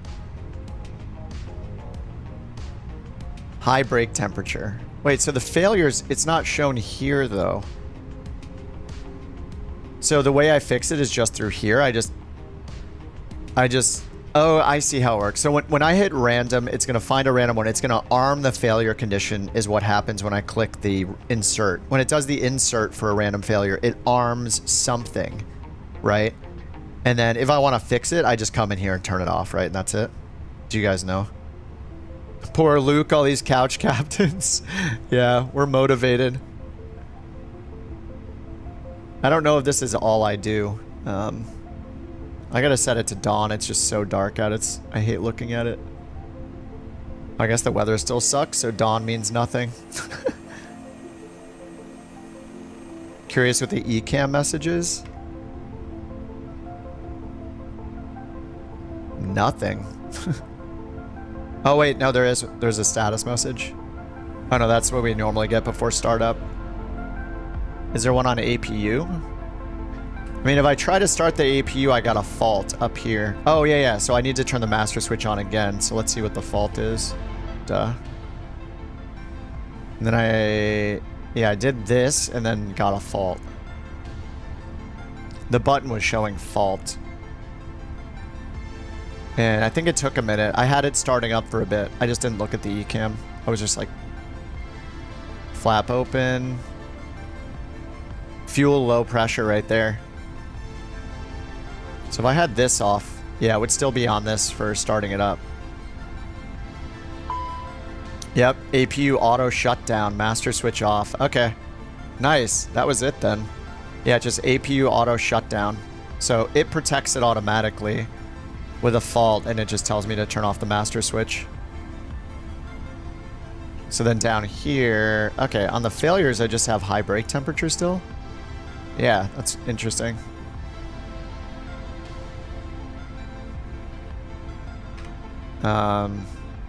It says high brake temperatures, but up here, brake fan isn't saying hot or anything. And the wheels, I mean, they look fine, right? None of them are amber. All right, we got a dead APU. Okay, so I guess in this case, I guess you don't have like a maintenance crew you call in. You just go in here and you turn off the failure and apply it, and then you're good, right? Reload it, make sure everything's clear. That's pretty cool. I like the rule. So at some point, I'm gonna need to learn. I don't know. Do I want to learn on the fly during during a flight? Like at some point, I'm gonna need to practice like an engine out takeoff, or whenever that dang horrible song comes on. I want to get to the point where I'll turn on the major failures.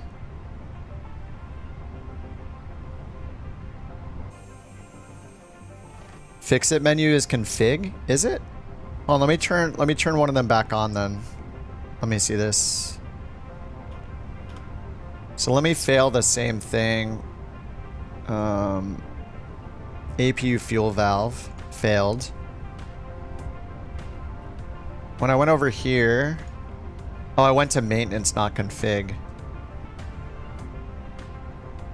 Oh, maintenance right here. Oh, maybe not. Request maintenance on. Air? Auto flight. Oh, I see. I choose the, like, subsystem. Fire, flight controls. Oh, that's cool. Hydraulic, ice and rain.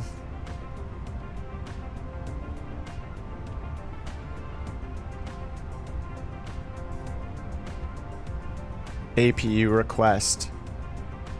Diagnosing. Oh, that's cool. Does a little maintenance dude show up?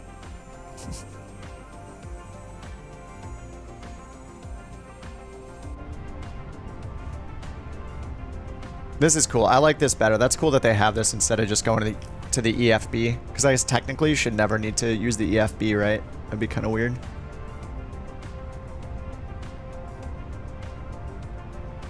And I assume you can only do this on the ground. In-flight maintenance call. Zach and Michael, thanks for subbing on the YouTubes. You can fail the EFB. Oh, really? That's awesome. Well, that makes sense even more then.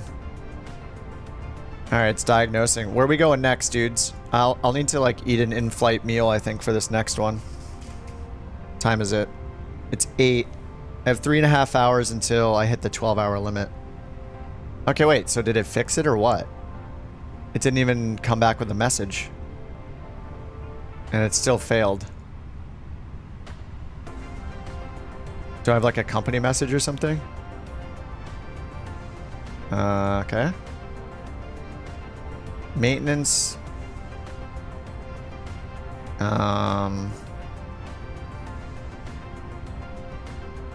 I have like a company message?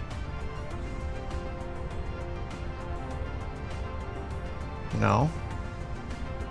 Okay, which is... Alright, that's it. It didn't even fix it. So does that mean it's not an APU problem? Maybe it's bad mechanics. So maybe it's a... Do I have to choose fuel or something for the subsystem instead of APU maybe? Because the APU is fine, but the fuel valve to the APU is broken? That might be the problem. Even though it's listed as APU, it's the fuel valve.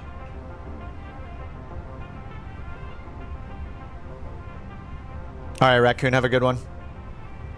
And good night, Delta. Good to see you, man. Glad you got to witness me breaking...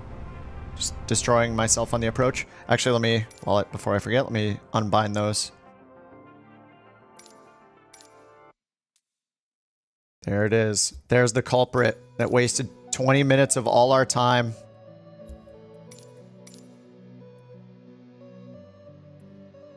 Alright, that entire wheel is not used for anything now.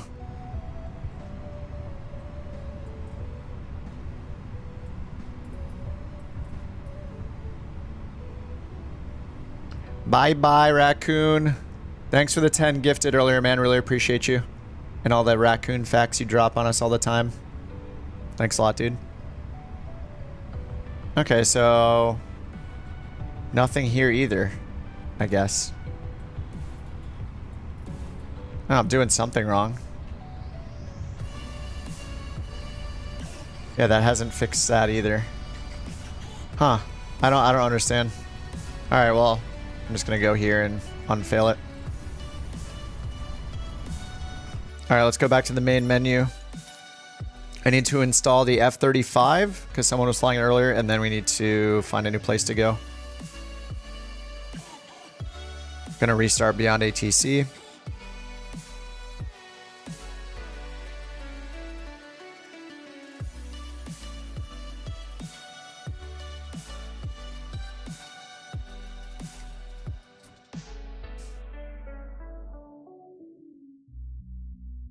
Link to the failures guide in a Discord. Okay, nice.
All right, let's get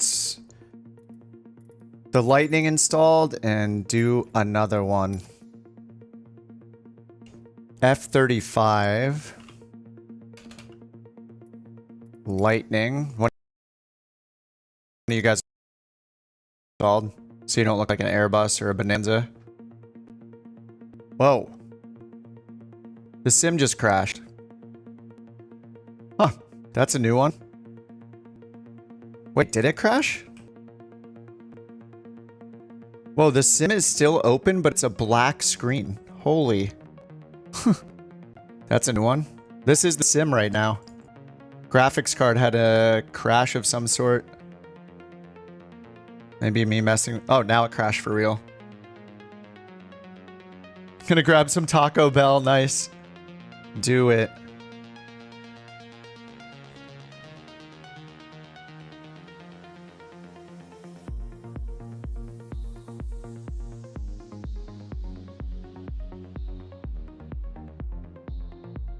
Darkness.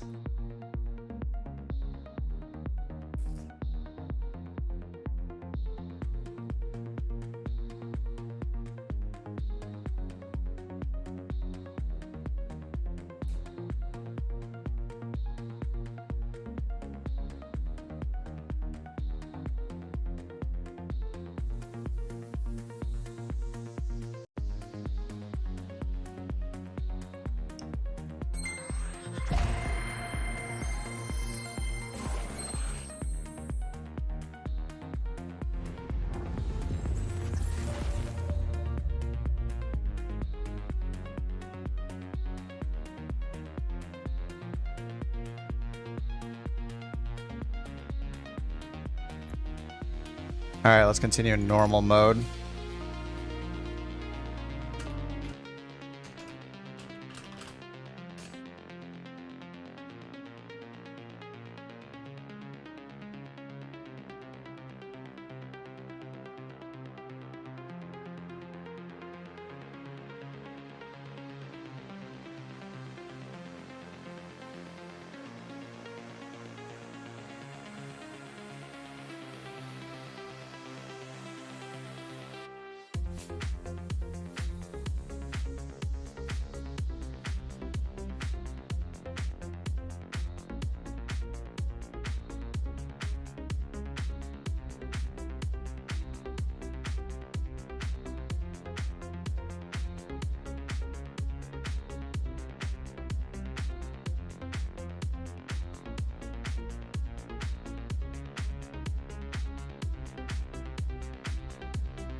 All right, loading in. Oh, Trojan, have a good one, dude. Thanks for the 10 gifted subs as well, dude. 10 gifted memberships, I mean. Appreciate that very much. Catch you another time. Hey, Gibbets, what's up? I'm back to the super long loading times. I can't quite pin down what I installed that gave me the long loading times. I don't have all... I think they're like points of interest are some of the bigger things to download in the world updates, so I haven't downloaded those. Can you play Doom on the Mic Do? That would be awesome.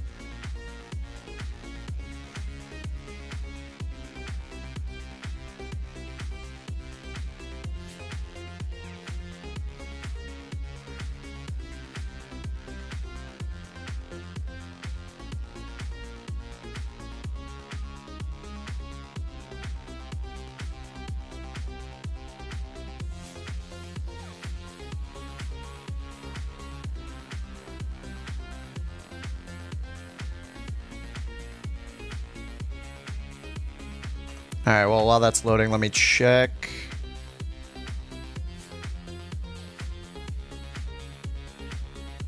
The Where to Fly website. Let's get another one going. If we want to fly west any further, we're going to need to be in Alaska. Or maybe we'll need to go Asia, Australia, New Zealand. Maybe New Zealand? Wonder if there are any like smaller regional airports that are cool in New Zealand.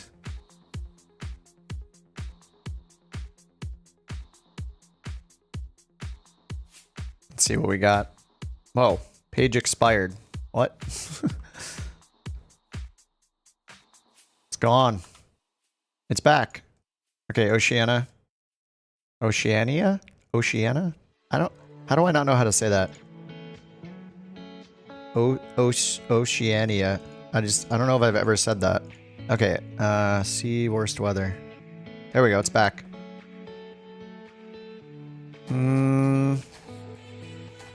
I mean, weather there is just fine. Kind of everywhere. Okay. Let's randomize it a couple times and see. Yeah, none of them have interesting weather right now. I mean, we don't necessarily need interesting weather. It could just be nice to fly somewhere with awesome terrain, like we did leaving Montana. And these are just windy and gusty.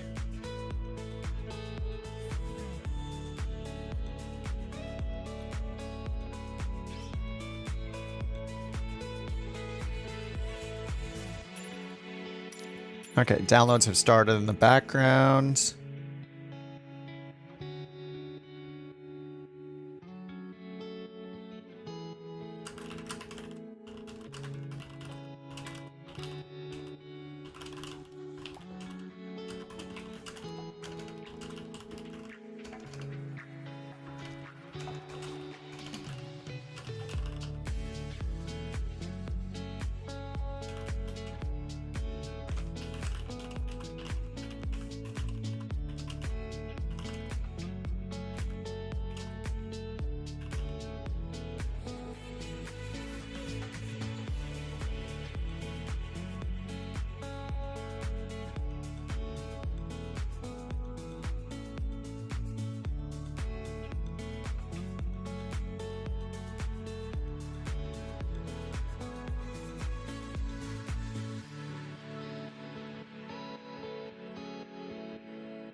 Alright, that's all installed. KIAD to Australia.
Sorry guys, I need a few minutes.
No food break. Sorry, guys.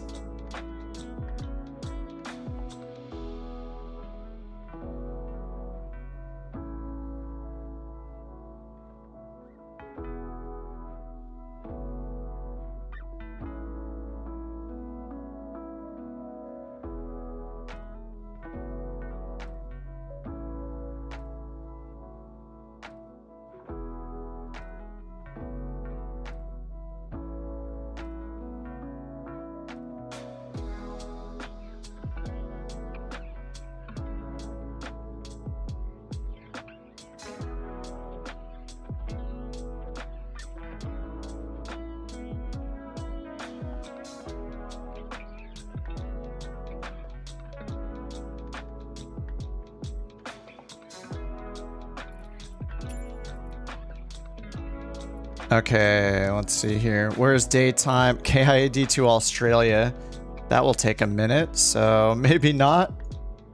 Is it daytime in the Nordic countries now? I feel like we've flown there a couple times recently. Maybe we could do India. Did we do Japan?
All right, let me see the top list here. Do you guys want to chase weather or just do a route that we love somewhere? Like do a familiar route. Let me make a quick poll. Next flight is going to be chase weather daytime or just do a flight we'll comfy USA flight. All right. Is the poll working? Oh, Chris didn't delete the pin message. Whoops. Okay, there we go. Okay, the poll is up. Do we want to, for the next and probably last flight, do we want to chase crappy weather and daytime? Or, so we could go like, you know, Japan, I don't know, Russia, maybe not Russia.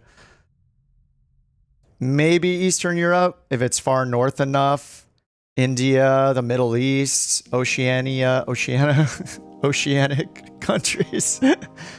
Can't pronounce anything. New Zealand.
Okay, do we have an even split?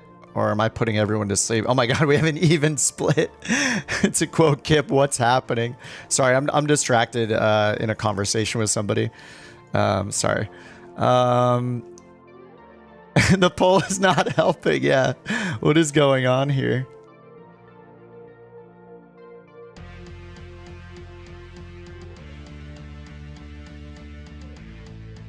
Okay, I installed the F-35 and unbound my auto throttle, so that's fixed there. Yeah, the poll is not helping. Ooh, yes, somebody's deciding the poll. We're now comfy USA flight. Oh no, it's back to even. Oh no, it's neck and neck. What does that mean? I'm gonna have to stay up till midnight doing one of each, probably.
Okay, I'm very sorry. I'm distracted right now.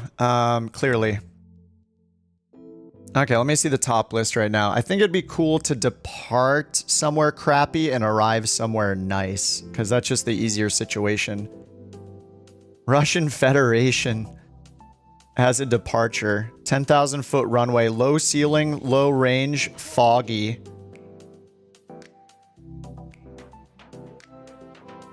We also have Norway, USA, more Russian Federation. I guess we know where the weather is right now. Sweden, this one might be pretty good. 6,500 foot runway, reduced height, low ceiling, and heavy rain. 6,500 foot runway. That should be good enough for us. We can do like 5,000, 5,500. All right, ESNK. I'm going to do the responsible thing and go into my content manager and see if I have an airport there.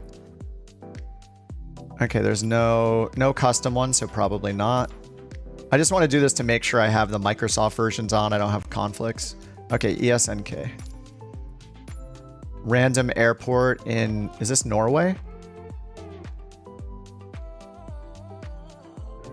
Oh no. Maybe this is too small. Maybe this is a little bit too small. Oh, sorry, it was in Sweden, not Norway. Let's see. Oh, we got thunderstorms. Thunderstorms. Oh, it's 3,900 feet. Australia. Oh, Greenland. No, it's 2,000 foot runway. That's not going to work. Oh, Georgia. UGKO. Sorry if you guys loaded in already. Let me see, are there any 8,000 foot runway? There's not even parking here. Okay, not that one. There's one in France, 5,700 feet, probably not enough. China. I don't think we want to deal with meters. Oh, there's thunderstorms in El Paso. Oh, there we go. El Paso?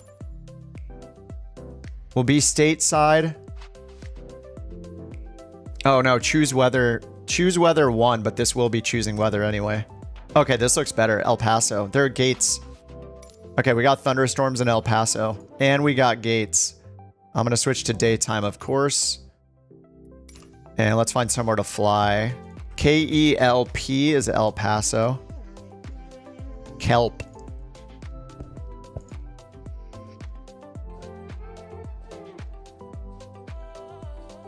All right, I'm going to set that as our departure. And we'll fly anywhere with a 3-letter code for an hour. Hour airtime. All right, recommendations. Sort by distance. Let's try to keep it under 400 miles this time.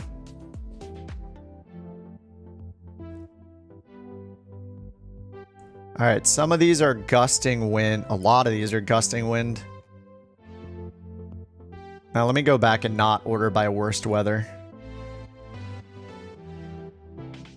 It'd be nice to have a little change with some decent weather. Let's just fly into somewhere that we haven't gone before. Del Rio. 6,300 foot runway. That should be fine on the stopping end, right? Yes, this is great. Whoa. What is that?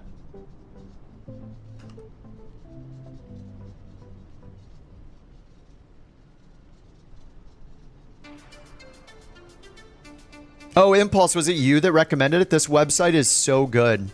I love it. Thanks so much for showing me. Yeah, I've been using it like every day. I forget who showed it to me. Was it in Discord? Or was it in here? I forget, but it's so good. I think you posted it in the Discord probably.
Alrighty. Brian says you've been going for the 8th. You could do away from the couch for a little while. Yeah, I'll be done after this one. I will be done. Finally get some food. Alright, batteries on. External power on. Triple nav. I'll just get the fuel pumps on now. Actually, I should wait until I get the... Yeah, I'm just going to do auto fueling. That's fine. Crew supply oxygen on. Oh, smoking auto, nav 1, strobe auto.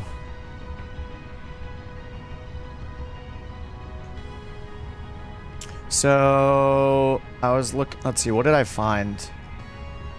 400 miles, 300 miles. What do we got here? San Luis Valley. Del Rio. I was going to choose Del Rio because I didn't know where it was.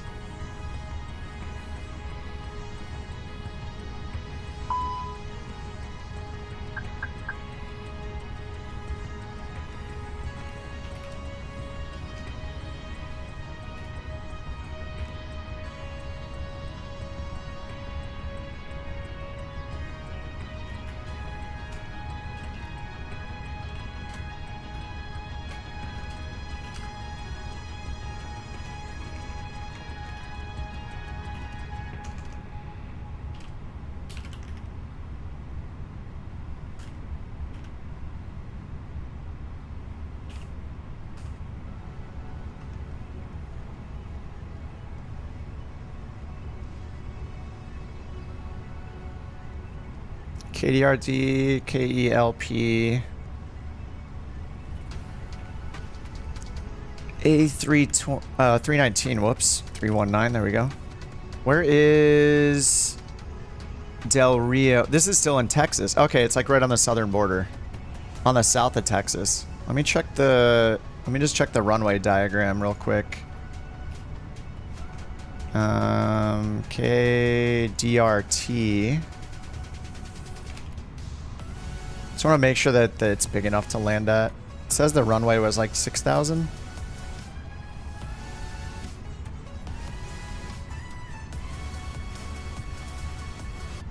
$6,300. Yeah, there's like a little terminal there. Right along the border. Tucson or Santa Fe. Okay. Yeah, maybe that's better. Go that direction.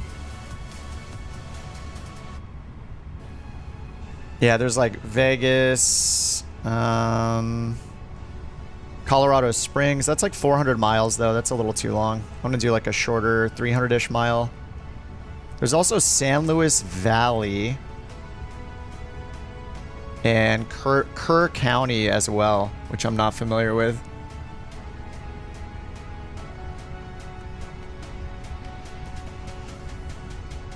A319.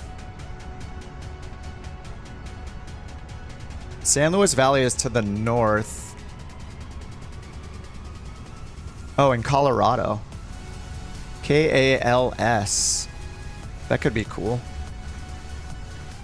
Alright, I'm just going to make it... Yeah, we'll just do that one. I've been taking too long to get going, sorry. Let's do KALS. I think that looks okay. Let me just check it here.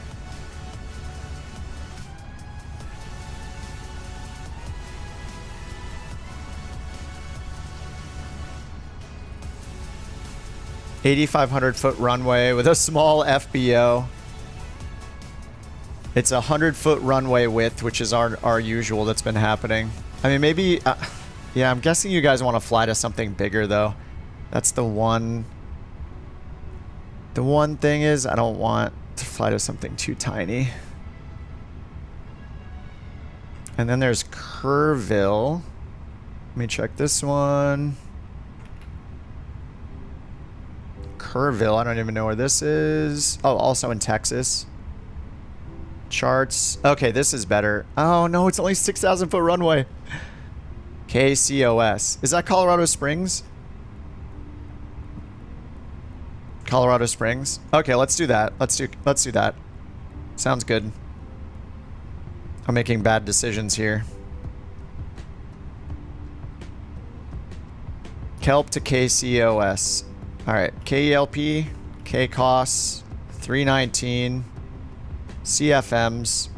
Oh my god. So many passengers. Here, I'm going to take a little fewer passengers.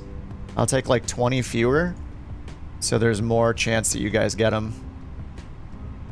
Alright, book flight. Scheduled. Kelp to Takeoff.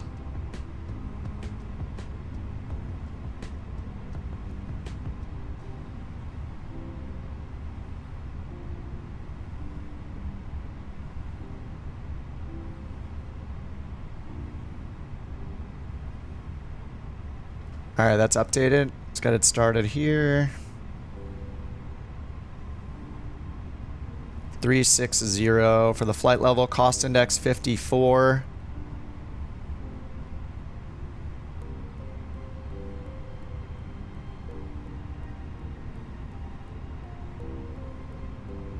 I guess I lied. I'm hitting the GSX button to see if it's going to work.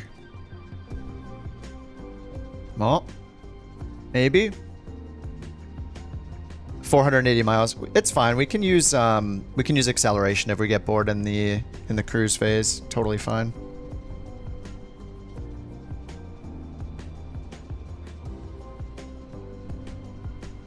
I can't tell. Somebody's about to land here in the Dark Star, maybe? Oh, they're at 26,000 feet still. It says loading aircraft, but it's getting...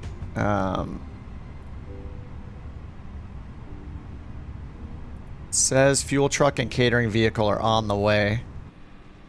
Which they are. Okay. Let me reload the sim brief. Hopefully that doesn't break it. Okay, sim brief is okay.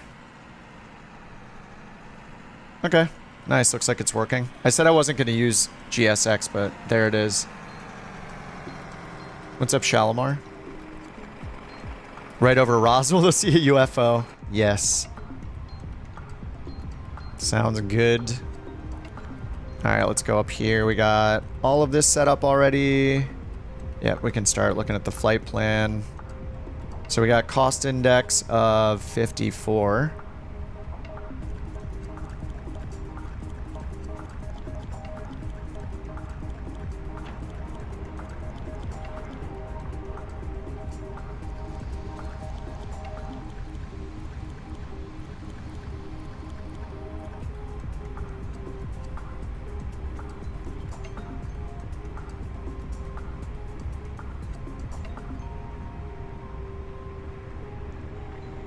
Alright, a NIT request.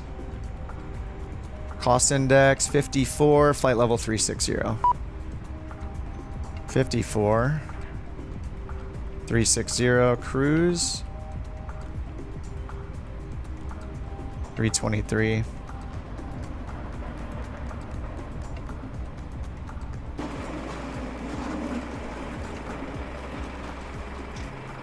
I wish it would do the, does it wait for fueling? It waits for fueling and catering. Might as well do the boarding at the same time. I think with the Boeing, it does it all at the same time, which I realize is not realistic because, right, the people doing the catering, loading all the catering stuff, and then generally they want the fuel in, probably so they can get the APU going for air if they don't have like an air unit on the ground. But anyway. Configure it in the EFB. I don't think you... Actually, no, you can, but it doesn't follow it, I think.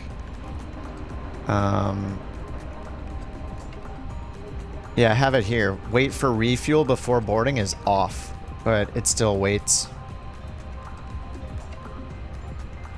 So I'm not sure. And then over here it says fuel plus catering boarding. Yeah, then wait is off. So I'm not sure. It's fine, I just started it manually. We'll be good.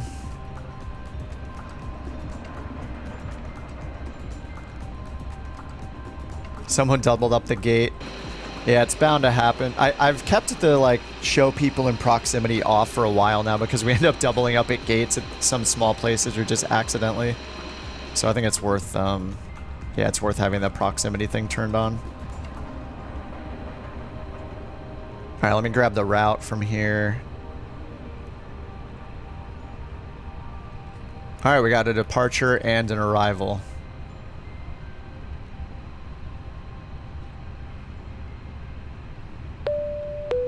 Okay, departure is... I'll throw my route in the chat.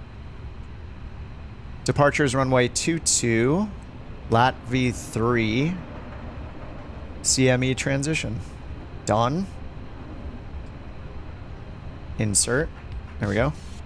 Colorado Springs, runway 13, Debris 5, Fisher. Runway 13. See, there's no approach available for runway 13. All right, we'll choose it for now, and hopefully they'll give us something different. Debris 5.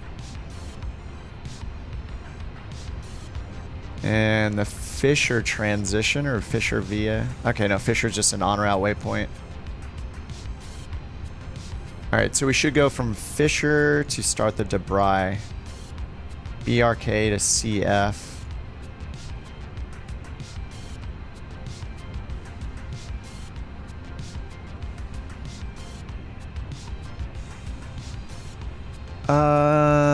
All right, let's bring up the charts here. Just look at the...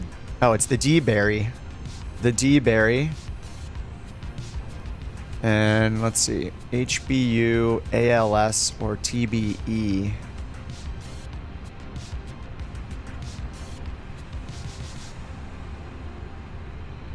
CME, then Fisher.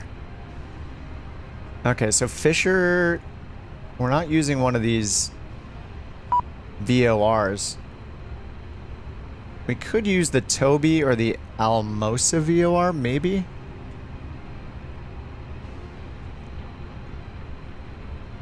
Yeah, it just has us going direct Fisher. Okay, yeah, we're just gonna leave it. So Fisher has a constraint, 250 knot speed limit. That's it. All right, so I think that's good. On the departure, let's check the SID, the lat V3. Departing runway 22. We got some altitude restrictions. ACADE, HICUM, SATEG, LATV, ACASE. Yeah, ACADE, HICUM, SATEG, LATV, ACASE. Alright, that looks right. We got the 11,000 above restriction, 9,000 restriction. 250 knots. Okay. That all looks good. Let's go performance page. And we'll put the flight plan over here.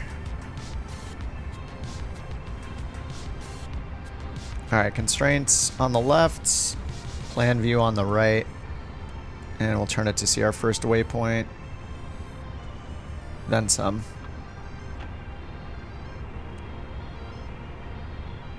Alright, let's get this tablet off. Let's get these lights off, wasting my frames.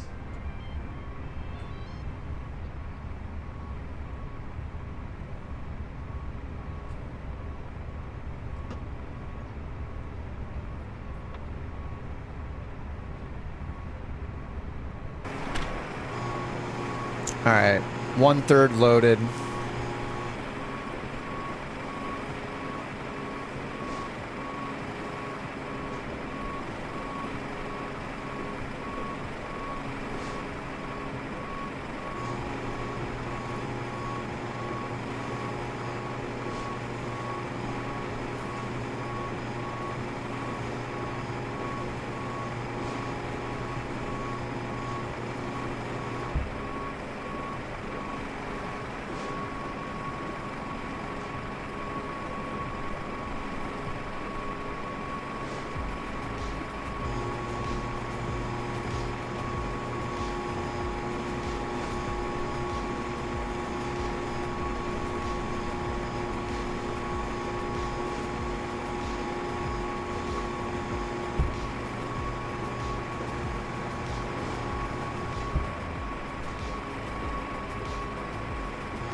Ooh, loaded.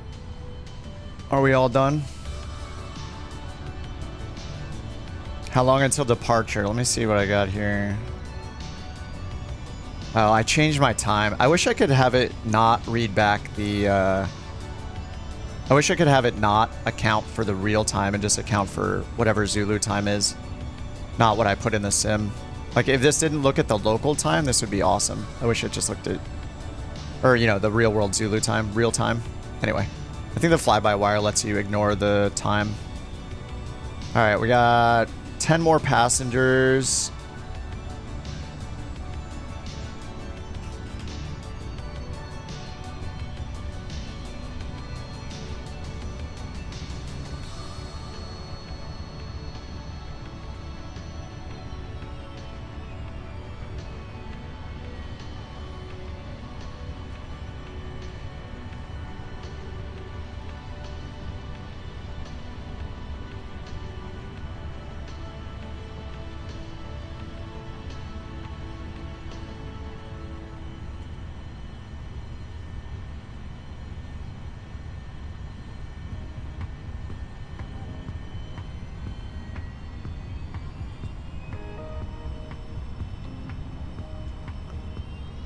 Alright, let me hit B3012. Almost done boarding. And we can get the final boarding stuff here and get the pushback. I haven't gotten the clearance yet, so I'll do that right now. You're leaving on runway 13, the shortest runway. Alright, I'm loading beyond ATC. Aircraft is loaded. Excellent. Ground services. I'll see if it closes those. Send this to MCDU, and we'll just quickly send this one. Sync the load sheet. We got a 12,000 foot runway. Oh, sim is freezing a little bit. And we're back. Alright, packs on. Final load sheet synced. We'll go optimal flaps. Got the new weather.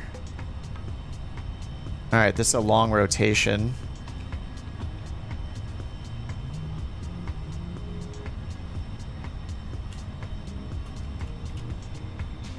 Because it's 86 Fahrenheit. Okay, I had to do 30 to... 30 is 86 degrees, so it is hot. So that probably accounts for the long... Not just the flex temp, but the long rotation. 49. Alright. Sent to MCDU. Flaps 1 and neutral on the stabilizer trim. Alright, let me check parking. And we're expecting runway 22. Let's get the clearance going.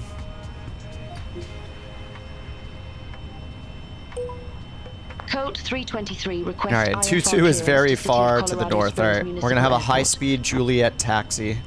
Colt Let's get the APU on. El Paso clearance. Cleared to City of Colorado Springs Municipal Airport. Lat V3 departure with the Chisholm VOR transition. Alright, on. Then is filed. Maintain 8,000. Departure frequency 124.25. Squawk 0555. 0555. Cleared to City of Colorado Springs Municipal Airport. Late V3 departure. Alright, done. The Chisholm VOR transition. Then is filed. Maintain 8,000. Departure frequency 124.25. Squawk. Alright, flaps will be 1. Let's get the beacon on. And we'll request the pushback right away. Seatbelts. Correct. Contact ground 121.9er when ready for push or start. Ground 121.9er when ready for pushback or engine start. Colt 323.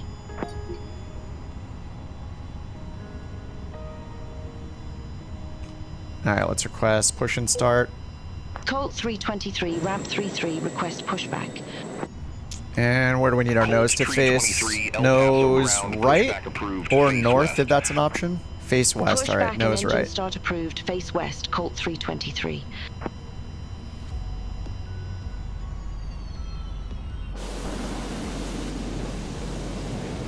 Alright, looks like I have to hit prepare for pushback. The beacon is on, as we can see. Alright, nose right.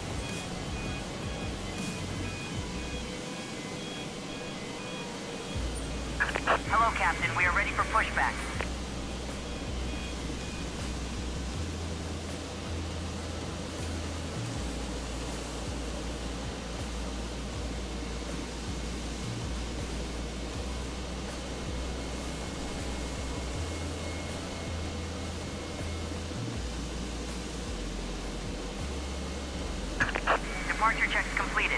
Bypass pin inserted.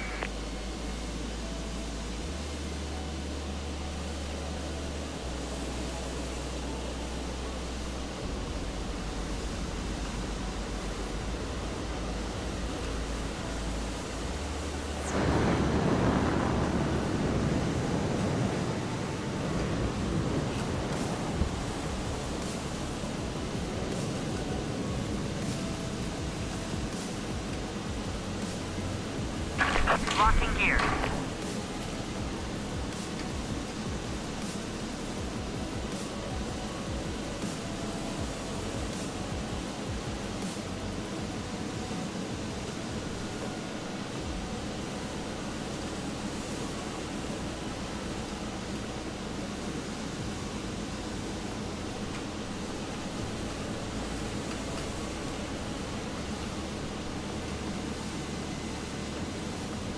All right, nose right. Release parking brakes, please.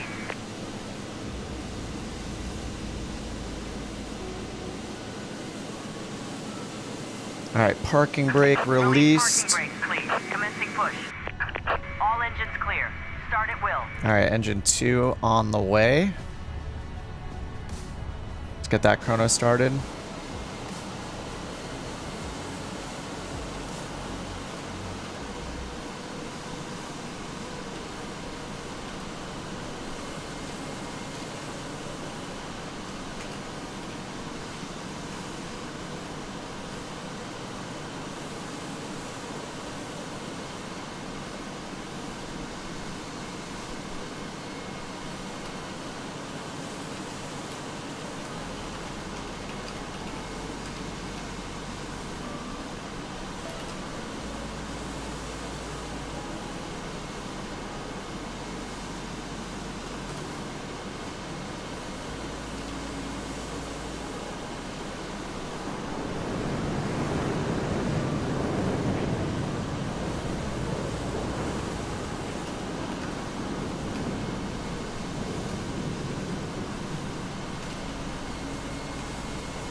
I like that camera.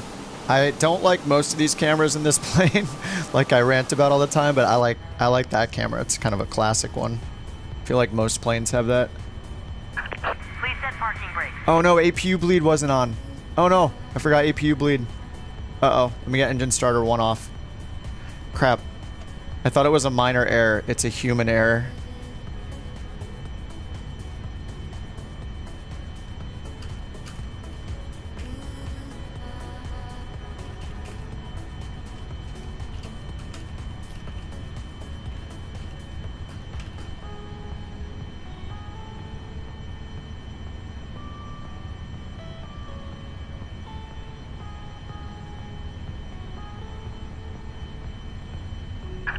Unlocking gear.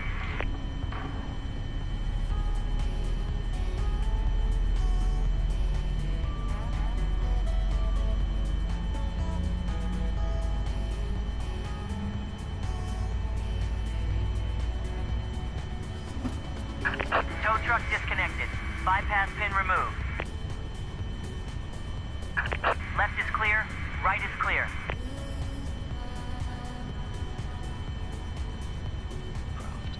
Cabin crew are now. All right, engine 2 is available. Engine 1. Please be aware that your nearest usable exit. Let's get our taxi while we're Colt waiting. 323, request Hopefully we get taxi to the 2-2. active. Oh, good night, Devin. Colt 323, runway 4, taxi at pilot's discretion. All right, taxi Runway at 4, discretion. taxi, my So we're discretion, gonna Colt take Golf. 323. We're just gonna take Juliet all the way up. Just right here, Golf. Oh, I can't draw on this. Oh wait, there we go. Golf to Juliet. It's a 12,000 foot runway. I guess we'll just go full length. Why not? All right, engine 1 coming up. Over your nose and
Okay.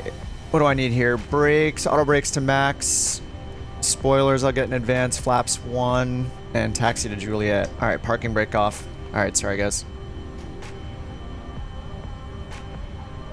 Qubits is not maintaining the minimum 50 knot taxi speed. All right. I'm going to turn right. And it's right here, right? Yeah, I turn right, take Juliet all the way up to runway 22. I like that Brian's ratting. he's ratting out qubits in the chat.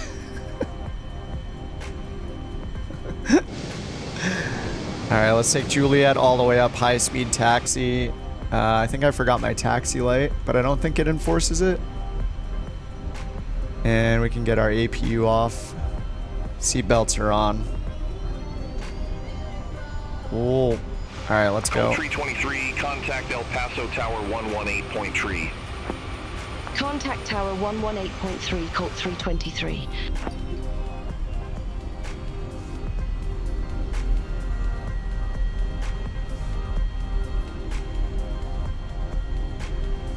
All right, auto brakes are max. We got our timer going for the pushback. Oh, forgot the ignition. There we go. We got the TCAS on standby, or on auto right now.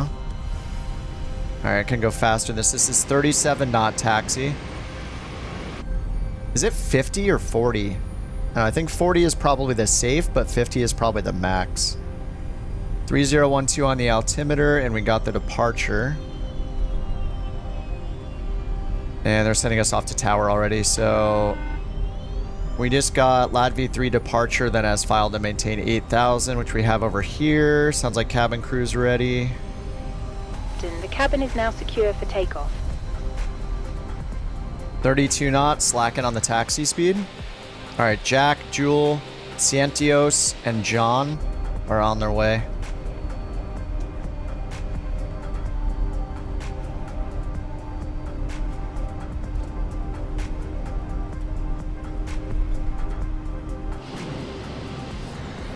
I looked away for a second. Did I just get dusted by it? I swear I saw dirt kicking up in the sim.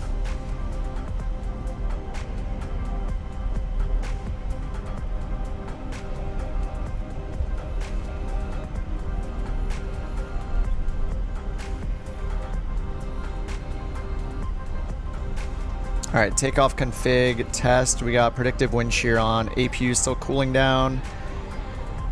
Cabin ready, company message. All right, APU avail is off.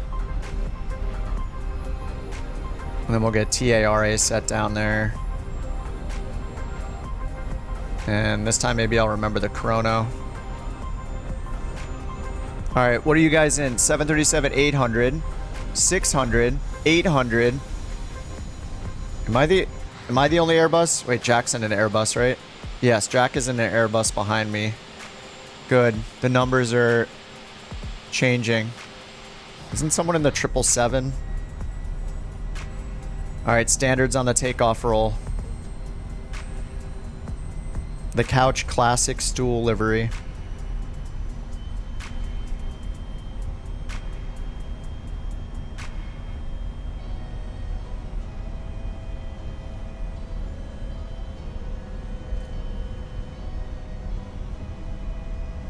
$12,000 runway. We're gonna need like 3. Actually, I wonder with a 12,000 runway how. I mean, this doesn't seem, the flex temp isn't too high. Oh yeah, it was Lobo. He did fly right by me. There's the dust up right there. Shalimar, thanks for the follow on Twitch. If you're still on Twitch, that was forever ago. Brian in the C700, the classic. How far are you from a type rating, Brian? You gotta be close. We're at 4,000 feet.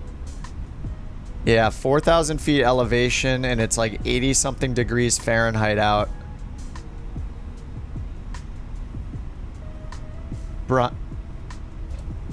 Brian programming your FMC while taxiing? Another ban?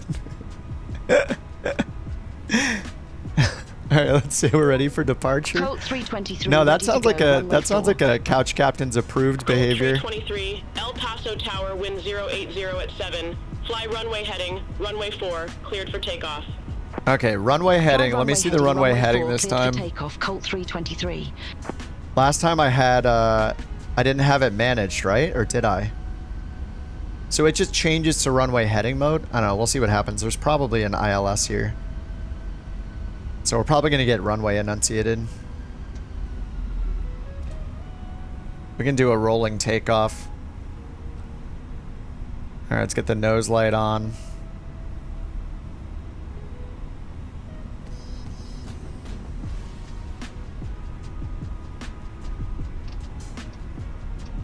Alright, flex man plus 49, SRS, runway, climb, and auto throttle. Whoa.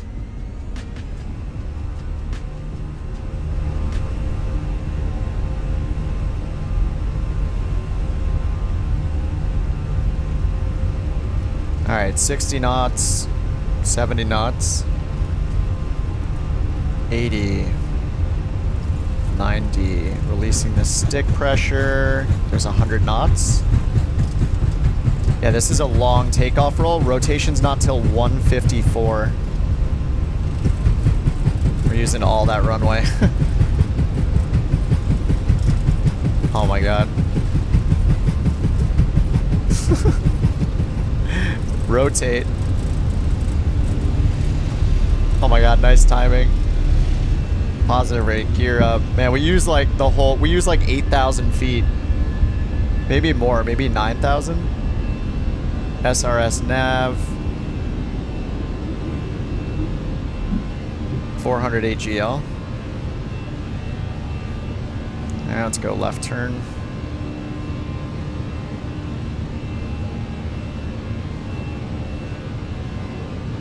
The slats up, lever to climb.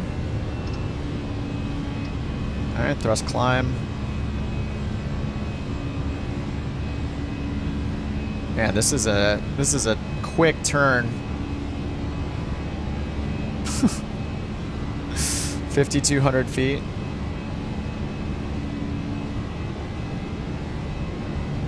Oh, TCAS is on standby. Let me fix that.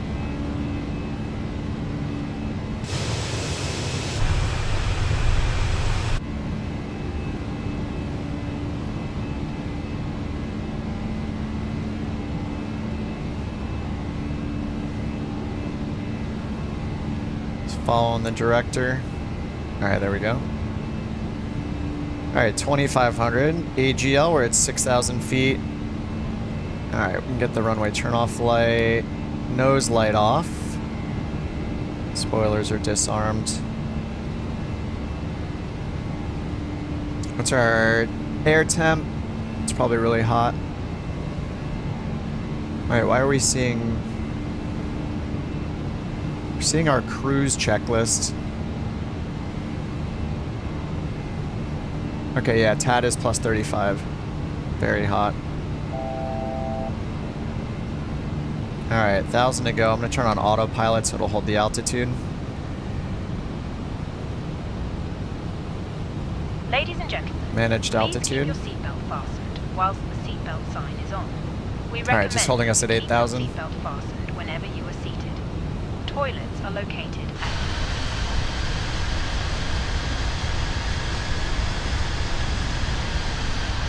Cigarettes.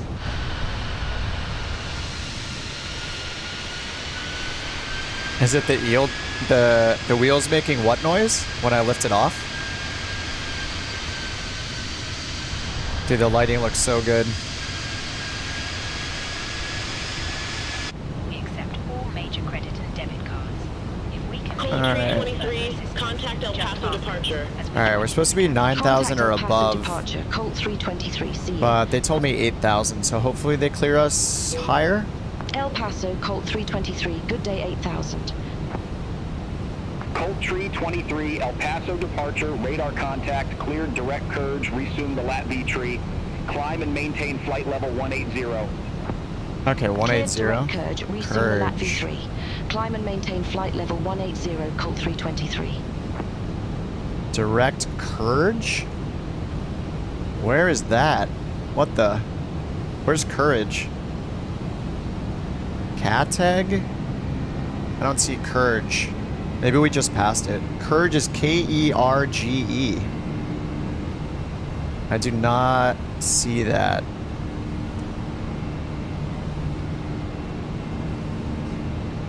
Huh? What's Courage?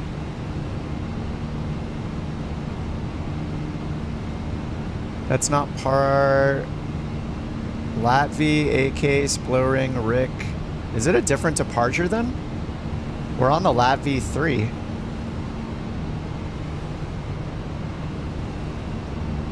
Is it on the one of the other departures, I wonder? Have it, I'll be. KDEC, no? Am I missing something? That's not one of our waypoints either. I have no idea what that is. Alright, we're above 10,000. Landing lights off, retracted, seatbelt lights off. I don't know where it's getting Courage from. It's spelled Kerge, and it says the Latvia 3. Am I just totally missing it? Latvia 3, RNAV departure. Maybe it's outdated and the waypoints got changed. Hikem, KTAG, Latvia. Yeah, there's no Courage waypoint. Okay, we're just gonna keep flying. I don't see Courage mentioned down here either. Oh, it's departing the other direction? Oh, there it is right there. Oh, okay, it's just, that's if we were on the opposite runway. Oh, weird. Wait, did I depart from the wrong runway? Runway 4 clear for takeoff. Oh no, I taxied to the wrong runway. I had 22 in sim brief, so I followed it. Oops. Yeah, that's a big pilot error. I have failed. Fake pilot errors. That's how it happens.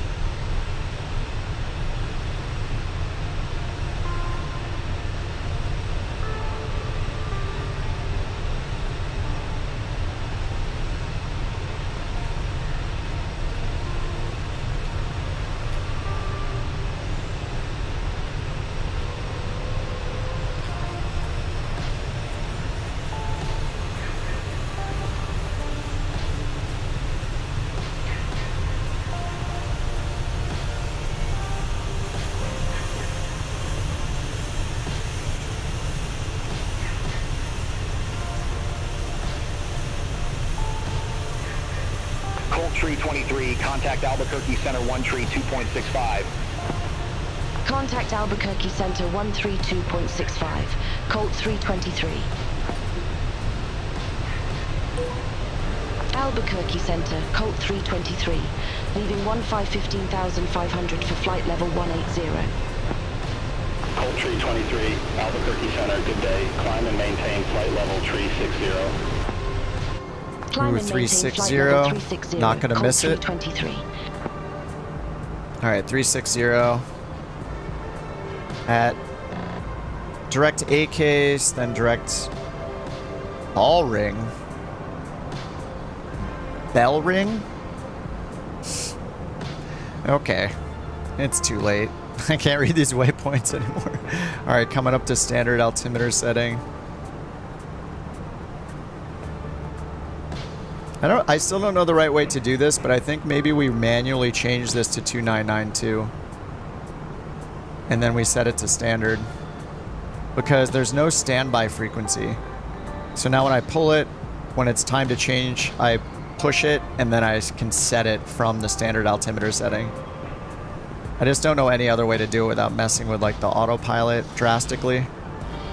Because there's no standby, like in the Boeing. All right, 18,000 feet.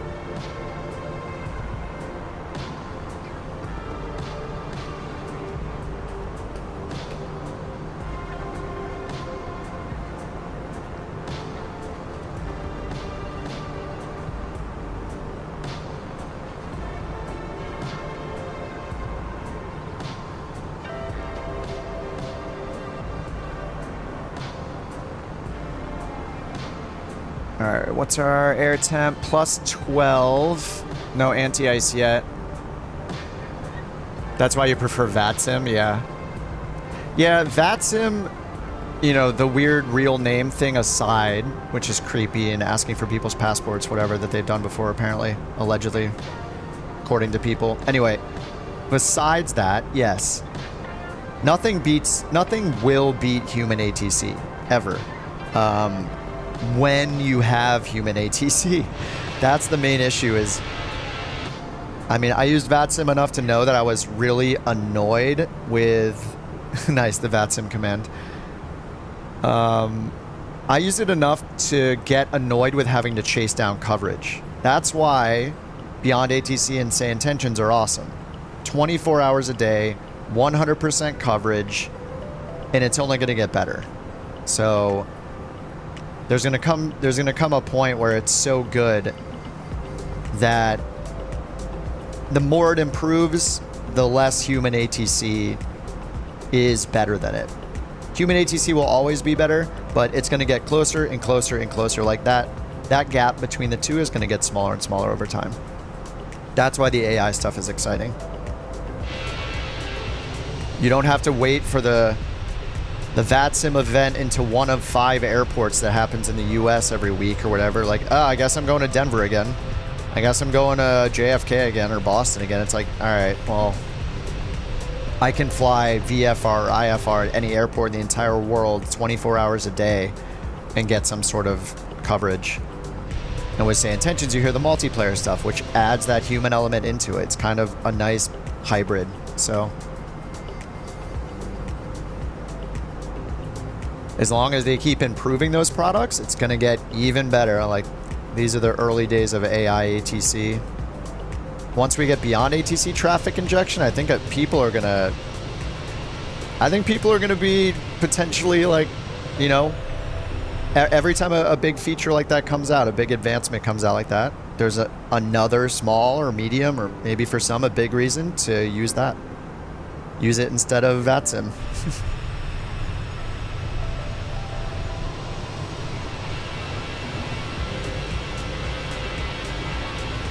What's up, Rick? I see you.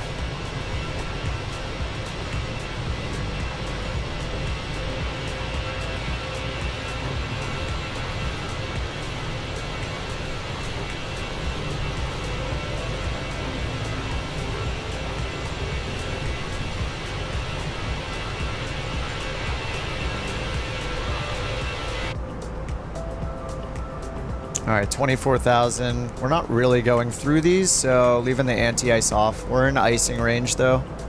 Under 10, over negative 40.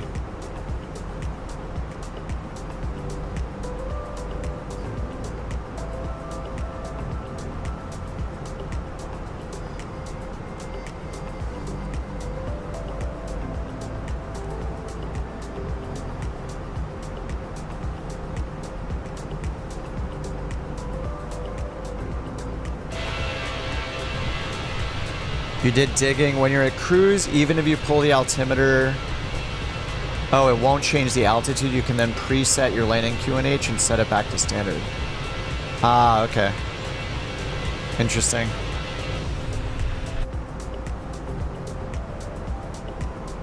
Does it change it if both sides are changed? I wonder if some of the logic has to do with, like, the left versus right side altimeter. So, like, can you do one of them and then do the other? So when they're out of sync, it doesn't follow it, but when they're in sync, it does?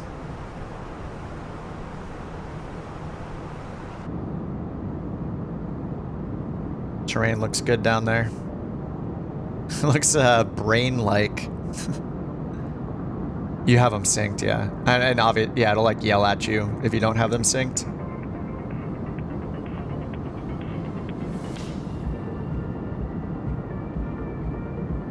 Oh, I didn't see what Jack said. Yeah, if you set it during the descent, it won't mess with anything.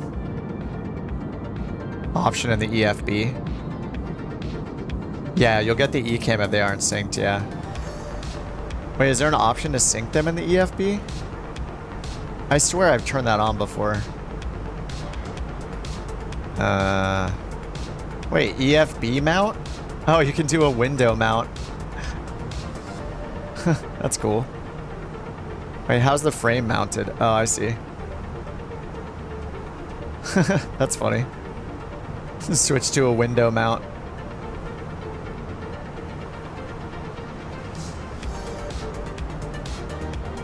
Cabin lights are never remembered.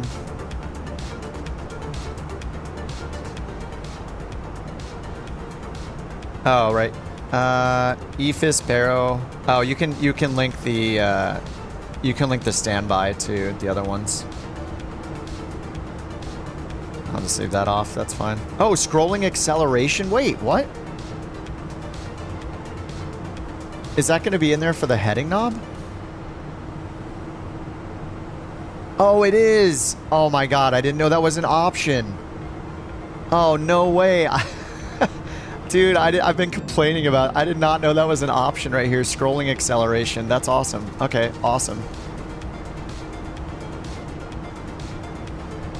Cabin announcements on, of course. I keep turning the DCDU off and it keeps forgetting that I have it off every time.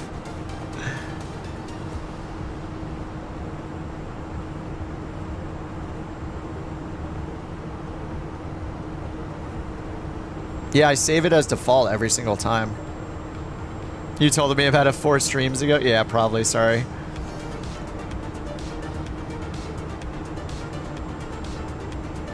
I don't even know what use airline settings means. This means nothing to me. Does this look at the livery that you're using, if you're using one of the Phoenix liveries, and then set it based on that airline's SOP or something?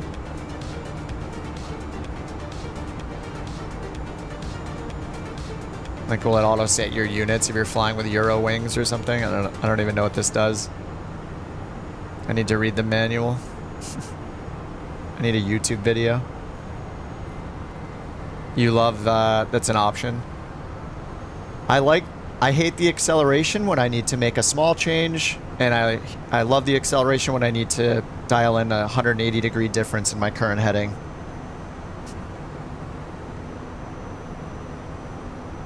Yeah, I mean, it's definitely a trade-off.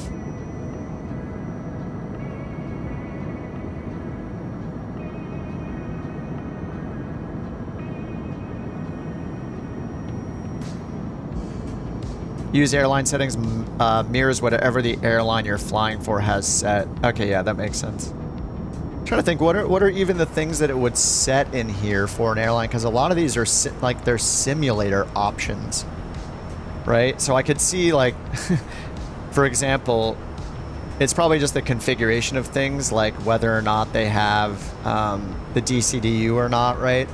Or if they use analog or non-analog, what the SATCOM antenna is, maybe those things. And then units probably sets it based on the country of the airline, like their native country. I guess that makes sense. The rest of it's just like sim options, like personal preference. But yeah, that's cool. Airline modifiable info. I mean, we already get the seats in the back and everything based on the livery, which is nuts. My buddy Turk, the last couple days after the streams, we did was it last night? I think it was last night after the stream. I did a flight with him to give him a quote-unquote quick tutorial of using flying the 319.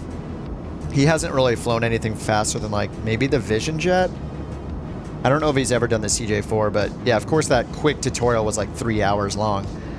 But as part of that, he went back into the cabin and he was just browsing around. He was like, holy crap, the seats are exactly, you know, what I expect. Like, he couldn't believe that every livery had the whole cabin modeled with like the right logos and the color schemes and the pamphlets, like the seat back pamphlets and just all the logos everywhere. Yeah, he was really surprised by the quality.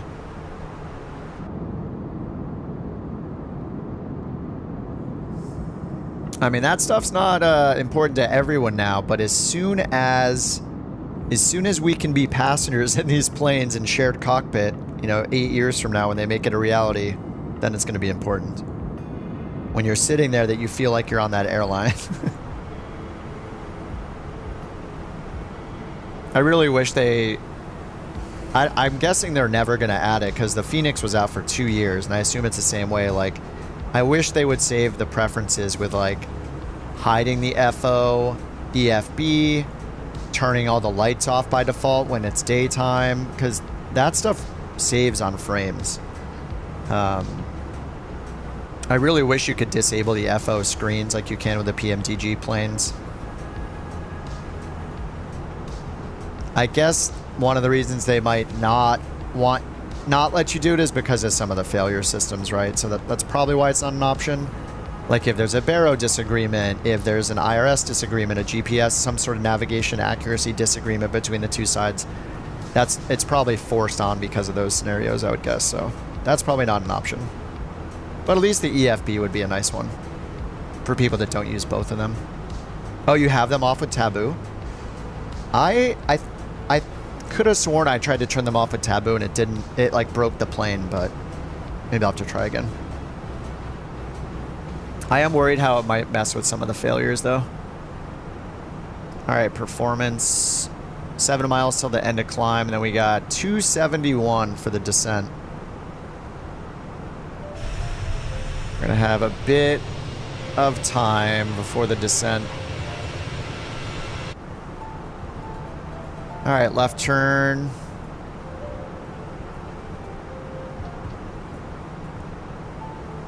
Direct Fisher, I guess? This is gonna be a really long leg. 263 miles.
All right, so girlfriend got home. She was out all day, and left early this morning. I didn't realize that.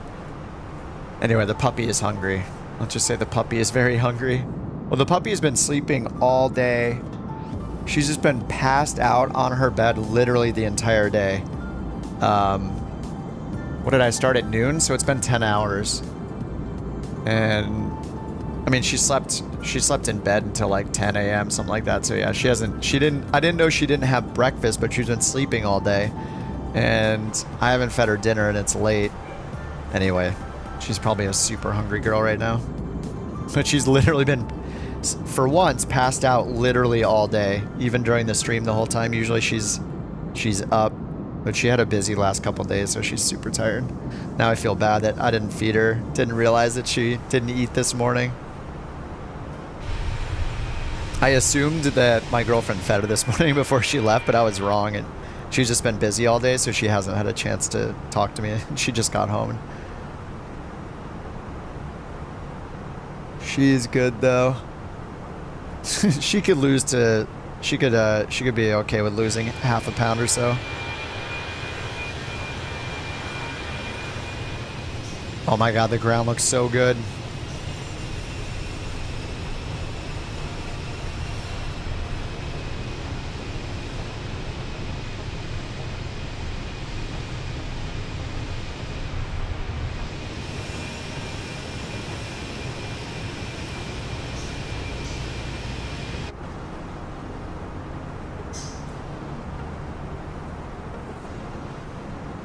Alright, 36,000. Top of descent now. I think we can do 2x on this one. I'm sure you guys will agree. I'm gonna go 2x. Just a heads up, it's 2x time until 100 miles out. I'm hitting it right now. Boom. And the real reason for 2x is that I lessen the chance of the emergency song coming on.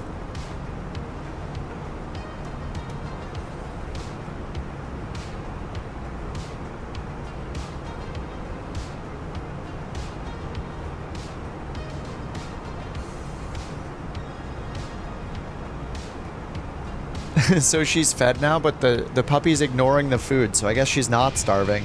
She like wants to play. What's up, Rick? You're getting better? Yeah, it must be hard to fly with that. I don't know if you guys are using any autopilot. I know you can turn on like a fly-by-wire system. And the Super Hornet, back when I flew it when it first came out and looked at the autopilot, it's cool that you can, like the default autopilot is like, it's pretty much like a fly-by-wire, or like a pitch and hold system, kind of like you get in the Airbus when the autopilot's off, you know. It just holds your pitch and roll. But you can program in waypoints in that, turn on the autopilot, couple it to GPS and follow the waypoints. It's not the prettiest thing, but and I think you have to do it on the world map, though.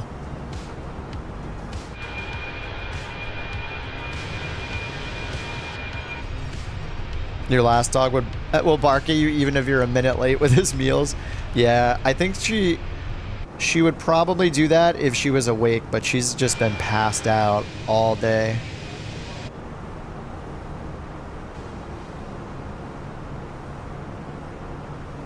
Yeah, my girlfriend's saying she would have rang her bowl. Like one trick she knows is that if she's out of water, she like pushes her bowl around. It's like a stainless steel bowl, so it's like ringing a bell. She's like, humans, water, humans. So we know when her water's empty, but she'll do that with her food bowl too. But yeah, she's just been, you know, super just sleepy. She's been sleeping all day, which is what she should do on a weekend, you know. A couple of months ago, you couldn't match your speed. Now you can fly the F-22 vertically. Can you catch up? You can catch up to me in that without time acceleration, right? Yeah, you're coming up on me right now. You're even too fast. Yeah, so my speed, I'm at Mach 788 right now, so that doubled would be like 1.6-ish. But I don't know how fast F-22 can go. I assume you're in normal speed, though. I'm in double speed right now. So I'm effectively going like Mach 1.5, 1.6.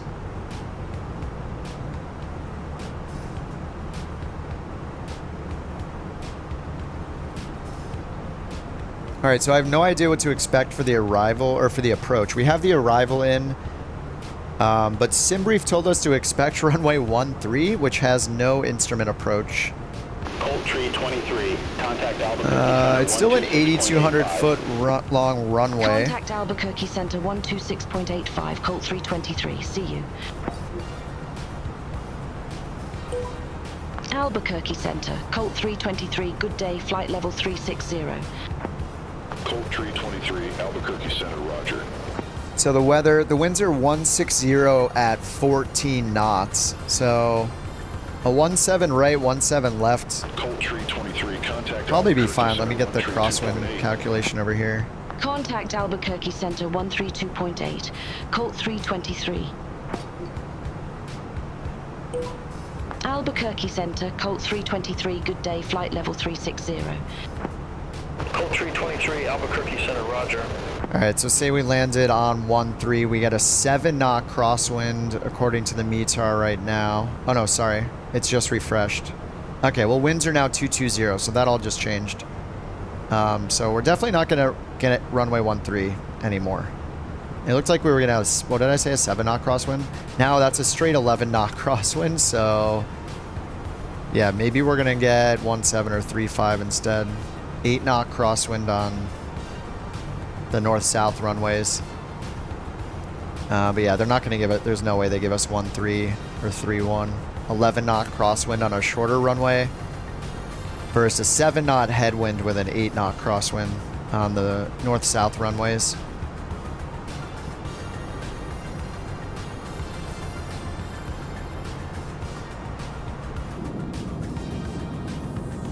Mach 2.3, nice. Has the puppy not peed all day?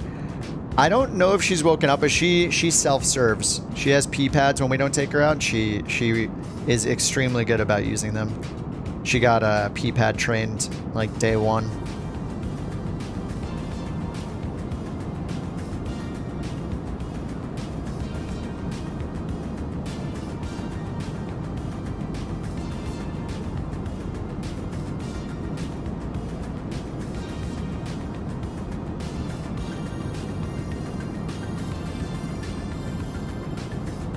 how old? She's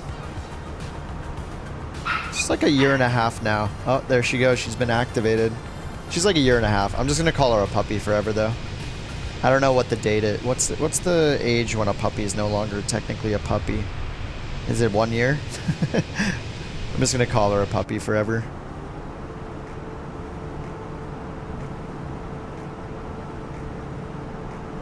Brian, you're all the way up there already? 30 miles to top of descent. Time excel. No such age, yeah. Oh, 10 to 12 months. Yeah, your dog's 11. You call him a puppy. Yeah. Always a puppy.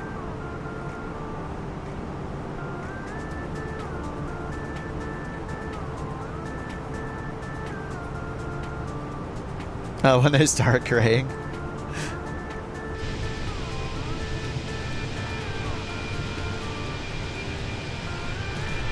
Oh, 30 minutes. No, you did say an M, right? Not NM.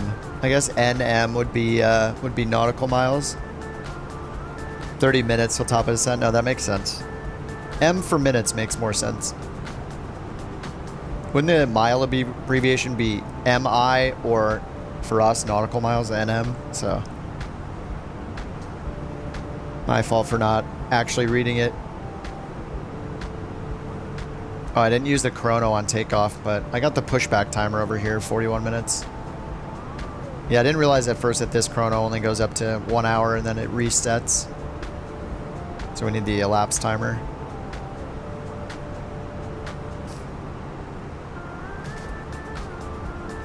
Oh, it's up emergency. Phoenix. Oh yeah, sorry, we're going from El Paso to Colorado Springs. And we're in 2x acceleration right now just because it's late. This is the last flight. I've been on 10 hours and everybody's sleepy as well. But yeah, we got 200 miles till the airport. Top of descent's probably in like, what, 150? Oh, 115, nice. You know what, I'll just set up for it while we're in 2x speed, so let's do that. We got the latest METAR right here. Winter 220 at 11, no Gus. Let's go set that up, 22011.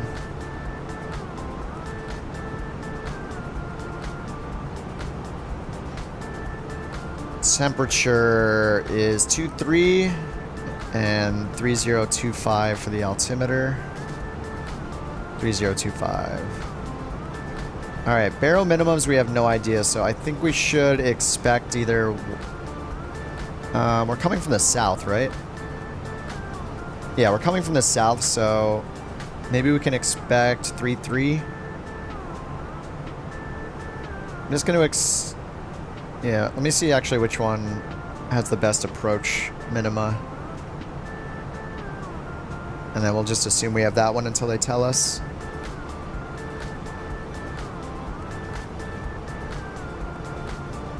All right, so 3-5 left. Oh, so that's an RNAV. Oh, okay, 3-5 left and right. Okay, here's ILS 3-5 left.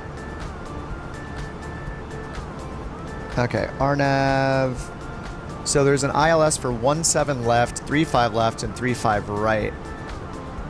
Looks like there's no ILS for 17 right. All right, so these are both 200 minimums on both. And they both have missed approaches that go to the east, avoiding the terrain in front. Yeah, there's huge mountains here, crazy. Okay, I'll just pick 3-5 left via Drake for now. Actually, where is Drake? Looks like maybe Pueblo. Is that, what's PUB? Whatever the PUB VOR is.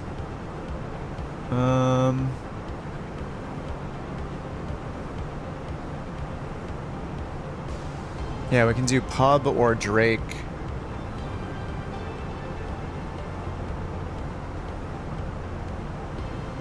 Let's see on our arrival. Oh yeah, it is Pueblo VOR. Okay, so Pub will be it. I mean, we won't go to Pub. We'll go to Fisher and then straight in probably. But I guess we can pick Pub and then we would turn around for the runways if we really had to. But we'll probably not even get to that point. 3.5 has a hefty tailwind. Oh, whoops.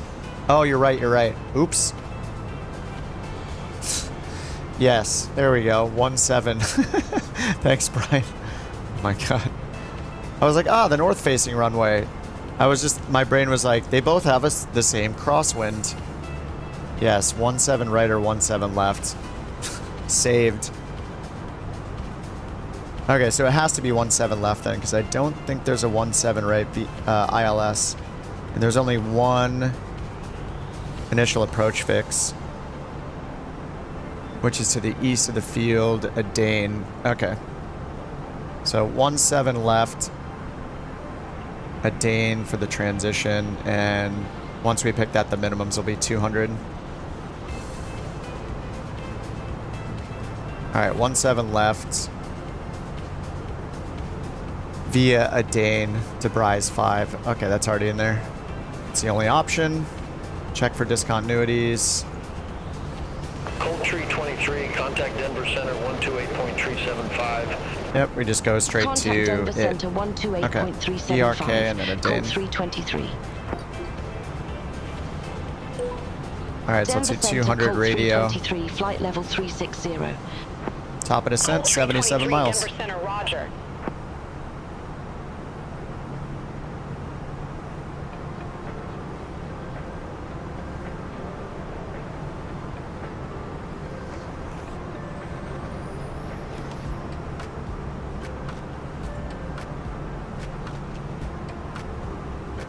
Alright, then the METAR we got, yeah, winds 220 at 11, 10 miles of visibility, broken at 11 and 22,000.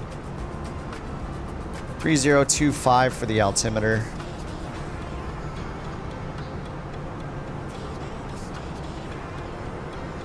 I'm just going to put in 3025 here. 13? No, I don't want runway 13. Right, if we do 13, we're going to have an 11 knot crosswind. Alright, let's request a different runway. Can we get a different runway, please? Colt 323. We're going to get 17 Aircraft left. calling for runway change. They call sign. What? Colt 323. Cold 323, roger. Say runway. Alright, 17 left. Request runway 17 left, Colt 323. Cold 323, confirm arrival, runway change 17 left. Affirmative. Affirmative, Colt 323. Cold 323, roger. Change to 17 left, approved. I don't think I've ever done a runway change with Beyond New ATC. landing runway 17 left, affirm Colt 323. Cold 323, Denver Center, expect to bury 5, runway 17 left. Okay, no approach yet. Expect to bury 5, runway 17 left, Colt 323. Cold 323, after F-Sure cleared via DeBerry 5. Pilot's discretion, descend and maintain 9,000, City of Colorado Springs Municipal Airport landing runway 17 left, altimeter 3025. Alright, nice. After F-Sure cleared via DeBerry 5, pilot's All right, discretion 42 descend miles, and top of maintain descent. 9,000, City of Colorado Springs, Municipal Airport landing runway 17 left, altimeter 3025, Colt 323.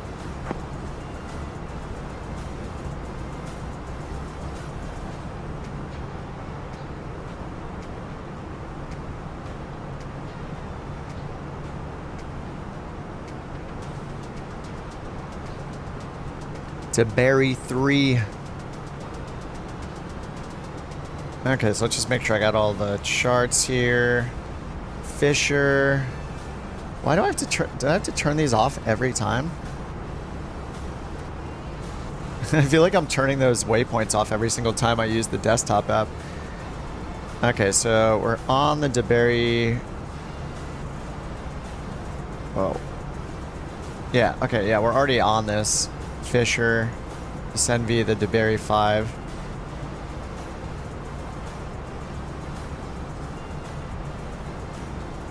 $24 miles for top of descent.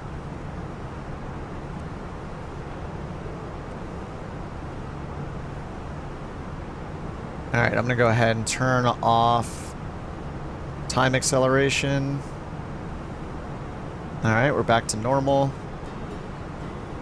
And 19 miles top of descent. I'm just going to start it early. Let's go. And they said at pilot's discretion start our descent, so we're good. Alright, so we'll have some layers of clouds at 11,000 and 22,000 to watch out for. Anything under 10 degrees total air temp, we'll use engine anti-icing.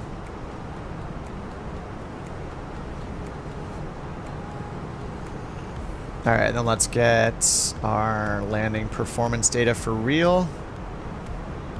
Fuel prediction. 120... 128.3, right? 121.9 plus 6.4. 128.3. Okay. 128.3. And this is a super long runway, 13,000 feet. Just see where the turnoff is. Oh, 17 left has a cat too. Oh, nice. Okay, let me unpin this one. And this one. 323, contact Springs approach 124.0, take care. Contact Springs approach, Colt 323, see you. Oh, it just moves them to the end here. Okay. Springs, Colt 323, good day, flight level 348. Alright, 17 left. Yeah, we're going to want a super early turn off. 323, Springs approach, good day. Altimeter 3025. And we'll get Echo 5 and then... Yeah, Echo 5 to Echo and then to Mike for the terminal. Expect the visual approach runway Echo 5 left. or Echo 6. And then Echo to hotel to Mike. Maintain 8,700, altimeter 3025. Vectors for the approach. Vectors? Descend and maintain 8,700, altimeter 3025, Colt 323. Vectors for the approach. Oh, you figured out the Cat 2 in-op issue? Oh, it was taboo? Oh, interesting. You've been having that the whole time too? On the status screen? Yeah, I remember... I didn't really do many... I don't know that I did any failures in the PMDG, but I remember me messing with taboo messed it up sometimes, especially with GSX, because it used the FO side CDU to put the fuel and stuff in. And sometimes it would be off if I was using taboo. So I feel like the best idea with these planes is using... It seems more safe to use any options they give you for disabling things. But yeah, well that's good. Good to know. Descend and maintain 8,600, Colt 323.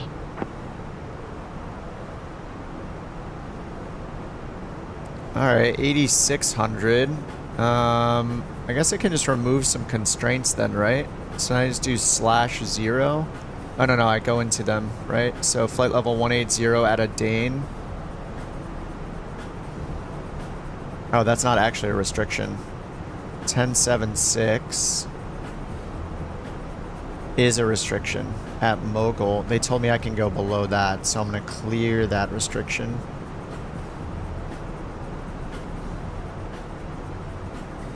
So we might be able to descend a little faster.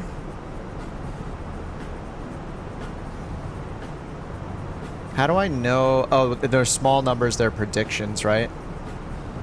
No, maybe not. Alright, let me just look. I don't think there were any restrictions on the arrival. Yeah, there are no altitude restrictions on the arrival.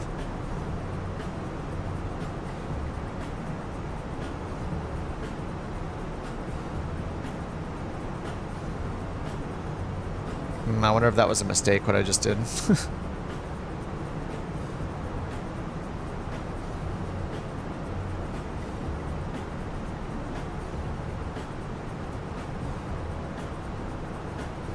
We are really high and going at 400 feet per minute. Did I mess something up? Why does it say... Yeah, it says 860 descent, but it's just not descending us? Wait, and why is the speed so low? Did I put it in... No, it's not in approach phase. What is happening? We're at 230 knots. I'm just going to do open descent for now, I guess. This is... What is going on?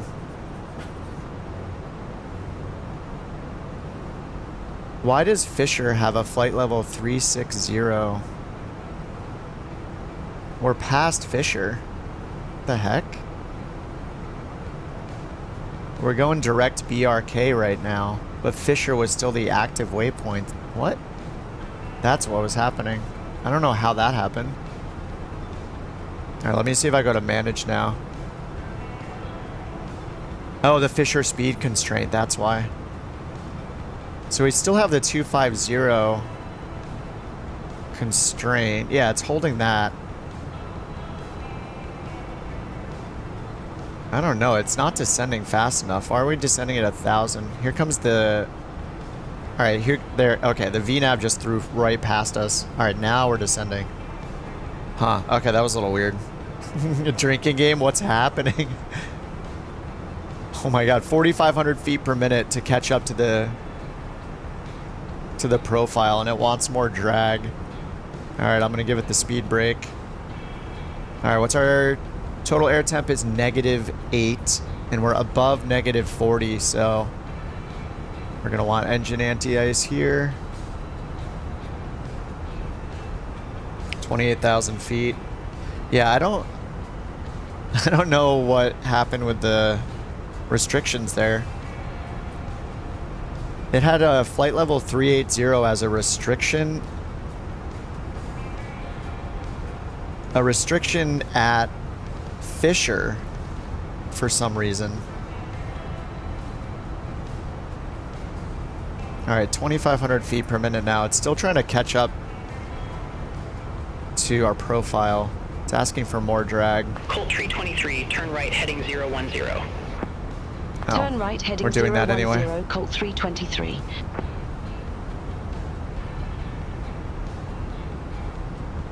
Okay, 010 sounds like a bad idea, but I'll do it. Yeah, we're gonna need more time to descend.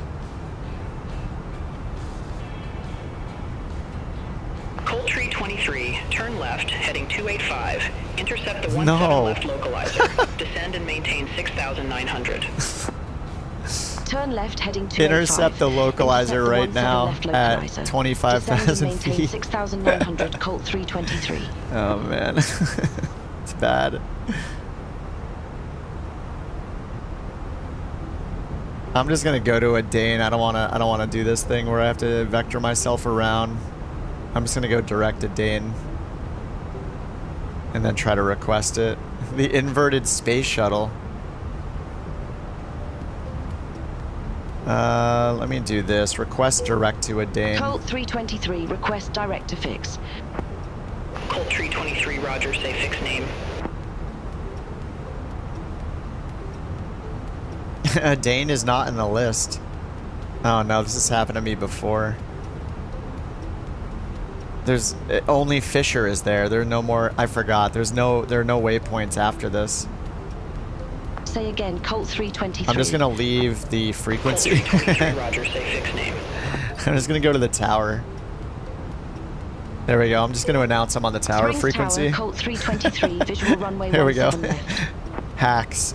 Colt 323, Springs Tower, wind 210 at 11, runway 17 left, cleared to land.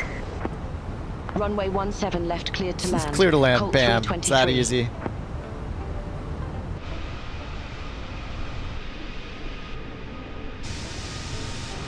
Let's get the top view in case we get some sim effects going here. I don't think we will. It's not humid at all.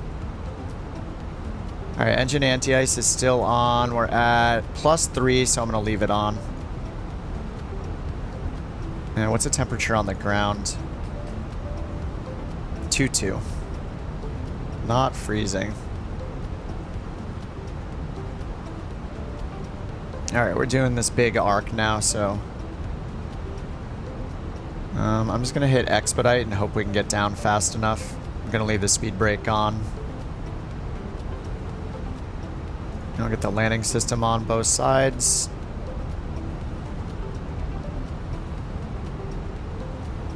Tell the passengers to sit their butts down. Alright, we have anti-ice on, but it says ice not detected, so... I actually don't know the procedure if we turn it on only when there's ice detected, or if it's a good precaution to turn it on. under 10 degrees total air temp, like we do in the Boeing. All right, back to 3025.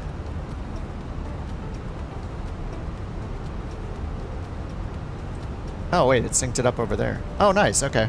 So when you turn on the standby sync, it syncs over there? I thought I turned it off actually. Okay. That's fine. I'll take it. A little help. We will shortly be landing. Please ensure your cabin bag is safely stowed with your laptop inside. Your tray table. We're doing the inverse space shuttle for sure. 8,700 is our final altitude for the Seatbelt fastened, ready for landing. glide slope. Please help us by handing in any rubbish, newspapers, or magazines that you do not want to keep. The toilets are no Oh, we just flew past it. Okay. Thank you. Alright. Now we can slow down. Chill. We flew right past our vertical guidance.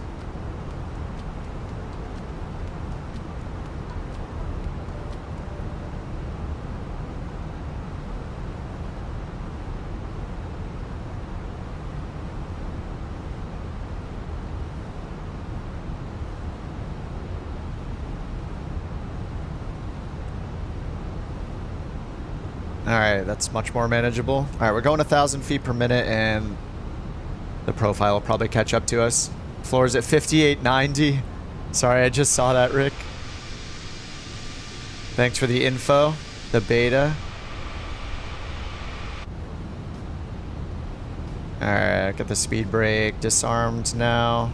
I'm gonna get it retracted and then arm it. Alright, ice not detected. Let's get these off. We're at plus 16 on the temp.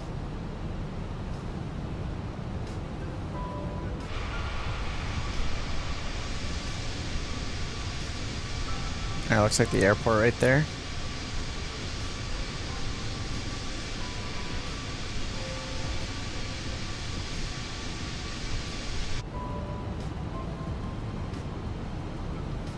Alright, let's get localizer going. 21.6 on the DME. Glide slope's not alive yet. Oh, we got Loke Star already. Very nice. We are on the glide slope. So we're going to have 9,000 at A1 and then 8,700 at Rock. So we're on profile. And I see the runway lights. They already gave us a clear to land, so... Just kind of cheated, shortcutted it. Oh, what's up, Jackson?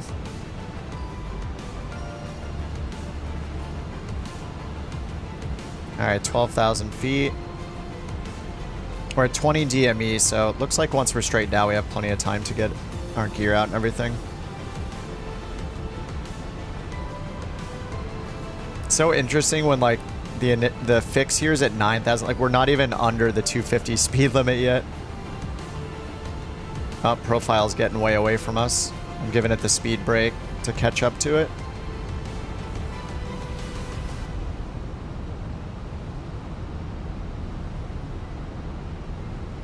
Okay, we're back on the profile. I'm gonna leave the speed brake out for a little bit until we get a notch of flaps out. Alright, glide slope's not alive yet. Loke Star. Alright, there's the glide slope. Alright, let's get approach mode on because the glide slope's coming fast. Probably need to... Oh no, approach is activated. Okay, we're good over there.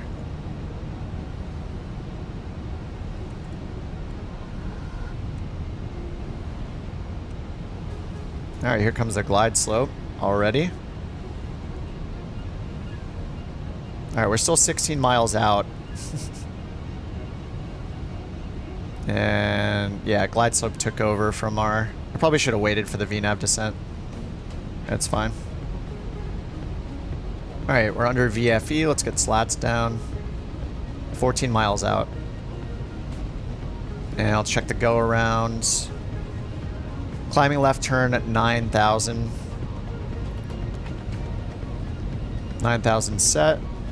This is a Cat 2. I put in 200, but I should put in 105. Fix that.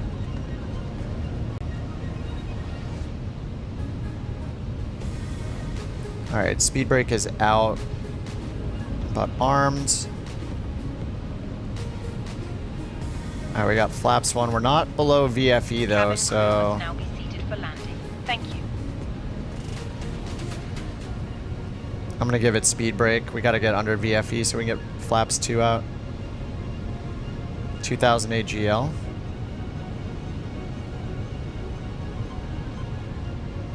Alright, I'm gonna get gear down before flaps 2 because we need the drag.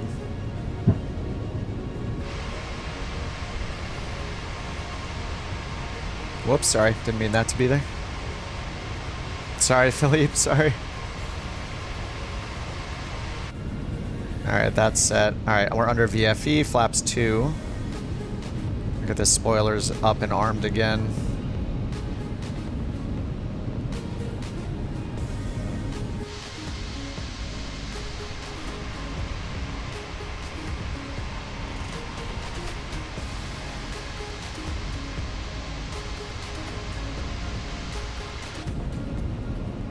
Alright, under VFE, flaps 3, DME 8.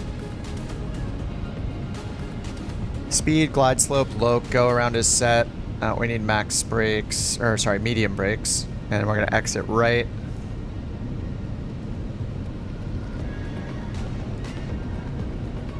METAR is still the same. Alright, we're gonna get like 5 or 6 knots from the front left. It's a little gusty. But we got a ways to go. We're at 1,000. Alright, let's get flaps full. As long as we do it done with configuration below 500, then New Sky won't punish us. 3 greens, flaps full. And approach speed is 129.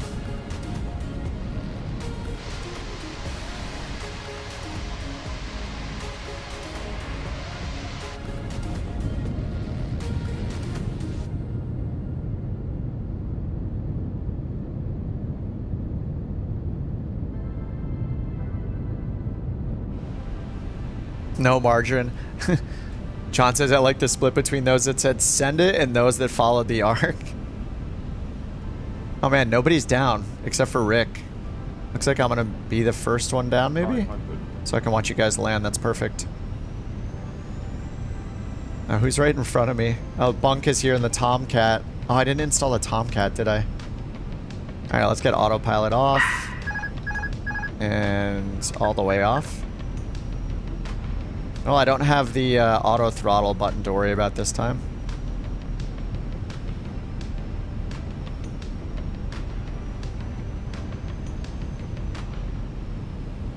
The winds just shifted from front left to front right instantly. They just literally reverse the winds every time you're under like 500 feet. Light slow. Minimum 100. Now the winds just pick. I don't understand why this always happens. 50, it's so frustrating. 40, 30, 20. Retard. Retard. Had a lot of rudder in there trying to get it over. Alright, it's soft, but it's not a good center line. Alright, idle reversers.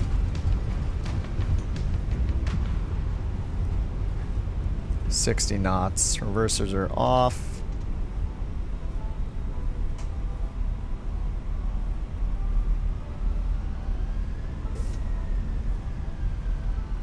$1.1 Gs. I mean, that was smooth, but it was a little to the right. It was a little squirrely at the end. Dude, the winds changed so much. The winds were coming from the front left, then all of a sudden they come from the front right, and then they start gusting like crazy and like blowing me up in the air. It's so random. It's really annoying. Sign has been switched off. Alright, spoilers up, flaps all the way up, dog activated. Or internet access may now be used. Please make sure you take all your Oh my god, I didn't get my landing lights. checking in the seat pocket, underneath the seat, and in the overhead lockers. I don't think it does anything with the landing lights, so I might still get a 10, but I don't deserve one. Smoking is not. I'm sure I forgot another light at some point. Designated smoking area. What's up, Skybound? Welcome back. Captain and the crew, it has been our pleasure looking after you today. Our ground crew will help you complete your journey. Alright, flaps are good and lights are good.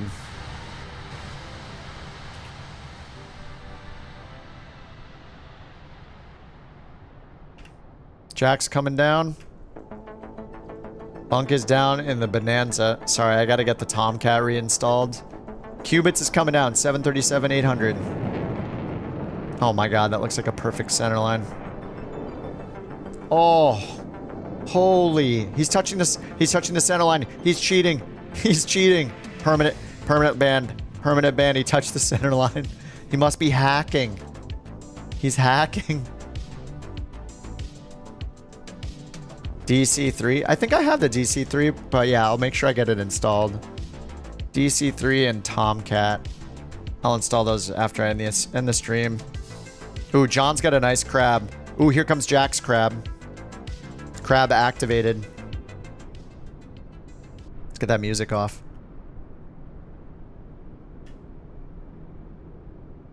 That was very crabby. Yeah, the winds just get so insane at the end. Here comes John. I think this is this 320?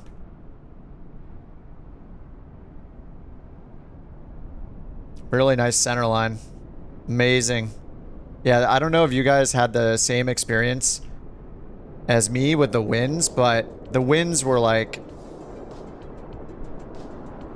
Man, the winds were pointing from the front left and then switch even harder from the front right. It's just so confusing every time that happens. It's just like a test every time.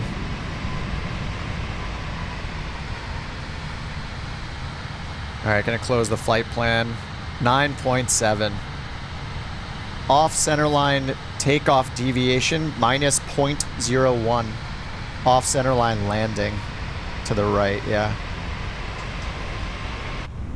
What is going on? Why can't I move? It's like a little uphill glitch right there. Completely flicked around and then disappeared. Let's see. Wait, what flicked around and disappeared? The wind?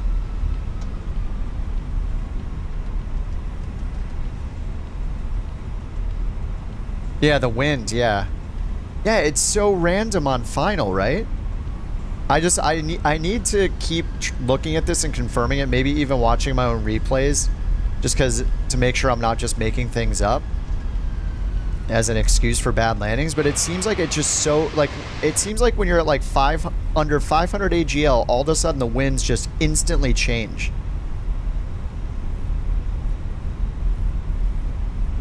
I bet it's part of their like ground wind thing they did in the last sim update, because they talked about it. The two things they introduced in the last sim update, I think it was the last one, was the Cessna 172 like flexible wing flexible not wings, but the gear landing assembly kind of system to give it flexibility, and then like the tire physics where it'd be like smushy tires so the ground handling was better. They basically made like a more realistic wobbly airframe for that to work. So when it puts pressure down, like the wheel, I don't know what they're called, but like the gear struts, like the legs that hold the wheels and the gear assembly and all that, that they were like flexible. Anyway, that was the thing that doesn't affect us. The thing that affects us is like they also reworked the ground wind. The wind at the ground level was supposed to have been improved, but it's got to be part of those, you know, supposed improvements they made.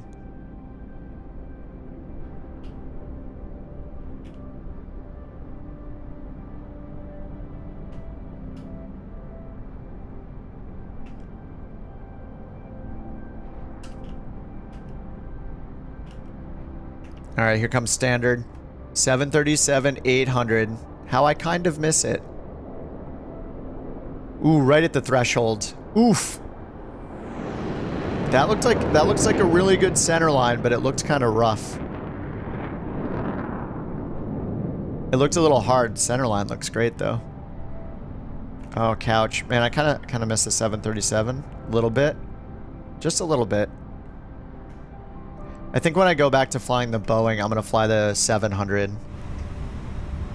It seems like the 800's kind of a long boy. The 700 should give me maybe some of the feeling I get in the 319, just a little more agile, but not as like rocket ridiculous as the 600. 600 could be really fun too. Oh, Skybound, you just got back from Hawaii? Nice. That sounds very nice. Hopefully it was for chilling and not for like work or something. Hopefully it was for vacation. Like an actual vacation.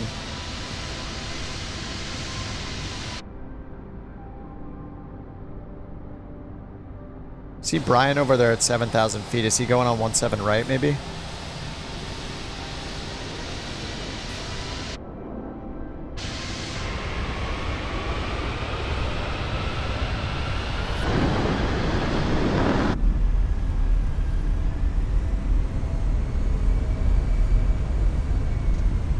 Let's give it some hot brakes action.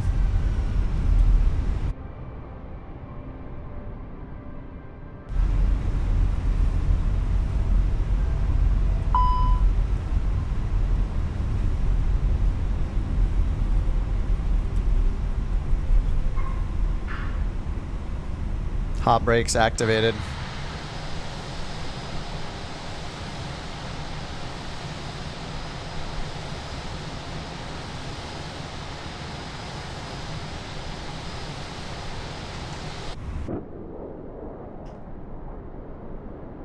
Oh, Brian's coming in.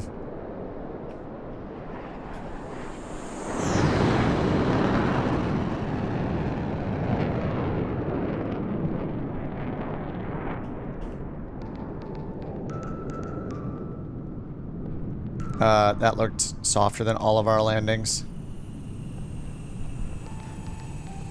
Couch premium. The actual longitude configuration, it's just one giant U-shaped couch. That's the configuration. Oh, Versus coming in. You guys are making me work for it. Wait. Oh, there he is. There he is. 737. 600? Yeah, he's in the 600. The pocket rocket, as the Germans call it. Der pocket rocket.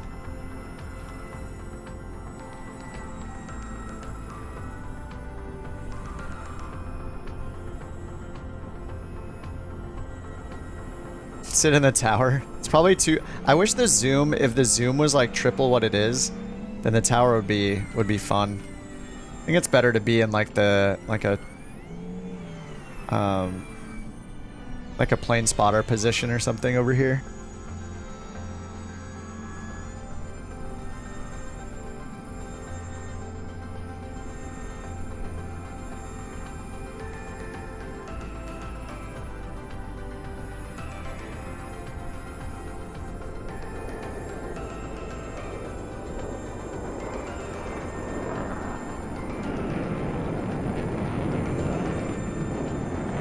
Alright, here comes Emu Honda Jet.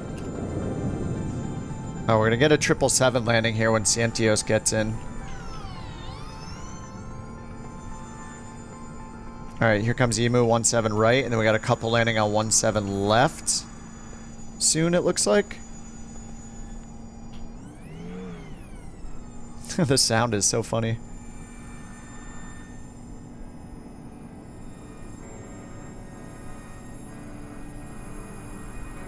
You know what? That high-pitched sound is the Honda Jet. I remember hating that sound. Oh my god, my ears. Oh, it's so high-pitched. Whoa, it looks like he hit a bump in the runway or something. That was random. That was a really weird... Oh, you got a 10, Brian? Hell yeah. Very nice. Alright, who's next over here? Alright, we got 2 lining up for 17 left.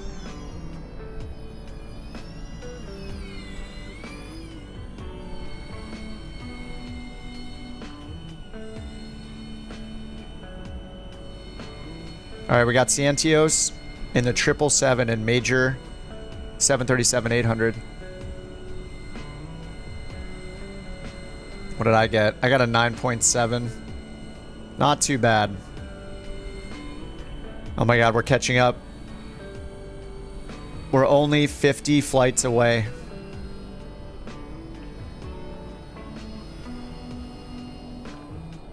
Oh my god, that looks like a couch captain's livery. It looks like the Couch 777 livery. You can tell by the distinctive orange belly. Couch Captain's trademark color.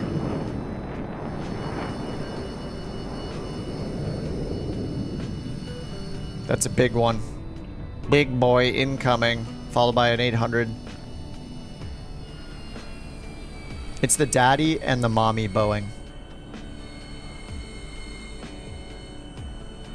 Engines aren't even moving.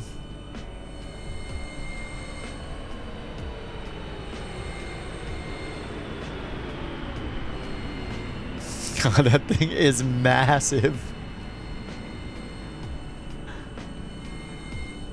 It's got the spray painted tail. You got a 10 as well? Nice, standard. Oops. Oh, sorry, Major. I didn't see the touchdown. We'll see the rollout, though, which also looks beautiful. Dude, so many of you got 10s. John got a 10. Brian got a 10. Standard got a 10. I gotta fix my center lines. They're so bad. I cannot land centerline. I get dinged for every... The takeoff is inexcusable.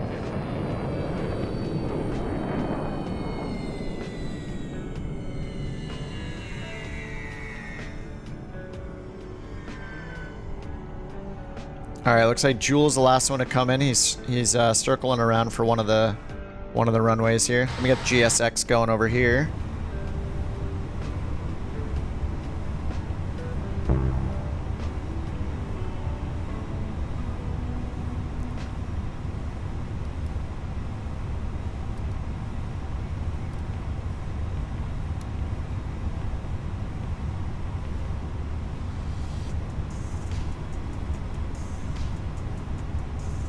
I guess I could just get GPU and chocks on. And just do this. Turn this off. Get the engine stopped. Then get GSX going. See if I turn the beacon and seatbelts. Does that trigger it? Cabin crew disarm doors. Nice, it does. Beautiful.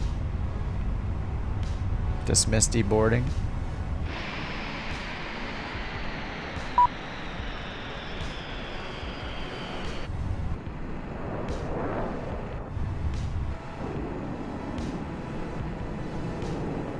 I see Foxtrot over there.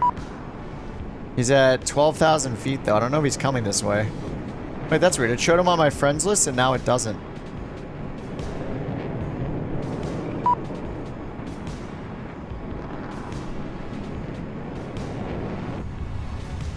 Disconnected at 1,000 feet.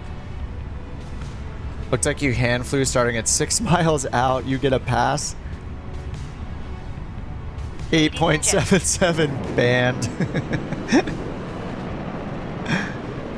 I'm actually, when I fly, anything over an 8, if it's green, I'm just happy about it. I'm totally fine with an 8.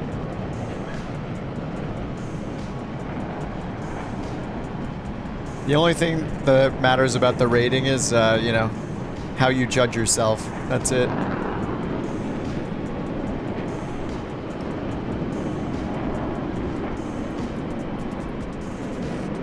It says deboarding passengers now.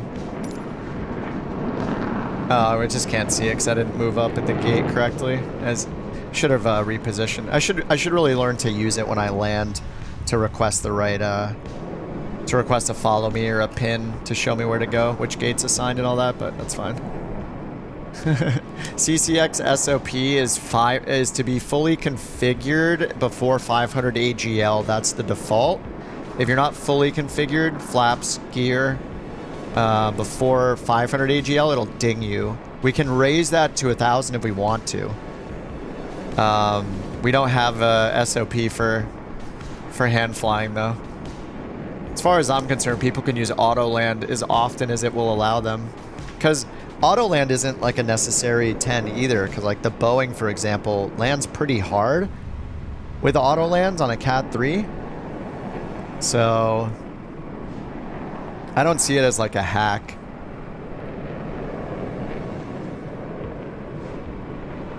Plus, I mean, our rating is so high already. Like, Osprey's is 9.1. We have a 9.29. And we've, like, barely started doing this compared to a lot of these people.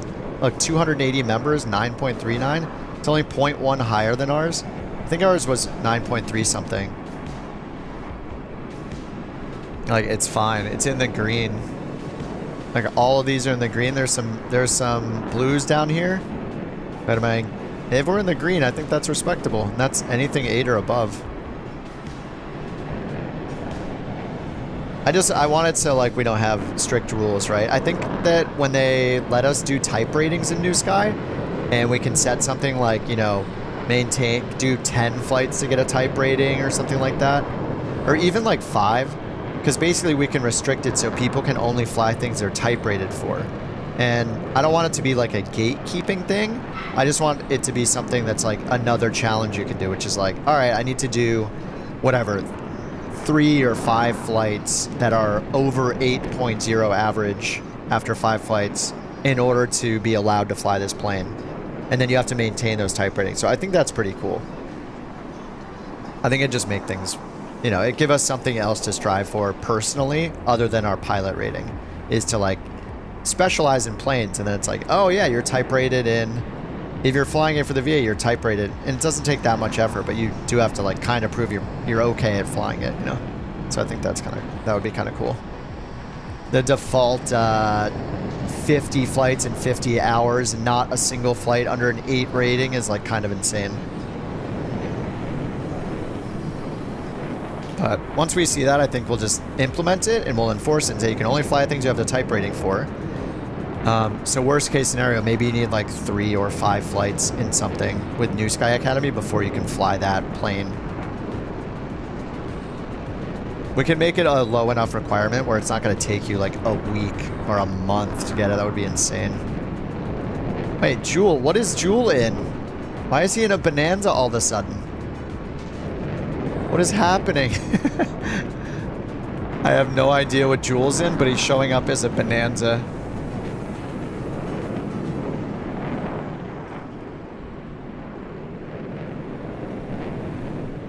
I think it's way too fast to be actually a Bonanza for that kind of landing.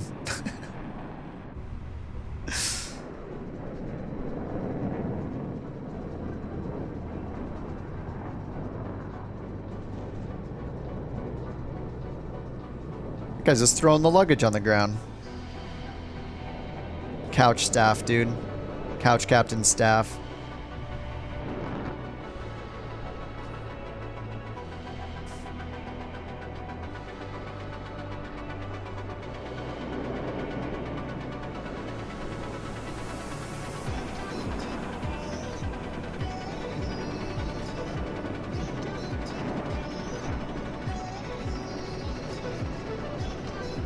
The jetway, yeah, it's looking great.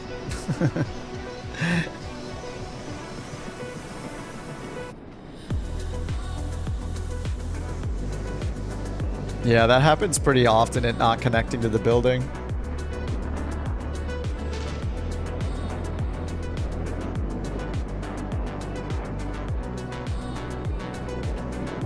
All right, that screenshot I'll have to do. Oh my god, alright, it's been a day. 11 hours of flying. We did our group flying. We brought the VA even closer to securing the number 2, aka number 1 spot. Look at it. I haven't even refreshed it. Oh my god, 4 more flights just got added, I think. We are in striking distance. We still have 24 hours-ish for our 30 days to be counted. They're going to try to do something tomorrow, aren't they? We just need to take it for 1 second so we can take screenshots. 1405 minus 1359. Is that 46? So we need like 47 to break it? Anyway. No pressure, but we're in striking distance. It's happening. GG's, guys. You're gonna continue to Cheyenne. Nice. Brian, you just woke up. Yeah, I'm gonna be done. It's 11 p.m. here. I'm gonna get some food. eat some food. All right, guys, good games. Excellent flights today. We flew all over. I'm pretty stoked with all the flights we did. And I think tomorrow, I don't know if I'm gonna, I kind of want to go back to the Boeing tomorrow. I might be in the 737-700 tomorrow. I just want to make sure that I don't get a type rating. So now that I've done 42 flights in the A320, now I should stop flying that so I don't get to 50. And then I go back into the Boeing. I don't know, only 8. If I do 8 more flights, I get the type rating, which means nothing, but you know, you get a little TR. It looks cool. All right, guys, have a good night. Bye-bye. Thanks for hanging out so long today. Chris, Trojan, Raccoon, Turk. I don't think Turk's still here, but thank you guys for the gifted or the memberships you got today. Appreciate that. As always, I'll see you guys tomorrow probably. GG's. Keep, make sure your couches have new unwashed blankets on them for tomorrow. Fish around for any coins that may have slipped between the cushions. And maybe spray it with some Febreze after this long day of flying. You know, it could use a little spray. Maybe 3 sprays. I guess. Have a good night. Bye-bye. See you tomorrow.